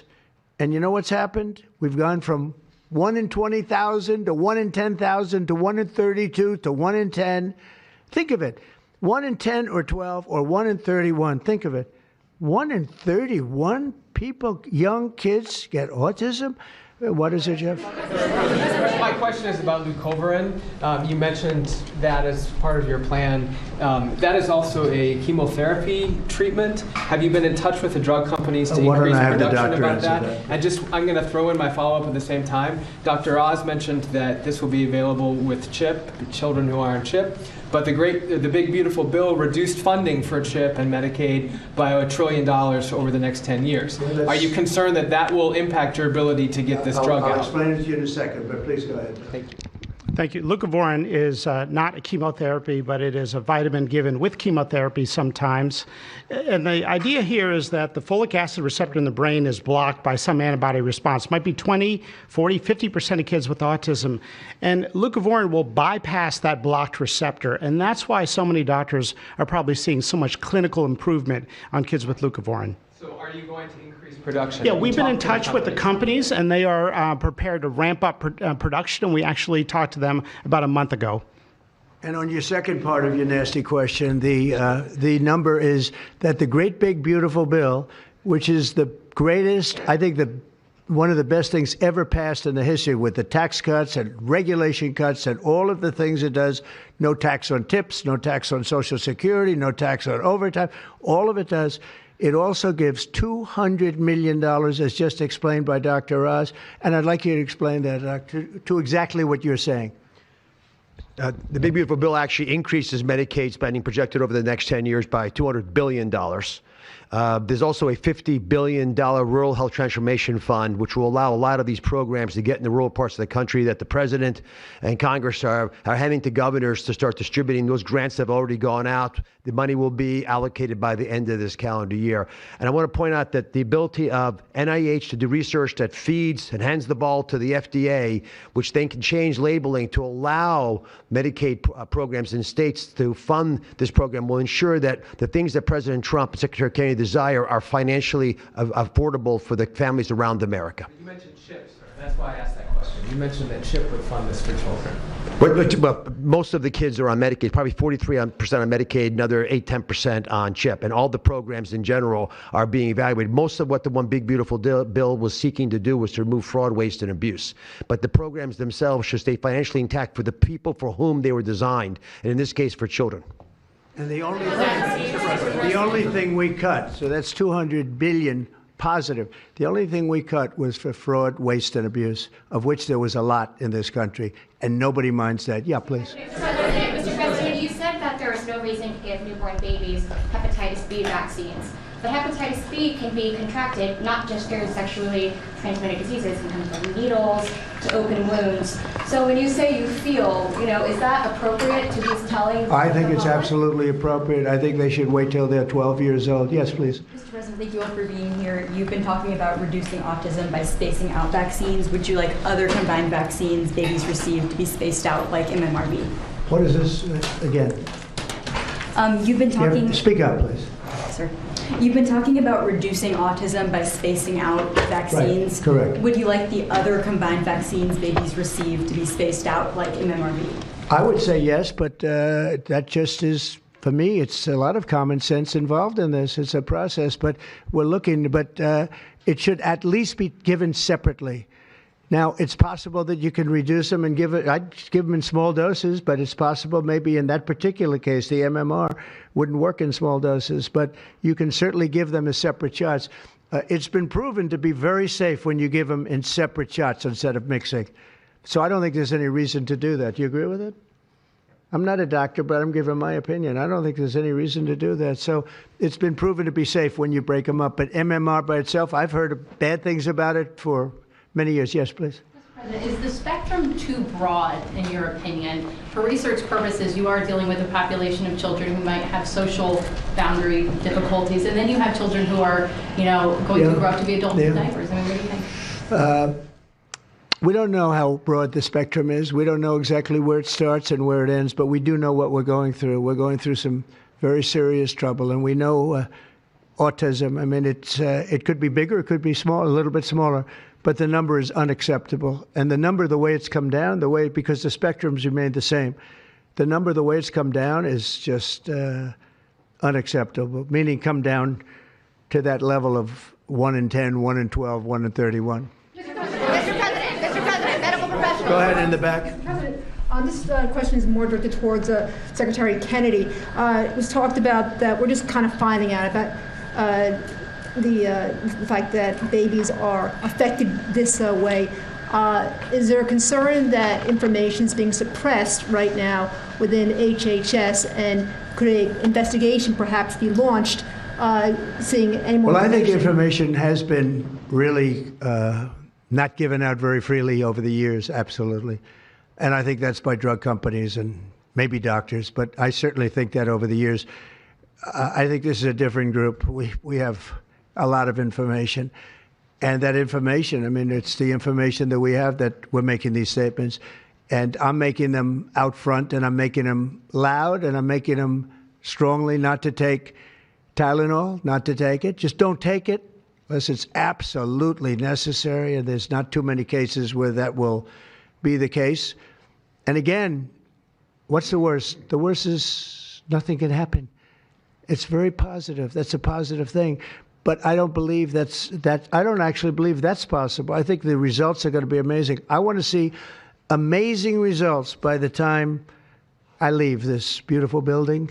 And I will consider this, I believe, with the wars, I've stopped 7 different wars. I've saved millions of lives. I've done a lot of things. This will be as important as any single thing I've done, because I know ladies, beautiful ladies just like this that are going through the same thing. And it's not easy, and I admire you for being able to do it. But I admire him, too. I wish I had a face that looked like that. If I looked like him, I would have been president a long time ago.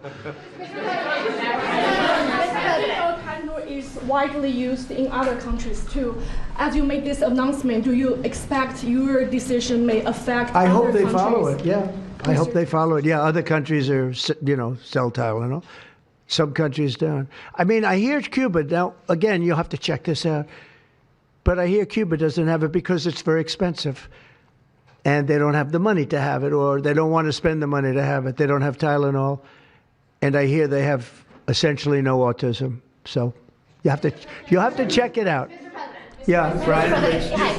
Medical professionals have warned No, for decades. I said, no, not you. You're CNN. You're fake news. Go ahead, Brian. Thank you, Mr. President. I want to go back to the Amish community, if I can, just for a second. I recently saw a man from Minnesota, an Amish man from Minnesota, on a podcast, and the host asked him what the rates were for like ADHD and autism, and he had no idea about ADHD, didn't know that it existed, and certainly didn't know of any cases.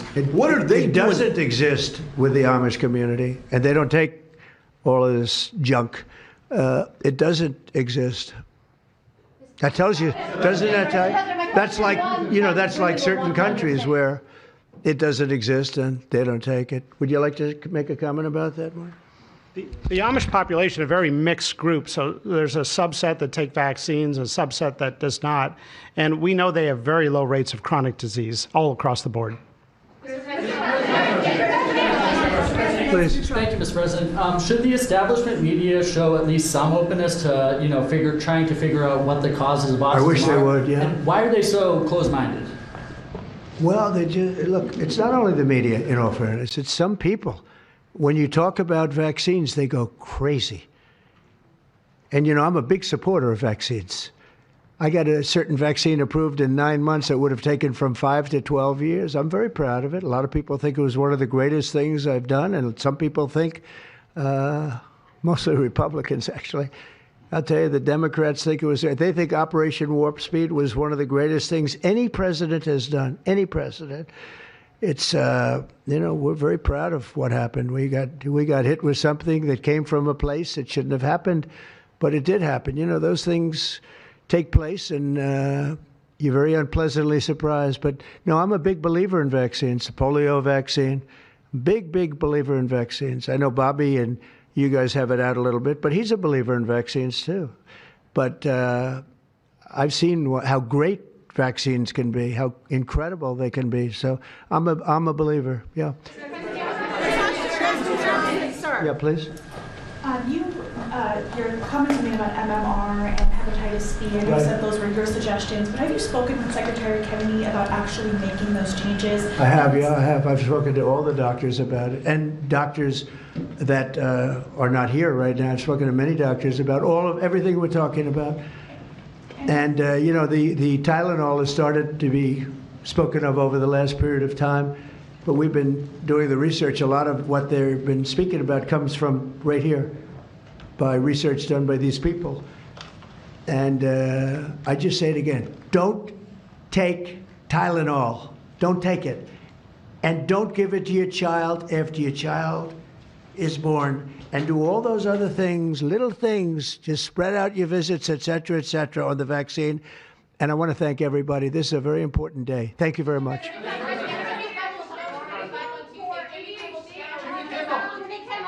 Will you meet with the Democratic leader, sir? Okay. Folks, we've watched a lot of President Trump. We've watched a lot of candidate Trump. We've really been, I guess, with President Trump since 2015.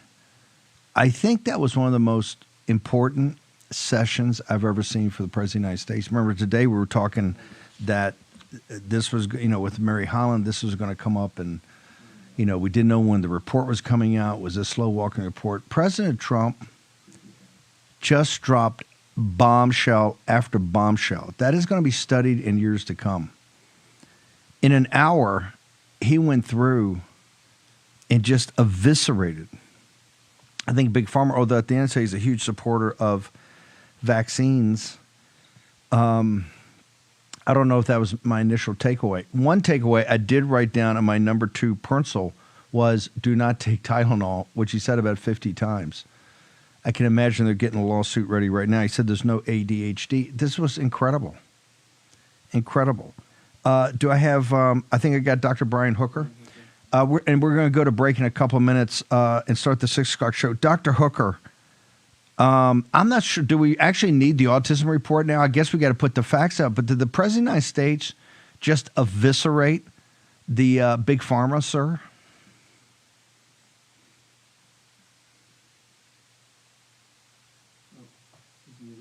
Okay, Dr. Hooker, you got to unmute yourself, sir.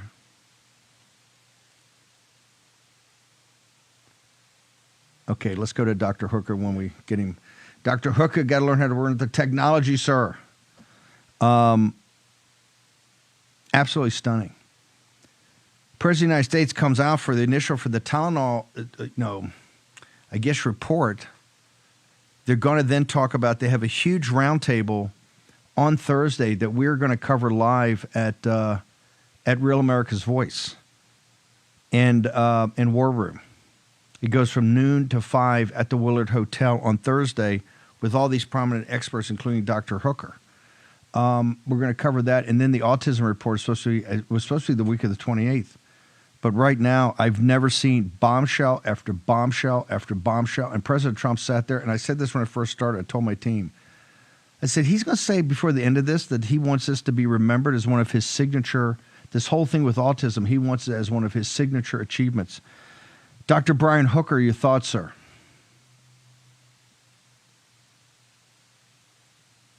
Okay, he's still on mute. Okay, I tell you what, let's go. We're going to go to break at the top of the hour, and we'll work with Dr. Hooker, who's clearly not a technologist. He's in my category. Folks, we're gonna break this up and break it down in pieces so that you can see it hopefully in the next hour. But what you just saw by the President of the United States was the single biggest throwdown by anybody in authority, backed up by Jay Bhattacharya, Bobby Kennedy, Dr. Oz, Dr. Fink, others in the heart-rending stories of these mothers and their children, which touches President Trump. He just said when he was leaving there, he's going to take the young men and their moms over into the Oval Office. He's got presents for them. That's the feeling Trump. I'm telling you, this cuts to the core of the heart of President Trump. It was moving. It was powerful. He ain't backing down. And he says, look, I've stopped 7 wars. His achievement of returning America to her greatness, of the economy, of all of it.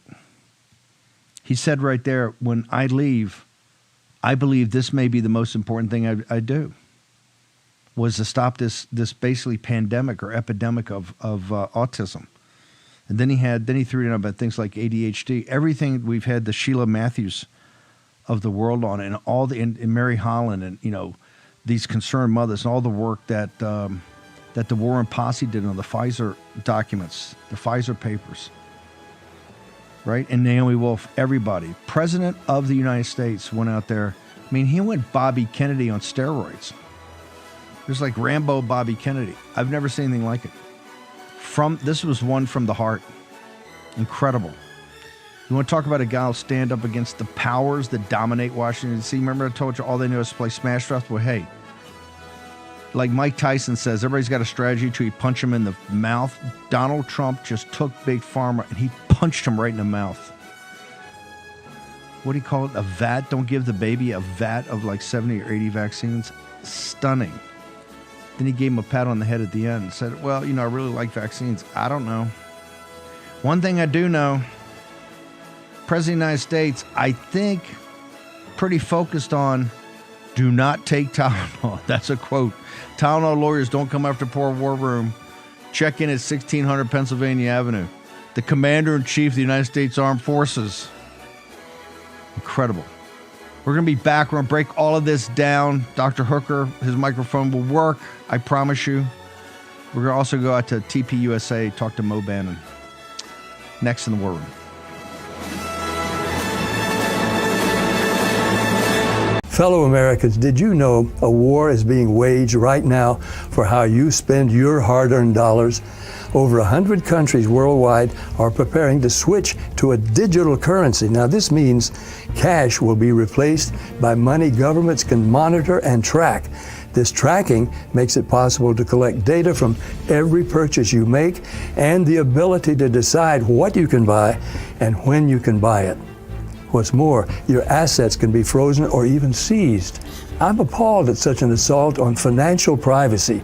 My friends at Swiss America have a report called The Secret War on Cash with an action plan to protect your financial privacy. So please, call or text the number on your screen for a free copy. With the growing reality of a government-backed digital currency, the time to act is now. So call or text the number on your screen for your free Secret War report. They tried to shut them up. There's no guarantee to free speech. They tried to cancel them. Deplatforming works. They even threw them in jail. Peter Navarro. Steve Bannon. Now in prison. But they couldn't stop them. It's not a prison bill that will ever shut me up. They call them rebels. Basket of deplorables. They call them rogues. They claim to values or religion. And they say they're outlaws. These are the kind of guys you like to smack in the ass. War Room presents Rebels, Rogues, and Outlaws. You set out to take Vienna. Take Vienna! The national bestseller by longtime Bannon producer Dan Fluette. Take a journey through the pictorial history of War Room in a culture that celebrates the weak. Show your support by standing with the rebels. Go to doitfluette.com or scan the QR code on your screen.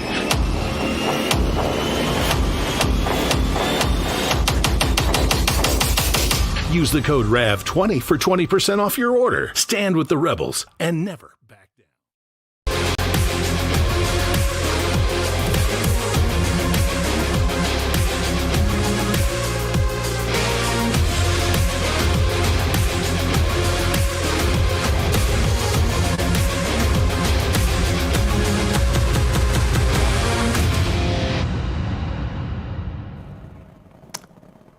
Good evening, America. Welcome to the Monday edition of Just the News, No Noise. I'm your host, John Solomon, reporting to you back in Washington, D.C. Glad to be back after a week off. A big thank you to Amanda for taking such good care of you last week.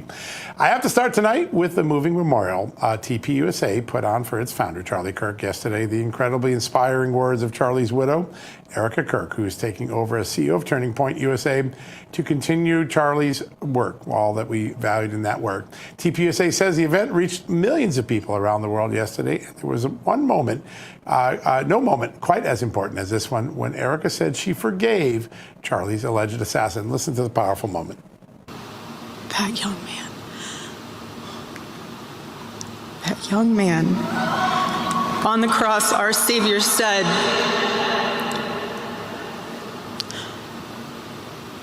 "Father, forgive them, for they not know what they do." That young man,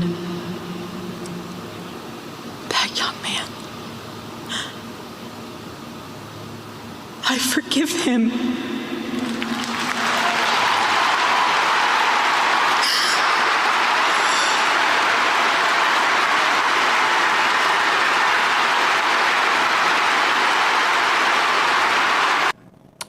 I know I'm going to remember that for a long time. I suspect you will as well. What a powerful moment. Switching gears now to President Trump, who joined just a few moments ago. HHS Secretary Robert F. Kennedy Jr. announcing that they have found a purported link between the use of Tylenol or acetaminophen in autism in children. HHS is now advising pregnant women to only use the drug in case of very high fevers, otherwise to avoid it. Not a ban, just a recommendation and advice. And some of the first real guidance we've gotten on autism in 3 decades, despite its explosive growth in the American population. The president told Rav's own Brian Gunn before the announcement that he thought the press conference would be one of the most important he'll ever have. Tylenol, for its part, says there's no credible evidence that links acetaminophen to autism, but the Trump administration and HHS obviously feels otherwise. Amanda, great time to bring you in. I want to congratulate you. I woke up this morning. I had a great story on the Convention of the States. Our good friend Mark Meckler working to get the state legislatures to approve a Article 5 convention. Then a short while afterwards, President Trump truced it out to the world. That's pretty impressive. First president to endorse the notion of a convention of the states. Well, it's not really that surprising considering that President Trump, wants to rein in the power of federal government. A lot of his sentiments that, by the way, Charlie Kirk echoed. Big government sucks. President Trump has been kind of in. He's got that vibe as well. So it's no surprise that he supports a lot of those efforts that convention. Great story this morning. Really enjoyed that. Well, thank you. All right, everybody. So I have something a little less important to get to because after all of that hand wringing and Chicken Little, the sky is falling reporting on MSNBC and CNN that democracy was over and that the right has now gone fully fascist for silencing Jimmy Kimmel. Well, his show will be back on the air tomorrow. Disney and ABC announced that a little earlier today, and just about a week after he was suspended. So that didn't last very long. I guess free speech still exists in America after all, and President Trump as a dictator is not very good at dictatoring. All right, and Disney also said that they had some quote thoughtful conversations with Kimmel about returning to the air, and they also faced mounting pressure from Hollywood celebrities, over 400 of them in fact, who wrote a letter to ABC to get Kimmel back on the air. It was signed by people like Robert De Niro, Jason Bateman, Tom Hanks, Jennifer Aniston, and Selena Gomez. And here's an update on a story that I reported on a couple weeks ago. Remember Rebecca Slaughter? She was a member of the Federal Trade Commission who President Trump tried to fire. And the case went back and forth in the court system, some saying that the president had the authority to fire her, some said he didn't. Until finally today, the Supreme Court ruled the president did have the power to let her go. However, it's just for the next 3 months or so, and that's because the Supreme Court has now agreed to look into other cases like that, taking up a case on presidential authority to fire independent board members instead of Congress having to be involved. So when that decision is doled out in about 3 months, we will know the outcome on whether or not the president can fire Slaughter or any other members of independent government agencies for that matter. John, what do you think?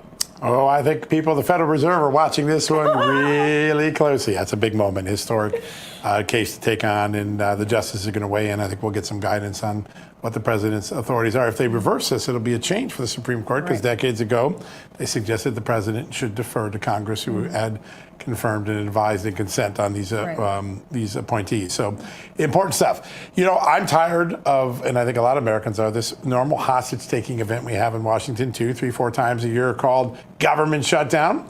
Well, our first guest tonight has an idea. How about we end that idea? No more government shutdowns. Let's do a responsible thing.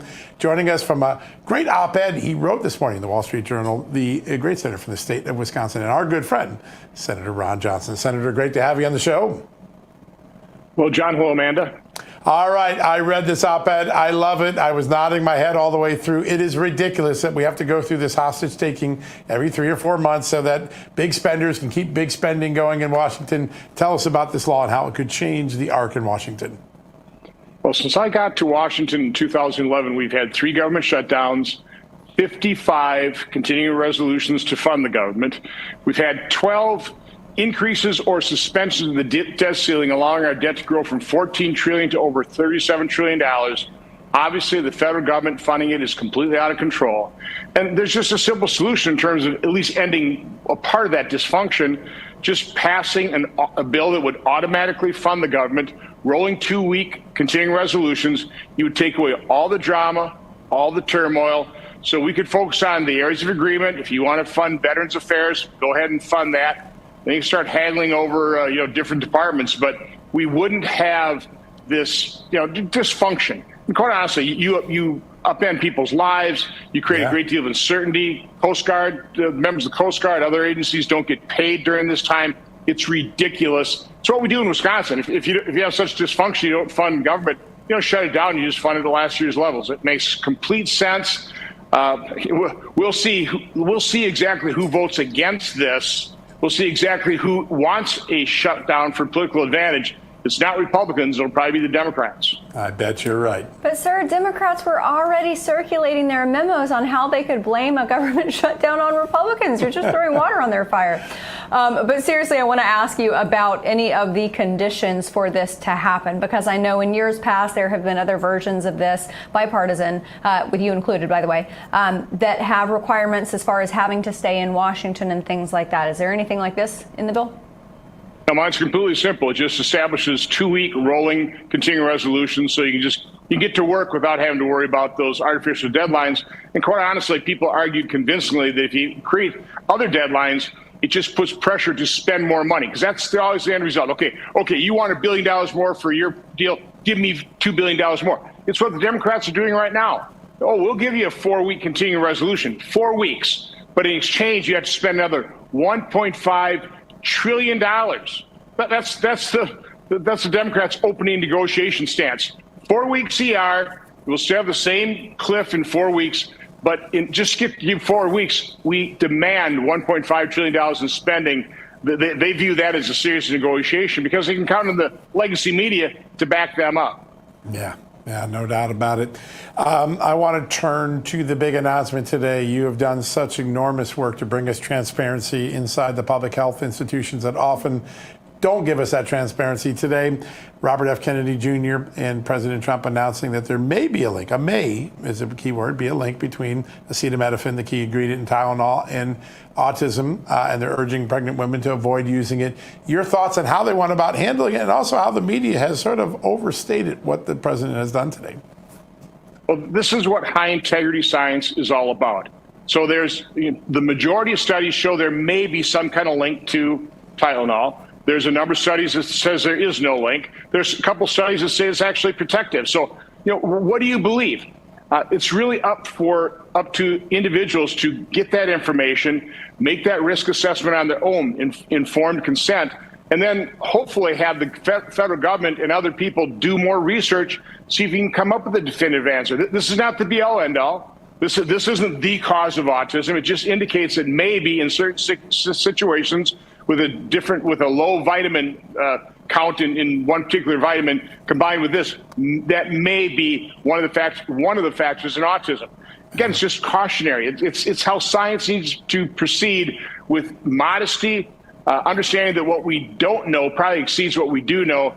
But you might as well warn people, let them make their own decision. Informed consent. Absolutely. Yeah. And I think for most pregnant women, if there's even a chance, they probably want to avoid it, and they would want to know of the things that they should, maybe avoid. But sir, you have been such a clarion voice when it comes to just questioning science, just asking questions. You don't have to say it's true or it's not true, but just ask questions, allow other studies to be involved. And we know during COVID with your second opinion panel, that set off a firestorm of people just looking into and maybe questioning the official narrative. We now have this Rasmussen poll from a few weeks ago that shows that 50% of voters think that the vaccines did cause deaths in the United States. Sir, thank you to you for putting that information out there, but does that set the stage for a new mentality going forward, that we don't always have to take everything that the medical establishment gives us hook, line, and sinker?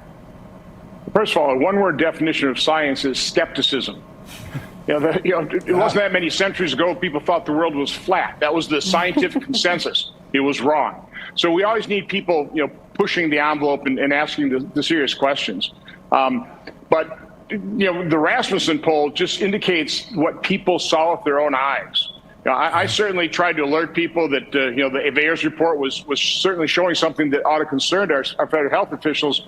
But people had adverse reactions themselves, or they had a family member. They saw people take the vaccine and then die suddenly. We came up with a new term, sudden adult death syndrome. Never heard of that before the COVID injections came on the scene. So again, this is what people saw with their own eyes.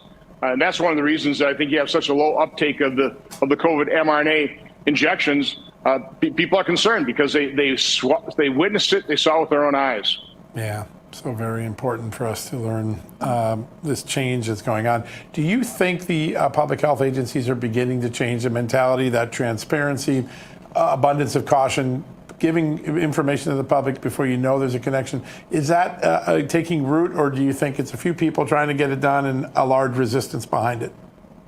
Well, there's a few people trying to get it done, and they're absolutely dedicated to doing it. RFK Jr., the people he's put in place. Yeah. Now they're up against powerful forces. You can just see the wailing and gnashing of teeth.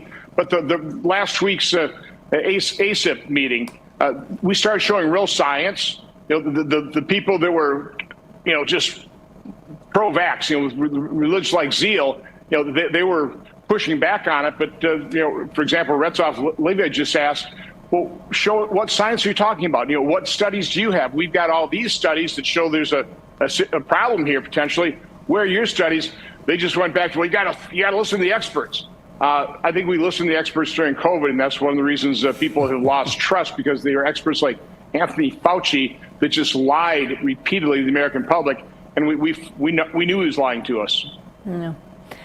Senator, I think that Americans have a pretty healthy level of distrust and sometimes distaste for their government. Now, folks like you obviously are not deserving of that because you do incredible work, but sometimes the government is worthy of it, and that would be during Arctic frost, this probe that, an operation that went after nearly 100 Republican-leaning organizations, including Charlie Kirk's Turning Point USA. You and Senator Grassley found this out, sir.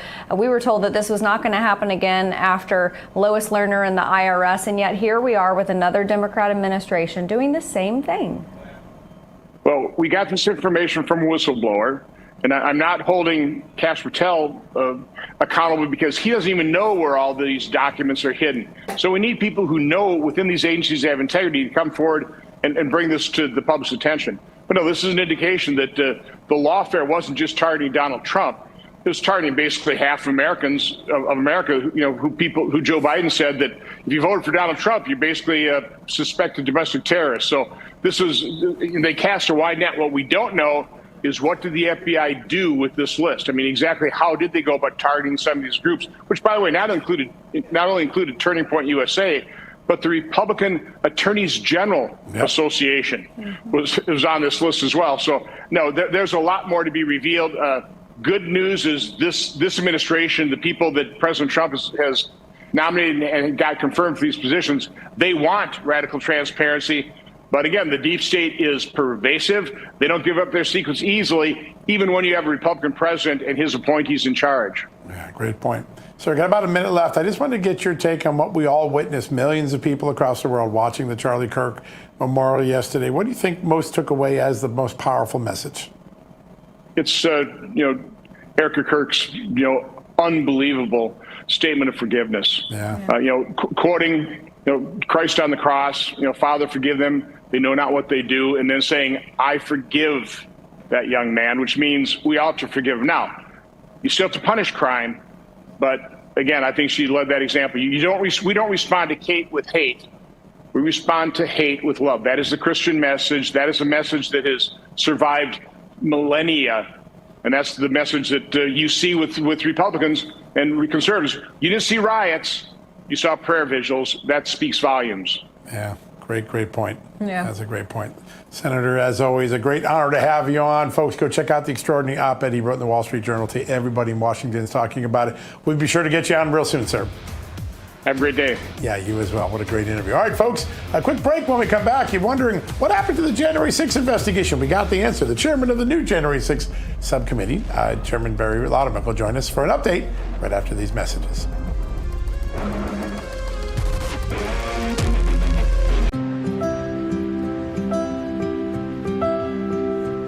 Hey there.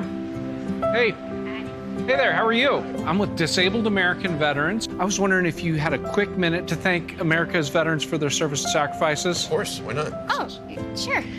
Absolutely. Sure. All right. Hey, well, come on in here. I'm just going to hit record on this. I would like to thank you from the bottom of my heart. I can't even think of the words to say of how grateful I am. I just want to tell you guys how much you appreciate it. But most importantly, I want to thank you for your courage and bravery. Wow. Just thank you. Someone here who'd like to say something to you. Oh my God, you guys are awesome. Someone has something they want to say to you. Goodness. How's it going? Oh. So I just want to let you know how much you appreciate it. How much you appreciate it. I just feel honored for everything you've done. Thank you for myself. Thank you for everybody. I get to live every day, in peace because of you. A lot of people thank us, but we want to take the time to thank you, honestly, for giving back. And when you give to DAV, you are supporting veterans like Dave, myself. So thank you so much for everything. Thank you. You guys are amazing. Thank you. Thank you. You can say thank you to our nation's heroes by calling the number on your screen right now and giving your monthly support of only $19. Say thank you by going to helpdav.org right now and give just $19 a month. When you do, we'll send you this DAV blanket as a thank you and a reminder that you support those who served. Please call or go online to helpdav.org right now. Your support says thank you to our nation's disabled American veterans.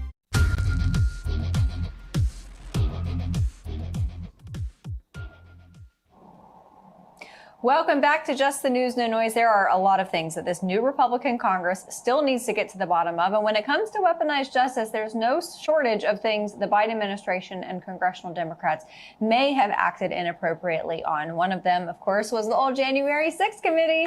And there is a new January 6th committee that's been formed to look into the potential misdeeds of the old one. So joining us now to talk about all of that is Congressman representing the great state of Georgia, as well as the chairman of this new January 6th subcommittee, Chairman Barry Loudermilk. Sir, thank you so much for being here. Thanks, Amanda. John, it's good to be with you again. We're back in the saddle after a little hiatus. So it's good to be back. Good to be back. And sir, I think for a lot of folks, they look at the work of the first January 6th committee, and if there was a list of priorities on their committee database, it would have just one: get Trump. But I know that you have a much wider net, a much larger scope. Tell us what your priorities are going to be.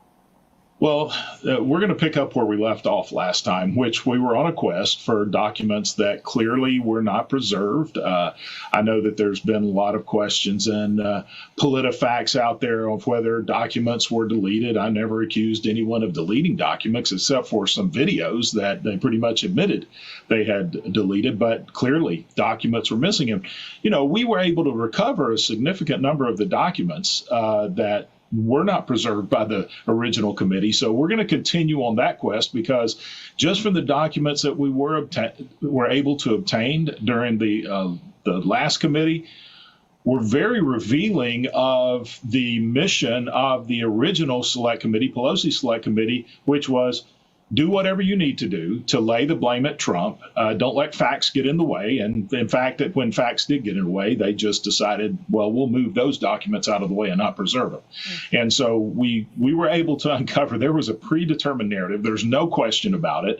And there was little to no investigation or reporting onto the actual security failures of the Capitol, which was their number one priority.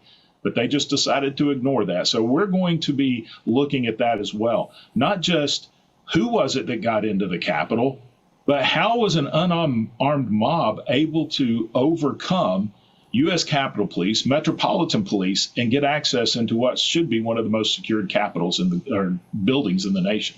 Yeah, that's such an important question. And you did so much in the last Congress to really help us understand those failures. And yet we got a lot more to learn. One of the big questions that a lot of the folks I talk to, including retired FBI agents, have is why were so many paid informants in the crowd and what were they doing there that day? Can you give us an update on what you learned so far and what you hope to learn in the next phase of this investigation? Well, one thing that we have learned, and this came on the tail end of the Biden administration when their Department of Justice admitted that they had many, I mean, more than 24 paid informants embedded in the crowd. And so my question is, I'm not surprised. Our FBI does pay to have informants through different organizations, and their primary job is intelligence, to provide information. But with that many paid informants being in the crowd, we want to know how many were in the crowd, how many were in the building. But I also want to know, were they paid to inform or instigate? I mean, that's a big question, because we did uncover information and video evidence of Metropolitan Police officers encouraging people to go into the Capitol. Right. That's very concerning. But of these informants, if they were paid to inform, what information did the FBI actually get from them? How did they not know that this was coming if they had that many paid informants? I believe they did know it was coming. And what information did they gather? What intelligence did the FBI have in the days leading up to January 6th? And what information did they pass along to the Capitol Police? Because, look, Chief Sund was caught flat-footed. Yeah. Even though he was trying to prepare, we know there was political involvement in his decisions. His request for National Guard backup that happened several times before January 6th was continually shut down until there were actually shots fired in the Capitol. But what intelligence did the FBI or Department of Homeland Security or the Pentagon or the CIA, all of these intelligence agencies, what intelligence did they have and what did they do with it? Absolutely. So important. Sir, I know when most of us think about January 6th, we think about what happened there on the grounds outside of the Capitol and what happened inside the Capitol. But the pipe bombs, that's also a part of this as well. Are you going to be looking into that? We're already looking into it. It always confused me is with all the FBI resources that were suddenly and almost immediately put on prosecuting anybody who happened to be around the Capitol. Look, there was violence done. I'm not denying that. But the number of people who charges were brought up against, or they were harassed or investigated by federal authorities so quickly. How was the FBI able to put that many resources on that? But yet, it doesn't seem that they did much of an investigation into the pipe bomb. And so we're now reaching out to the FBI. They are being very cooperative, looking for all information they had. Why was the investigation dropped? Why didn't it go any further? And, looking at some specifics, like when were the pipe bombs actually placed? Were they live? And how, if there was a live pipe bomb that, according to the FBI, did have some black powder on it, especially the one over at the Democrat headquarters. How was a Secret Service agent able to walk past it 5 times without his bomb-sniffing dog alerting on it? And then why were people, citizens, just allowed to walk within feet of the pipe bomb while it was supposedly still active? This is probably one of the most suspicious and disorganized things I have ever seen out of law enforcement. And I think American people need to know the answers to that. Yeah. So you said that you want to know if anyone was there to instigate. Do you have a growing suspicion that maybe some of the people there that day were there to make the situation worse, not better? We do have evidence that there were people that were instigating, such as a Metropolitan Police officer that was undercover in plain clothes. The question would be, when we get more evidence of people who are instigating that may be part of the government or may be in law enforcement, were they caught up in the moment, or did they have orders to do this? Was this pre-planned, or is it just something that somebody decided, it would be really good if we could catch some of these MAGA people rioting at the end of 2020, right?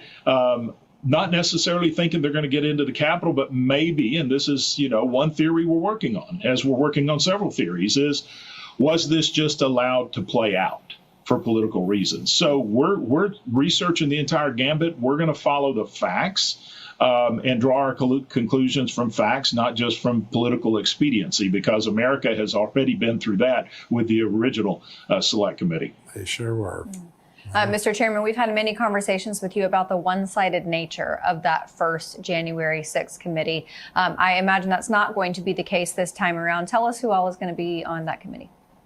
Well, I think we've got an A team of people. We have Morgan Griffith, who was on the committee in the last Congress with me, an attorney out of Virginia.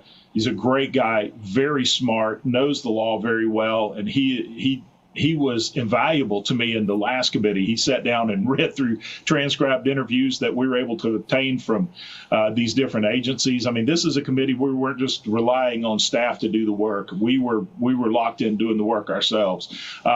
We also have Troy Nels, former law enforcement on the Judiciary Committee. He's even written a book about January 6th, so he brings a lot of knowledge in. Harriet Hagman from the great state of Wyoming is another attorney that's joining us. And then my good friend from Louisiana, Clay Higgins, also with law enforcement experience. And so all of them have a keen interest in getting to the truth, and they bring a whole lot to the table. And I'm really excited about this committee and what I believe we'll be able to get done. Yeah, it's really exciting.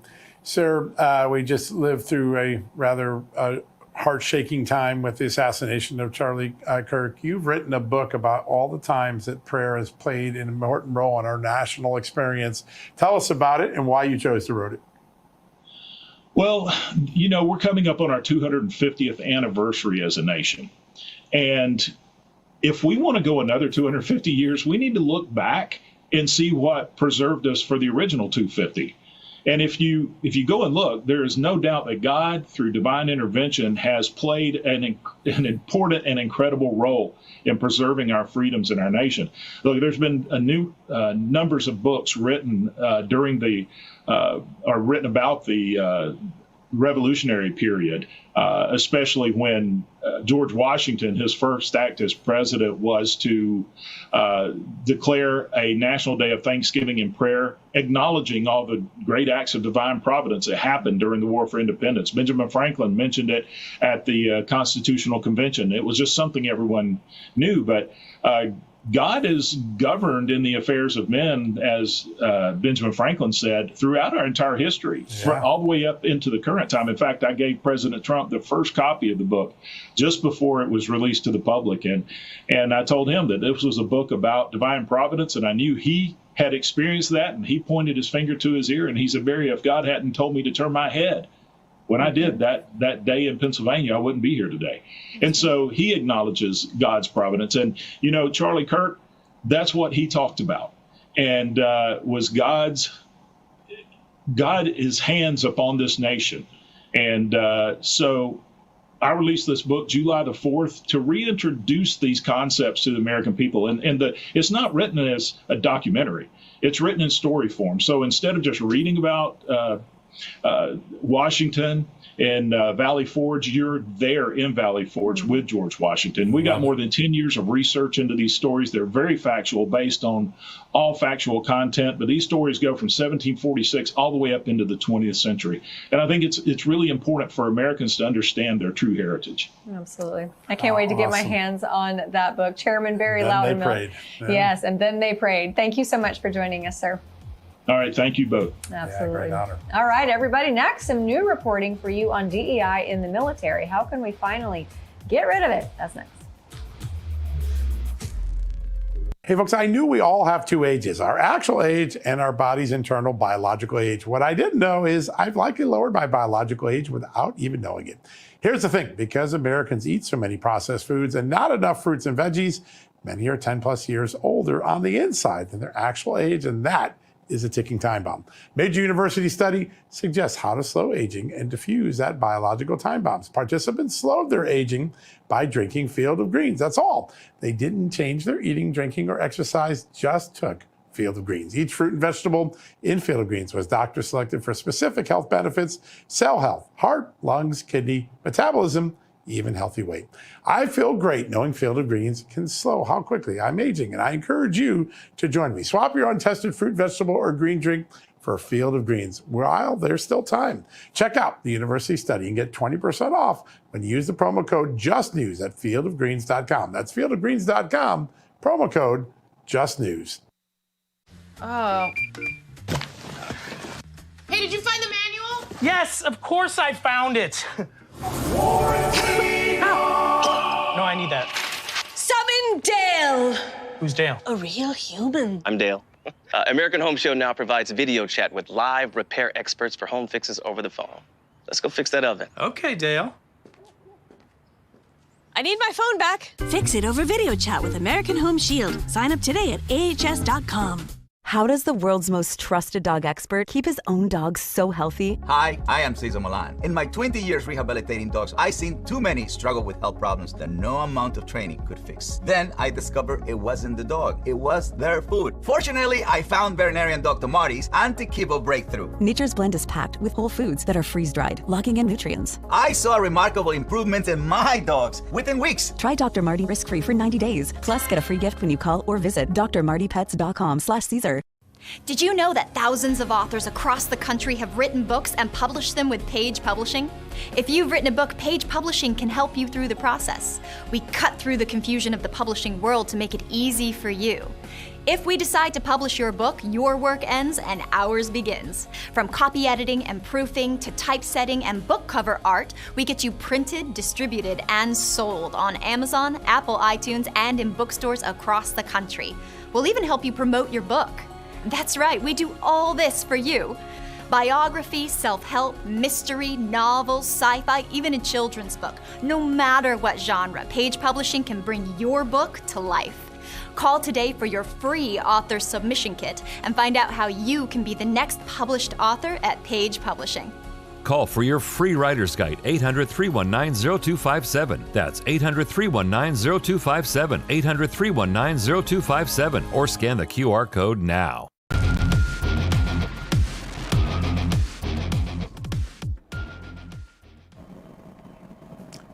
Welcome back, America. President Trump has done a lot to root out DEI from the United States government, but it still has remnants in it, including in the Pentagon. Joining us now to talk about that and a whole lot more, the former Deputy Chief of Staff to Secretary of War, Pete Hegseth, Darren Selnick. Darren, good to have you back on the show. Great to be back on. Thanks for having me talk about this subject. All right. I think we made a lot of progress in the last few years on DEI, but still there are things happening, including at an Air Force base where a military member is getting persecuted over a flag. Tell us about the latest. Yeah, so Tech Sergeant Durant, Air National Guard at Malmstrom Air Force Base, had a flag, and the flag was very simple at his base housing, which was Jesus is king and Trump is my president. So Jesus is king is, very spiritual thing that he has. Trump is my president. It's not political. It's a fact. He's the commander in chief and president. So the base housing said, you have to take this flag down or we'll kick you off base. And he said, well, wait a minute. There are transgender supporting flags or other country flags. Why are you picking out on this? And they said, well, it's our policy. Those flags got permission. You have to get permission for this. And then the base commander, actually the wing commander, Colonel Jason Green got involved and said, you will take this flag down or you will be court-martialed. So wow. Not, being a good service member, not wanting to get court-martialed, he did ultimately take the flag down. And now they're saying, hey, you have to do this exception to policy. You have to go through this lengthy process of applying to have your flag go up. That could go all the way up through the National Guard Bureau, all the way up to the Secretary himself. Meanwhile, the transgender supporting flags are up, and the other country flags are up. The transgender flag is the most onerous one, simply because the president signed an executive order, secretary signed a directive when I was heading up PNR and then as deputy chief of staff and implementing those. This is counter to policy. We do not support transgender individuals in the military. They are in the process of being let go.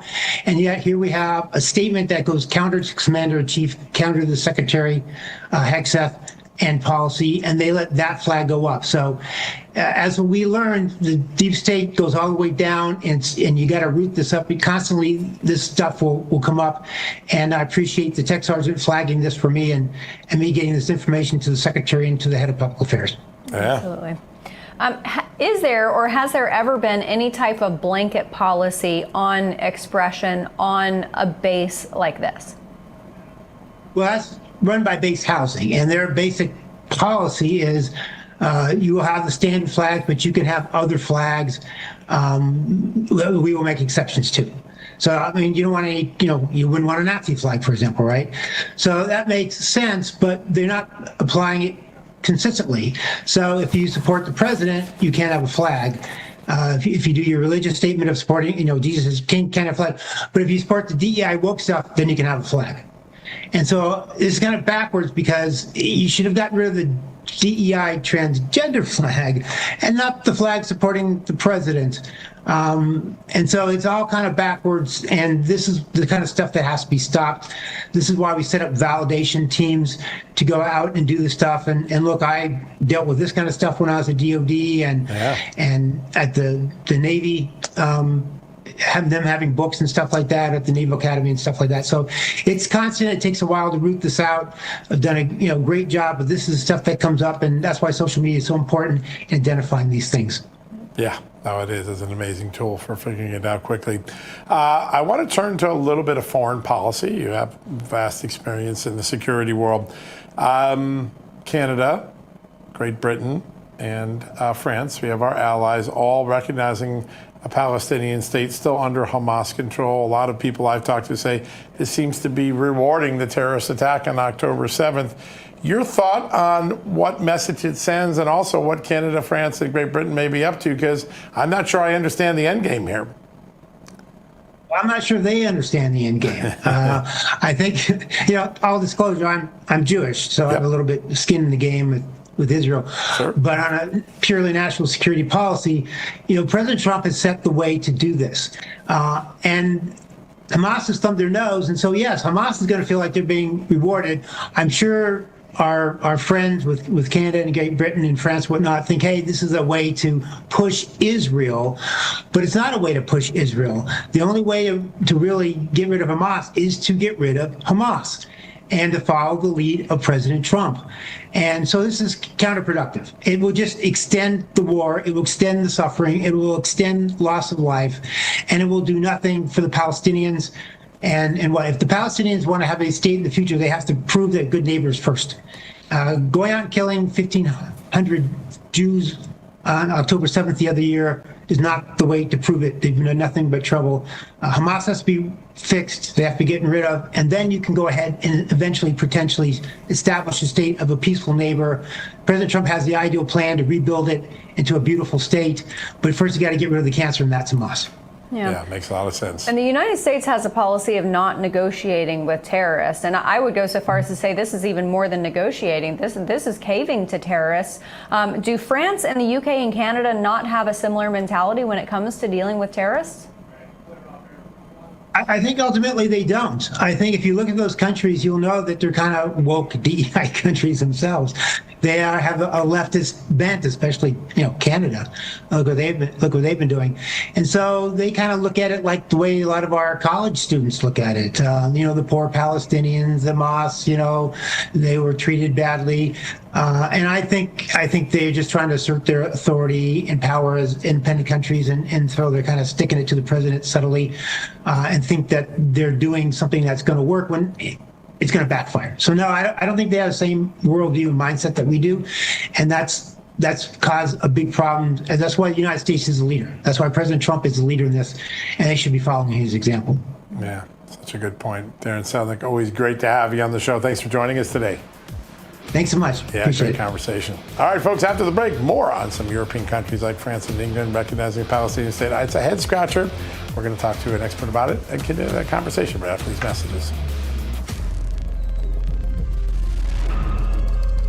Hello, friends. John Solomon here from Just the News. In a time when trust in Washington is at an all-time low, more Americans are stepping up and getting involved, and AMAC, the Association of Mature American Citizens, is helping lead that effort. AMAC is the conservative alternative to AARP, and they're focused on protecting the values that built this country: faith, family, freedom, and personal responsibility, things you and I believe in. As a member, you'll receive exclusive discounts on travel, insurance, and healthcare services. You also get access to trusted tools and resources, plus a subscription to the AMAC magazine, one of my favorites, packed with information you can actually use. And here's the best part. When you choose a 5-year membership like I did, you'll save up to 33%. That's just over $1 a month.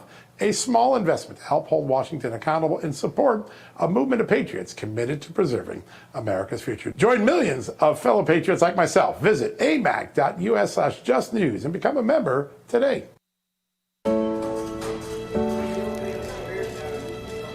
Hey, just want to say thank you for your service. Yeah, sure.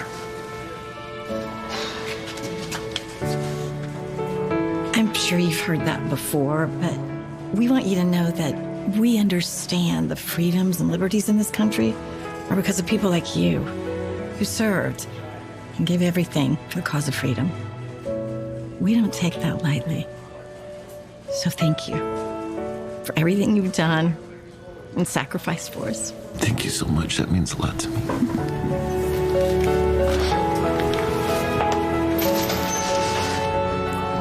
We're ready for our ticket. It's been paid.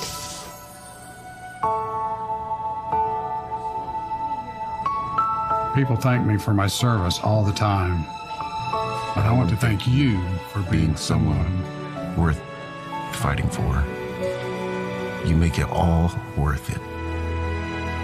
If you really want to thank me and other veterans like me, go to helpdav.org and support disabled American veterans.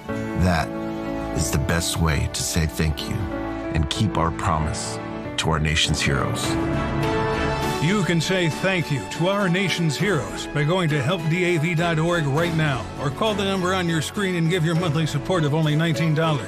Your support lets our disabled veterans know you appreciate them and everything they have sacrificed for us.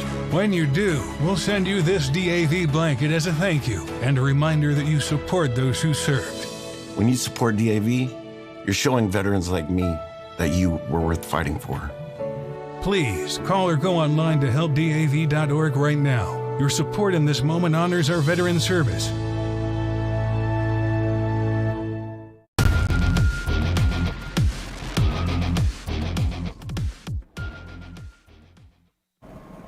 Welcome back, everybody. Last night, Canada, New Zealand, Portugal, and the UK all released statements in which they declared that they would recognize Palestine as a state ahead of the UN General Assembly, and France earlier today also joined in that decision. All countries involved noted that the recognition would have some conditions, including the disarmament of Hamas, the release of the hostages, and exclusion from future governance from Hamas. So joining us to discuss is Senior Research Fellow for National Security Policy at the Heritage Foundation, Steve Yates. Steve, thanks so much for being here. Happy to join you. Help me understand, because at different points in their history, Hamas has claimed different territories. You know, it's from the river to the sea, so West Bank to Gaza, at some points even parts of eastern Jerusalem. But do France and the UK and Canada and New Zealand, what are they recognizing as Palestine? What geographic claimed territory are they recognizing? Well, gee, I wish you were a part of the conversation before they launched off on this, because those are some of the basic questions that are supposed to be in international relations, fundamentals of sovereignty. And of course, if this was a matter of principle and strategy and substance, then there would be a way to define what territory are we talking about? How will this sovereignty be enforced? Do they have a common currency? What is the definition of the demographic mix of this land? There are a whole host of things that would be questions. And of course, if it was an issue of principle and what they care about is fighting genocide, well, then they would be recognizing East Turkestan in China's far west, where there's an actual genocide against Muslims taking place. Or they would recognize Taiwan, where there is a defined boundary, currency, government, and all of that. But it's none of those things. So this is, I think, an appeal to the mob in their own countries more than it's about substance on the ground. This will not help a single Gazan, won't feed anyone, won't move towards peace. This is about managing the disruptive and I think dangerous politics in their own countries. Yeah, really a head scratcher. For a lot of people who look at this, say, aren't we rewarding Hamas, which is still in charge of the Palestinian people right now, for a heinous terrorist attack by doing this?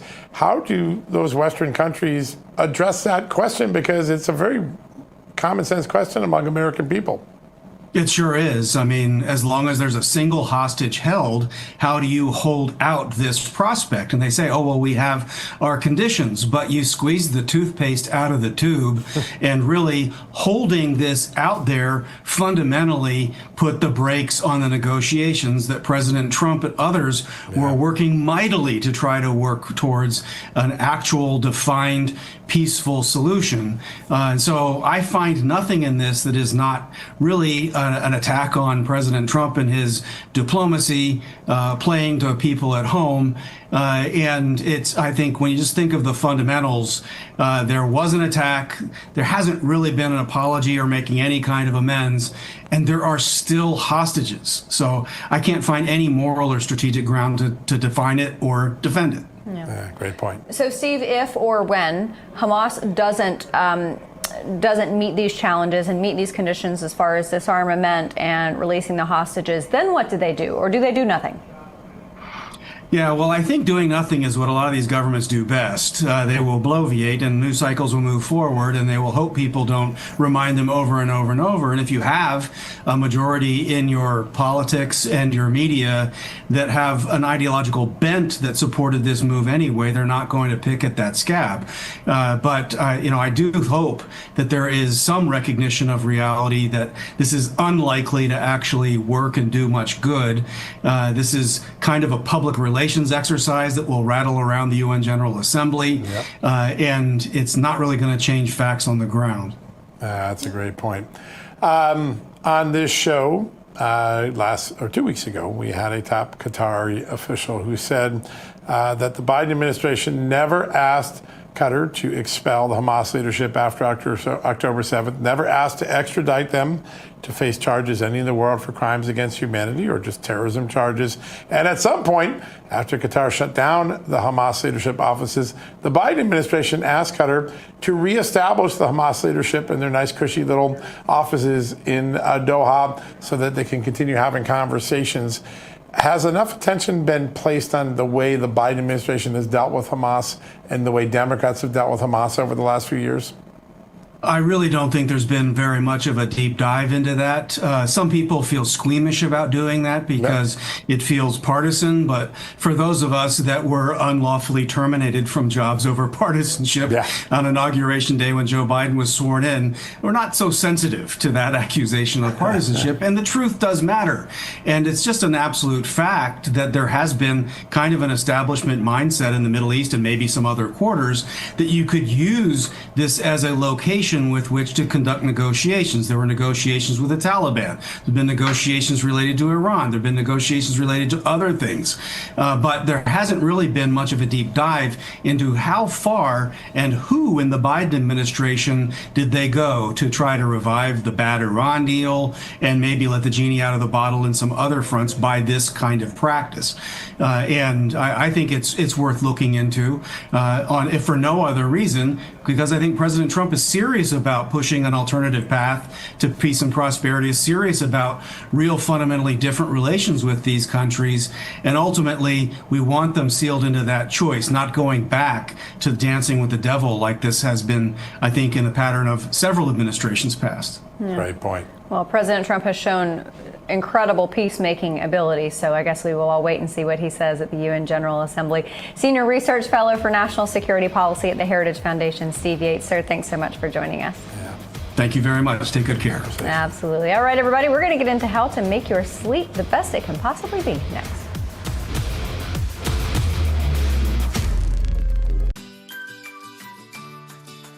When surprise breakdowns happen, American Home Shield will be there to fix or replace parts of the systems and appliances you rely on every day. They help protect your time and money by connecting you with qualified pros and helping pay for covered repairs or replacements. AHS offers flexible and affordable plans for every home. Sign up today and get $100 off with code AHS100. Visit AHS.com or call 833-PLAN-AHS. How does the world's most trusted dog expert keep his own dog so healthy? Hi, I am Cesar Milan. In my 20 years rehabilitating dogs, I've seen too many struggle with health problems that no amount of training could fix. Then I discovered it wasn't the dog, it was their food. Fortunately, I found veterinarian Dr. Marty's anti-kibble breakthrough. Nature's Blend is packed with whole foods that are freeze-dried, locking in nutrients. I saw remarkable improvements in my dogs within weeks. Try Dr. Marty risk-free for 90 days. Plus, get a free gift when you call or visit drmartypets.com/Caesar. I'm a J6er. I spent 1,143 days in prison. I'm a J6er, and I spent 3 months in jail and about a year in prison. I spent 4 years out of an 18-year sentence in prison. J6ers have been smeared and defamed by the media, persecuted by the government, and treated like terrorists. In reality, J6ers are patriotic men and women, mothers, fathers, sisters, and brothers from all walks of life. Stand in the Gap was founded to stand in the gap for J6ers working to rebuild their lives after being incarcerated. And we need your help. For just $10 or more, you're helping these patriots get mental, physical, and spiritual help. Please scan the QR code or go to j6support.com to donate $10 or more to support these American patriots. Thank you for being a patriot. Thank you for standing in the gap.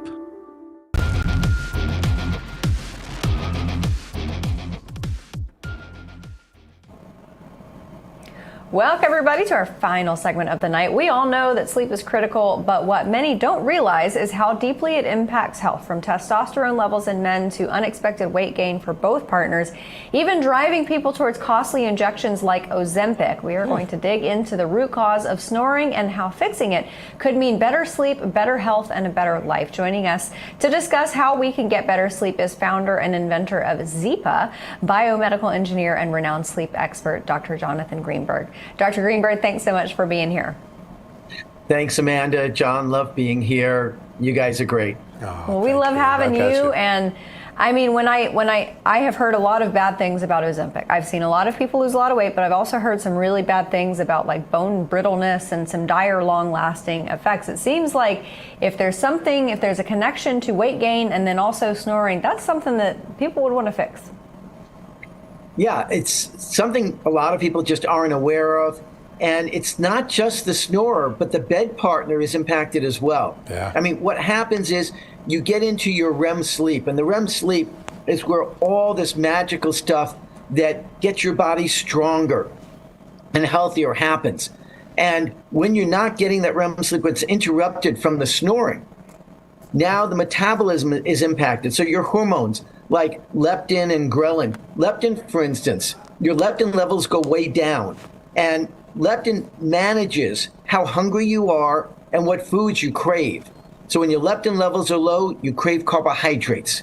You go ahead and you're never full. You're never satiated. So you're always looking for more food. When your leptin levels are normal, you're not hungry anymore, you don't eat the carbs. And that's one of the biggest signs that you're having an issue. Another problem is your metabolism. When you're not getting that REM sleep, your metabolism slows as much as half. So you're going to the gym, you're working out, friend next to you, they're working out, you both do the same workouts. They're losing weight, you're not. Well, now you know why. So we look at that, we know we've got to fix your sleep, we've got to get you quiet again. So many people these days are on the GLP-1s, so Mounjaro, Ozempic, and they've been fantastic for so many people in losing weight. But the reality is that they're short-term. You should not be on these for long-term. Right. And to do so, you need to get at the root cause of what's going on, which is that snoring, that interruption of your REM sleep. And so that's why we really are leaning into wanting to get those handled. Now, at the beginning, you also mentioned testosterone. Well, that's kind of a funny thing because men feel, oh, the snoring is not bothering me. But if they did their blood tests and they're a heavy snorer, what the tests show very often is a lower testosterone level. So it absolutely does impact them in a way they don't want to be impacted. And so we have many, many patients after we treated them. So they were on testosterone supplements, they had low testosterone levels. After we finished treating them, no longer snoring, their testosterone levels went back up to normal. And so they were like, wow, they were not expecting that at all. So it's, this goes in many, many directions. And your sleep, we talk often about the 3 pillars of health.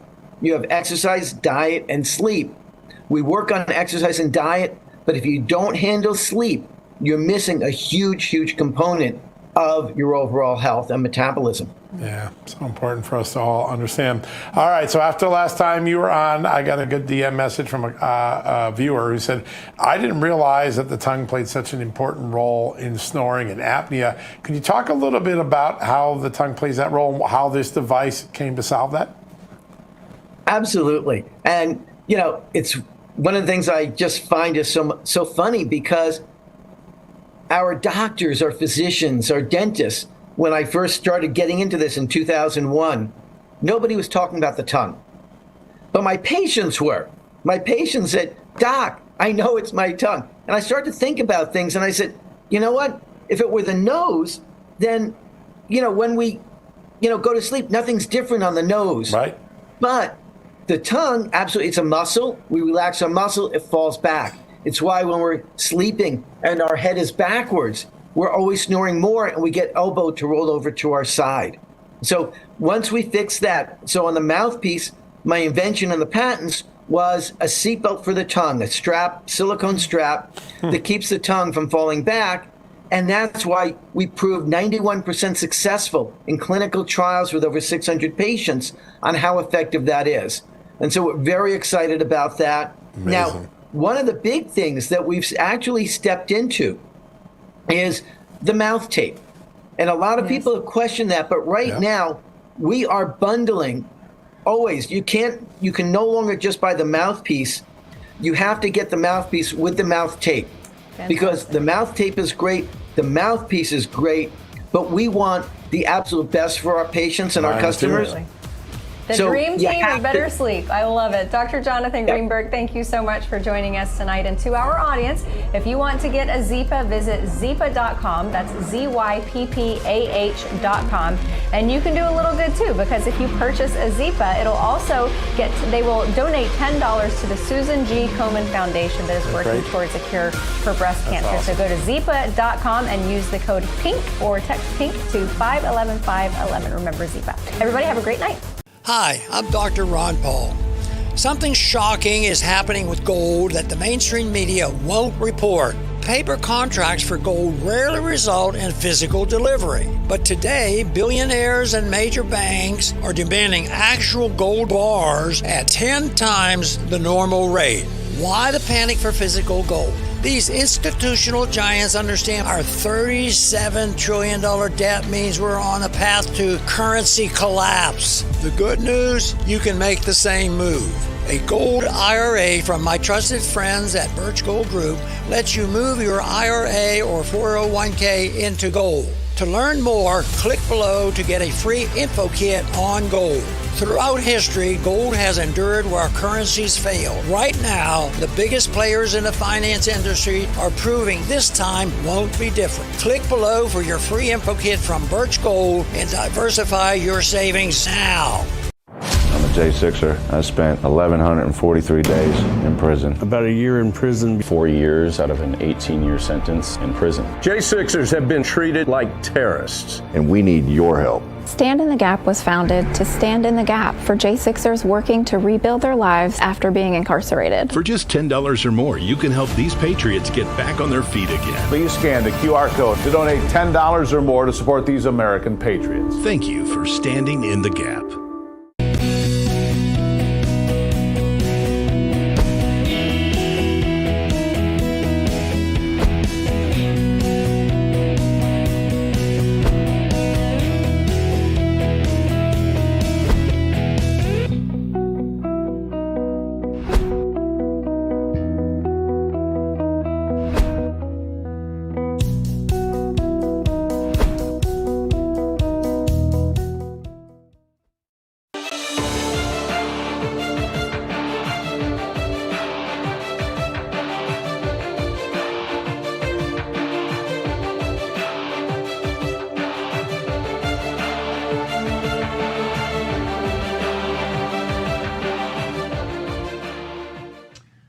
good evening, everyone. Welcome to Stinchfield. There is an issue that I want to talk about that I feel very strongly about. I am now witnessing a push, certainly from those on the right, to somehow capitalize off of Charlie Kirk's murder. Let me say this definitively. Israel did not kill Charlie Kirk. Now, I understand many of you out there maybe want Israel to have killed Charlie Kirk. I don't know why you would want that. As you know, I'm a big defender of Israel. Israel did not kill Charlie Kirk. Is the assassination of Charlie Kirk bigger than the accused, Tyler Robinson? I believe it is. I believe most certainly there are evil forces behind the individual that now stands accused of killing Charlie Kirk. But I don't think it has anything to do with Israel. Now, I knew Charlie Kirk. I considered Charlie Kirk a friend. And I know Charlie Kirk was a lover of Israel. He was a defender of Israel. And what's going on right now with the conspiracy theories, I have talked to those that are close to Charlie Kirk's family, friends, and associates at Turning Point USA, and they are beside themselves at the idea that these conspiracy theories are being pushed, specifically the one about Israel, is being pushed to take away from Charlie Kirk's ultimate message and his great memorial that took place yesterday. So, again, I have great respect for Candace Owens, but Candace Owens is at the forefront of all of this. There's a reason why she was not invited to speak yesterday, and it's not this, Candace. So do not stop asking questions. Yeah, there is a reason they're doing this. They want, like, oh, just not until there's this memorial thing in Arizona, which is not a funeral. It's a memorial event. Okay, that is, by the way, in large part, from what I understand, being controlled by the White House. Trump is controlled by Zionists. So now she's turning on President Trump. President Trump is not controlled by anyone. This is a man who controls every action coming out of the White House because he is in charge. And yes, President Trump, like me, is a big supporter of Israel. You can disagree with that all you want, but President Trump isn't controlled by anybody. What's happening right now is the Kirk family, those inside Turning Point USA, are not happy about all of this. Now, I would say this, if you want to look at an enemy from within, you only have to look at our United States Congress. There are Democrats that have encouraged would-be assassins to go commit violence against great conservatives like Charlie Kirk. This whole Nazi rhetoric is designed to inspire people to go out and use violence against us. Michael Savage, great radio host, friend of mine, he's a guy I trust. He said this about the idea of Israel being behind this. So she says that Netanyahu killed Charlie Kirk, or Israel killed Charlie Kirk, more specifically. Well, let me ask you something. If that was true, how long do you think Candace Owens would be breathing? Look, Israel blows up terrorists with pagers. They're not going to use some 20-something-year-old dating a transgender who knows what to go carry out an assassination. It just isn't in Israel's model of doing things. I'm with Michael Savage on this. And again, you get to the threats, they're in the United States Congress. People like Ilhan Omar, I believe she supports jihadism from inside the United States Congress. What I find jarring is that there are so many people willing to excuse the most reprehensible things that he said, that they agree with that they're willing to have monuments for him. But I am not going to sit here and be judged for not wanting to honor any legacy this man has left behind. That should be in the dustbin of history, and we should hopefully move on and forget the hate that he spewed every single day. The dustpan of history? Ilhan Omar, you are so disrespectful. You are so anti-American, and you are so pro-radical jihadism, holy war. We know this with your ties to the Somalis. You belong in the garbage can of history. Forget about the dustpan of history. And then you got people like Jasmine Crockett. See, they all support each other by pushing this this craziness that we're all Nazis to get us all killed. She refuses to apologize for using words like that because she knows it gets her publicity. Watch.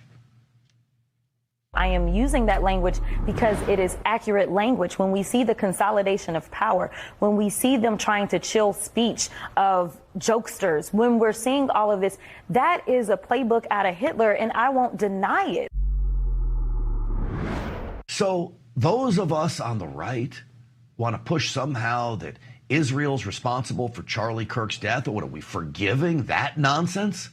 We forgiving all of that, just pushing that aside? Come on, people.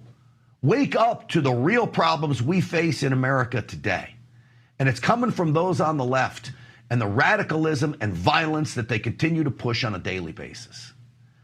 I want to bring in now former special assistant to President Trump, Army Colonel retired, Derek Harvey is back with us. Colonel Harvey, it's great to have you on the program.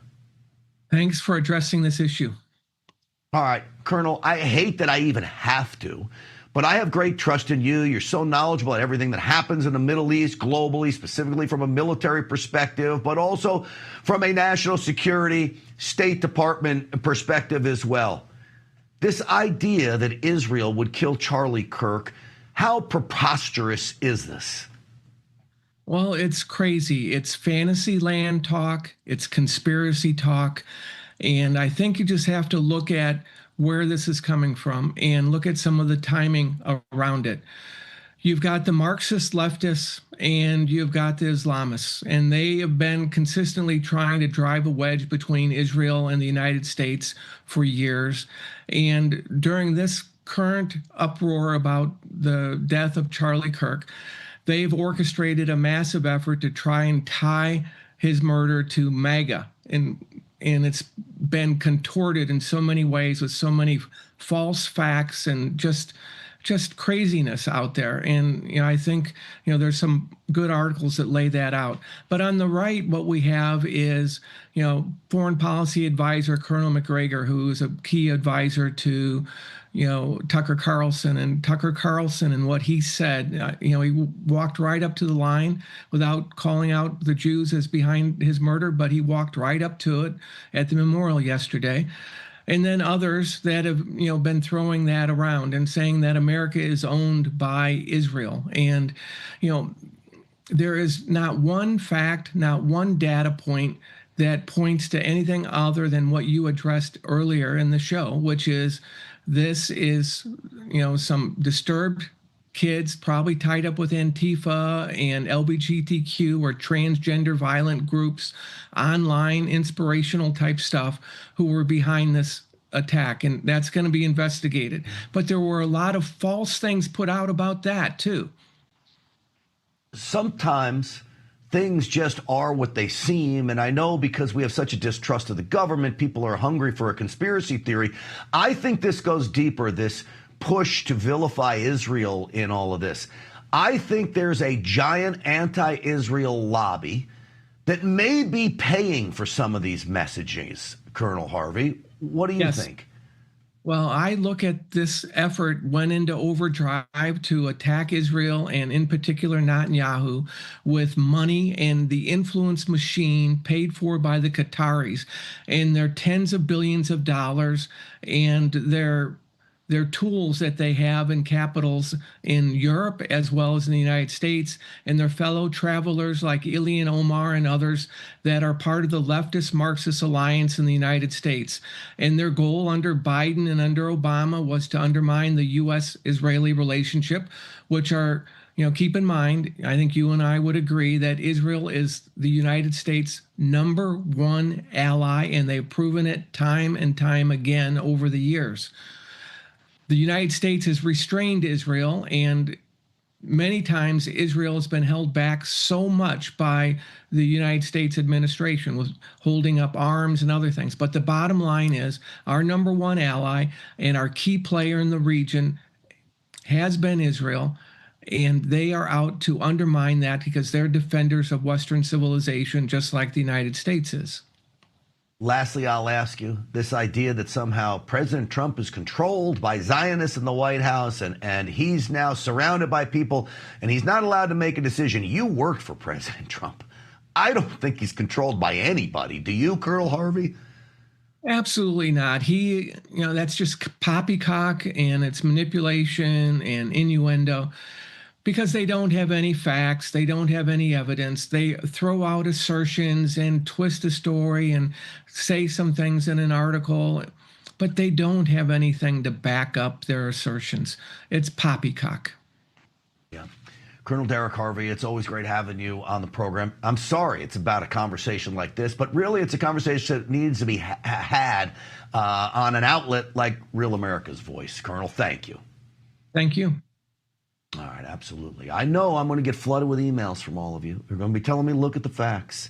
I'm telling you right now, don't bother emailing me. You're not going to change my mind on this, and that's okay.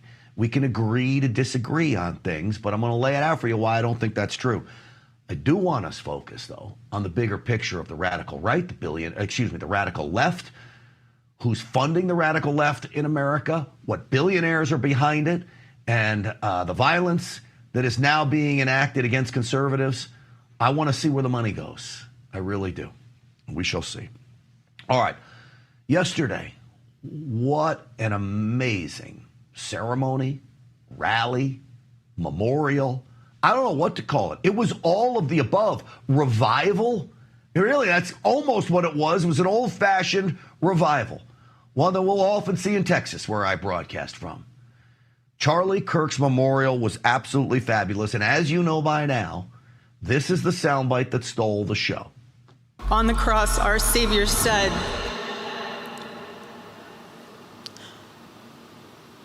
"Father, forgive them, for they not know what they do." That man, that young man, I forgive him.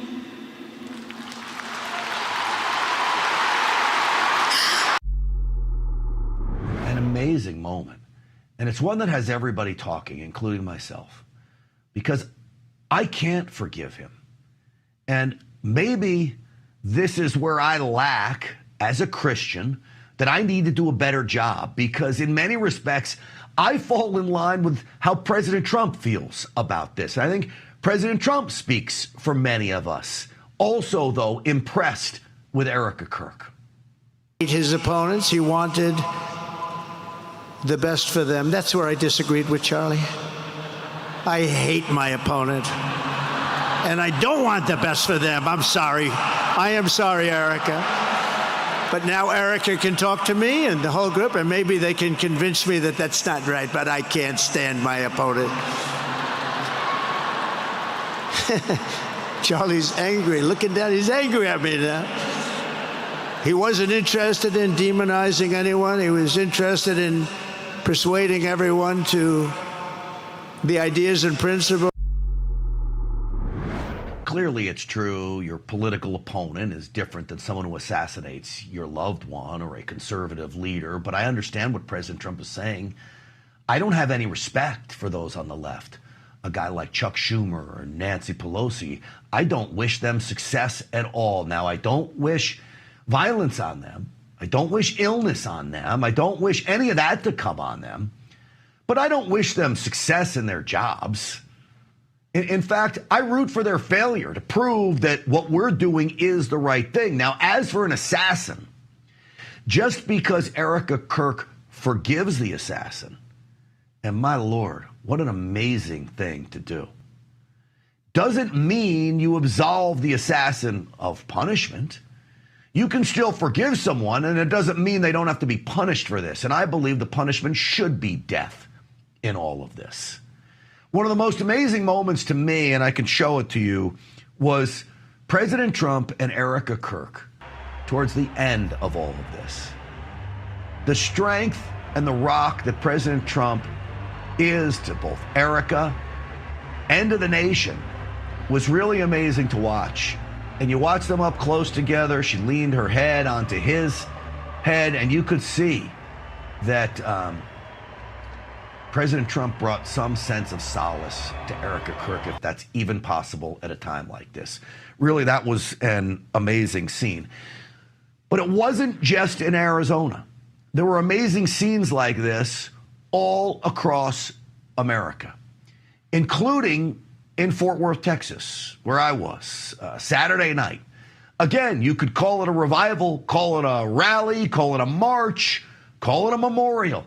I don't know. It was all of those things. Americans coming together to celebrate the life of one of the most instrumental conservatives that we have seen in decades, if not forever. It's Charlie Kirk.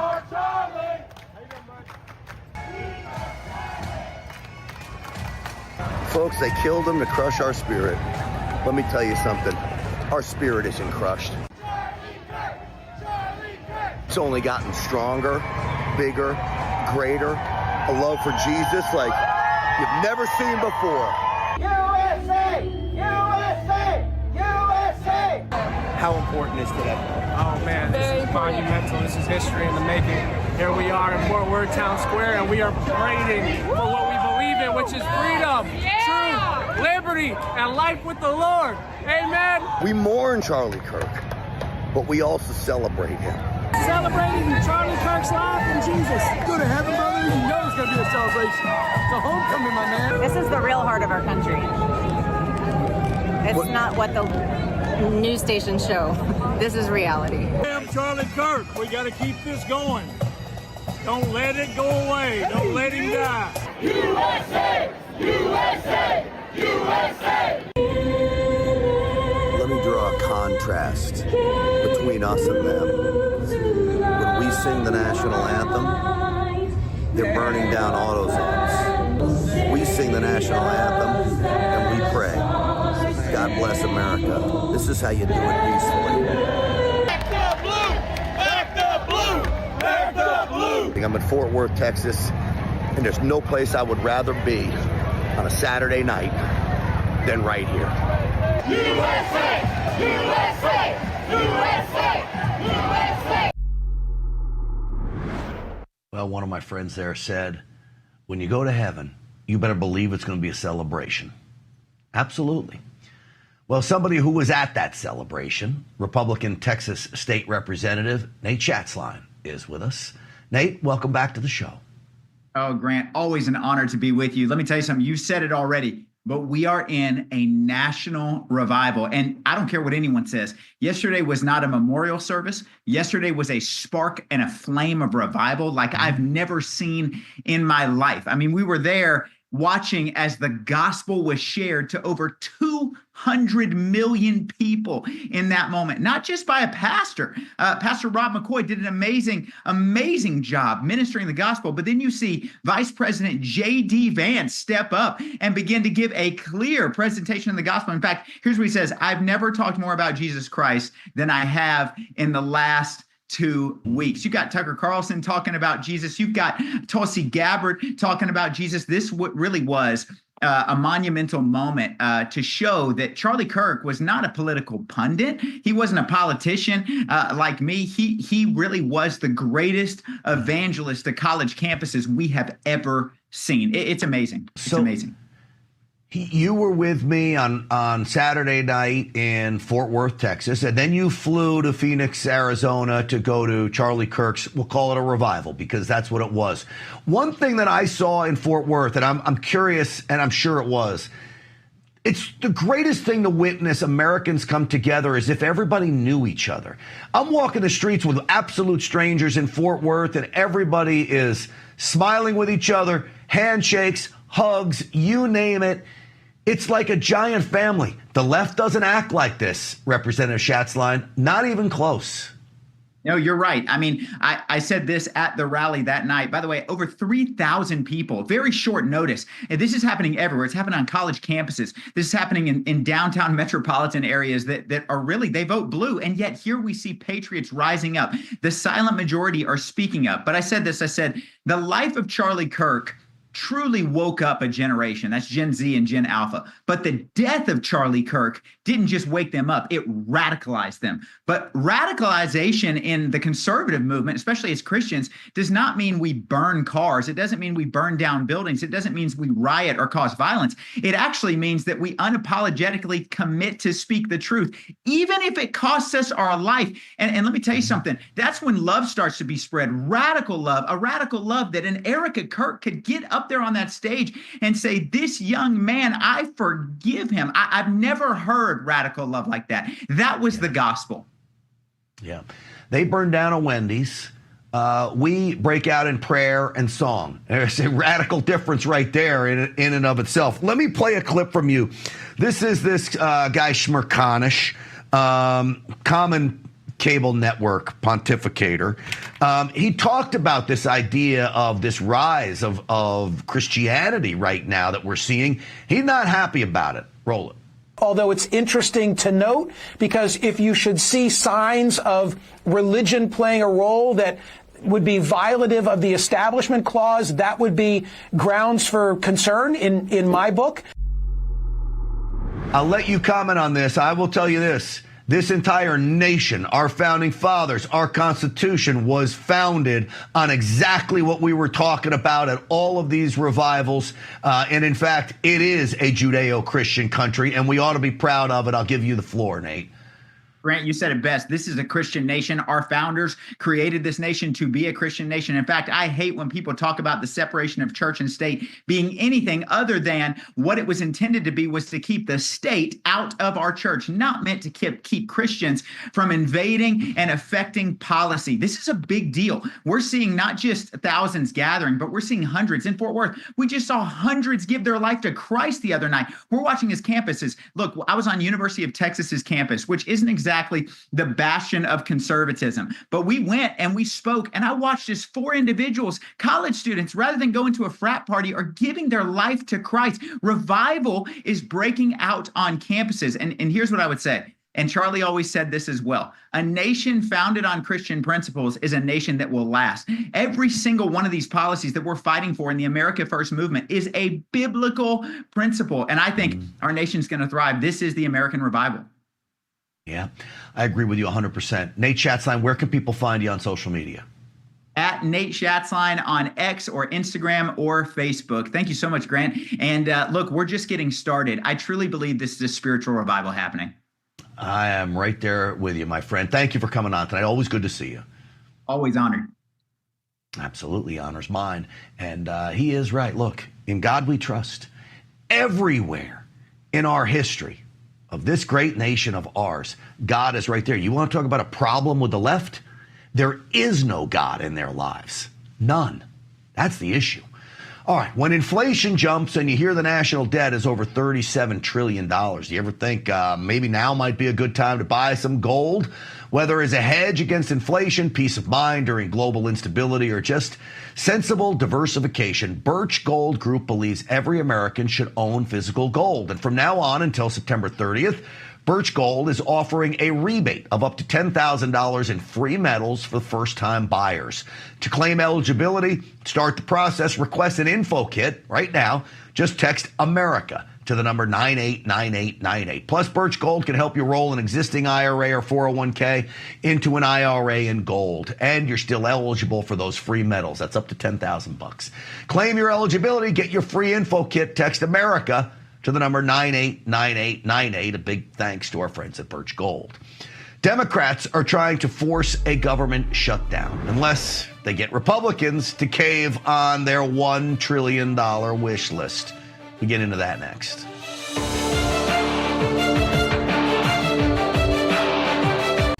Hello, my friend. Pat Boone here.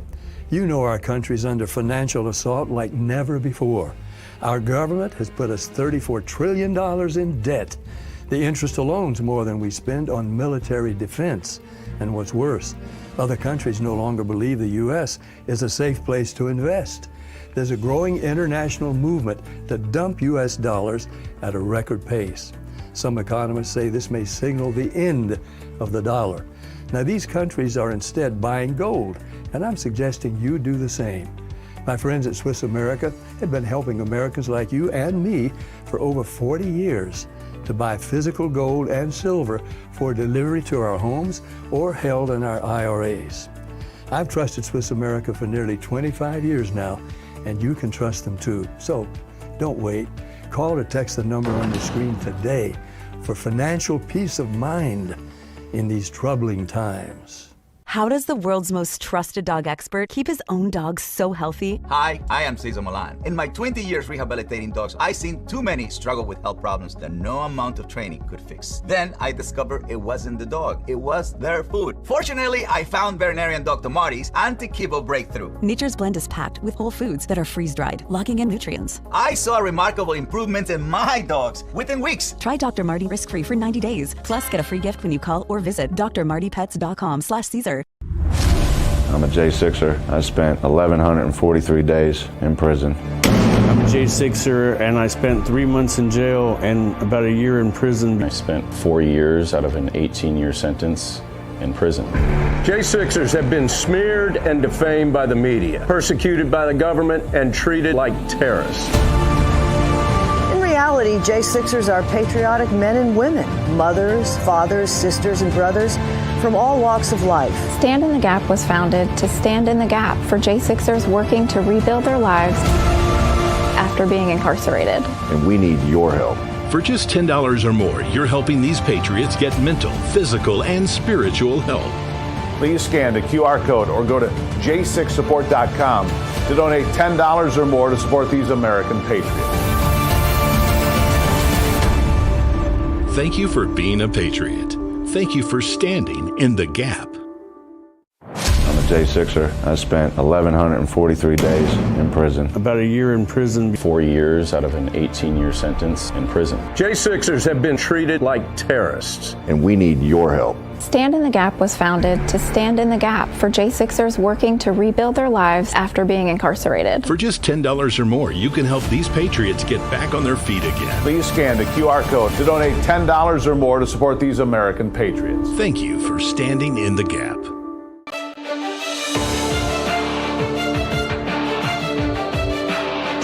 Welcome back, everyone. So over the weekend, President Trump addressed what we all want. Retribution. President Trump. In regards to Pam Bondi, who should she focus on as far as bringing accountability? Everybody, really. It's a big office. She's doing a good job. But focus on everybody. There are a lot of crooked people that were here before me. And people that almost destroyed our country. If I didn't win this election, our country would be destroyed. We wouldn't have a country right now. So President Trump had a Truth Social post that sent the left into the stratosphere, saying, hey, the time is now. We got to get busy on prosecutions. And I do believe we have to get busy on prosecutions. So the left-wing media, of course, the corporate media, is freaking out about this. Well, Caroline Leavitt, the president's spokesperson, addressed this today in the White House briefing room.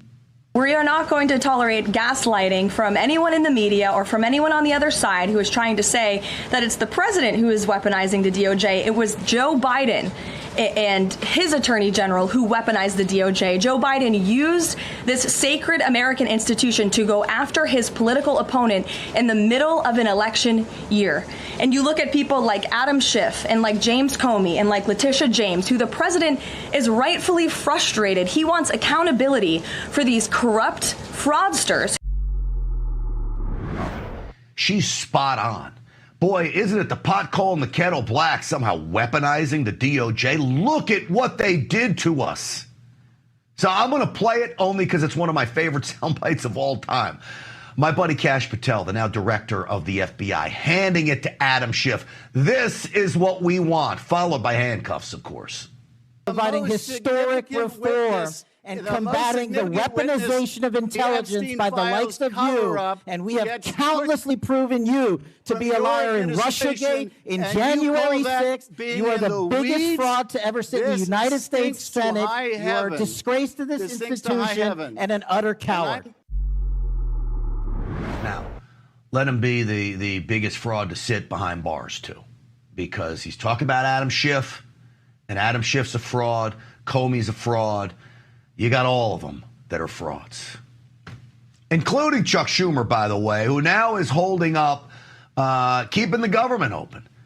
I believe we need to stay on this course of doing our best to cut spending. Well, the Democrats want a $1.6 trillion increase in our budget. They want to save NPR. They want to dole out all kinds of money to illegal aliens. And we get this from Chuck Schumer. And I hope and pray that Trump will sit down with us and negotiate a bipartisan bill. That's how it's always been done in the past. That's how shutdowns have been avoided in the past. And if he doesn't, I'm just confirming here, you will vote no. Is that correct? We are hoping, Dana, that he will negotiate with us.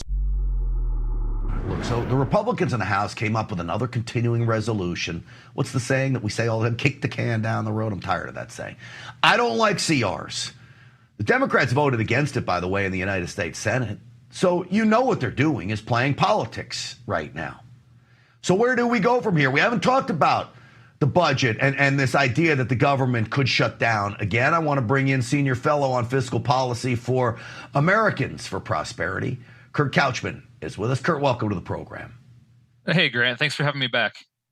Absolutely, Kurt. So I'm sure you're like me. I'm not a fan of continuing resolutions. I'm not a fan of increasing budgets. We need to be cutting spending right now in Washington.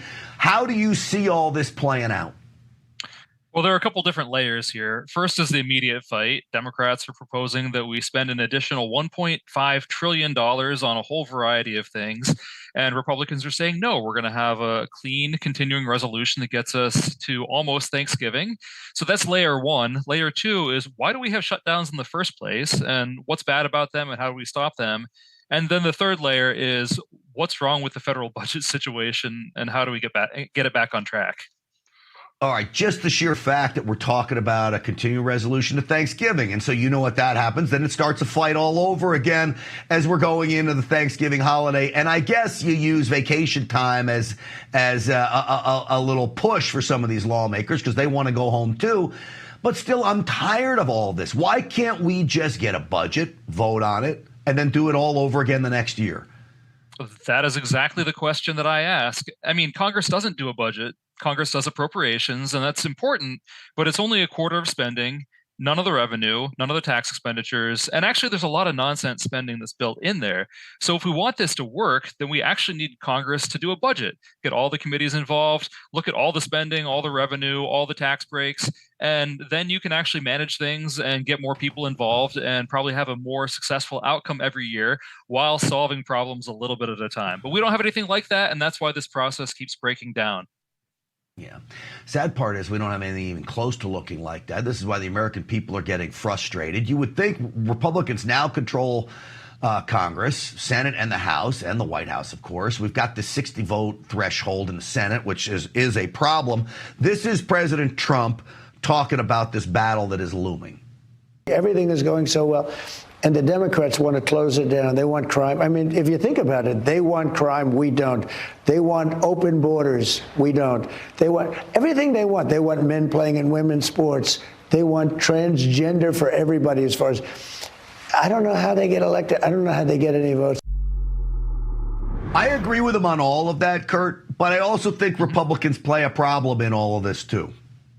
Oh, yeah, there's no question that there's a bipartisan problem in terms of letting the wasteful nonsense spending continue and not being able to challenge it. But we've had a number of different combinations of political power, and the problem seems to stay and sometimes get a lot worse and sometimes a little bit worse. So it seems clear to me that we've got a problem with our institutions. And once we fix the institutions, then we'll be able to get a lot better stuff done when the right people are in power. All right, so look, we've only got a minute left in this, and I'm going to ask you a question that we probably could spend a whole hour on. But how do we fix the institution? Is it simply a matter of getting some of these old guard out and new Make America Great Again conservatives in?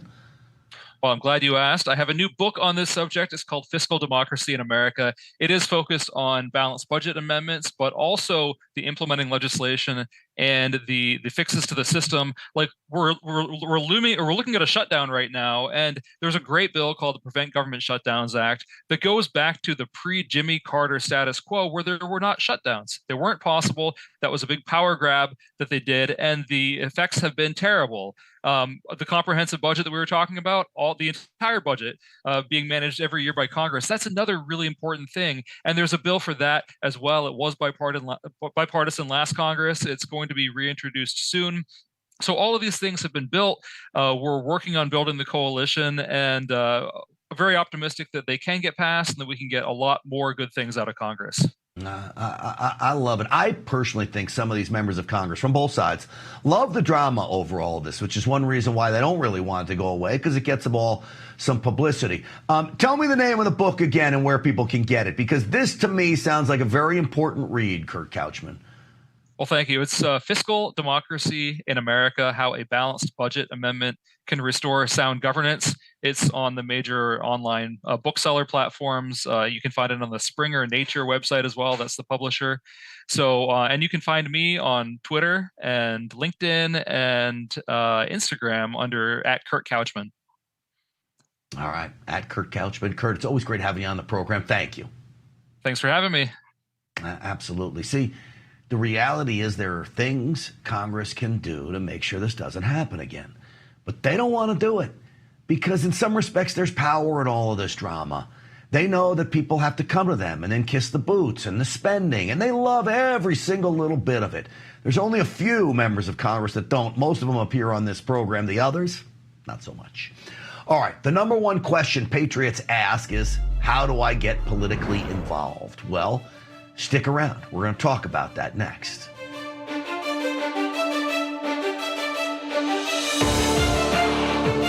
Your wallet is always in danger. Criminals can scan and hack your information without you even knowing. Worse yet, it's bulky and so disorganized. But not anymore, because Slim is in. Introducing Slim Mint, an ultra-thin RFID blocking wallet that keeps your cards and cash truly protected. And now may be your last chance to get it for a low price. Slim Mint uses the latest RFID blocking technology to prevent thieves from scanning your wallet and stealing your info. Having your information stolen is a nightmare, but with Slim Mint, I know I'm protected. With money clips, cash can easily fall out, but with the auto-locking Slim Mint, your cards and money stay securely in place. Then just press the button to release the lock. Slim Mint is ergonomically designed to optimize space and keep your belongings organized. It has a built-in cash clip and a flexible outer band to securely fit your additional cards and your extra cash. Even with everything you see here in the Slim Mint, it's still ultra-thin. Bulky wallets are uncomfortable, but the Slim Mint is so compact it fits in any size pocket. Plus, it keeps everything easy to access. Slim Mint holds everything from pictures to credit cards, my driver's license.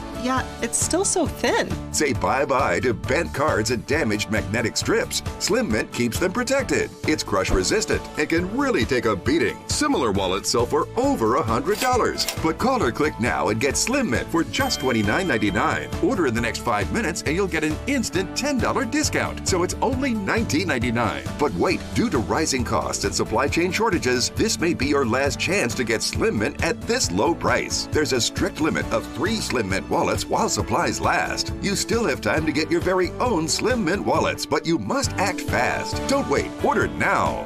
Call 1-800-608-6630. That's 1-800-608-6630. Call or visit slimmintwallet.com. So call 1-800-608-6630 now.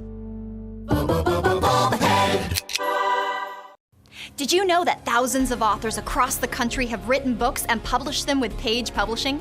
If you've written a book, Page Publishing can help you through the process. We cut through the confusion of the publishing world to make it easy for you.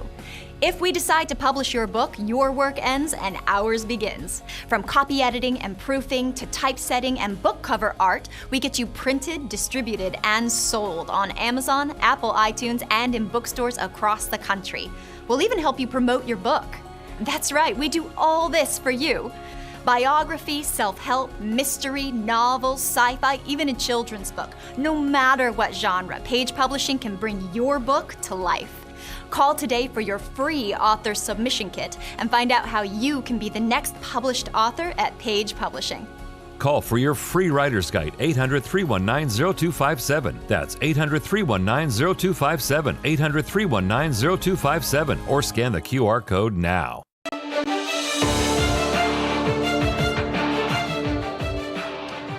Welcome back, everyone. You know, one of the ancillary benefits of a revival like we saw with Charlie Kirk is you get like-minded people all in one place, and you can share ideas. Now, it's upsetting to me that we had to do it in a place to memorialize Charlie Kirk, but anytime this happens, it's absolutely a fabulous opportunity to move this country in the right direction. So RAV and AMAC are partnering up to get this Boot Camp for Patriots event this year, Saturday, September 27th at noon, okay? And it is a great event. It's at Virginia's Patrick Henry College. This is about educating all of us, getting together with like-minded folks so we are prepared during the next election cycle on how to win. This is last year one of the attendees talking about how grateful she was to be there. They help you learn what to do to support your country. They help you learn what to do to support your life. Mm-hmm. The support for social media. Obviously, I'm in IT, I don't need that, but there's a lot of people that do. Mm-hmm. All right, you want to hear the best benefit of all? Maybe not the best, but a pretty darn good benefit. My buddy John Solomon will be there speaking. My buddy Ben Berkwam will be there speaking, and a whole host of other great speakers. Well, I want to bring in now to discuss this Chief Technology Officer for AMAC, the Association of Mature American Citizens, an organization I am a member of. Dave Kane is with us. Dave, welcome to the program. Thanks, Grant. Thank you for having me on the show so I could tell all the people about these wonderful events we've been holding in partnership with RAV. We love RAV. We love you guys. It's such a great partnership. So you did a pretty good job explaining it. That's exactly right. We hold these events. This will be our 5th boot camp. We hold them all over the United States, Florida, Bucks County, PA. We had one right here on Long Island where we're based out of. In Ronkonkoma, and now we're going to Patrick Henry College, as you mentioned, in Virginia. Patrick Henry College is a beautiful college. I got the opportunity to meet some of the students that were there. They were getting ready for classes. They were just about to start the following week. And the difference between a college like that and the normal ones you see, everyone seems so respectful. They look you in the eye. They say, hello, how is your day going? You can really see the difference. So we try to pick places that are deep in the communities and then start talking about stuff not only that's important to the nation, but that's important to their communities as well, because you don't have to fight for the whole nation. You can fight for your community. And if everyone does that and watches over, then you have a nation saved. So we're doing it in Virginia. Like you said, Ben Berkwam's going to be there. The great John Solomon. John hasn't missed a single one yet. Him and our CEO, Rebecca Weber, co-host it together. It's a lot of fun. It's 4 hours of some camaraderie, like-minded people, conservative and faith-based values, which are American values, as you know, Grant. And we're just looking to have another successful event. And we invite everyone to come on down, 12 to 4, Patrick Henry College this Saturday. It's going to be a great show. Well, people have heard me preach over and over again that local politics are maybe the most important politics that really will affect your life, especially school board races, city council races that we often forget when we've got midterms coming up or a presidential election coming up. How in depth do you guys get into local politics where you're talking about school board issues and city council issues? So for this particular one, I'll answer it directly to this one. We have several panels. We have illegal immigration, which is still a problem in this country, even though President Trump did a fantastic job and a rapid job of securing the border. Now we're dealing with the aftermath of it, as everyone knows. We also have panels on the woke virus. We call it the woke virus, the secret indoctrination of our children in schools. So for a panel like that, we have, not only do we have experts in that field, but we have this one woman that's going to be on the panel. Her name is Stephanie Lundquist Aurora.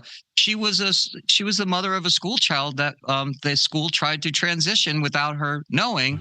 And she was furious, and she did something about it. And now she's an activist, and she goes to these school boards and she teaches people how to get in. And that's just it. You have to go. If you can't go to the school board meeting, go to their website. Their website will tell you what their, policies are. We went to our local right here, the district I went to a really long time ago, but our grandchildren go to now, and it said right on there they practice DEI and things like that. So, we teach you how you can run for school board members, local, like committeemen. A lot of people don't even know what a committeeman is, let alone how to apply to be one. We teach you on how to become a certified poll watcher. Another panel we're having is our AMAC Action, our 501c4. We have programs that we call AMAC Action delegates and ambassadors, where you join up, you sign up. We have a very talented team of people that teach you. They give you the tools to work with and teach you how to become active in your local community politics and work on calls to action and bring other people within your community together to make that happen. Yeah. It's all such important stuff, and I urge people to attend this Saturday. John Henry College. Patrick Henry. Is where, Patrick Henry College. I'm sure John Henry College would be a great place too, but Patrick Henry College, Saturday, September 27th. This is noon to 4 p.m. And again, Dave Kane, we appreciate you coming on, and certainly we appreciate the support that AMAC gives Rav. Let me tell people how they can get tickets.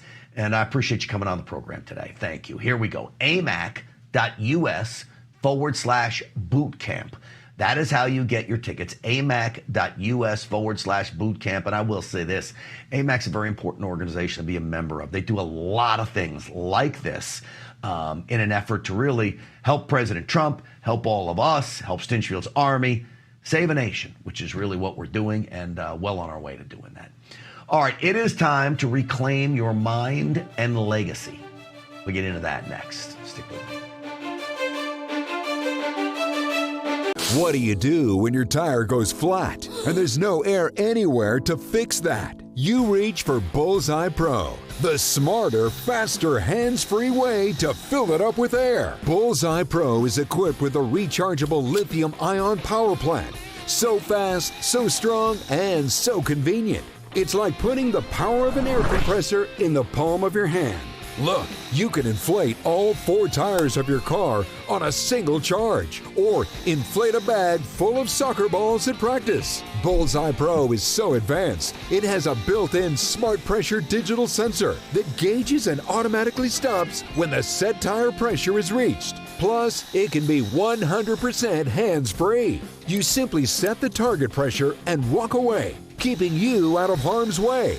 Bullseye Pro is lightweight, durable, and powerful enough to inflate this massive monster truck tire. Plus, it has 4 ultra-bright LED lights to safely inflate at night. Bullseye Pro comes with 3 custom air nozzles on board, so you can easily inflate pool toys, exercise balls, and more. Forget driving to the gas station. Bullseye Pro is your anywhere, anytime inflation station. Call or go online now and get the complete Bullseye Pro inflation system, all for the factory direct price of just $79.99. It comes with a 90-day money-back guarantee. Plus, we'll ship your entire order free. That's right, free shipping. But to really inflate this offer, we'll give you a 50% discount on a second one. You get it all. An incredible value for one low price. Call or go online to order